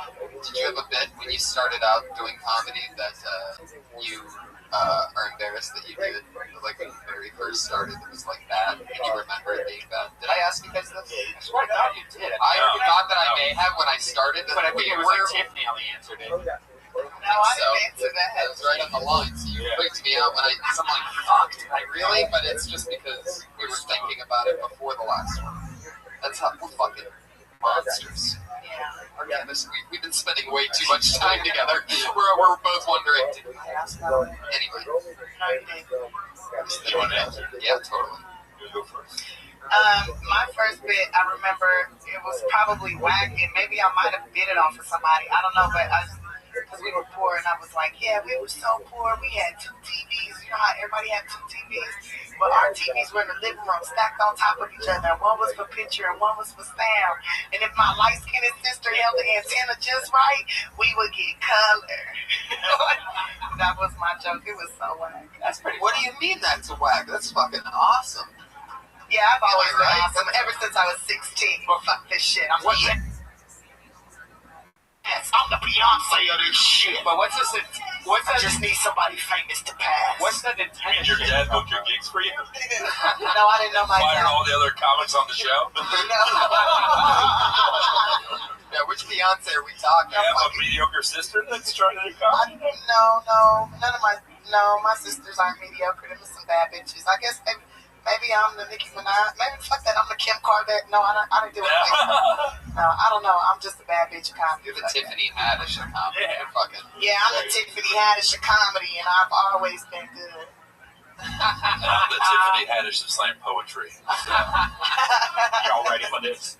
What if we all just sit up? I'm Tiffany Haddish. No, I'm Tiffany Haddish. And I'll be like, I told you I was white. Please book me for video games. I need this. What was your experience? Oh my God. 3 weeks in, because I did do slam poetry for 7 years while working at McDonald's. I know it's weird, I'm judging people. But I did, and then I started comedy. My 3rd week of comedy, I got my first book gig. This was in Florida, and it was at a lesbian bar. And I literally just had 7 minutes of material, and my closer was about breast cancer. And it was a joke about how awesome it would be if there was a breast cancer porno. And one of the lines of it was, "What should I take off first, my hair or my top?" Another line. It was a whole trailer thing. It was like, and Pat Morita as Dr. Chemo Sabi. And he had died the week before, so I just went in memoriam. That's hilarious. But the whole thing was like the worst, and someone threw a beer bottle at me while I was doing it. I don't remember, some angry man with his lesbian girlfriend. I don't exactly remember what the lesbian who threw the beer bottle at me looked like, but I think it was like one of those bricks that falls on you in Mario Brothers with the face, the flop. But you know what? That was the greatest moment. That was the moment I knew I'd be doing comedy forever, because I'd spent so many years just wanting attention, and I finally got it at a lesbian bar. And you know, and it was great was I stayed. This is another one of my 5 pieces of advice to pass on to comics. I stayed the rest of the night. I went second.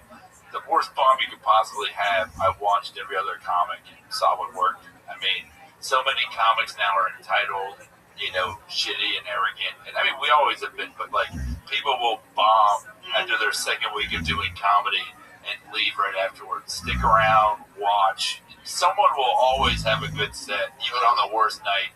And you kind of, if you can't, like, once you're not a good comic on a show, be a good audience member. Be something. Yeah. Right. In your first few years, I think that's important. It's important to watch comedy because you'll learn so much about timing and presence and a good way to perform and a bad way to perform it. And even if you see something kill that you despise, then learn about what you don't want to do. Exactly. Yeah, it was crazy when I got the job here in 2007.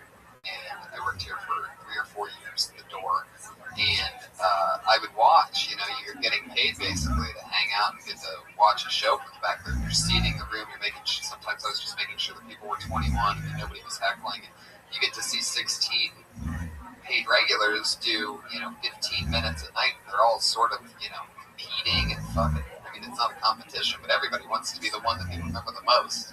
So and all new comics have is each other. I hope that like 2 of the comics we talked to tonight go up to each other and meet each other and introduce each other. Right.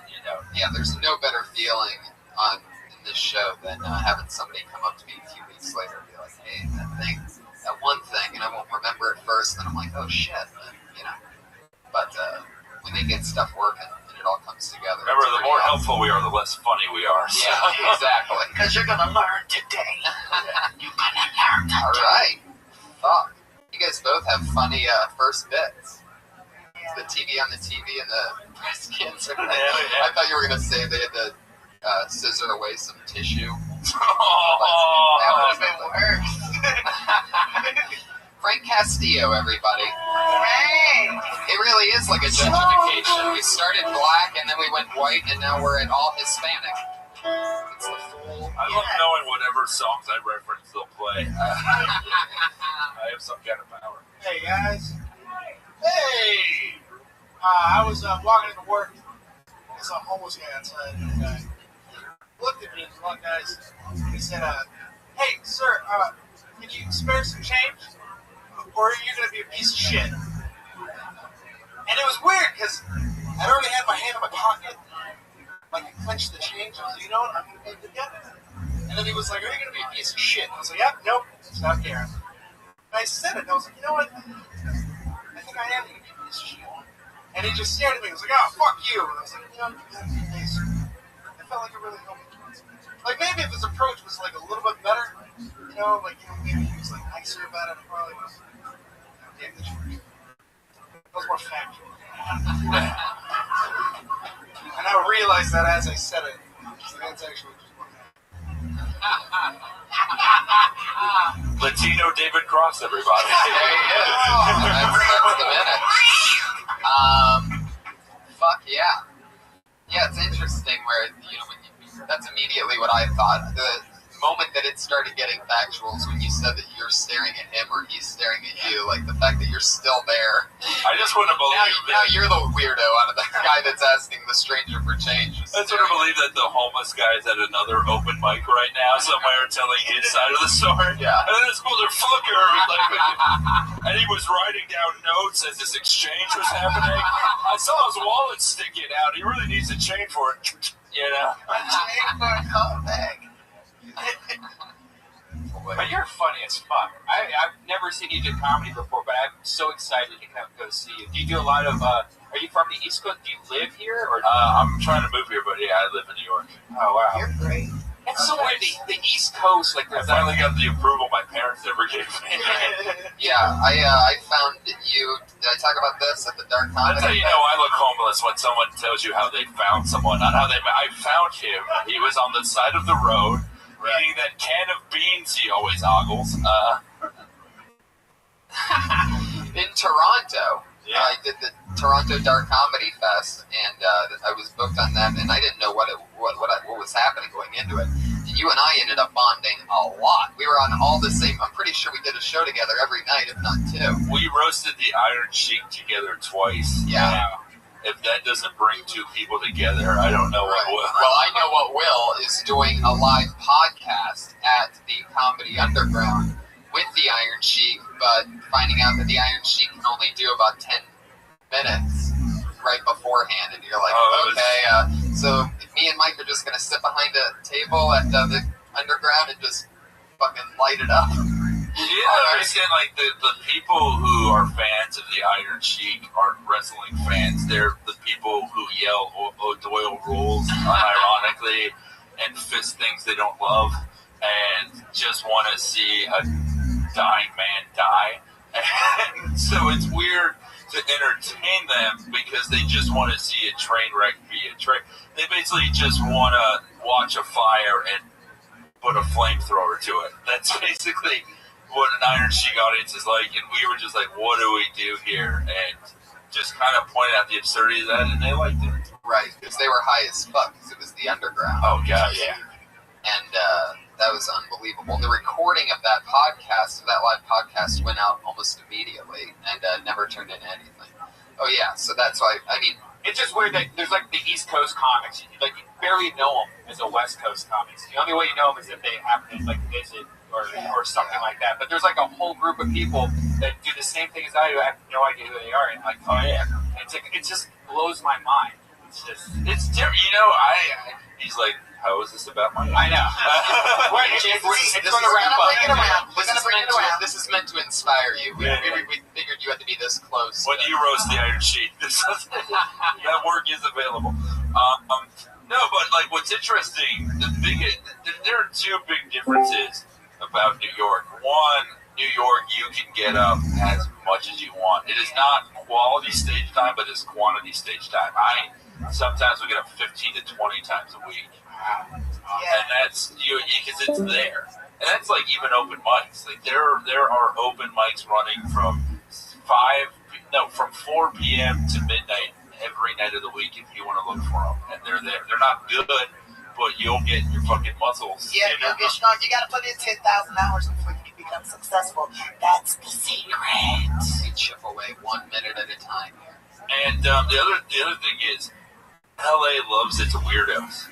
The weird, like I've seen people in costumes and their own like merch and stuff here, and people love that. New York, we just don't have the tolerance for that. Get the fuck out of here with that. Like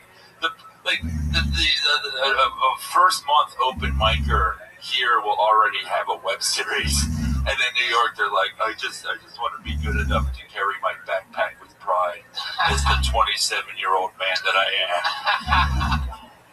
It is interesting, the differences. I just got to hang out with Ari Shafir, who's back in LA today. Great guy. Yeah. just cross paths. Oh yeah, I love Mark. Anyway, so Frank. He's just, you know what it's like to feel homeless now. You've been standing there for 10 minutes. I hope someone acknowledges me. God, how am I going to make money off this shit? Are they going to acknowledge me, or are you going to be a piece of shit?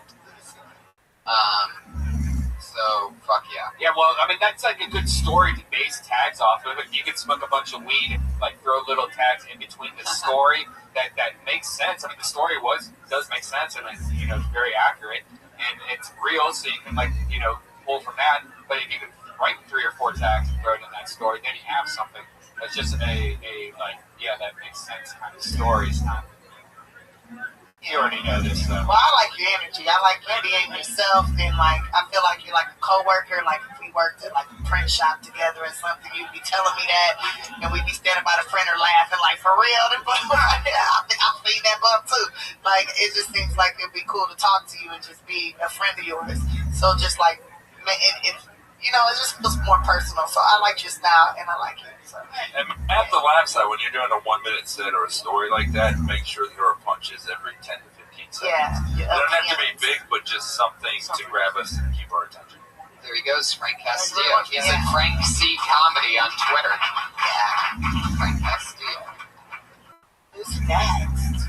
Okay. There you go. Chance together for Benjamin Carver, everybody.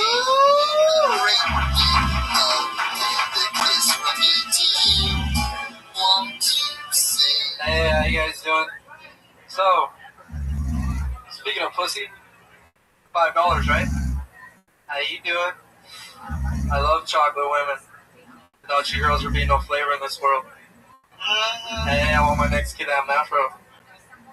Delete that, because I mean, you know, chocolate girls don't fight, they win. So I figure, you know, you still at the tip, you're going to be arguing, but to make it happen. Okay. I don't know, I just had to say that. I just want to give him a taste of their own medicine real quick. He looks like the drunken Jesus that lost his hair at a bar fight. He looks like the gay dude at the nail salon. He's a cool stoner on the podcast. I'm just saying, wait, he is a cool stoner on the podcast. Well, fuck it. Thought it was Dennis Rodman and fucking Miley Cyrus over there on a date. I don't know, I'm just trying to give you a taste of your own medicine. I don't know, it's like it's not working. I was on the bus with this guy. How you doing, Iron Man? Yeah, fine. I know after the movie, shit, I use public transportation. Yeah. Oh, wow. Listen for that. Listen for that, man. You don't do that. This is the longest minute that you'll ever spend. Fuck it. Again, yeah. You ever see a Jay who should be a silent Bob? That's a good one. Oh my God. Sean just brought the show to a cheeching halt. You don't like how it feels, I love it. You gotta fight back. Actually, I start tomorrow. I got hired to do a comedy skit for a TV show that airs in Russia, so I'm kind of excited. Russia? Yeah, I know. I mean, you gotta start somewhere, right? It's called a missions report. You can Google it right now. I'm just saying. I'm just glad I got, hired, so I'm just down here for that. You gonna play in Soviet Union, you don't bomb on stage. Stage bombs on you. Well, I've never performed here, so I mean, I do it in San Diego. But why would you spend your whole set just making fun of people if you never performed here and you want to make an impression? It's just me. Especially trying to clown me, a black woman. I mean, you look like Lil' Kim. Thank you. Because of the moms. Thank you. I look better than that bitch. And like Kim Kardashian, you got the booty. Yeah, thanks. Yeah. I appreciate that. You gotta get your Mac game up though. You come talking to a black woman like you fuck the shit out of her. You need to have some fucking game. I'm just saying. I know when I start writing in swag on. You look like you're a fan of chocolate, but not women. So. Yes, tell it. Hey, I'm one man enough to talk to. No, everybody talks. You know.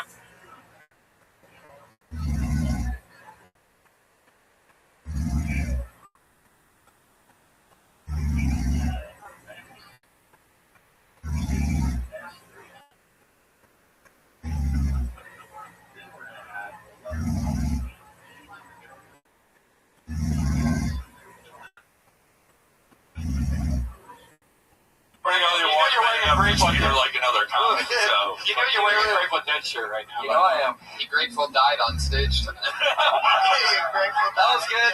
Benjamin, there you go, man. Yeah. There you we won't survive. You gotta get up on stage more and write some jokes. Oh, I got a shitload of stuff. I just wanted to roast you guys too. You guys look like you're applying for a dispensary, by the way. Just like on the public board and shit. Still trying. For a dispensary. It's almost working. Alright, guys, have a good one. Okay, you too. Bye. The little pothead that could. The little pothead. I was trying to figure out if that was a Kinko's beanie or FedEx. Like, what kind of beanie was that? Yeah, I was wondering that too. Seedless? Well, you know, another thing that's cool, I don't know if I got to mention this to you guys beforehand, but we have 2 regulars that go on every Monday night. They do 60 seconds each. And he's like, and you just saw both of them. Fuck yeah, and we're really excited about it. Put your hands together for Sarah Wineshank.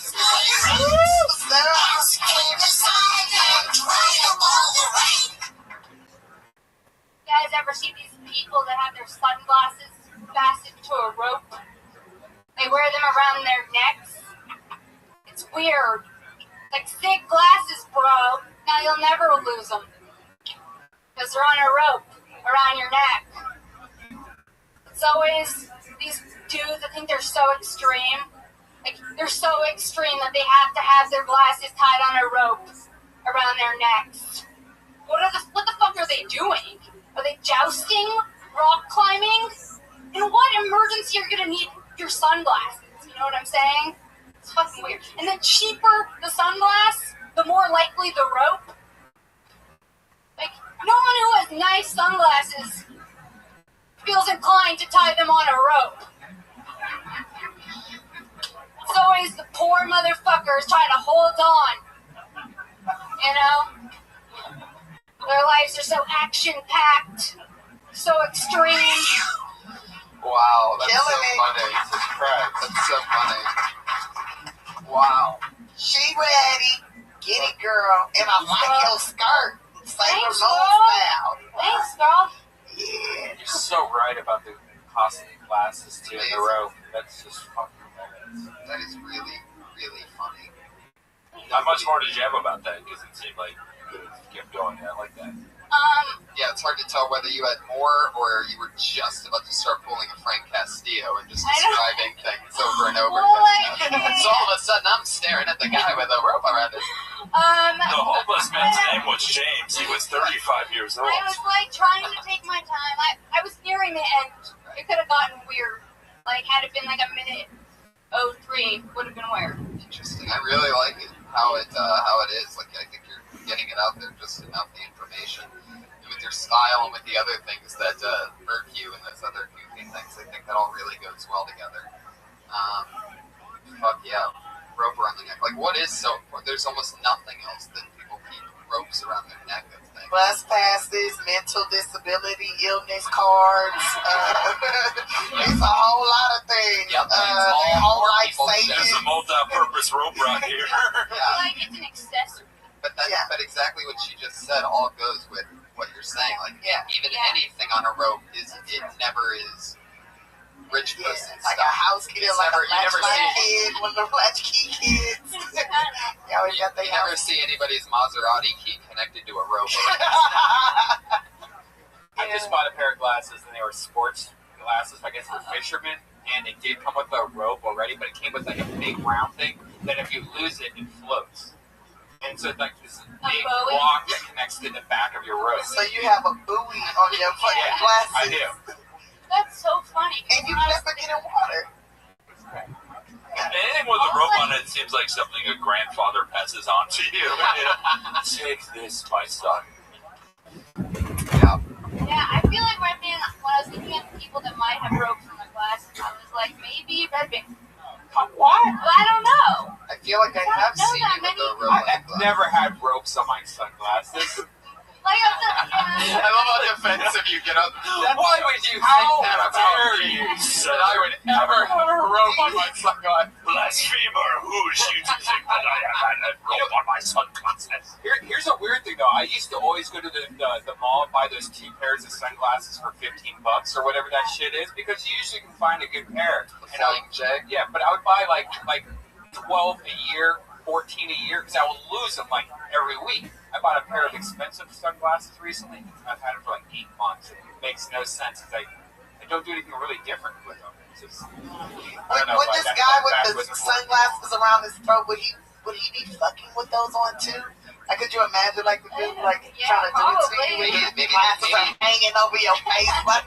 But maybe that's exactly the opposite of that. Is what he'll never need those on a rope for is because he'll ever be getting laid so hard that his sunglasses might fall off. I don't own sunglasses. I just sit in the front of every wrestling event and hope Bret Hart gives me this stuff. Wow, I can just see the tweets of the wrestling fans. That's how I knew kids had money, when they could get the glasses. And I went one time, and we were all the way in the nosebleeds, and my dad was like, "He's not coming up here. He's not walking up here. It's too far." It's so fucking funny. Sarah Weinshank, another great set. She's on Twitter at Princess Shank. That's the word princess, SHENK. That's Princess Shank. So fun.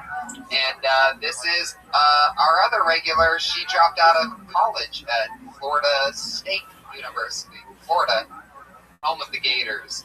And she dropped out after her first time ever doing stand-up on this show. Here she is, Kimberly Condon.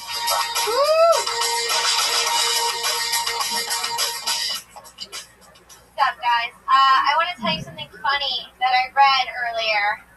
A little fact. Did you know that 50% of people white sitting down and 50% of people white standing up? And that most people don't know that the opposite exists? What a bunch of assholes. Speaking of assholes, I'm single now. I was dating someone for a while and it was cool. It was a lot of fun. Things got weird though. Things got a little bit abusive. But he's doing okay now. And I apologize. And I think that he should have just made me that sandwich. I don't know. I just don't think I'm someone to fuck with, Like, I brush my teeth and I rinse with orange juice. Should have known. That's it.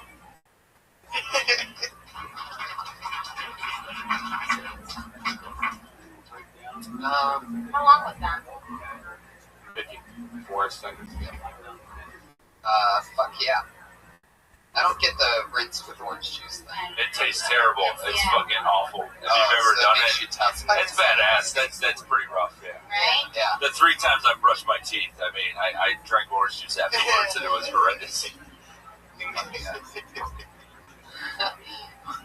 The 3 times he brushed his teeth. And, the one thing that I noticed was that the first words out of your mouth were, "I'm going to tell you something funny." I don't know, like, I just feel like you're raising a bar in like no, I mean, like, serious. It's I just think it's a very weird thing to say at the top of anything, like, even if it's, "I'm going to tell you something funny that I just read." It's like, well, then you read something. What are we doing? Almost. I mean, It's better to go up and say, I'm hoping to get booked on the Museum of Tolerance, Yes. Like, I would just get into, I read, if you're going to do a bit about that or about anything. I got a strange story to tell you about her. A new interesting fact I learned. Yeah. What I learned today is that... Yeah, anytime someone's like, here's something funny, it's like, the audience is going to decide that anyway. Yeah, exactly. So if you tell them it's funny, they're like, oh, this is going to be crazy, instead of you being an underdog and them wanting to see something funny. Because it's the release of that tension that is laughter. So if they really think that something funny is coming, it could be something really fucking funny. They're just like, oh, okay, so that was it. If the magician's like, I'm gonna make it disappear out of this hand, so keep an eye on this, and then you look at both hands, but you're just staring at one hand. Anyway. The abuse joke I like, but I think it needs to go further and go to this point of absurdity, because now where it's at, it's just kind of basic. I mean, I like sandwich, but go even further. Give us the whole story. The crazier it is, and you overpowering him, and like, because the idea is funny. It's a great premise, but it just needs to go further because the way that it is now, it's like, yeah, I guess that did happen. Yeah. Like, he shouldn't leave his phone unattended, or he should have moved his head when I threw the phone. Like, he should learn how to duck. Even though, like, old, stereotypes, like, and that's what he gets for sassing off, or just like, it's so sad when he had to, and make him purposely masculine, like, and then he had to go to his construction job the next day. He said he fell down some stairs, Yeah, I'd get into that more. I didn't choke him, I hugged him with my hands. I could get into that one more. I would probably lose the asshole at the top. I wouldn't tell people that things are funny that are coming before it happens. They're sort of hoping that anyway. There she is. That Can I say something real quick? Real quick before. She said, 50% stand up and white, 50% sit down. Would that statistic be different for women? And if it's just women, is it like 80% sit down? Because they already It's actually not. That's not a road statistic. I actually talk about the same thing on stage. It's not 50-50. It's more like 80. But if it's just women, though, is it higher for just because women sit down? I don't know. This is something you can look We at. don't always sit down when we urinate. Kimberly Sometimes we in public. She's at Kimberly Compton on Twitter. Fuck yeah, the Mike Lawrence on Twitter, at Tiffany Haddish. Anything else you guys got coming up you want to promote? I'll be on Epic TV February 14th with Jenny McCarthy doing a dirty, sexy, funny comedy show. She's ready. Let's go. And I'll be at San Francisco Sketch Fest February 7th and the 8th. Awesome. The Comic Patriot. What's your Twitter? The Mike Lawrence. The Mike Lawrence. And Tiffany Haddish. And at Comic Patriot on Twitter, tweeting pictures of himself and the backgrounds of things, tweeting everything about the show that you need to know. I'm Tony Hinchcliffe. Brian! Hey! Look for a big announcement soon for me and Tony. Death Squad was so successful in Texas, we're going to take this very soon. Death Squad! Thank you guys so much for coming out tonight. Hopefully you'll come back again soon and hang out with us. Jeff Benson next week. Thank you for the Nick Dog Show.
Comedy Store.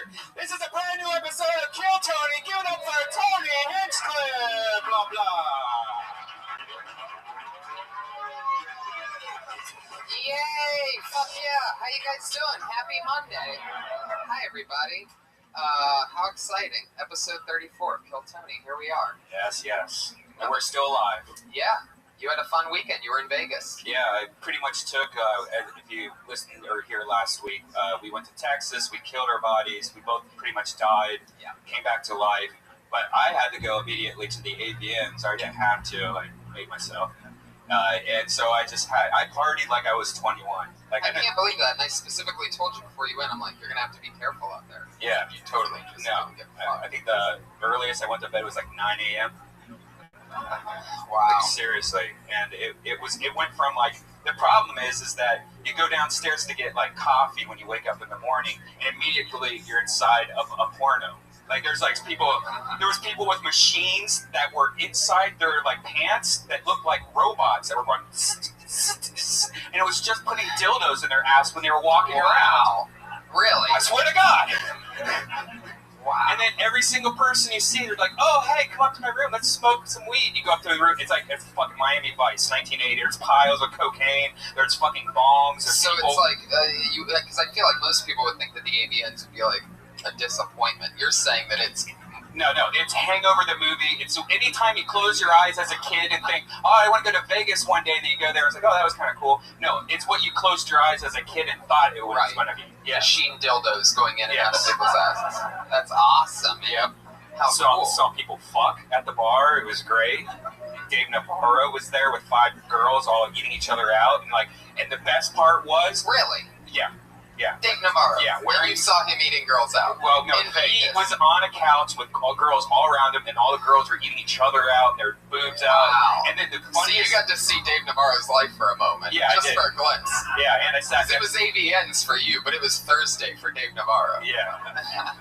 Yeah, there's a whole Dave Navarro story that it's too long to go into it. There was some weird shit with Dave Navarro. It was weird.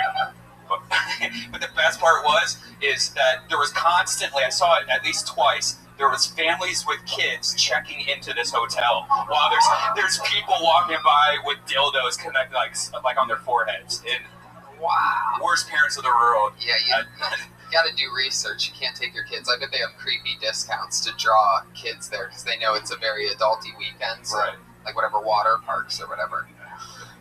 Try to get kids maybe there. That's disgusting. I should be. I had the opposite weekend. I spent my weekend recuperating. I miraculously came out of the most sick that I've ever been in years. Did you go to the doctors and everything? I went to the doctor twice. It was a debacle. But I'm all better. It just ended up being some crazy bug. Or we got roofie, which could be a possibility also, because we talked about we lost 6 hours of our life one night. Yeah, that I think I did. I think I may have blacked out on in Dallas. Shit got creepy that night. I agree. Like we were talking earlier, and we were like, remember we were at that place, and then we were on that one place, and I'm like, no, I don't. I remember a painting. Like you're not supposed. Like Jack Daniels doesn't make you like black out that much, where you're at a place for 6 hours. I think it was the Long John Silver's, man. We had Long John. Our only meal all day because we were in the tail end of this crazy road trip was Long John Silver's that was connected to a Shell gas station, and we're like, we're in the middle of Texas. Who gives a fuck? We're hungry. Let's do the Long John Silver's. We haven't had that in forever. Like it seemed like it was a cool idea at the time, but it was a really big mistake. But I had a great weekend, spent it recuperating, did shows back here at the home clubs, the Comedy Store, the Ice House for the first time in like 4 or 5 weekends I've been out on the road, so it's good to be home. Played some Birds of Steel. I have a flight simulator video game that I got for Christmas that's very exciting. I know how to fly planes now. No big deal. But I'm excited because I came to the show on Friday in the main room here, big show, and a packed show, good spot, and there's something glistening in the second or third row, and I see this gold hat, and who was it but the Iron Patriot? He came to the show in the flesh. Put your hands together for the Iron Patriot, everybody. I will lead you through Avengers into battle against anyone with threaten or right of life. I am the Iron Patriot. Fuck yeah, that's our head of security here, making sure we're all safe at all times. I had a good weekend, Tony. I came out of my costume on Friday and Saturday to the main room. I was looking very stylish. I had my 5950 Iron Man cap. I had my Nike Air Force One Iron Man shoes. My Under Armour Iron Man shirt. I had my all-white Adidas warm-ups. And many of the comedians commented on me. Mark Maron wanted to know who I was. I told him I'm Iron Patriot from Kill Tony. I was in the you didn't say this during the live show, Yes, did you? yes, and he was really making fun of me, and I said, Mark, this is how I came back to him. I said, Mark, my brother gave me this white warm-up suit before he died, and it threw off his game a little bit. Why would you do that to him? Well, I want to make him feel guilty, and it is a true story. My brother did give that to me before he died, but he ended up playing it off good. The crowd loved it. It was a funny moment. Jeff Ross, he wanted to know who I was. I told him who I was. Well, I bet, Patriot, you were wearing an all-white jumpsuit with a gold sparkly cap in the second row of the show. Did he have his gold chains also? His oversized gold chains? Yeah, I think so. I have my silver necklace on. Do you dress like that? Like, what is your normal I'm going to Jamba Juice Saturday morning costume? Well, here's what's creepy, is that he came in the exact same clothes both Friday and Saturday. I felt like I needed to make a statement. It was my first weekend coming down. What's that statement, that you don't bathe or wash your clothes? No. I washed the shirt. I took it to the cleaner. You did not take it to the... There's no same-day dry cleaners where you live in Hollywood, I washed the Patriot. shirt, but you got a warm-up suit. You don't have to wash that every day. Why would you lie and say that you got that shirt dry cleaned in between Friday and Saturday? Why would you lie to me on our own podcast? I washed the shirt, but the warm-up suit, you don't need to do that. It's not like I was doing a triathlon or nothing. So did you take it to the dry cleaners or not? No, I'm talking about the shirt I washed, not the I do every once in a while. I'm just saying every once in a while. What are you saying, Patriot? I think you're having a short circuit right now. But Jeff Ross beat up on me pretty bad, but one thing I want Jeff to always know is I'm the one that fired the first shots, because when he was on Kill Tony, I got after him before he got a chance on me. So, Jeff, you remember that. It didn't go well. Yeah, but that interaction didn't go well. You ruined that moment. It hurt him. I got a little torpedo shot in the mouth. He didn't like me talking about his double chin. All right. That's enough. Yeah. Jesus, Patriot. Yeah. Take it easy, man. Yeah, I got a special song I'm going to do tonight, Tony. Oh, no. Send in a song? This is going to show my softer side. Oh.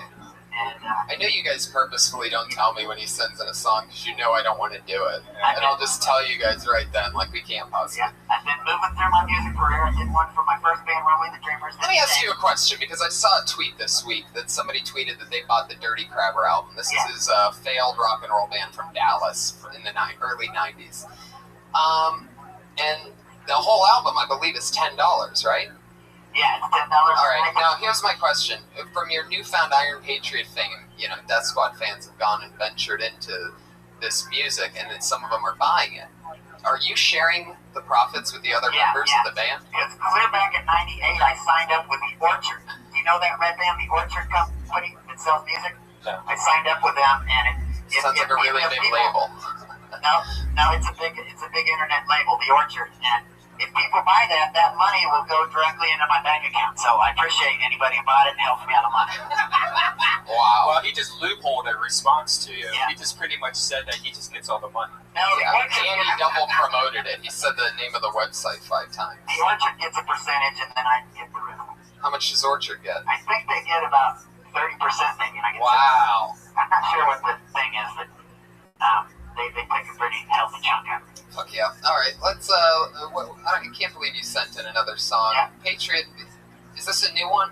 Yeah, I'm going to tell you after I get done with it, I'll tell you what it's about. Okay. Well, how far in do we have to go? Because these are usually just completely unbearable. It's not going to be that long. Okay, go ahead. So, this band failed completely. And he's trying to reintroduce it to people. This is me playing guitar solo, just singing with a guitar. It's hilarious, though. You got to check out the music videos. The man behind the suit is. They always sound it.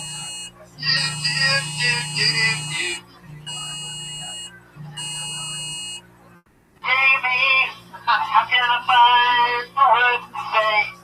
Thinking you every night and day. God only knows I can't help it. Sometimes your brown eyes, I get a feeling I just can't hide. God only knows I can't help what I wanna do. I wanna get real close to you. I wanna hold you in my arms.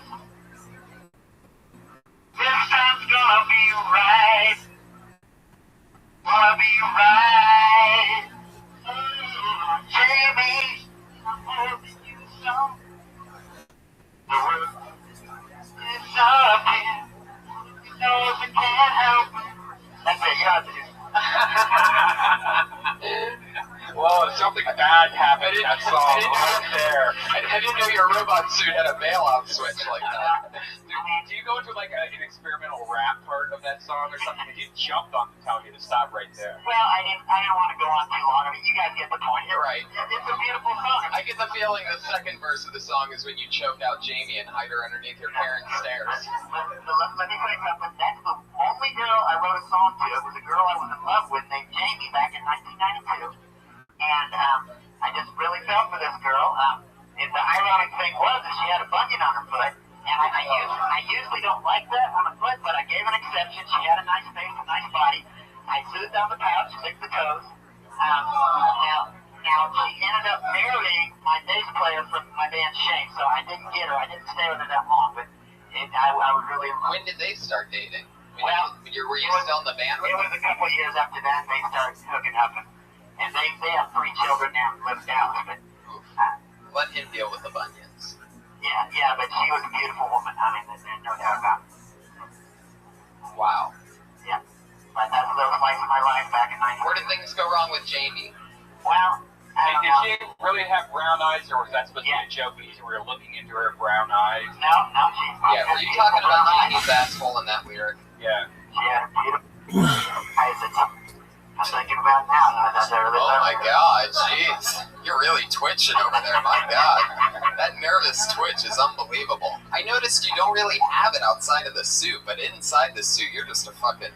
I mean, my God. I work in mysterious ways, Tony. Are you still writing songs? Do you still write Dirty Crabber songs? No. I haven't been writing songs in a while. Awesome.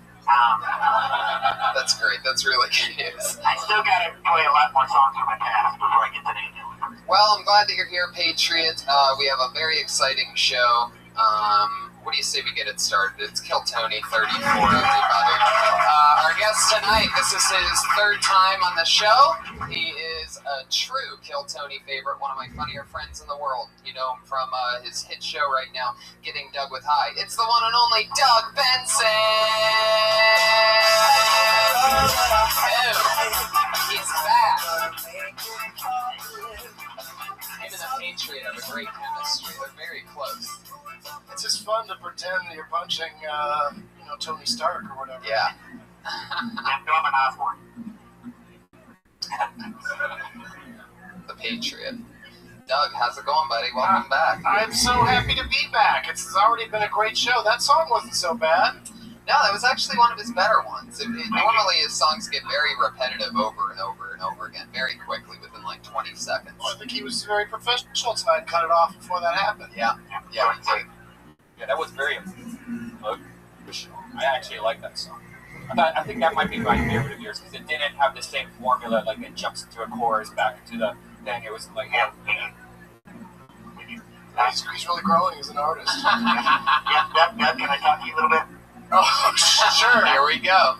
Doug, it's good seeing you again. We had fun at the podcast festival. You're the Messiah of marijuana. You got one eye that looks like it's on indica, one eye that looks like it's on sativa. Hey, that's a Jeff Frost line. Now, the comic Patriot, stealing should not be part of your repertoire of comedy. That was a good line when Jeff said it. You're right. It's funny how it also didn't get a laugh when the comic Patriot said it. But I do love watching your new show, Getting Dug with High. I've watched all the episodes, and this is what I wanted to ask you is, you always have your first smoke down of the day at 4:19. Now, did you arrive at that precise time over a lot of experimentation over the years, and smoking too early and too late? How did you come at that time? A real question. It's 4:19. Is that? You've heard of 420, comic Patriot? Oh.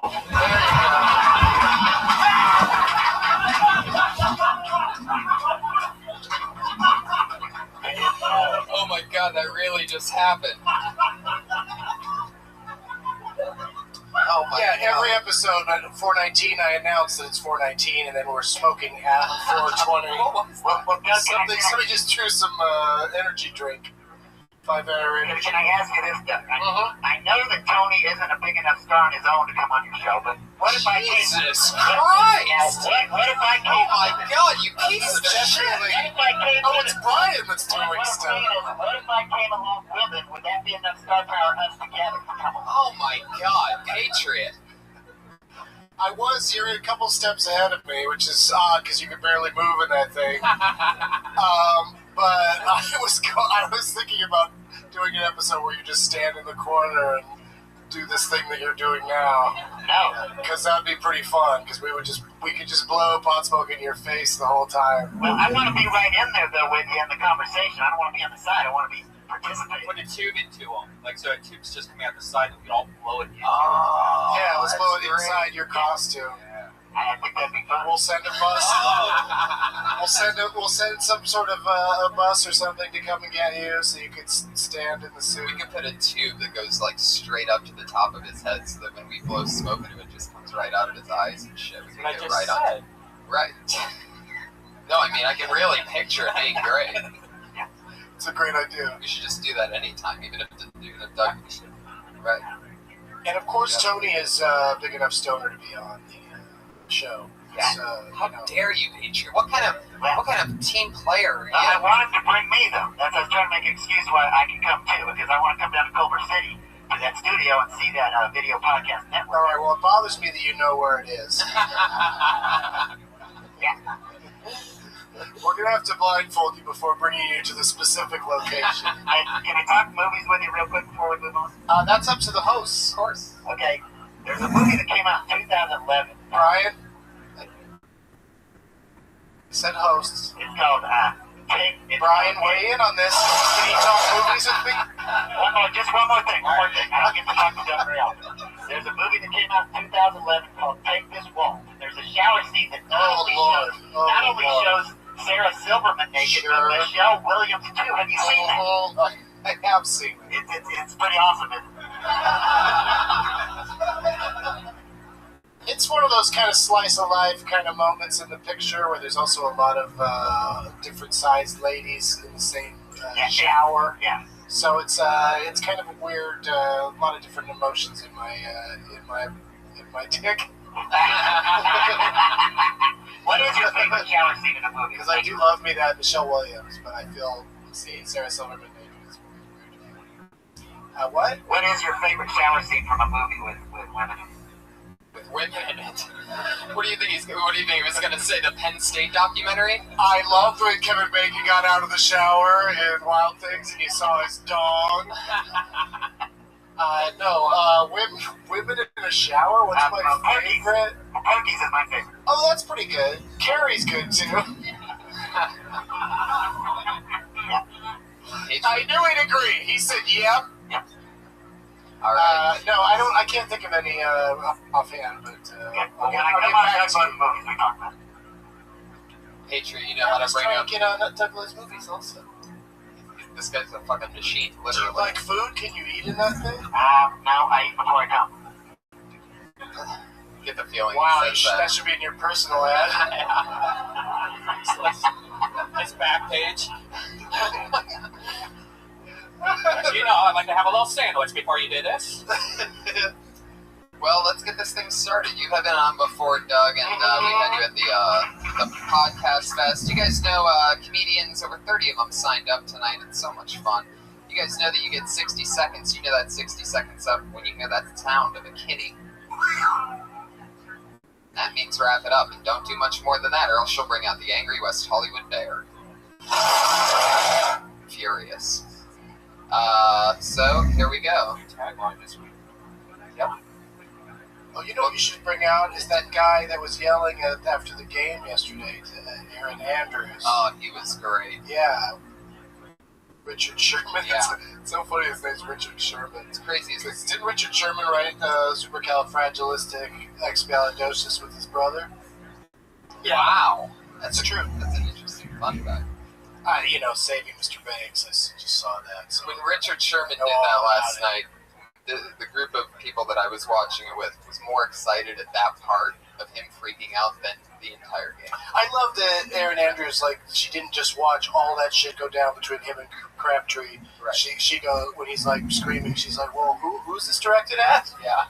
Who are you talking about? So That funny. guy there, all that fighting they were just doing in that game that we were all watching. She really went against the Especially the grain. reporters should be watching. She really didn't roll with that one. She had a good chance to have something fun happen, and she went awkward. She sure did. Well, let's get it started, guys. You guys excited or what? The first comedian goes by the name of Brendan Looney? Cooney? It could be anything. Your name's Brendan, you're up. I'm a middle-class white guy, so it's either stand-up comedy or anything else I wanted to do. Funny thing happened to me the other day. I was at the grocery store. There was a rather large woman. And all of a sudden, an entire ham fell out of her dress onto the ground. I think she was trying to steal the ham. What she did was she looked down at the ham, and then she looked up at me and she said, "Who be throwing hams? Who be throwing hams?" I wanted to point and be like, that guy. But I was laughing too hard, so opportunity missed. Speaking of buying stuff, I hate going to Starbucks because I always mispronounce the name of the coffees. Like the other day, I asked for a tall caramel Mama Sama Makusa. They don't have that at Starbucks. Speaking of drinks, there's a new study that just came out that said that diet soda can cause depression. But I'm going to keep drinking diet soda because what does it matter anyways?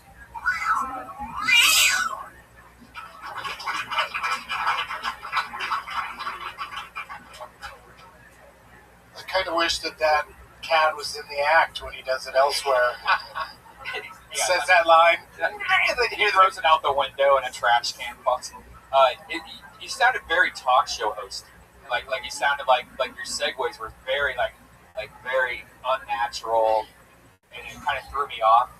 But other than that, yeah, I mean, It's actually an interesting one because I coincidentally was walking through the original room like 45 minutes ago or something, and I saw you just as I was walking from one side of the back to the front, and I saw you do that joke about how I'm middle-aged and white, so I'm like a medium or whatever the hell you said about being able to do whatever you want. And I laughed then, but I think that you totally said it completely different than how you said it the first time downstairs. And you got it across down there, which isn't obvious, so I don't know why I'm really referencing it. What's the difference? I think there was something. Do you remember? I think it really. Do you know what you changed? I think it was the pacing, really. Well, yeah, it was the pacing. I was like, I started off with "What's up, friendly audience," and then there was probably more confidence. I would say yes, there was. Right now. Why do you think that? Why? If you had to guess on why that would be, why? Maybe I was just shocked that I got picked first. Or I don't know. I'm a big fan of Doug Benson. Oh shit! It could be like the Golden Globes. You know, every acceptance speech was, I didn't think I was going to win. And I'm always amazed by that because they do have a 1 in 5 chance. In your case tonight, you had a 1 in how many people do you think there are? 30 some. Yeah, so I buy that as an excuse. I'm on board with that. I mean, you know, sometimes there are things that throw you off your game, and when you can recognize them and adjust, and that's why I liked when you walked up here and just went Cooney, just said it, and then went into your act, just very matter of factly. You didn't, whine about it, but missed opportunity there because. You know, maybe you've said something funny about it, and then everyone would have enjoyed the fact that you ad-libbed something based off of the awkwardness that had just happened. But yeah, I mean, you know, clearly a professional presentation. Right. Shit, just lost. Speaking of, talking about the ham falling out. Yeah. The ham falling out for the lady. I thought the voice was interesting. Had you said the ethnicity of the lady, or was that supposed to be a surprise? I didn't go into that now, yeah. Yeah, I was sort of surprised by that when it was such an ethnic-sounding voice. But especially it sounded like a guy. It was funny, though. I mean, it was a funny voice.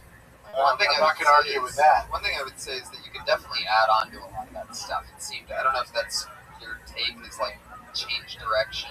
Almost, it was very one-liner-esque, but it almost didn't seem that way.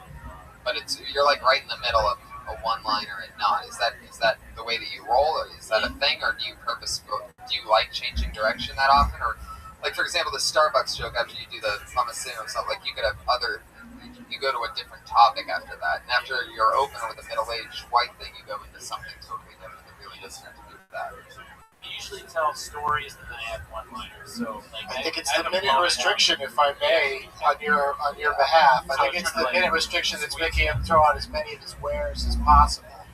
How long have you been doing stand-up? About 2 years. In LA?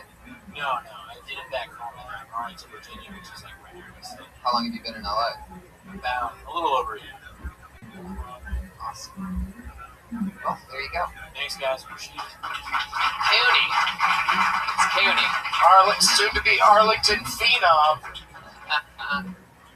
Cooney.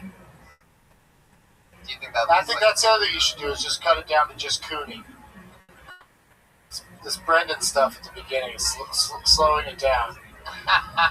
Ladies and gentlemen, Cooney. He's on Twitter at Cooney or Die. At Cooney or Die. Cooney or Die. Oh, that's fun.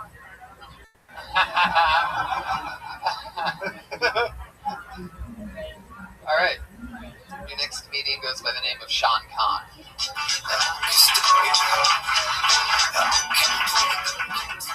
Round of applause if you've seen the movie Lion King.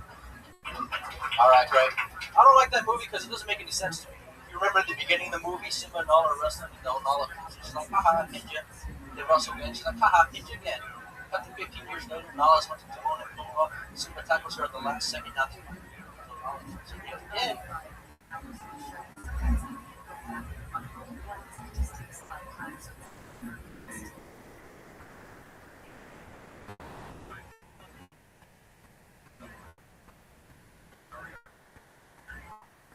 Simba recognized Nala, and then Nala's like, oh my god, Simba, you're still alive? You need to come back, you need to fight Scar, things are terrible. It's like, Nala, why do you want Simba to fight Scar for you when you just defeated Simba for the 3rd time in this movie? It's like, can't you do it yourself? You just proved you're like a black belt jiu-jitsu and like, black belt like lion jiu-jitsu, you're like the Hoist Gracie in the Lion King. It's like, you can't fight Scar, Simba can't beat you. If you want Simba to fight Scar, Simba is going to die.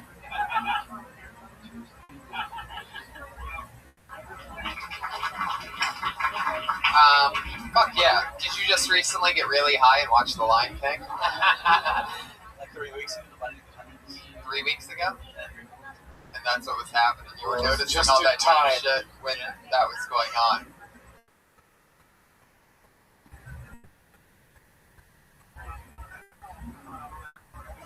Finally, someone's called that movie on its bullshit. Yeah, you really gotta. I think that kills if a crowd just gotta.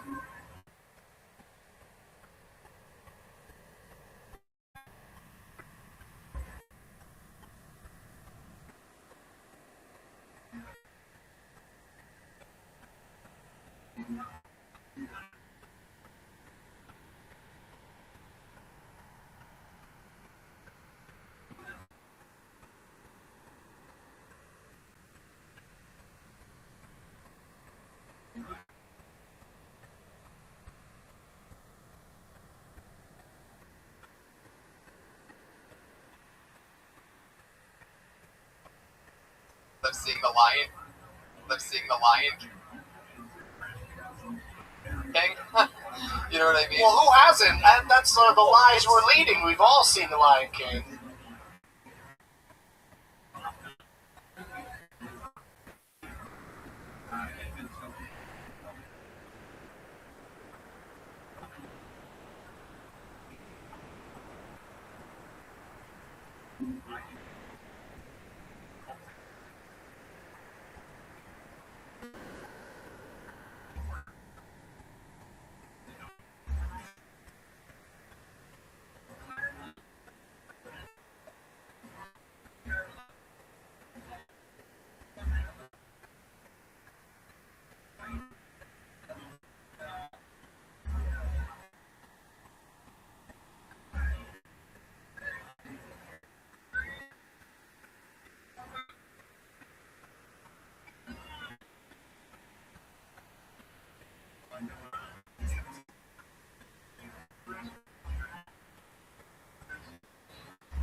Yo.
Yo.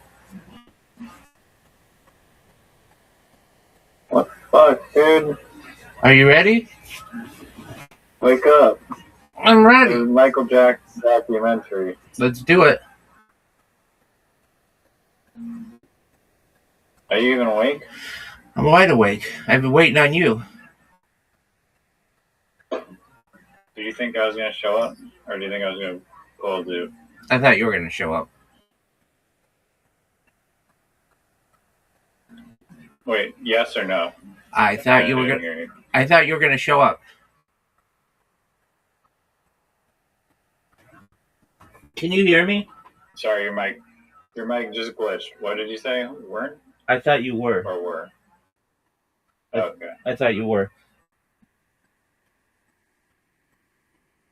Alright. Well, it's square one. Called Square One. I'll start streaming it. It's called Square One?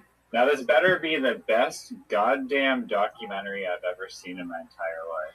Oh, without a doubt, dog. But give me a second. Why is it? It's called Square One? Yeah. Okay, how was your day? No complaints. Pretty chill. Did you sleep all day? I wish. Well, why didn't you? I freaking wish. I mean, I kind of did. I woke up at 3. That's pretty damn late. Okay. How is Yellow? She's good. Okay, just give me a second to get my bearings. John. Just give me a second to get my bearings. Okay. I have to pee. I'm going to grab some water. Then I'm all yours. Okay. Go take your whiz. I'm a whiz kid, baby. I'm Wiz Khalifa.